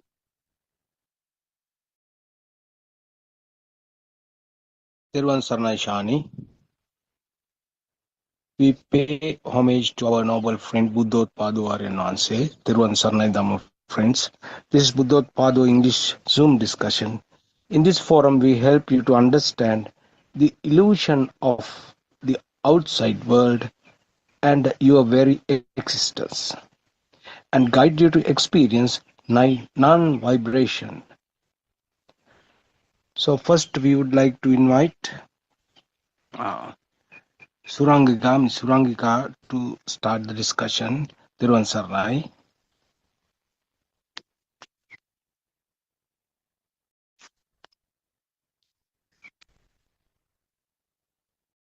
Therwan Saranai Sudharma, are you there? Yes, I am there. Please start the You said discussion. okay. Therwan Saranai, Let's start the discussion. Therwan Saranai, Yeah. Yes. my friends. Yeah. Go ahead. I just joined now. Mr. Bernard. So, Dharma, if you don't mind, Yeah. can you just Okay. summarize what Shani Okay. mentioned? Yeah, so that Okay. means All right. All yes, right. Teruvan Saranai, Mr. Bernard. Teruvan Saranai to all Dhamma friends. First of all, let's all worship Aryan Mahanse's feet for sharing this beautiful knowledge with the entire world. And as usual, Shani read the 2 pages from the book. Today it is the last 2 pages actually. And so far we have been discussing how or how should we see through the stimulus in order to uh, in order not to be deceived by it, because we all have made from the birth, we have all made this world a reality due to ignorance, and with this true Dhamma we are going against the current. Actually, we have been going with the current, and now we have started to go against the current without the person, of course. So today the main point of the discussion is asavakya jnana, that is the ability, the knowledge one should have to uh, discern or to self-realize that destruction of defilements occur or the diminishing of defilements happens. So this, when we discuss asavakya jnana, we cannot take it by itself, because it is one major component of 3 great knowledges, as we know, the Pubbe Nivasanussati Jnanaya, then the Chutupapada Jnanaya, and the Asavakya Jnanaya. So if we discuss it in relation to the stimulus or a thought, so as we know, the due to the automatic functioning of the sensory organs, certain manifestations happen, and at once this name and form combination, we naturally, not we, as a natural process due to prior perceptions or the prior knowledge we had with that type of formations, naturally a name comes, and this name and form combination happens, and that is the formation of a thought according to Dhamma. So this Pubbe Nivasanussati Jnanaya, Aryan Hanse has explained very well.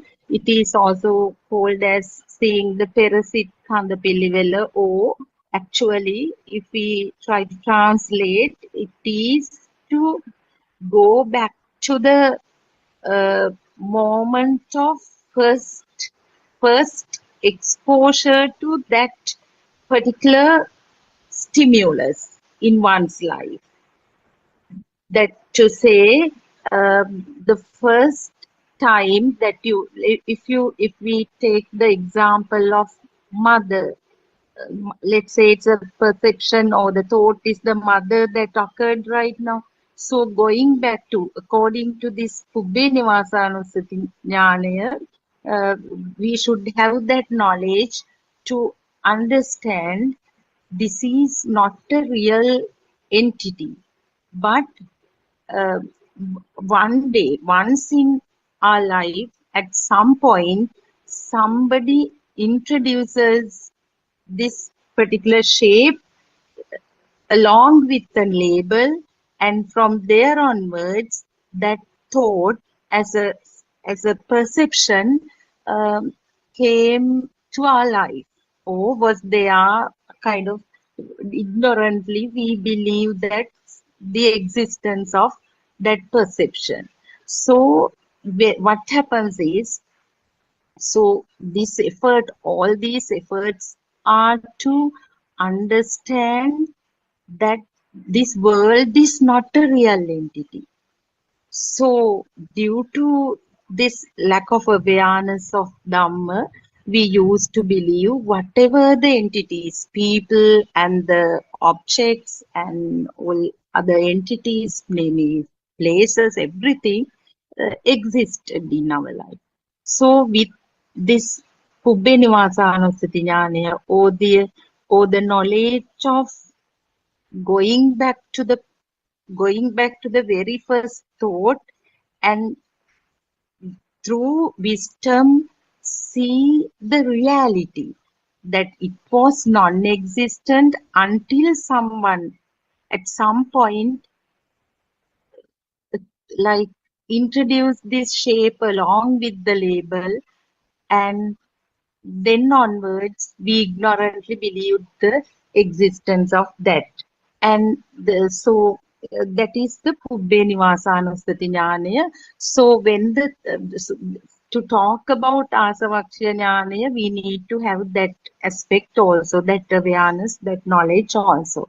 Then the Chutupapata Jnana is the knowledge to see the truth in the stimulus that occurs at that very moment. That is a big, for that one should have the proper mindfulness or the awareness that has been highlighted in these sermons over and over again by Aryan Vasi. One should have that awareness. If you are not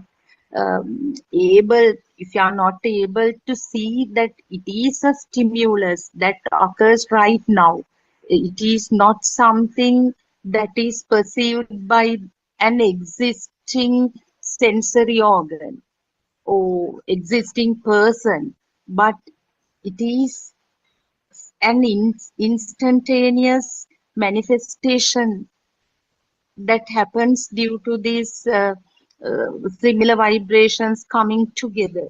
So that knowledge one must have, because this is actually we are discussing the volume 1. So these are the basics of this Dhamma, this doctrine of Buddhism, and the effort is to enable a beginner to gain the skill, gain the knowledge to see the reality in the thought formation. So, and then with this knowledge, when one actually gets the thorough knowledge of this, how the first thought occurred in the life, and how and also the skill to see the rising of each and every thought, I mean consciously, because as beginners we have to do it consciously. Later it will come spontaneously. So one experiences the diminishing of the defilements. So here in this description, it was very well explained. Aryan Hase explains how can one understand the diminishing of defilements.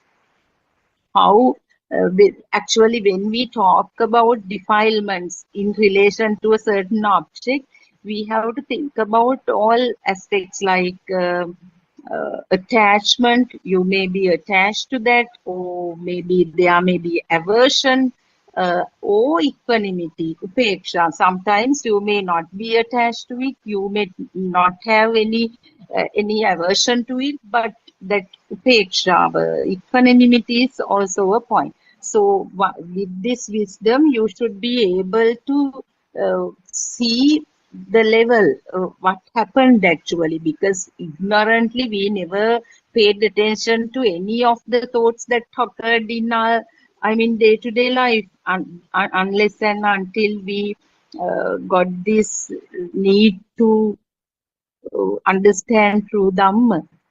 Gradually now we have come to a certain level that we feel that our defilements are fading away gradually. But it is a process again. It is very important to mention that it is a process. It is a process. It is not like, it does not happen in one go at once or just the moment. But still, that also depends on the skillfulness of the disciple. because Aryan Hansi himself says certain people, Uggatikana people, then and there realize everything, but still others will actually elaborate on this. Ms. Surangika and Dr. Sakuntala is also there. So the discussion today is going to be basically about Asavakshya Jnana. In this section, Shani explained 4 aspects. If I repeat it, first thing, to see when the thought is formed and when it ceases. I would like to add a few more thoughts about this because I questioned Aryan Mohase about this very recently, to see when the thought is formed and when it ceases. So what Aryan Mohase also mentioned is you can never see the thought ceasing. It is through wisdom only you know that when the next thought arises, the previous thought has ceased. It is also through wisdom one has to see. And then second point is you have to have an awareness to see if you gave any value to the thought. That is very important. The giving value to the thought is not only positively giving value. With aversion, then again upeksha, equanimity is also, there is some subtle value because we have to get rid of all 3 when we talk about value.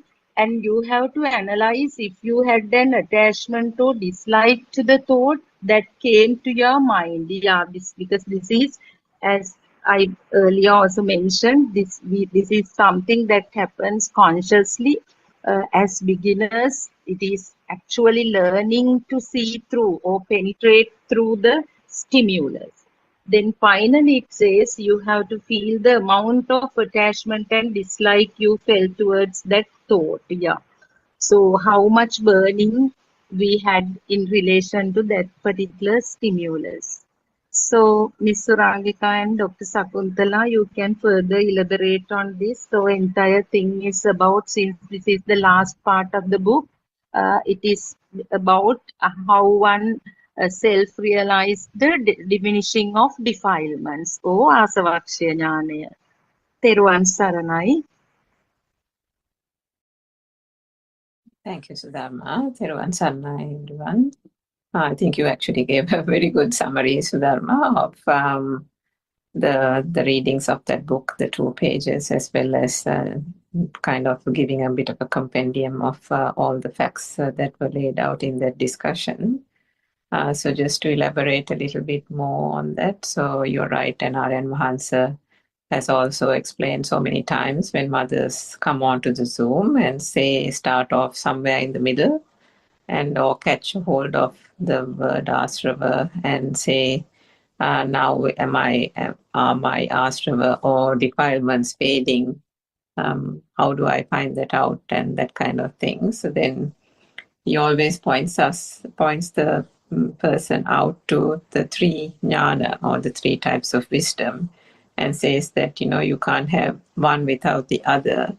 And all 3 are interlinked. And in order to come to the point of being able to detect whether the asrava or the defilements or taints, as we call them, are gradually dissipating, one has to understand the 2 types of wisdom that comes before that. And that is all to do with, obviously, the thought. And the first one is, as you quite rightly said, the Pubbeniwasa Anusati Jnana, or the wisdom of seeing how the thought came about. So to do that, one has to go to the ins and outs of the mechanism of the thought process, and that means right to the very beginning, the core and the very start of the entire process, which means it's from the speed of vibrations. And then understanding that it is the speed of the vibration that then manifests through the sense faculties into perceptions.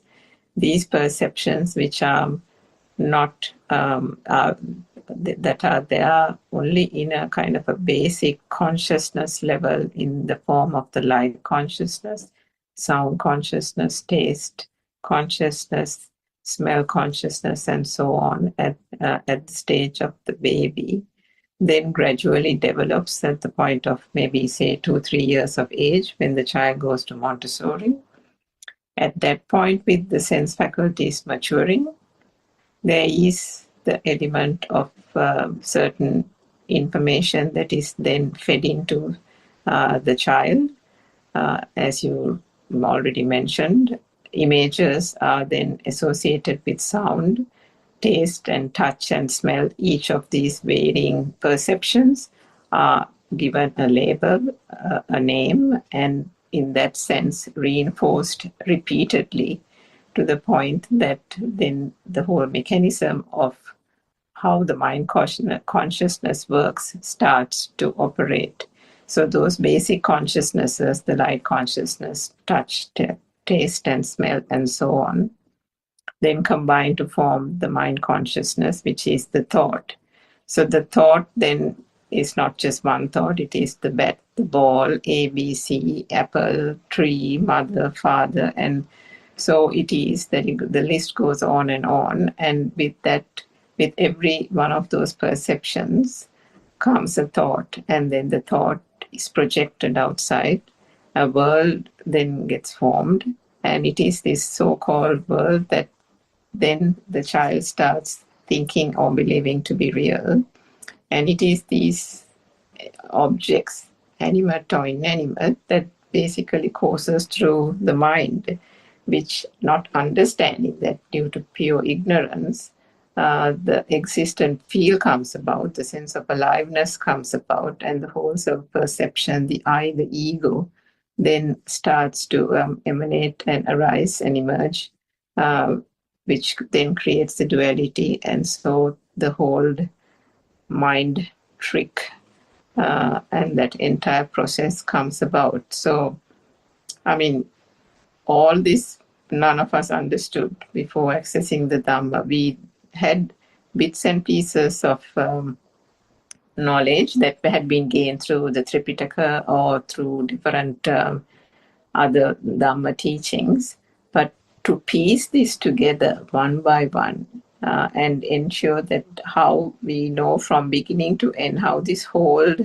mind facade works, how the consciousness even comes about, basically from a sensation that also emanates purely from a vibration happening at speed, was not known. It was all from these pure Dhamma teachings that we were able to meticulously understand every little detail, and it is that detail as to how this thought comes about that is understood through the Pubbenivasanusati Jnana, the elements of the thought and how that whole thought process works.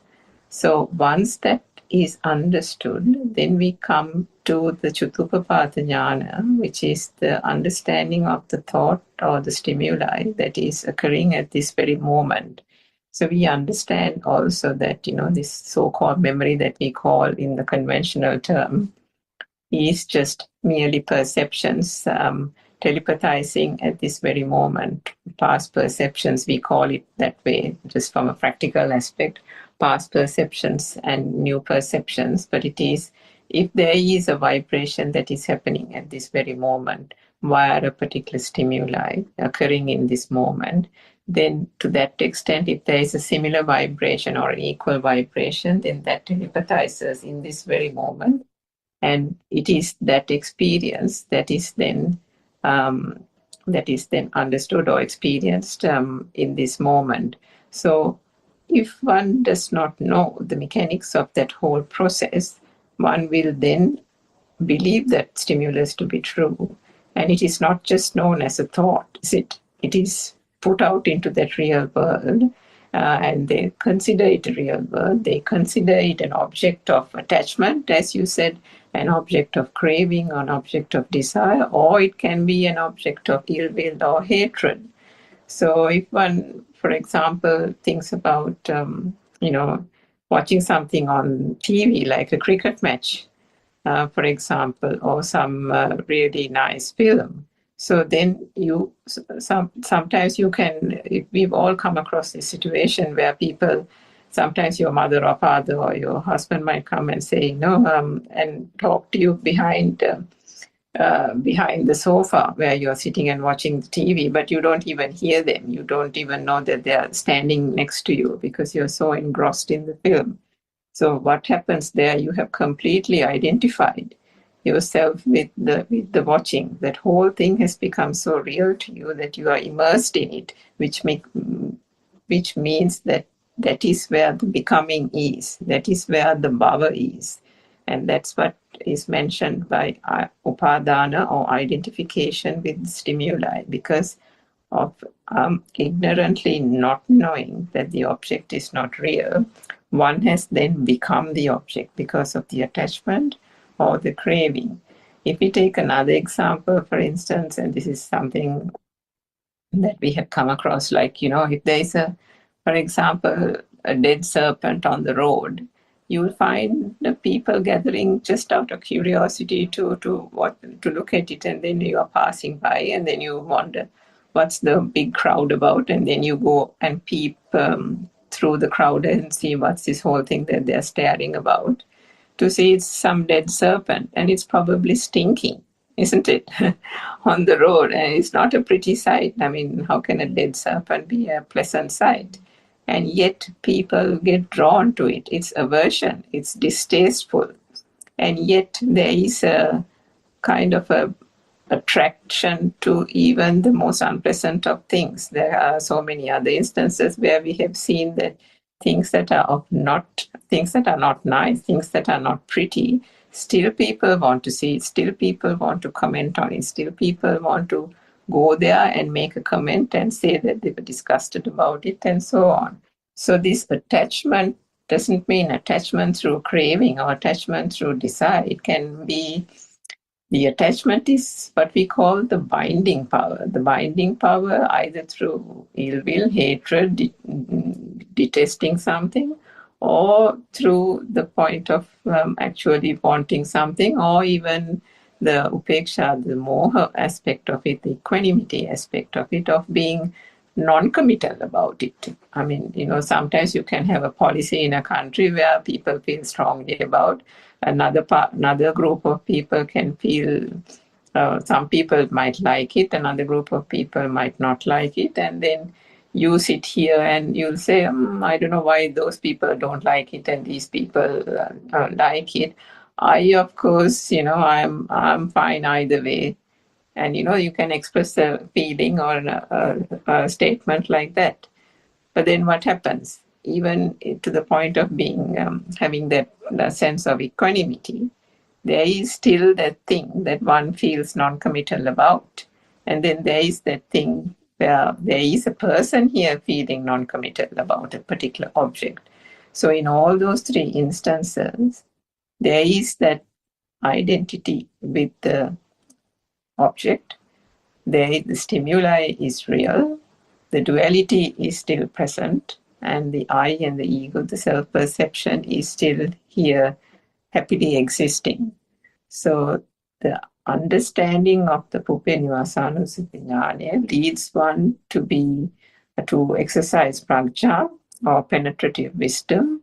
And when that stimuli occurs in this very moment, there is no betrayal, there is no misunderstanding, there is no getting caught or trapped with that stimuli and getting carried away with that thought through attachment in the form of raga, desha, moha, in whatever form it comes, because one has understood that how the thought process works. And with those two jnana comes the gradual dissipation of the defilements. So we spoke about raga, desha, moha, the defilements and the taints which originates through the zygote level at the shashava, or the taints, the self-vibration, and that is the thing that projects itself through asrava. And by understanding how the thought and the elements of the thought come together, and then understanding this stimuli that occurs in this moment, one will find that by continuing to understand this true Dhamma or Satya Jnana, the things that you have in your life been attached to or suffered from or got worried about or stressed about, one would experience gradually. You can't put a time on it. You can't really put your finger and say when it happened, isn't it? But gradually, whilst listening to the Dhamma, 2-3 months go by, 6 months go by, 1 year, 1.5 years. And then you turn around and think, actually, something that I had really got upset about 6 months ago doesn't really faze me so much now. I mean, and then something that really worried you, when somebody calls or, your son calls or something, now it's just an incident, or, it doesn't matter whether he doesn't call every day, or it doesn't matter whether he doesn't come to see me once a month, or, things like that. So how did that happen? So that happening is because the thought, that is the thing that has kept us bound to the samsaric cycle, which we didn't understand. We thought it was the son, we thought it was the mother, we thought it was our job or career or something else. But ultimately, through the Dhamma, we understand it is the seeing is a thought, the hearing is a thought. All the so-called perceptions or experiences that we have gained was only just a thought. And when one understands that, comes that gradual realization, the gradual awakening, and the dissipation of those defilements, slowly and slowly. And to the point that you mentioned, Sudharma, about the beginner stage, how do we put this into practice? I mean, through Dhamma, one listens to it, one does the penetrative reflections about it, but then together in parallel, one has to be practical. And in that first stage of considering that this so-called external world is not true, it is only something that is occurring in the mind, one starts off by, devoting 5-10 minutes of one's time, or attending a practical program where you will devote a certain amount of time by taking by understanding every perception that comes through, and understanding that, if one hears a sound, it is the mind that says that it is a crow sound. If one gets a smell to the nose, then it is the mind that says, or it is the thought that says that it is the smell of jasmine. So when one puts this gradually into practice, it is quite difficult. It can be quite exhausting at the beginning. I'm sure followers of Buddothpado talks will understand that initially analyzing the thought was quite challenging. But if one does that for initially 5 minutes, 10 minutes, half an hour, gradually that thing starts to become easier, and then one is able to, through the Satya Jnana as well, invariably be able to gain that kind of practice and ingrain that into one's daily activities. And that happens slowly, but it really does. It starts gradually becoming part and parcel of one's day-to-day activities, that then you don't have to actually pay too much of effort separately, and you will be able to make that whole practice a part of your day-to-day activities, and gradually those objects and the worry and the attachment and the desire that is attached to those objects through thoughts and the thought process starts dissipating, so that gradual awakening will arise. So maybe Dr. Sakuntala can add to that more. Ms. Rangika, thank you so much for the beautiful explanation and the examples also. And Dr. Kokila is also here now. Teruvan Saranai, Dr. Kokila. The main topic today is Asavaksheya Jnanaya. That is, yes, we discussed basically about, as it is one of the 3 great knowledges, Trividya, Pubbe Nivasa, Nusati, Chuttupapata, and Asavaksheya Jnanaya. So Dr. Sakuntala is also here, so we can discuss. Teruvan Saranai.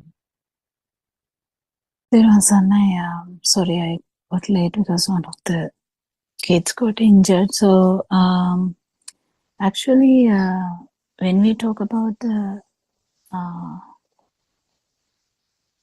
Asavaksha, it's very difficult to judge when you are in the mind, but when you are in the field, that's the only way to talk about the Asavaksha.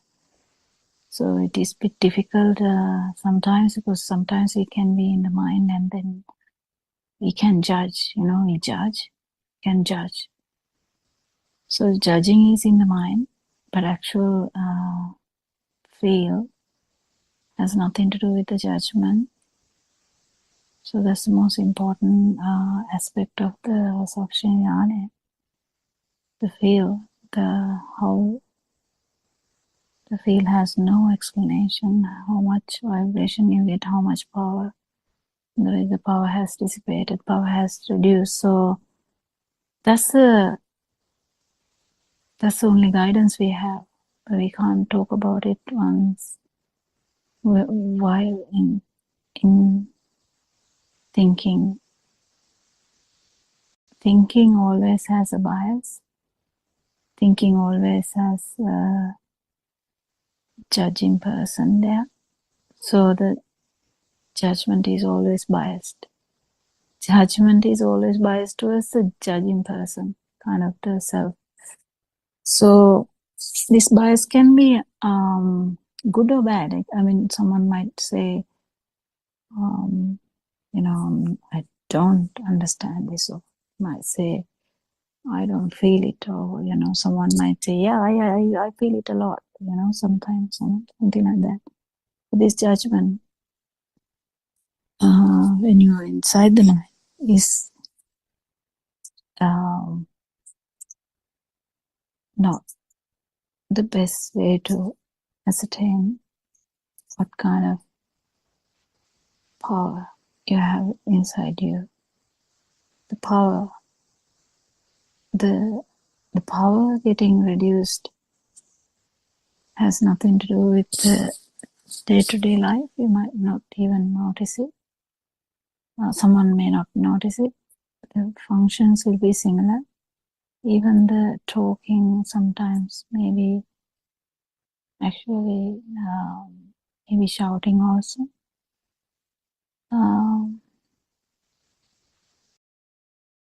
But still, that's only to oneself that will be obvious, unless it's another person who is closer to non-vibration, or who is non-vibration.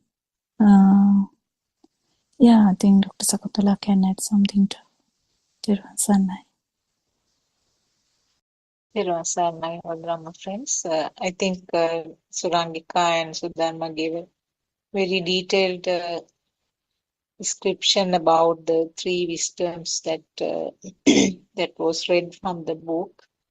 I remember Aranahase mentioning that the term wisdom is not the exact word for this one, because for the jnanas, jnana is the Pali term, and also in Sinhala also we use the same term, but it doesn't actually interpret what is meant by jnana, because it is something that it's not a knowledge, it's not a book, something that you can study and achieve, but it's something that blooms from within the system. So as you all mentioned, now the Asavakhya Jnana, or the feel that the defilements are sort of less or getting faded. It's not something that you can achieve as a thought. It's something that the system will feel with time, and especially when the same stimulus occurs, same kind of situation is faced with, the system will feel that the fire which used to erupt at those instances is less. So in other words, we use the word fire, but actually it's the defilements, or in other words, it's a self-perception, the self-feeling. All are sort of used to describe the same thing, the current which comes up. This is actually part of the system, initially starting as sensor function, and then automatically in the older child, these sensor functions will merge together and the thought is formed. And it happens within such a sort of fast rate, fast speed. Older child or the adult will automatically experience the thought. So this thought is the one that we take as real because of the ignorance. Now everything is a thought basically. What we do, what we think, what we talk, everything are thoughts. So when you sort of open it up or stretch it and see, it's the cumulated effect of the sensor functions, where there are forms of shapes, forms of sound, then forms of smell, taste, and the skin feeling. So these are the components of the thought. And when you go a little deeper, we know now that as people who have been listening to these discussions again and again, we know that they are actually the result of fast vibration that happens at the sensor level, or the creation of the sense faculty means creation of the sound, or creation of the shape, or creation of a taste, smell, etc. So these, when you realize this truth, actually how it happens, it's not easy because we have been experiencing the thoughts as it is from the time that we remember. From our small age, these thoughts are formed again and again, and because of the repetitive action, repetitive formation of these thoughts, some thoughts are very sort of strong, and because of this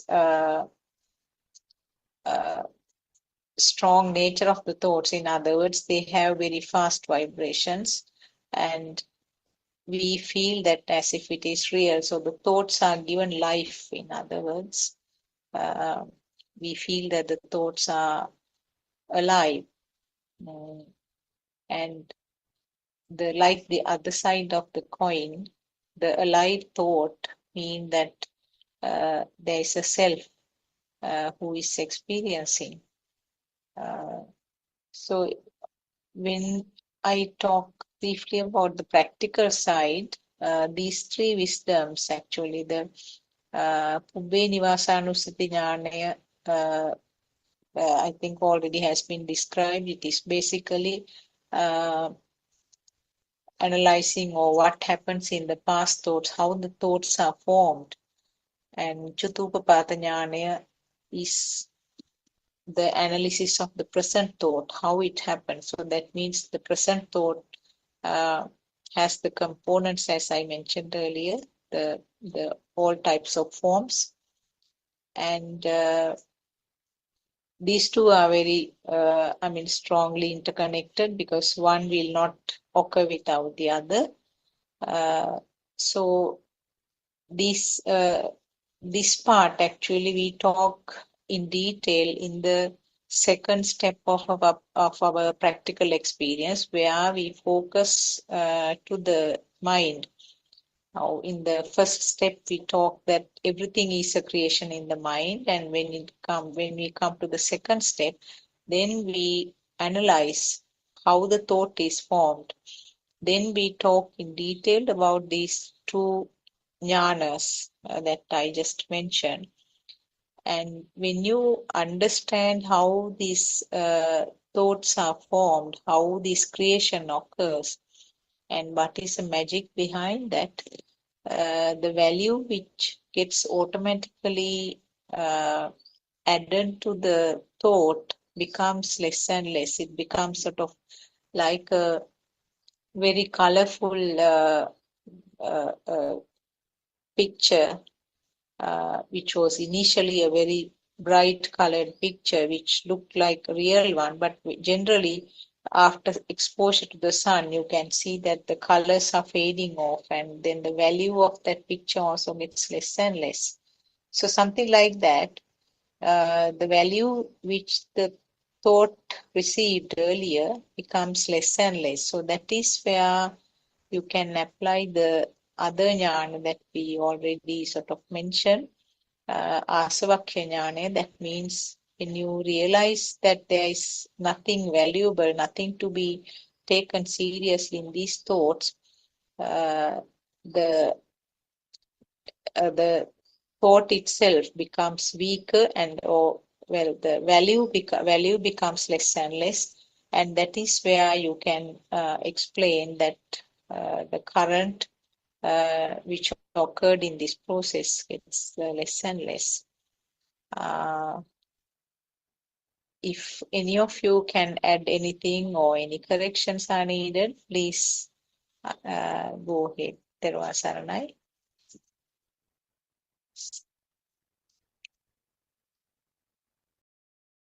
Again, when we talk about all three, the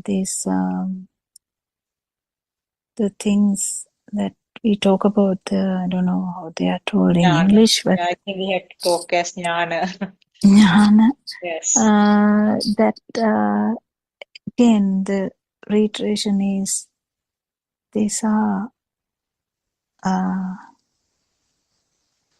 have to be kind of understood and also at the same time felt. So understanding part is done with the help of the mind, and we have, as humans, we have the best ability to understand how these vibrations work, and yes, and let it be. And that let it be part is the most important part here, because with the help of these things, when you know, with the help of the mind, when you know all these things, first we let go, and then only you will actually feel it. So that's the catching part here. Is it's not about the knowing this. It's not difficult. Everyone can know this. The catching part is actually know it and then actually let go, and then feel these things. Even the knowing about the past, how these things happen, you have to kind of feel it, how it telepathizes, like specifically how this happens, and how this particular moment, and how we can relate to the kind of the power, which is again in the feel part. So everything is, the catchy part is, or difficult part is, not actually understanding this, because a lot of people can understand this, but to actually practically feel it. And the pitfalls are trying to carry this knowledge very heavily is not going to work. But also if you take it very lightly also, that then you won't understand it. So such a balance we need in this part. So I think that is the important thing to remember. Anyone else? Thiruvan Saranai, Dr. Kokila. Anyway, at the, basic level, if we say this analysis of the thought is important, isn't it? As you say, the knowledge is very important. Otherwise, we never know such a thing. This is an illusion, even we don't know. And I have experience, and as you said, Dr. Kokila, now only I actually figured out very recently the difference between this knowledge and feeling thing.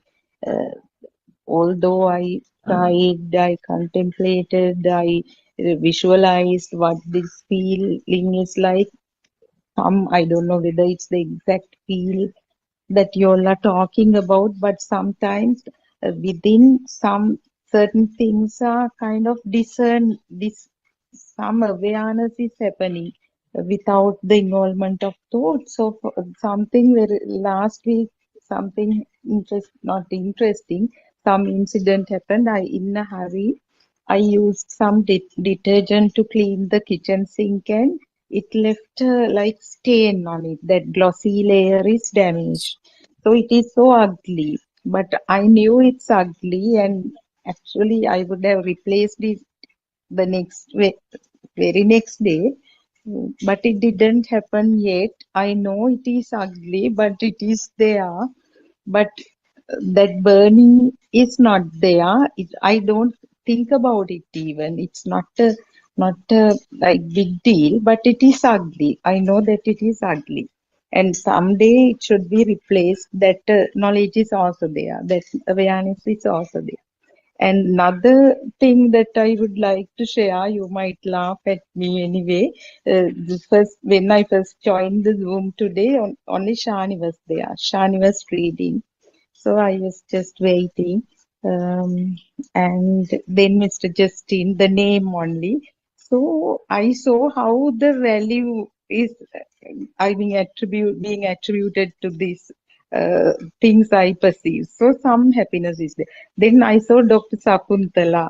Then again, the value added. Then Miss Surangika was there. And ultimately Dr. Kokila. So these little things help us to, understand this value we attribute to the thoughts also. When we uh, very simple things, but I felt the value that I can't explain the exact feeling I had, but I felt that there is certain values being attributed to these letters that appear in the participant list. So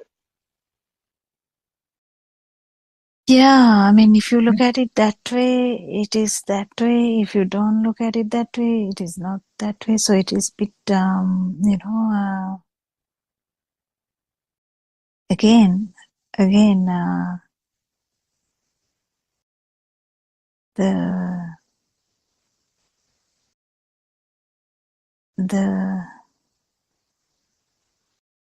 second, the one we talk about, like perception not being true,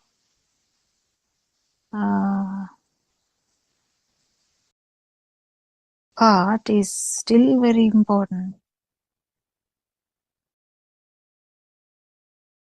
I don't know how else I can reiterate the same thing.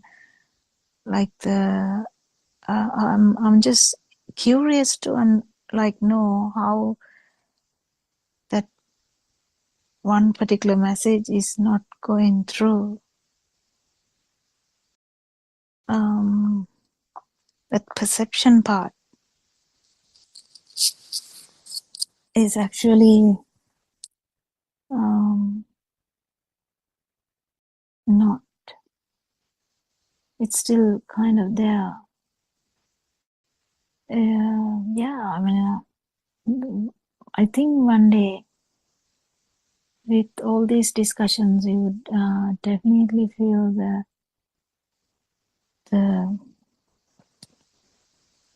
the value of the perception also would not be there. It is a very subtle thing. It's not the actual value as before, but mind consciousness being true.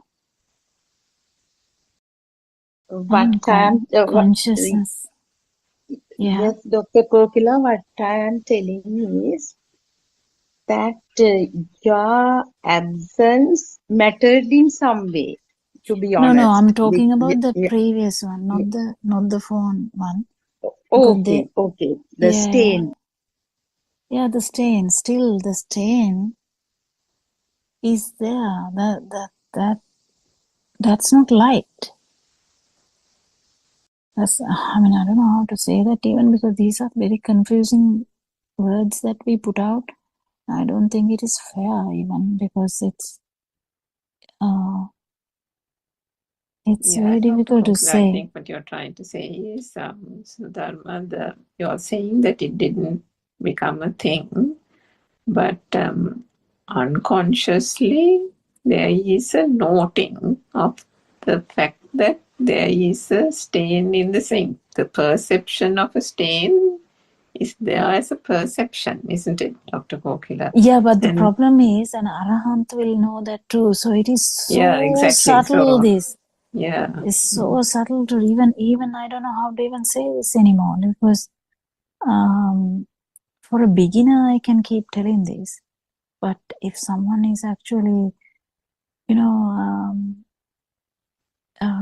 that's why we value actually Arananse's word, because I still feel that there should be a difference. There should be a different experience, but I don't know how to put that into words even. Because I'll give an example. I mean, Sudharma, you can relate to this. I mean, all of us can.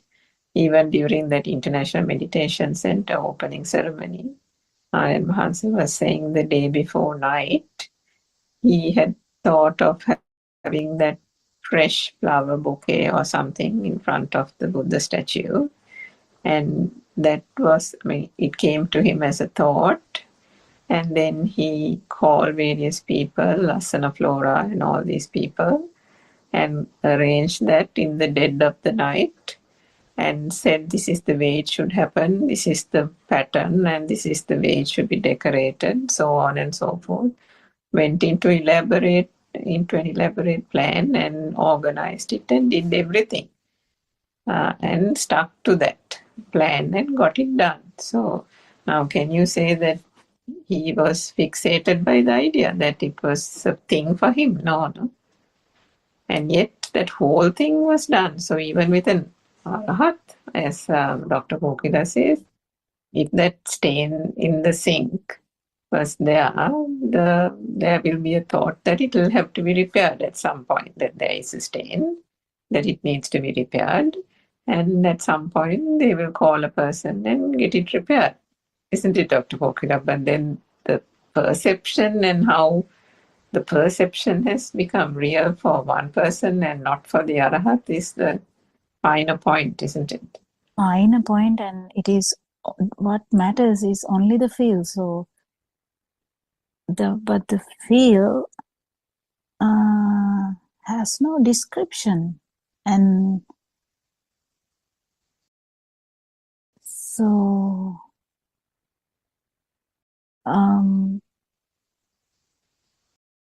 yeah, you can't really.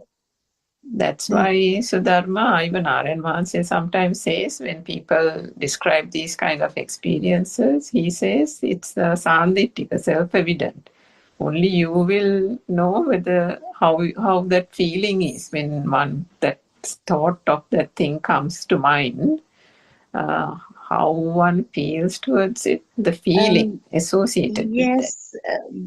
And what I can definitely say is it's not the no self experience that is evident, but the actually in the path we can have any of these statuses, like Yes, meditative the statuses. emotional engagement was not there. That was absent. It's not a big thing even to say. I just actually thought you would comment on it and it would be useful. So this that emotional engagement part is not there. That it's, I mean, everything Yeah, happens then that is rationally. all right. Yeah, That is all right. yeah, yeah. Yeah, but the Okay. thing is whether this feel is, if it is the feel, there is no discussion about it. Oh, yes, that's true. Yeah, Peruan Saranai, I don't know whether Sudharma felt a bit sort of, well, I don't know whether you can use the word happiness, but some form of satisfaction within you for not having any Yeah. burn towards that pantry cupboard incident. In that case, it's the self, isn't it? I mean, if you felt in a fine way, happy about not uh, Not being getting, I mean, upset about it. No, Dr. yeah, Kokila, that's nothing right. like that. It was so neutral and kind of, that's why I told no, I didn't Yeah, feel but any still, emotion. Yeah. what I would try to say is the Yes, feel yeah. has no description. Mm-hmm. Yes. So this is so difficult to even explain now. It has come to a level that it is very difficult to say because feel has no description. And if there is a description,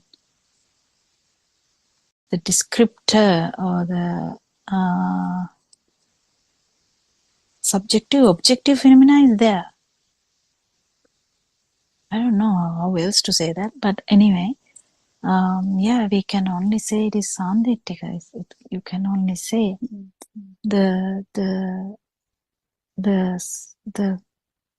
feel that that is Sasa is not so it is a very good level, not deep enough, I would say. So none of these Also, things Dr. are wrong things. That is the thing. None of these things are wrong things. This is how all everyone is in the path. Everyone is in the path. So nothing is wrong. The thing is, there can be a little bit more depth. That's all I can say. It's this projection of Kaya Sankara, Vachi Sankara, Mano Sankara, isn't it, Dr. Kokila? Because the thoughts, the furthest projection is the Kaya Sankara.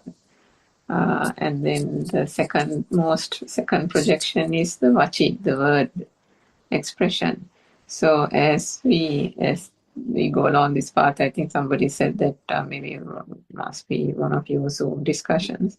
They said, the how heavy and burdensome and burning the thought needs to be in order to lift your hand and hit a person. So that is Kaya Sankara at its probable worst. But then, the thought has to be absolutely burning to the point of creating so much of pressure and power to want to do that. So then that is that. Then, and when it comes to words, also there is that urge that comes within the person or within the mechanism or the process. I think we spoke of it yesterday as well. The urge to put something into expression, to express something.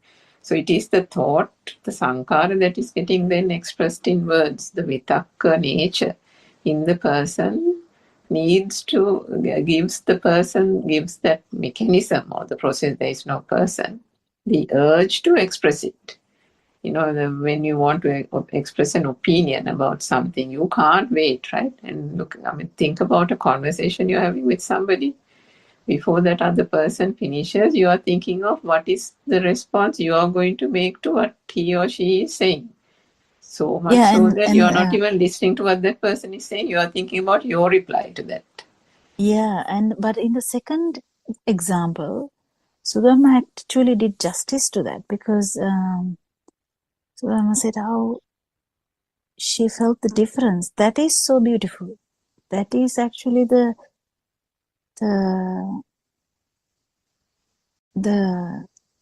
knowing that how actually it affected, names in the sub discussion, how it affected. So that is very normal, natural thing that happened, yes. But And again, gradually, to your point, Dr. Kokila, you said like sometimes you don't even want to say it. So that is that mano sankara.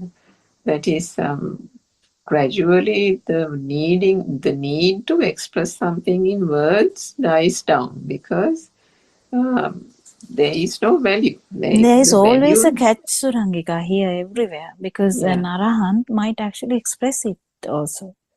So only when there is someone is or even the bird is going to be killed, then the arahant didn't utter a word. But then also I can remember another story where arahant said, small monk who was an arahant said, "Oh yeah, you all can kill me." So he spoke. No, I'm not speaking about the speech by itself, Dr. Kokila. I'm talking about the urge. The urge comes from I think that's Astrava thing, isn't it? The vibration is the thing that causes the urge to. We talked the about problem is yeah. the Elovinat Midila. So like someone has someone has I don't know how to say that in English, but this world as well as the Sasava, if the both are managed, Arahant is kind of a free bird, like doesn't necessarily mean anything. So he might talk to whatever the level he would feel. It's all going to be the feel after. So it's so difficult to say anything after that level, because if you remember, if someone has passed the level of Namritana, there's nothing whatsoever can be done. It's just dwindling of the the self vibration, and it's a feel only, and by the feel only that the person will know that it has happened or not. So it's I know when it comes to the finer points, it's a bit complicated, because one has to actually feel the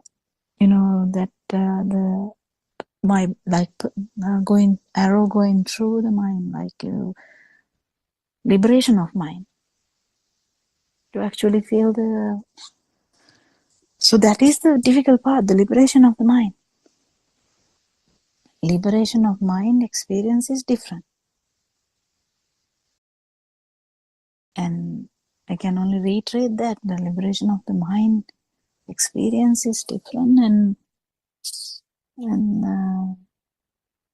then the non-vibration experience is a rare thing. So we have pitfalls here when we try to discuss something, because it's only some other subtle things we can say that whether someone has felt it or not. It's very subtle, actually, very subtle. So I don't think we do a very good judgment here. We can't actually judge here. I don't think we will ever be able to in that case, unless we have a like a feel again. It can be another feel again, because this can't be brought to Ultimately, I person. think ultimately all a noble friend or Dhamma friend can do is to explain the different nuances of the perception, so that when the follower comes across those incidents and the experience that one has, just like what Sudharma recounted now, then that person, through the understanding of that particular Dhamma teaching, will then be able to discern. Yeah, actually, in that point, Surangika, the advice is even the good part of that point, that, the sink thing, let go. There was a good thing about that, no? Just let go. Because Yes, unless you try that's to do that, beautiful. you're still in the mind. If Aranwanse was here, he will be asking, so Dharma, what are you doing? You are thinking. But Yes, then he will be like, am I still thinking? No, I didn't feel any fire. Yes, but that's just one level, but there's a bit more to feel. So that's the thing. Teruvan So, Saranai, Dr. Kokila, it's 4 o'clock. I mean, for 1 minute we yeah, have taken. Yeah, Teruvan Saranai. yeah, we'll go to the next Zoom meeting. Sorry, I got late today, and I'll try to. But anyway, I'm so happy that you all are here, so that to continue the Zoom meeting, because it's mainly few of us who is maintaining this Zoom discussion. So we'll try to keep doing it. Thank you very much, and we'll worship our Say as every day. Terum Sanaya everyone. Sanai, Dr. Kokila. Teruvan Saranai, Teruvan Dr. Sanai, Kokila, Tevara and all Sarnaya Dhamma Aranamasu, friends. Tevara Sarnaya Dhamma friend.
Good afternoon, everybody.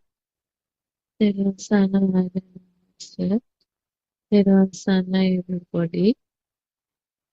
Today we'll start with the new book, The True Dhamma Has Awakened, Volume 2, page number 1.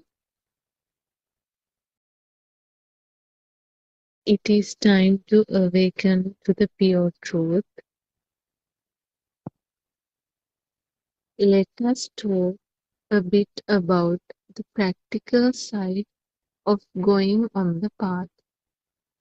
By now, you would have listened to many sermons. I hope you analyze them all very well. You need to identify the correct path to Nirvana, and you need to recognize the correct direction towards Nirvana all by yourself. It is of extreme importance that you know the philosophy, Buddha Darshana, that the Buddha preached to the world. Without the knowledge of the basic principle, there is no path to Nirvana. Actually, we should all strive to understand the Buddha's philosophy, and we should all practice and follow the correct path to Nirvana. Everybody has to understand the Pura Bhaga Pratipadava, which means that we need to understand the philosophy of the Buddha. In order to understand it, we have to listen to many sermons, and we have to associate and discuss it with a Kalyana Mitra, one who has already understood the philosophy of the Buddha and who has already realized the pure truth. We have to find out what is the truth in this world. Unless a Buddha teaches us and opens our eyes to the truth, we would never know the truth of the world. In order for us to move forward in this teaching, we believe that you have already learned and understood the philosophy of the Buddha. Sometimes many of you must not have heard about the philosophy of the Buddha, and maybe you would not have realized the pure truth either. This sermon will be of most importance to the few of you who have already listened to and understood the philosophy of the Buddha. What we are presenting to you now is more than a sermon. What we are presenting to you now is our practical experiences of following the path to Nirvana. We feel that you listen to our experiences. It will be of great importance to you. We are going to explain about how to practice and how to go on the path. We assume that you already know about how to be on the path. In future, we will be releasing many sermons about how to be on the path, and they will all be useful to clear your doubts and find the correct path to Nirvana. We will also try to reveal the path to you by describing the discourses of the Buddha. When you keep listening to these sermons, you will begin to understand the correct and the practical way to be on the path. Let us focus on the practical side, on how to be on the path.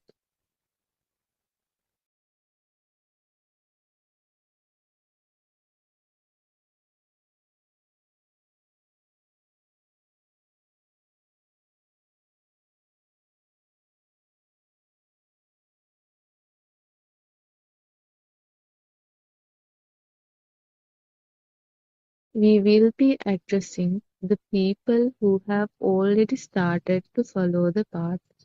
It does not matter if you are a lay person, an ordained priest, a woman, an old person, or young person.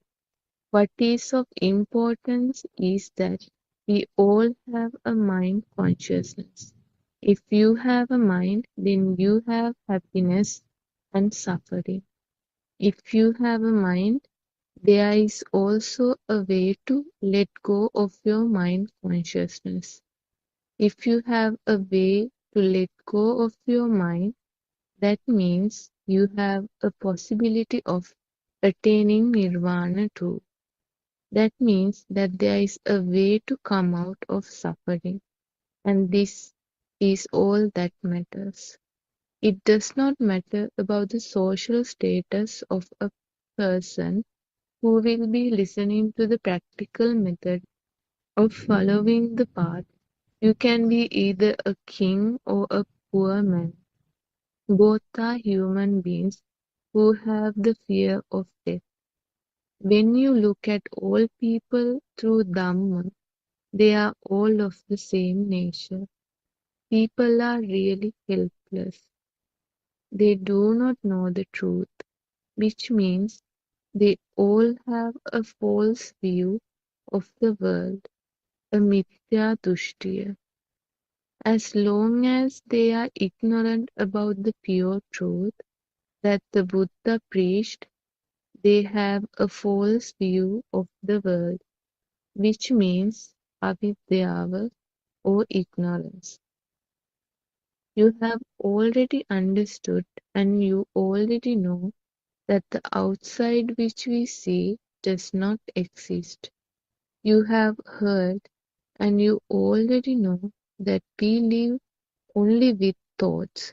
You already know that the four elements that we see outside is an illusion. You also know that there is no outside. Terasana, everybody.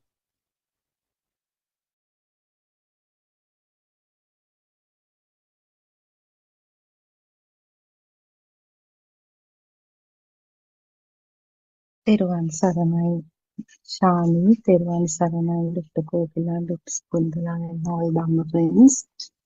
First of all, let's pay homage at Aryan Vanse's feet. Shani today read 2.5 pages, actually almost 3 pages from the new book, that is True Dhamma Has Awakened, Volume 2. So basically, in the introduction itself, it was mentioned this is going to be more about the practical part, how to understand the correct path to Nibbana. So in Aryan Vahanse's sermons, as we all know, it is clearly mentioned that Buddha has recommended the proper path to Nibbana as Purva Bhaga Pratipada and Apara Bhaga Pratipada. So if we translate it, it is the preliminary practical approach and the final stage of practical approach. So in the preliminary approach, it is actually having a thorough knowledge of this Buddhist philosophy. In other words, wisdom of truth. Or if we further simplify, one should have a clear awareness of the mechanism of 6 sensory organs and how these manifestations of the 5 sensory organs become real, and how we have ignorantly believed that this non-existent world is real, and how the self view was created due to the mistakenly taking the power generated in the thought formation as a self vibration. And also there was reference to this taints the cell vibration that occurred in the zygote level. So all this knowledge and this is being described in different using various strategies. Once actually seeing through, as Dr. Kokila always says, sending the arrow through the mind, that is penetrate through the thought. How to penetrate through the thought? To penetrate through the thought, the message of this Kalyana Mitra or the noble teacher is vitally important. Uh, unless someone hears this theoretical aspects of Dhamma, the thought creation is always mistakenly taken as things that exist and things that are experienced by a self that exists as well. So it is important to look at the thought formation in relation to these 5 aggregates also, because they are the biggest challenge or the biggest problem that we as humans have faced is our inability to capture the speed of the occurrence or the manifestations of these sensory faculties. That is with actually very recently I studied one of the sermons of Aryan Maharshi, where Aryan Maharshi explains this fire circle, how the firing, the creation of firing. It is because this example helps all of us to understand how we take the thoughts that arise and cease instantaneously as things that exist, or that that as if things. So for example, if we take the commonest example of the tree, as soon as the vibrations come together, because this is all knowledge, because we are the human eye cannot capture this speed because it doesn't have that capacity. So what happens is the shape of this light connects with the sound, and we take it as a kind of something that existing in the existing outside, and on the other side the person is also there, the person who sees it, as you say, that savors this sensory input, and they are ignorantly the value is also attributed. This has been repeatedly discussed here by all Dhamma friends. Surely Dr. Kokila reiterates this every day. And what happens is this can be compared to the creation of the fire ring by the spinning of the fire band. So when we take a fire band, it's just a single entity. The eye perceives something. Just to understand this, it's the single thing, single entity. But when we rotate it fast, we see a fire circle. Actually, it looks like hundreds of fire bands. If we take, because we feel that from a distance, if we look at it as a fire band, there should be hundreds of fire bands. But since this is rotated so fast, we cannot capture that. We see it as a single firing. So similarly, if we look at if we see some entity and take it as real ignorantly, even without this knowledge, still it is not an existing entity. They are itself those millions, trillions of thoughts occur and cease. So we have to understand on this only through the by listening to sermons and through wisdom only.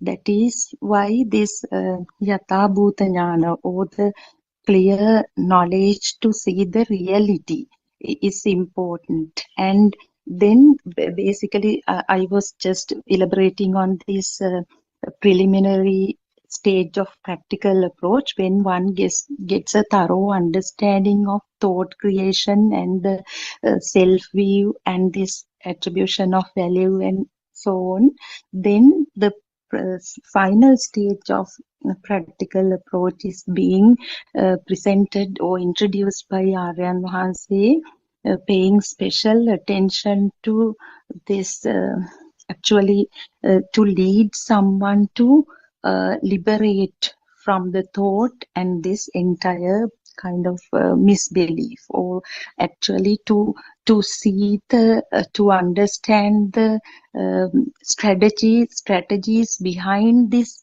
magic, how we have started to believe that something illusionary as if something existing and real. So practical approach is also for the to facilitate the beginners is introduced in 4 stages. I think Dr. Kokila and these Dhamma friends will further elaborate on this, and please correct if there are things to be corrected in the introduction. So let's discuss. Teruvan Saranai, Dr. Kokila and all Dhamma friends. Teruvan Saranai, we'll pay homage to Aryan Wahanse. Yeah, so we have been discussing this now. Kind of, we discuss this every day, and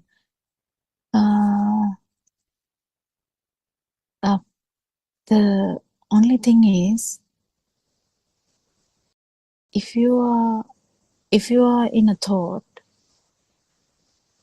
you have to definitely know that the self-perception is there, not in the sasava level or tense level.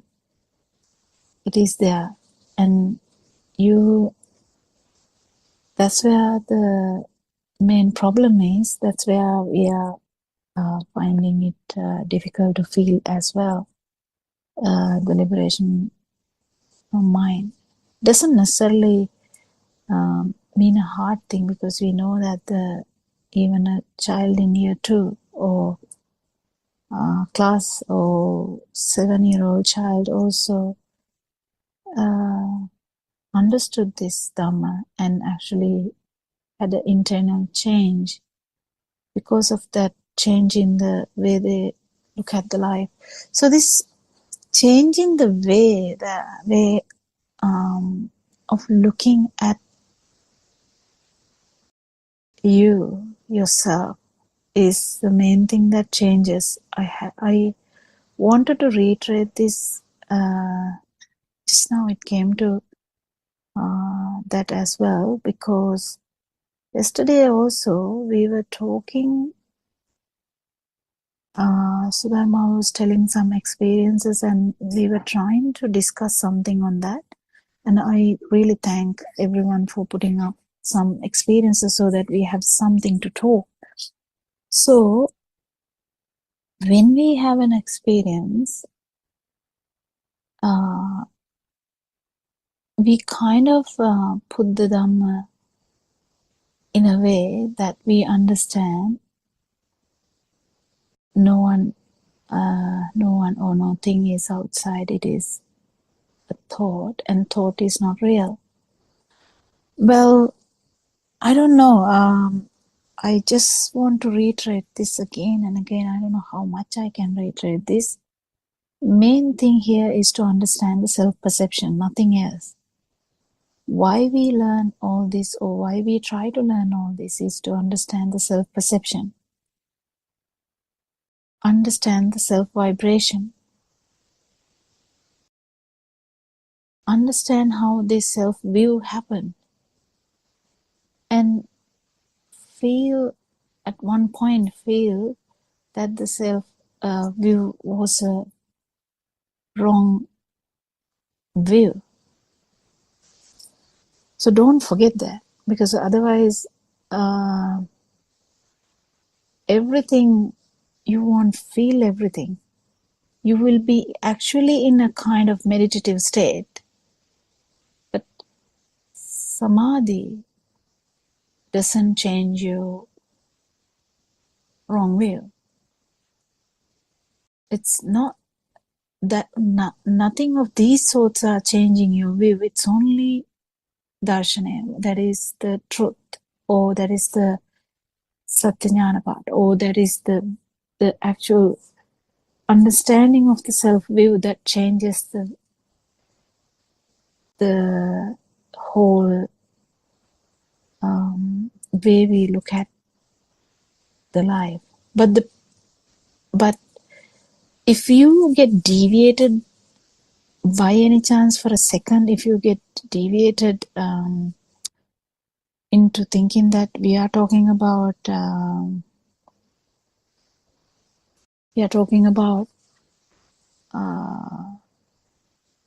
things or people, you might get misled. It won't happen, because a lot of the time all our Dhamma friends are discussing in Zoom discussions, but even the person who will be doing the Zoom discussion momentarily might lose it and let the other person keep talking and also say yeah, good, and all that, and momentarily lose the plot, lose the track, because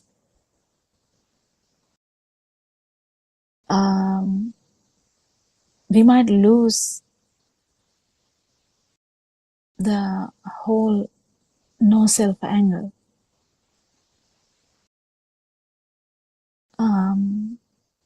Because if you don't get it properly, there will be such a strong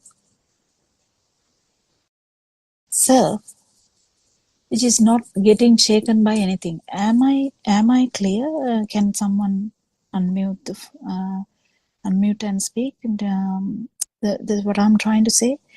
Because the person, probably like like in Lord Buddha's time, we talk about people with wrong view, but strong people who has no kind of problem with the outside. They are in a meditative state. They don't feel anything. They are okay.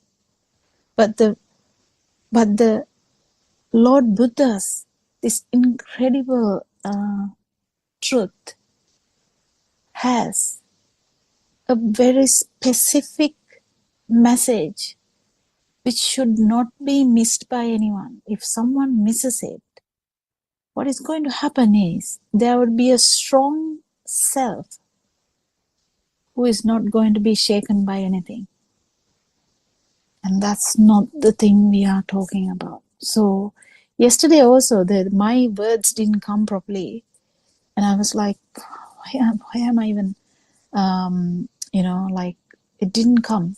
And I don't know whether even it will come today. But what I'm trying to say is, momentarily, if you feel that someone is, or yourself is, going towards that path,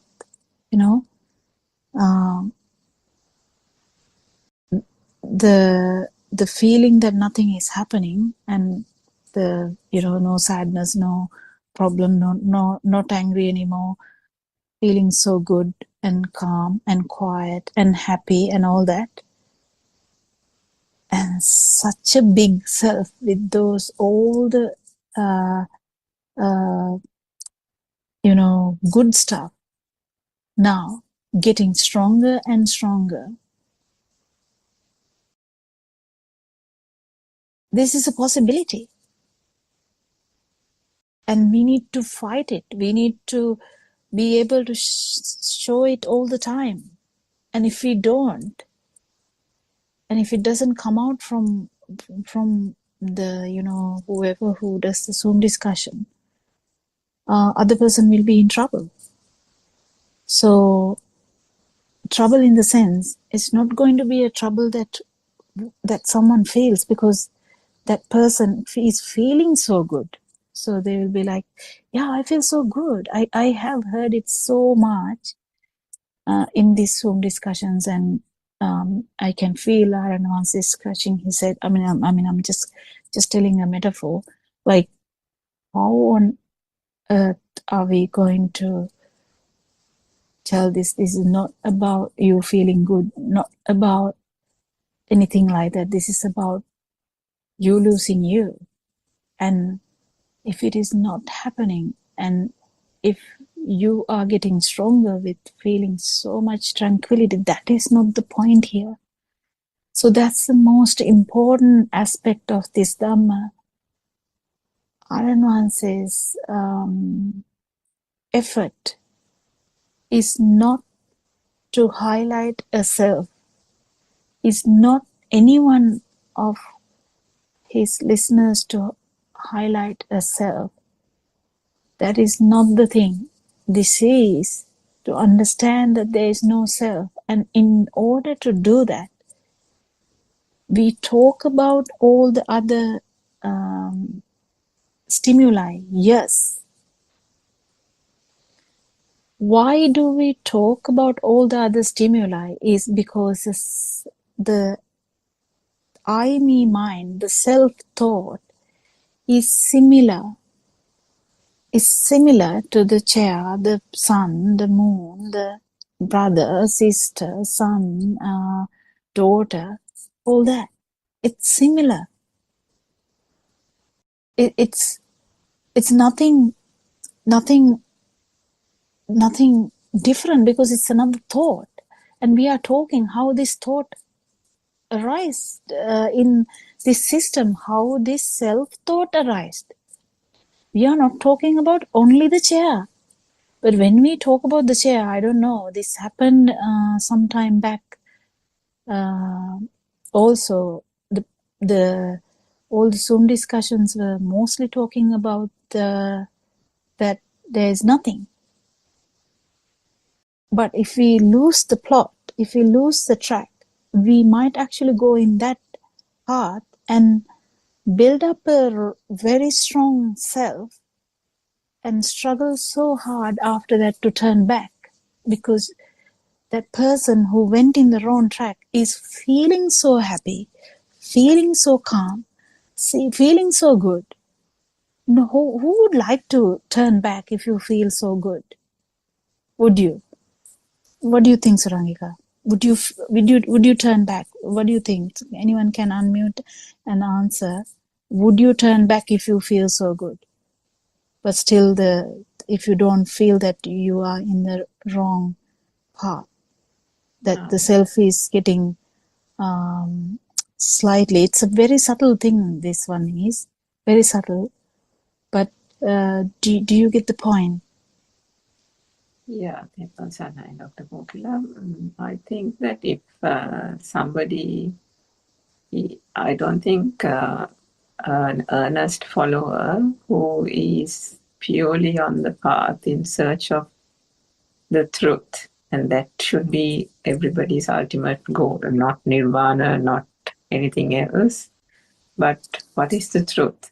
And if a person earnestly, in that sincere search of that truth, embarks on this path and listens to the Satyajnana true Dhamma philosophy, that person would only unknowingly, really unknowingly, slightly detour, I suppose, towards the fact of that also only to remain stagnant in a position, not, I think, to willingly pursue a point of not wanting willingly, to. not Yes. willingly, not willingly.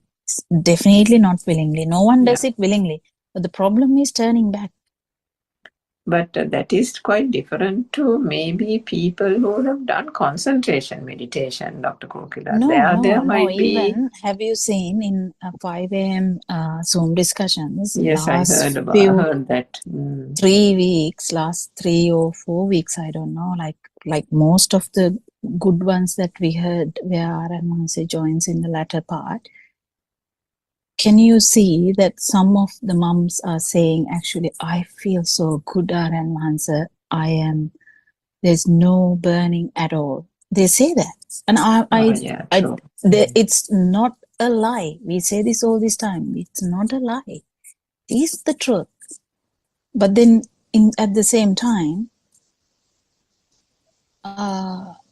don't you see that it is very difficult now to tell that person, could you please just stay there, don't do anything more, just calm down, just settle down and just slowly come back a little bit and think about this, no self dhamma again. But the people can get annoyed, people can get disheartened, people can get so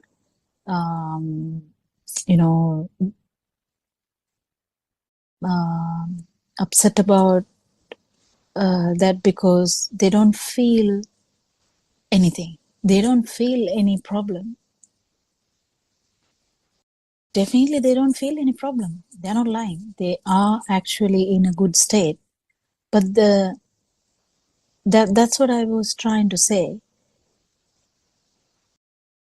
Specifically, when we talk in a Zoom discussion, we need to touch this. If we don't touch this, it can actually go into the somebody else's kind of mind, and then those, usually mind works very fast and very, mind likes things which brings happiness, mind likes tranquility, mind likes everything. I mean, basically mind likes and dislikes, that's all mind can do. So what I'm trying to say is, if we concentrate on one aspect of Dhamma, that is Deyakne, we might actually put it to Kenekne also, to the outside, not to this side. Unconsciously. Yeah, I know what you were trying to say. It's no one is actually doing this willingly. So we have to be very careful. This is from yesterday's talk. I'm bringing this now. Just it happened because yesterday, I think we couldn't talk about that much. But I'm trying to bring this up so that we all understand. Sometimes detours can happen because it is so peaceful. It's so good. But what is important is, if you feel that you kind of enjoying something, just understand that. But if you feel that the self-view is still kind of peeking here and there, be aware about that and keep checking on this non-self angle, because it's only non-self angle that changes a person from wrong view to right view. There's no other way. No one can do anything other than that. Just because you are really doing well, you have some kind of, good, you're doing so many good things from morning to night, you worship, you do, chanting, whatever you do, a lot of stuff, and you think about Dhamma, yes, you're doing well, and you have some dhyana also, yes, that's good, some meditative states, that's also good. But this right view or samadhi is the cornerstone of Dhamma. So we need to get this properly. Why are we trying to understand that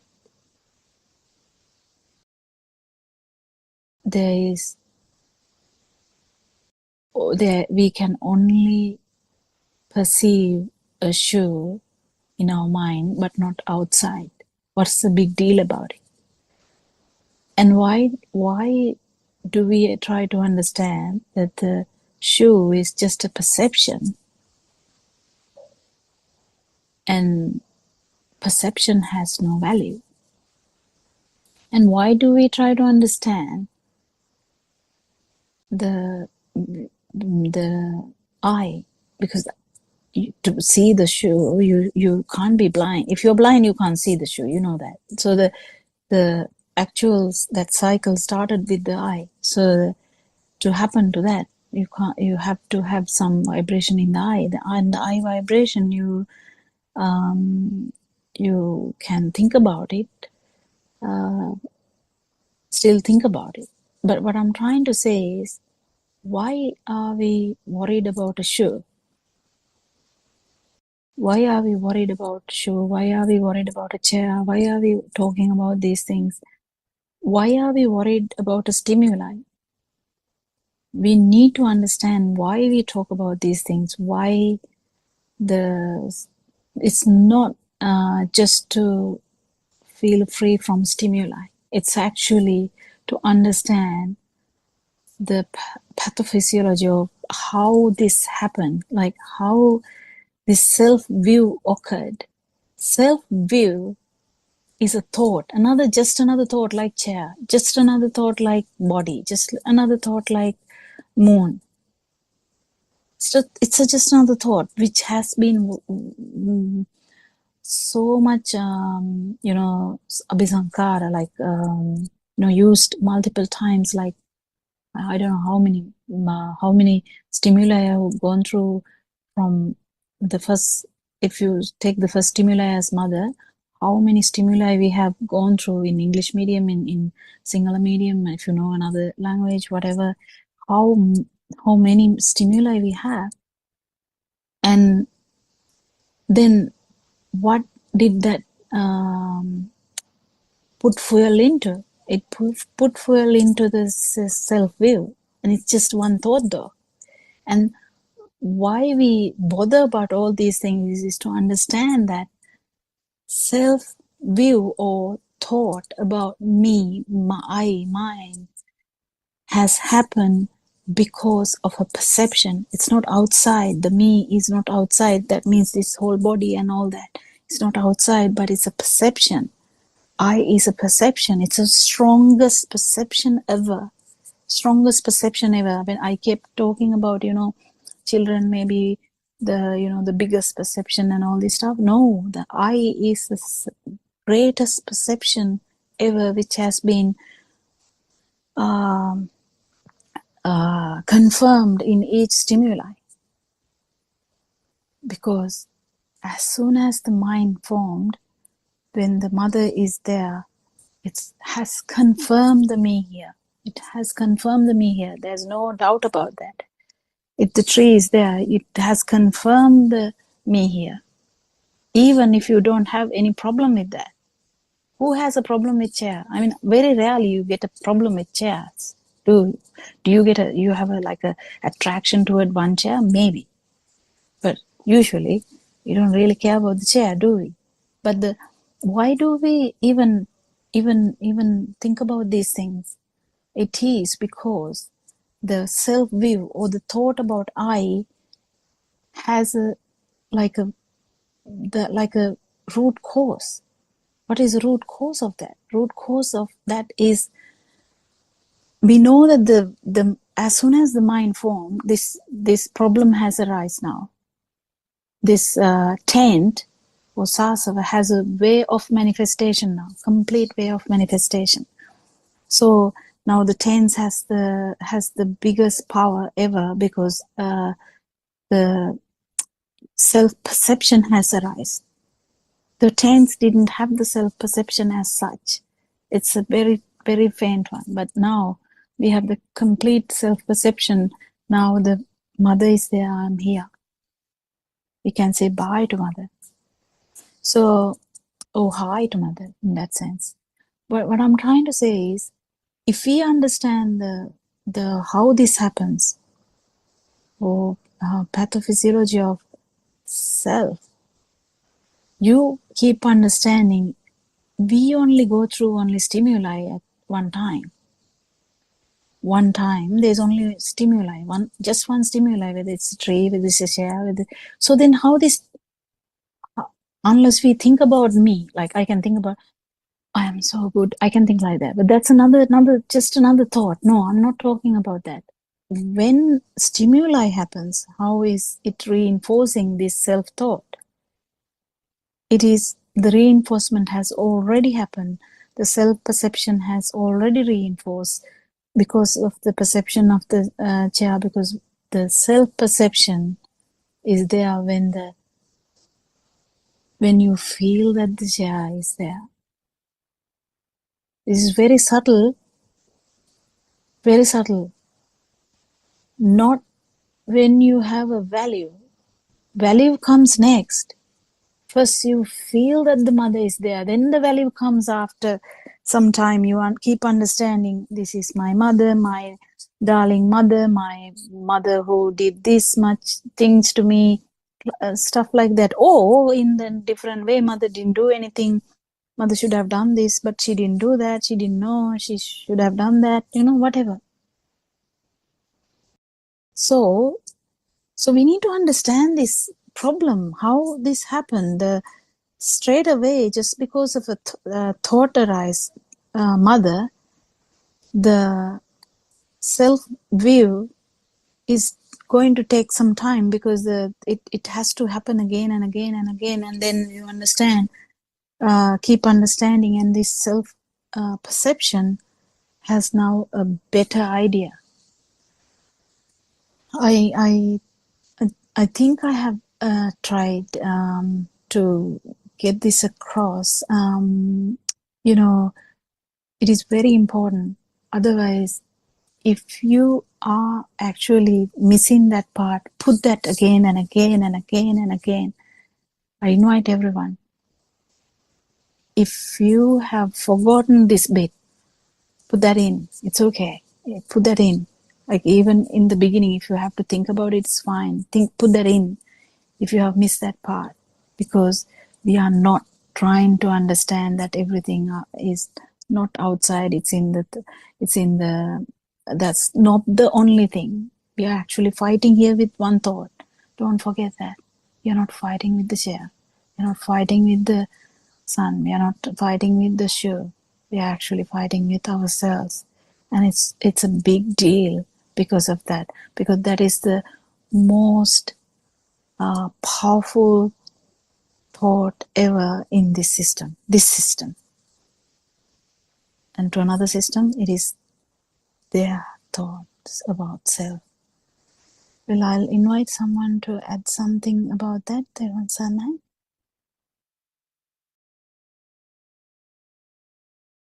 I pay my homage to our Mahanse, Saranai, Dr. Poptila, and other Dhamma friends. Actually, you were trying to touch some very important, very deep facts in the path.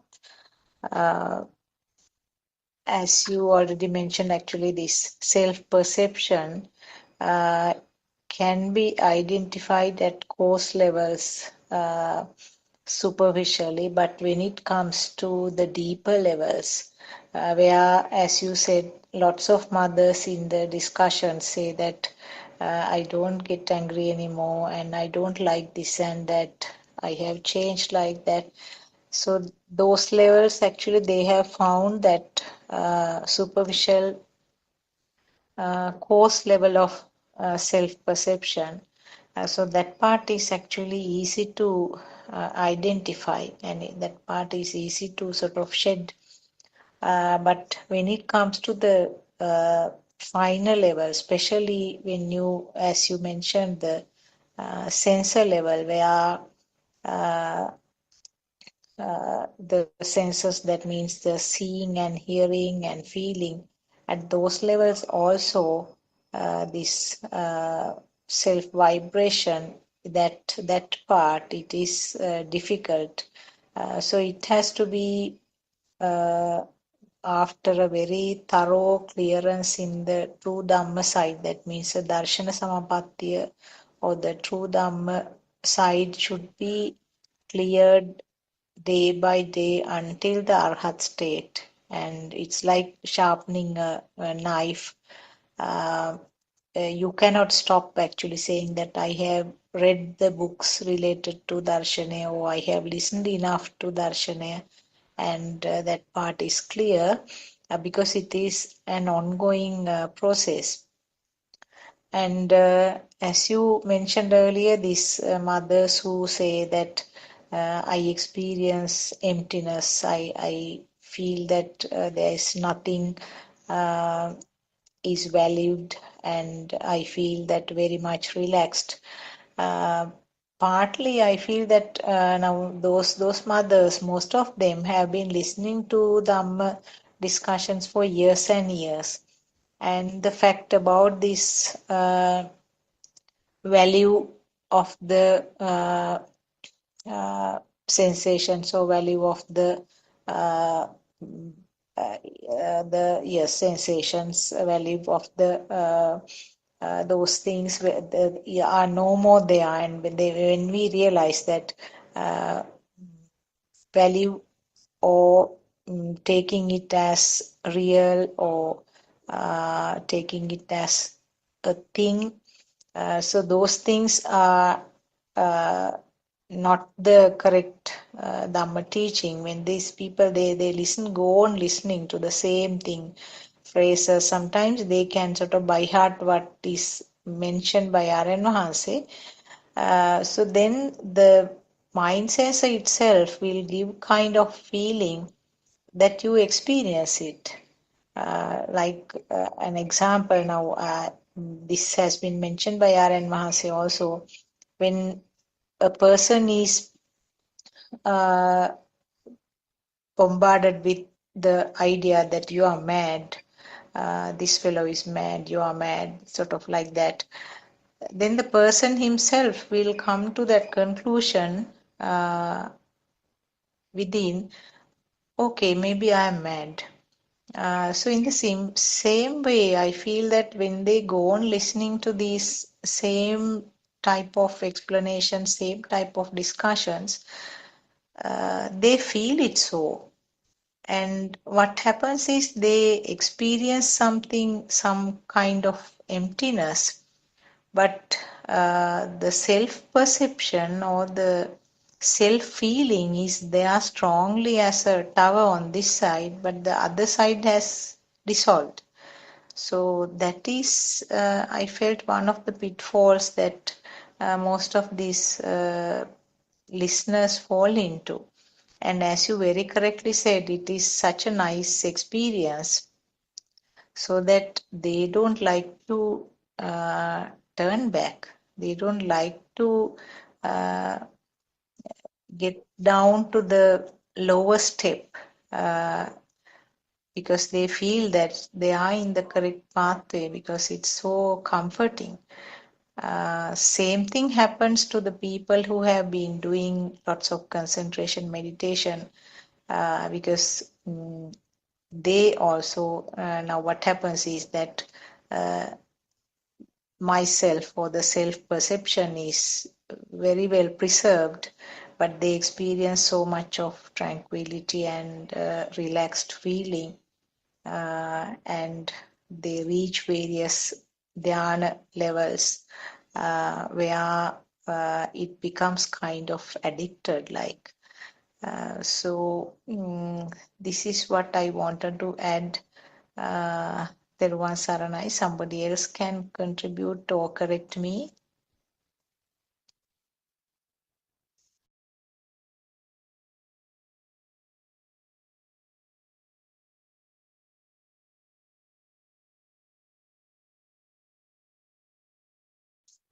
Teruvan Saranai.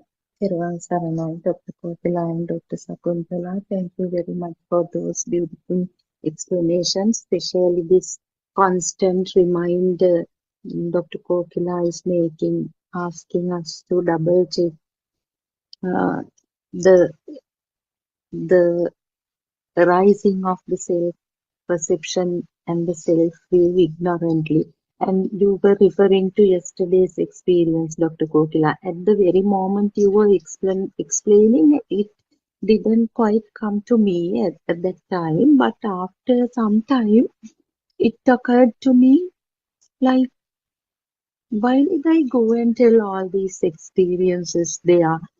Because when you said the day before, you said so you went to the toilet in the morning, but we don't go out and tell that I did something like that, some incident like that. So I had my breakfast, or I brushed my teeth, or whatever. We don't go out and tell because it doesn't become a thing to share. What I said was, no, I thought would be a good point to discuss and build up the discussion on or something I said. But why didn't I take the other thing as a good point to discuss and put it? I mean, have to build up Dhamma conversation. So that way, actually, that contemplation was very important, and so I realized it not during your explanation, but later it came.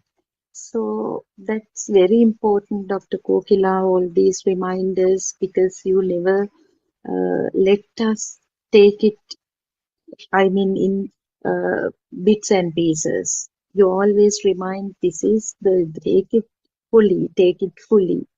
So, and again, when I was listening, actually, yesterday I went back to the Zoom discussion and I listened to it. There, I was really surprised to hear the voice that I have used in the first portion of the Zoom discussion. I was like shouting. If Aryan Vase had been there, definitely he would have stopped me, telling it so uncomfortable. So I was just wondering, why did I speak like this? Because halfway through, the voice was so calm and normal. Then I realized, Dr. Kokila, it was raining heavily at that time and thundering. So without the involvement of the self, I don't know who has raised the voice even. It was at such a rate because if you on the other side, you might have felt so uncomfortable. So that I didn't do deliberately. This system, due to the background noise, it has gone on raising the voice, and it was like that at the end. So uh, and I have a question, Dr. Kokila. May I ask this for clarification? When it comes to self perception, Dr. Kokila, now in the thought creation, some power is generated. So we take it as they are also it aggregates the self perception, and the taints, although there isn't anything existing, since we know that it occurred first in the zygote, uh, within there is a kind of like misconception, true, but okay, these chains are there and they are also energizing the self perception. So, is it being strengthened in two ways due to the power generated in thought creation, and on the other side, due to change kind of misconception is there? Please explain if you can, Dr. Protula. Thiruvan Saranam. Well, I can't say I fully understood the question, but I think I will give an answer and see whether it is the question you asked. The tense is the self-vibration. When it comes to the mind level, it has a perception. It has a perception. So,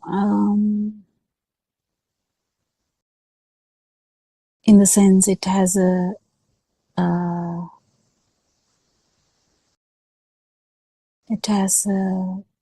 nirupana. What do you call that? What do you call that? Like It has representation. yeah, kind of a representation. because the tense is just a vibration, there's nothing else. It's just a feeling. Feeling has no representation there, nothing. But when it comes to the mind, with the mind, the first thought, if we take as mother,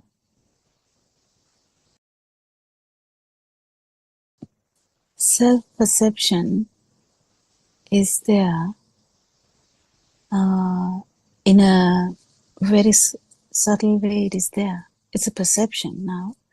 But when it comes to the mother gets into volition and formation and develop into a clear thought, because mother is a perception too. Sorry, I think I made it.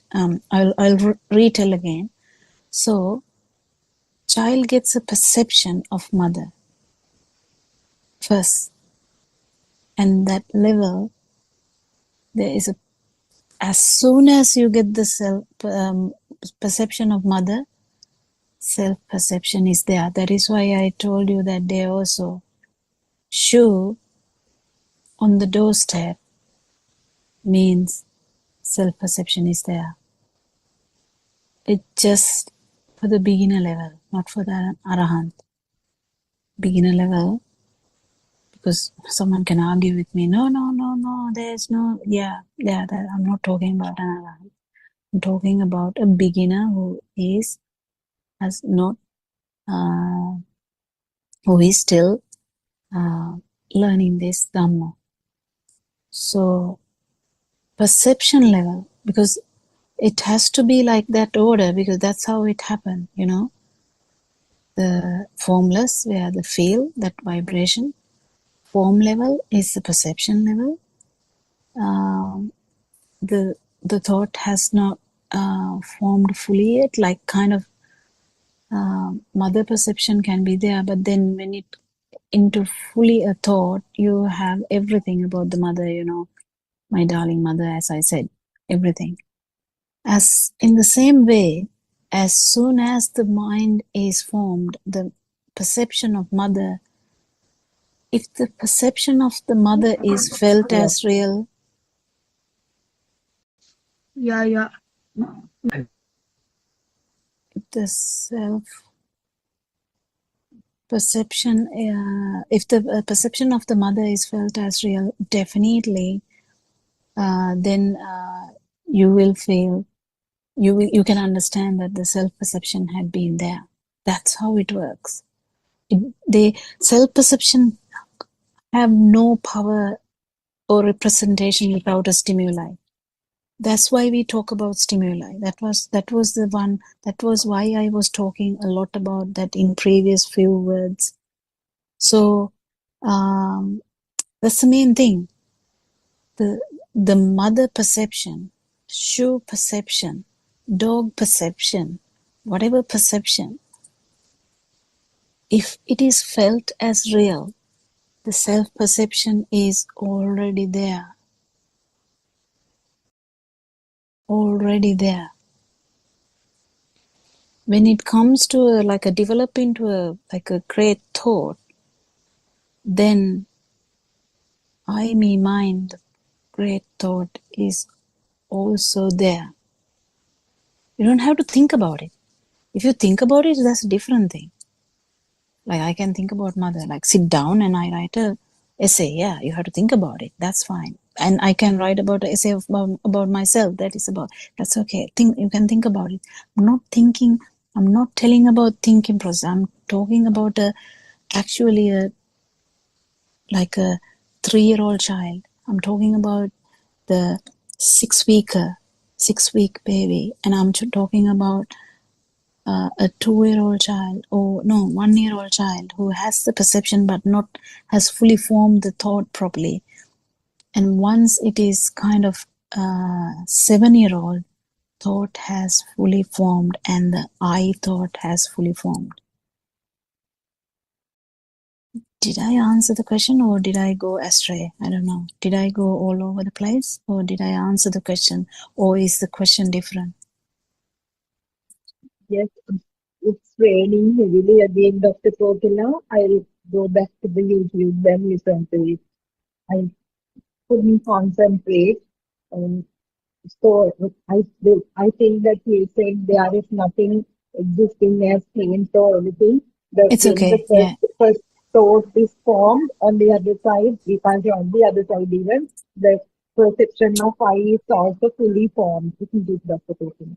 Yeah. Yeah. Yeah. Yeah. True. Everyone said. Everyone said. There And are Dr. Kokila, can I yeah. just ask you Yeah. from the same thing? Now Yeah. you use the word self-perception for both levels, didn't you? I mean, for the baby's level as well as the later older child. No. Baby's No. level, it's a self vibration. It's just a feeling. Okay, right. Formless has no. I mean, yeah. You can't talk about. It's only. I mean, it's very difficult to say now. This is about the light also, but it's a vibration. So it's a feel you have, Yes. and it's formless. You can't actually have a. You don't have an idea, but yes, it is. It and no self perception is a is a non-vibration. That's what I'm trying to say. It is something you have to feel. But before coming to that, you need to understand this form level properly, because as soon as if the show is there, the self-perception is there. If the moon is there, the self-perception is there. If it is there, in the sense, if you feel a value, but this value also, it is very subtle now. I'm not talking about even, liking the show. This is weird now, because we are not talking about liking the show or hating the show or nothing. It's about feeling that it's there. Self-perception is there. Perapasunawe. There's nothing like it, just at the same time. So that's why we can't talk about we don't talk about the feel. So that's why Aranwan says it, reiterating the importance of feel, because if you're not in the field, you don't know how much power you have. The tense or whatever that power, the vibration power, is felt properly in that formless level, not in the form level, because form level, it is in the perception level. So perception is there. If the show is there, the perception is there. But imagine, now we have to add this too, otherwise everyone will get confused. So imagine someone actually understood this and underwent an internal change where you go through directly, not feel the form level, directly feel the vibration and understand that it is just the consciousness of the eye, or consciousness of the ear, or the consciousness of the skin, consciousness of the tongue, consciousness of the nose, directly non-vibration arises, because that is actually the no self angle. That is the no self angle. If you don't come to that level, the no self angle is hidden. Actually, it's not good. It's not strong.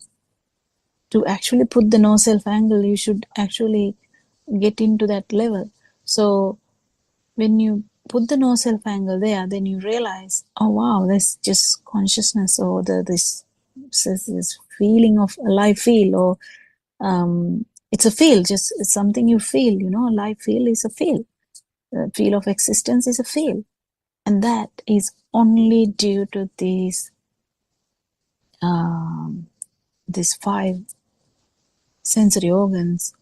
Definitely no self-perception or absence of self-vibration arises. If this happens, okay, imagine this happen. If this happens, immediately as soon as this happens, the continuity of this self-vibration is challenged, continuity of this self-perception is challenged, because now there's non-self-perception, just for maybe very, very subtle, just one moment. But the no self-perception is kind of felt so big, because it's very unusual. It's felt so big that it leaves like a big mark. And then after that, the no self-perception will keep, it will strengthen the whole system and change the view. Change the view. What is the view? It will automatically happen. It will change the view. What is the view? There was a continuous me coming. There was a continuous me. There was I. There was mine, the stuff, everything. This whole thing, it went to like what blasted. So now the no self-perception has done such a thing to this whole thing.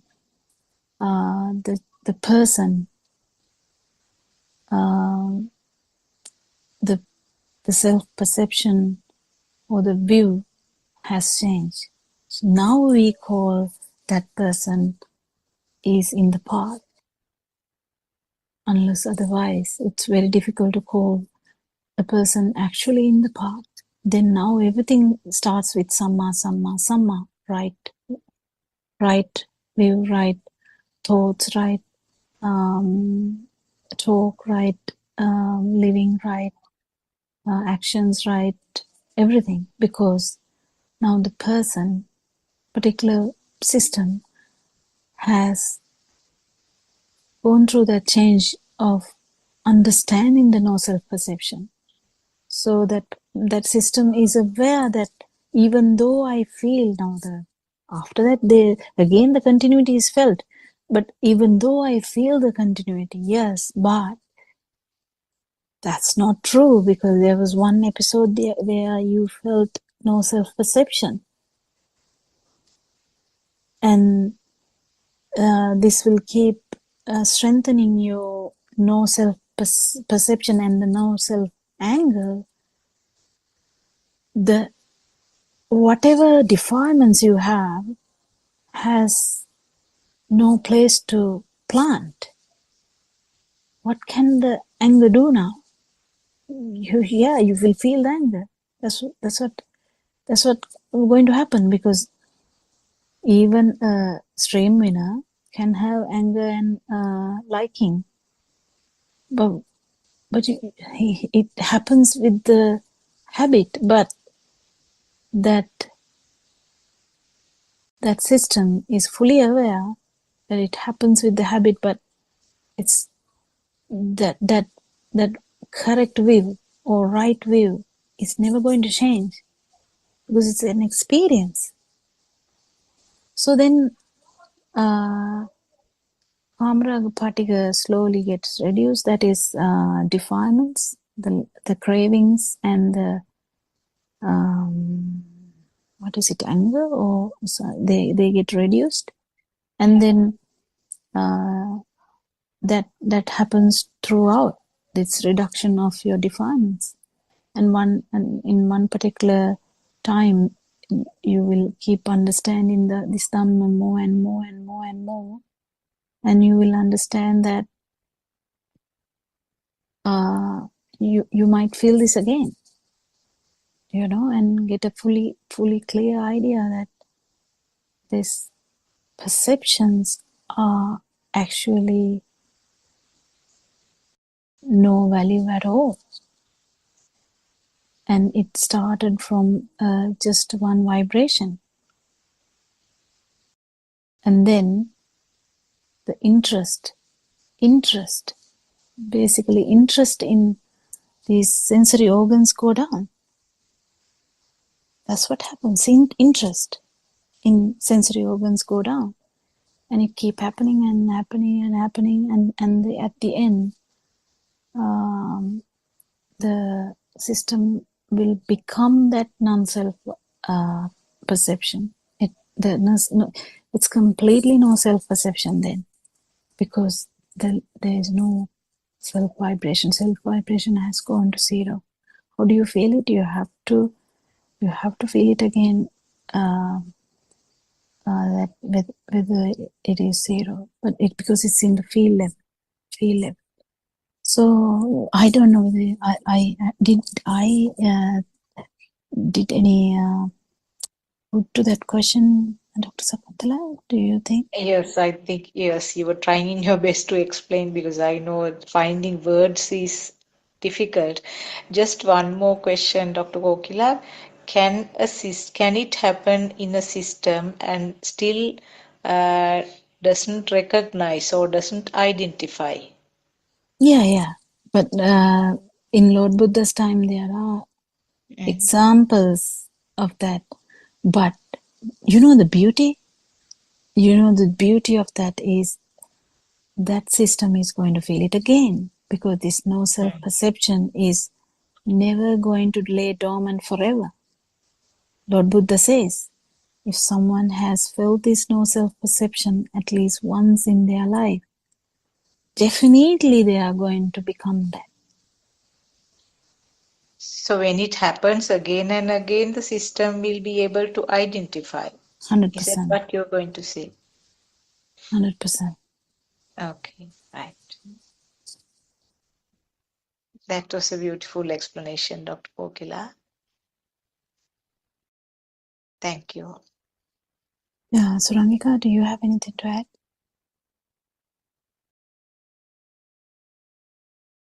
It was said by Dr. Kokila. Yes, I think as Dr. Sakuntala said, that was actually really beautiful, Dr. Kokila, that explanation.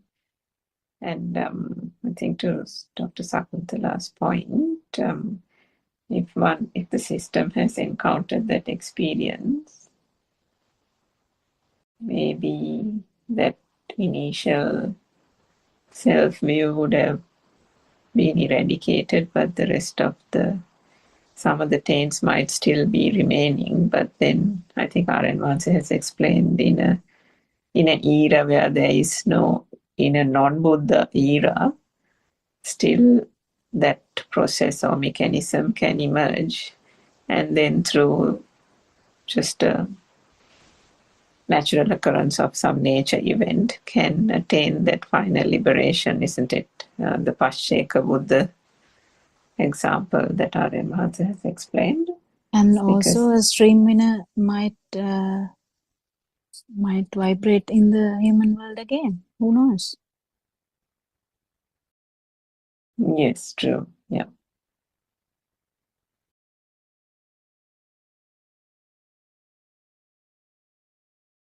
So yeah, it's such a beautiful Dhamma. I think it is. I mean, it's. I don't know. I mean, we should be really having more ability to tell these things, but we struggle. But still, the message is one. Message is just one. Message never changes. The R.N. say the message he tried to give 5 years ago, it's the same message he is trying to give now. It has never changed. Never ever changed. He's just trying to give one particular experience and how it evolves. It keep evolving, because that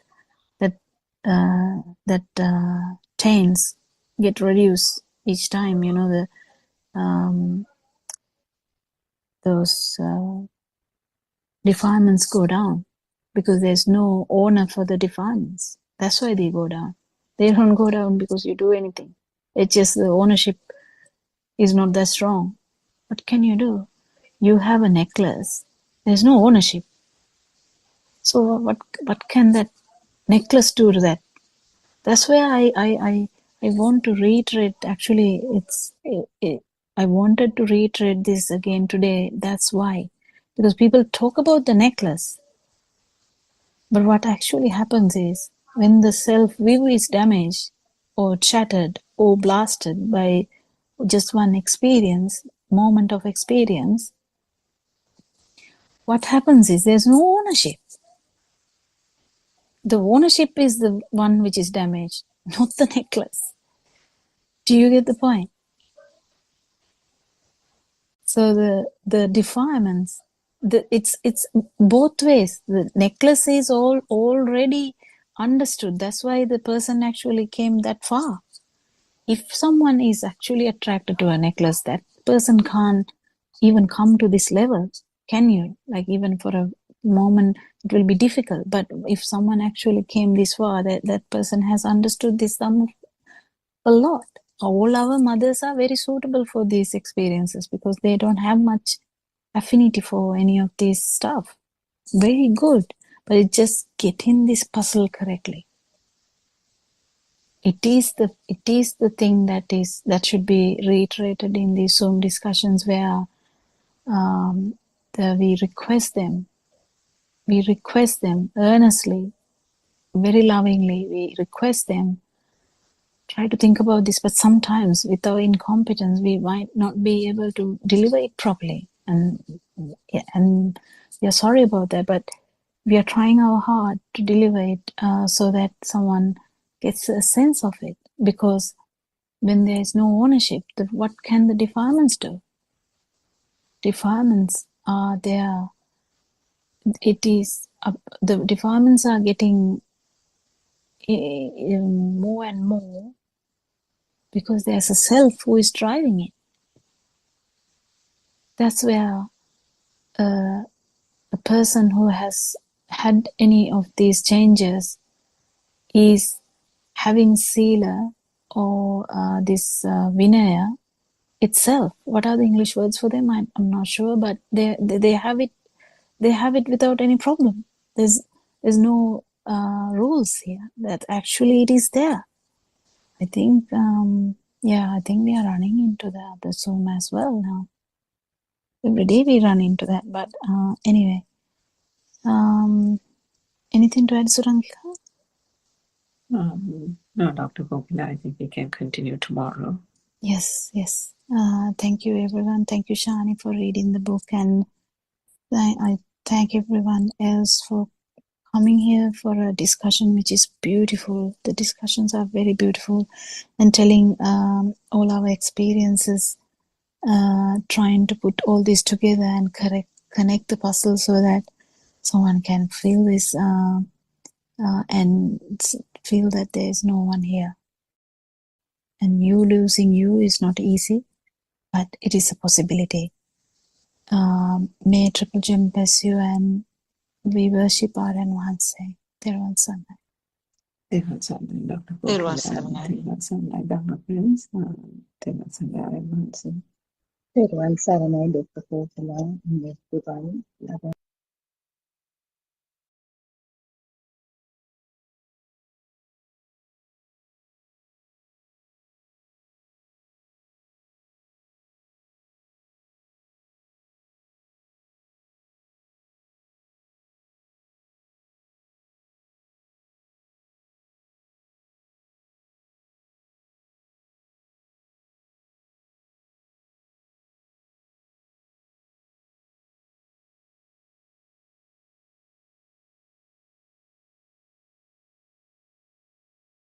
Good afternoon, everybody. Teruvan Saranai, Aryan Wahanse. Teruvan Saranai, everybody. Let's continue with the book reading. The True Dhamma Has Awakened, Volume 1, page number 89, second paragraph. At this stage, you need to develop the Asavakya Jnana. Asavakya Jnana is the wisdom that will enable to you first to see when the thought is formed and when it ceases. Second, you have to have an awareness to see if you gave any value to the thought. Third, You have to analyze if you had an attachment or dislike to the thought that came to your mind. You have to feel the amount of attachment and dislike you felt towards that thought. The wisdom is called Asavakya Jnana. Supposing you see a drawing of a nice sofa on a paper. You like the sofa and you get attracted to what's on the drawing. You think that you will ask a carpenter to make it for you. Then you think of searching for a sofa like that in shops and you think of buying one. You will somehow buy a sofa similar to the one on the drawing because you were attracted to it. Just like that, when we see a sofa outside in the world, we think that it truly exists. But actually, it is just like the drawing of a sofa you saw on the paper. It is not there. It is very difficult to make you understand this. This is like trying to tell you how salt tastes. Until you taste it yourself, you would not know what it really tastes like. But when you develop the wisdom, the Asavakya Jnana, you yourself will realize that the attachments, your desire for things, tend to dissolve when you see things outside with Yathabhuta Jnana. Whenever you see something and every thought get at every moment, the Buddha said, Tatra Tatra Vipassati. This means you have to have the awareness and wisdom at every moment to see that there is no outside. It is only thoughts that create the outside. This is Vidarshanava. You also have to have the Yathabhuta Jnana that there is no outside, that there is no inside, that they are only thoughts. Also, see that the thoughts don't exist, they are lies too. You also need the wisdom of Asavakya Jnana to feel if you still have likes and dislikes. This knowing will give you an indication if you still have a self-identity. Every time you have a thought, you should know how much of attachment or dislike you have towards that thought. You have to feel the dissolving of those feelings. As you practice awareness, you realize that the reactions towards the stimuli coming from the senses melt away. And at the same time, your self-identity dissolves away when we don't have any reactions to the stimuli. Mehimin Wahanse, yes, Honorable Sir. Aryan Wahanse, supposing we see a book outside, but we do not believe that it exists. We know that it is an illusion. Then we don't give any value to it. Our I-ness reduces as much as the little value we give to the book that we see. It is very important that you know that your I-ness reduces according to the value you give to the stimuli that you receive from your six senses. Without this understanding, you cannot realize the pure truth. Also, if you think that you are different from the book that you see, then too you cannot realize the pure truth. Mihinin Mahanse, Honorable Sir, most of the time I listen to the Buddothpado Sutra, the Buddha's teaching. I feel that the more I listen to it, I understand it better. Anand Mahasi, that is very good. Each person has to identify some teachings of Buddha that resonates more with them. Then they can repeat listening to it until the teaching becomes very clear to them. Coming back to our discussion, if you clearly understand the path and apply it very well, you will have a feeling of lightness. Mehinin Mahanse, yes, Honorable Sir. Aryan Mahanse, then you would feel that you won't find a self-identity in that moment. You would be awake to every moment without the self-identity. This awakening gives a blissful feeling. Mehini Mahasi, yes, Honorable Sir, Aryan Mahasi, you have to have a very good understanding of the path. You have to have an awareness and wisdom to go on the path. Contemplate on all that we discussed today. Every time you taste food, don't own the taste as yours. When you have food, when you look around, when you feel a nice smell, see if you are there in that thought.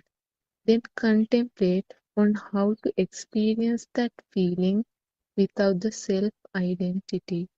You cannot experience anything without the self-identity.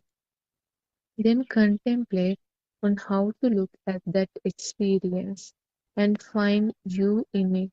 Mihini Namaste, Teruvan Saranai Namaste, Naren Namaste, Teruvan Saranai. May the blessings of the noble triple gem be upon you.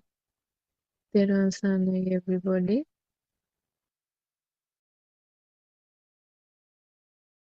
Tirvan Sarnai Shani. We pay homage to our noble friend Buddothpado Aryananse, Tirvan Sarnai Dhamma friends. This is Buddothpado English Zoom discussion. In this forum, we help you to understand the illusion of the outside world and your very existence, and guide you to experience non-vibration. So first, we would like to invite Surangika to start the discussion. Tirvan Sarnai.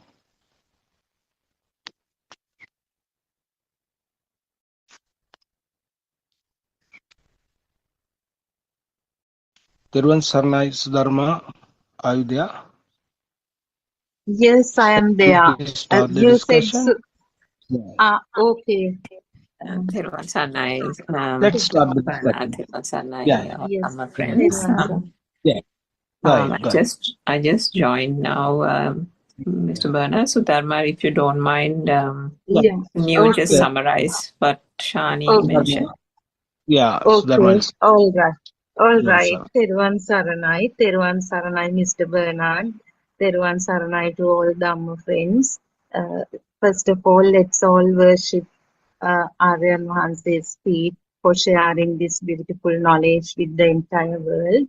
And as usual, Shani read the 2 pages from the book. Today it is the last 2 pages actually.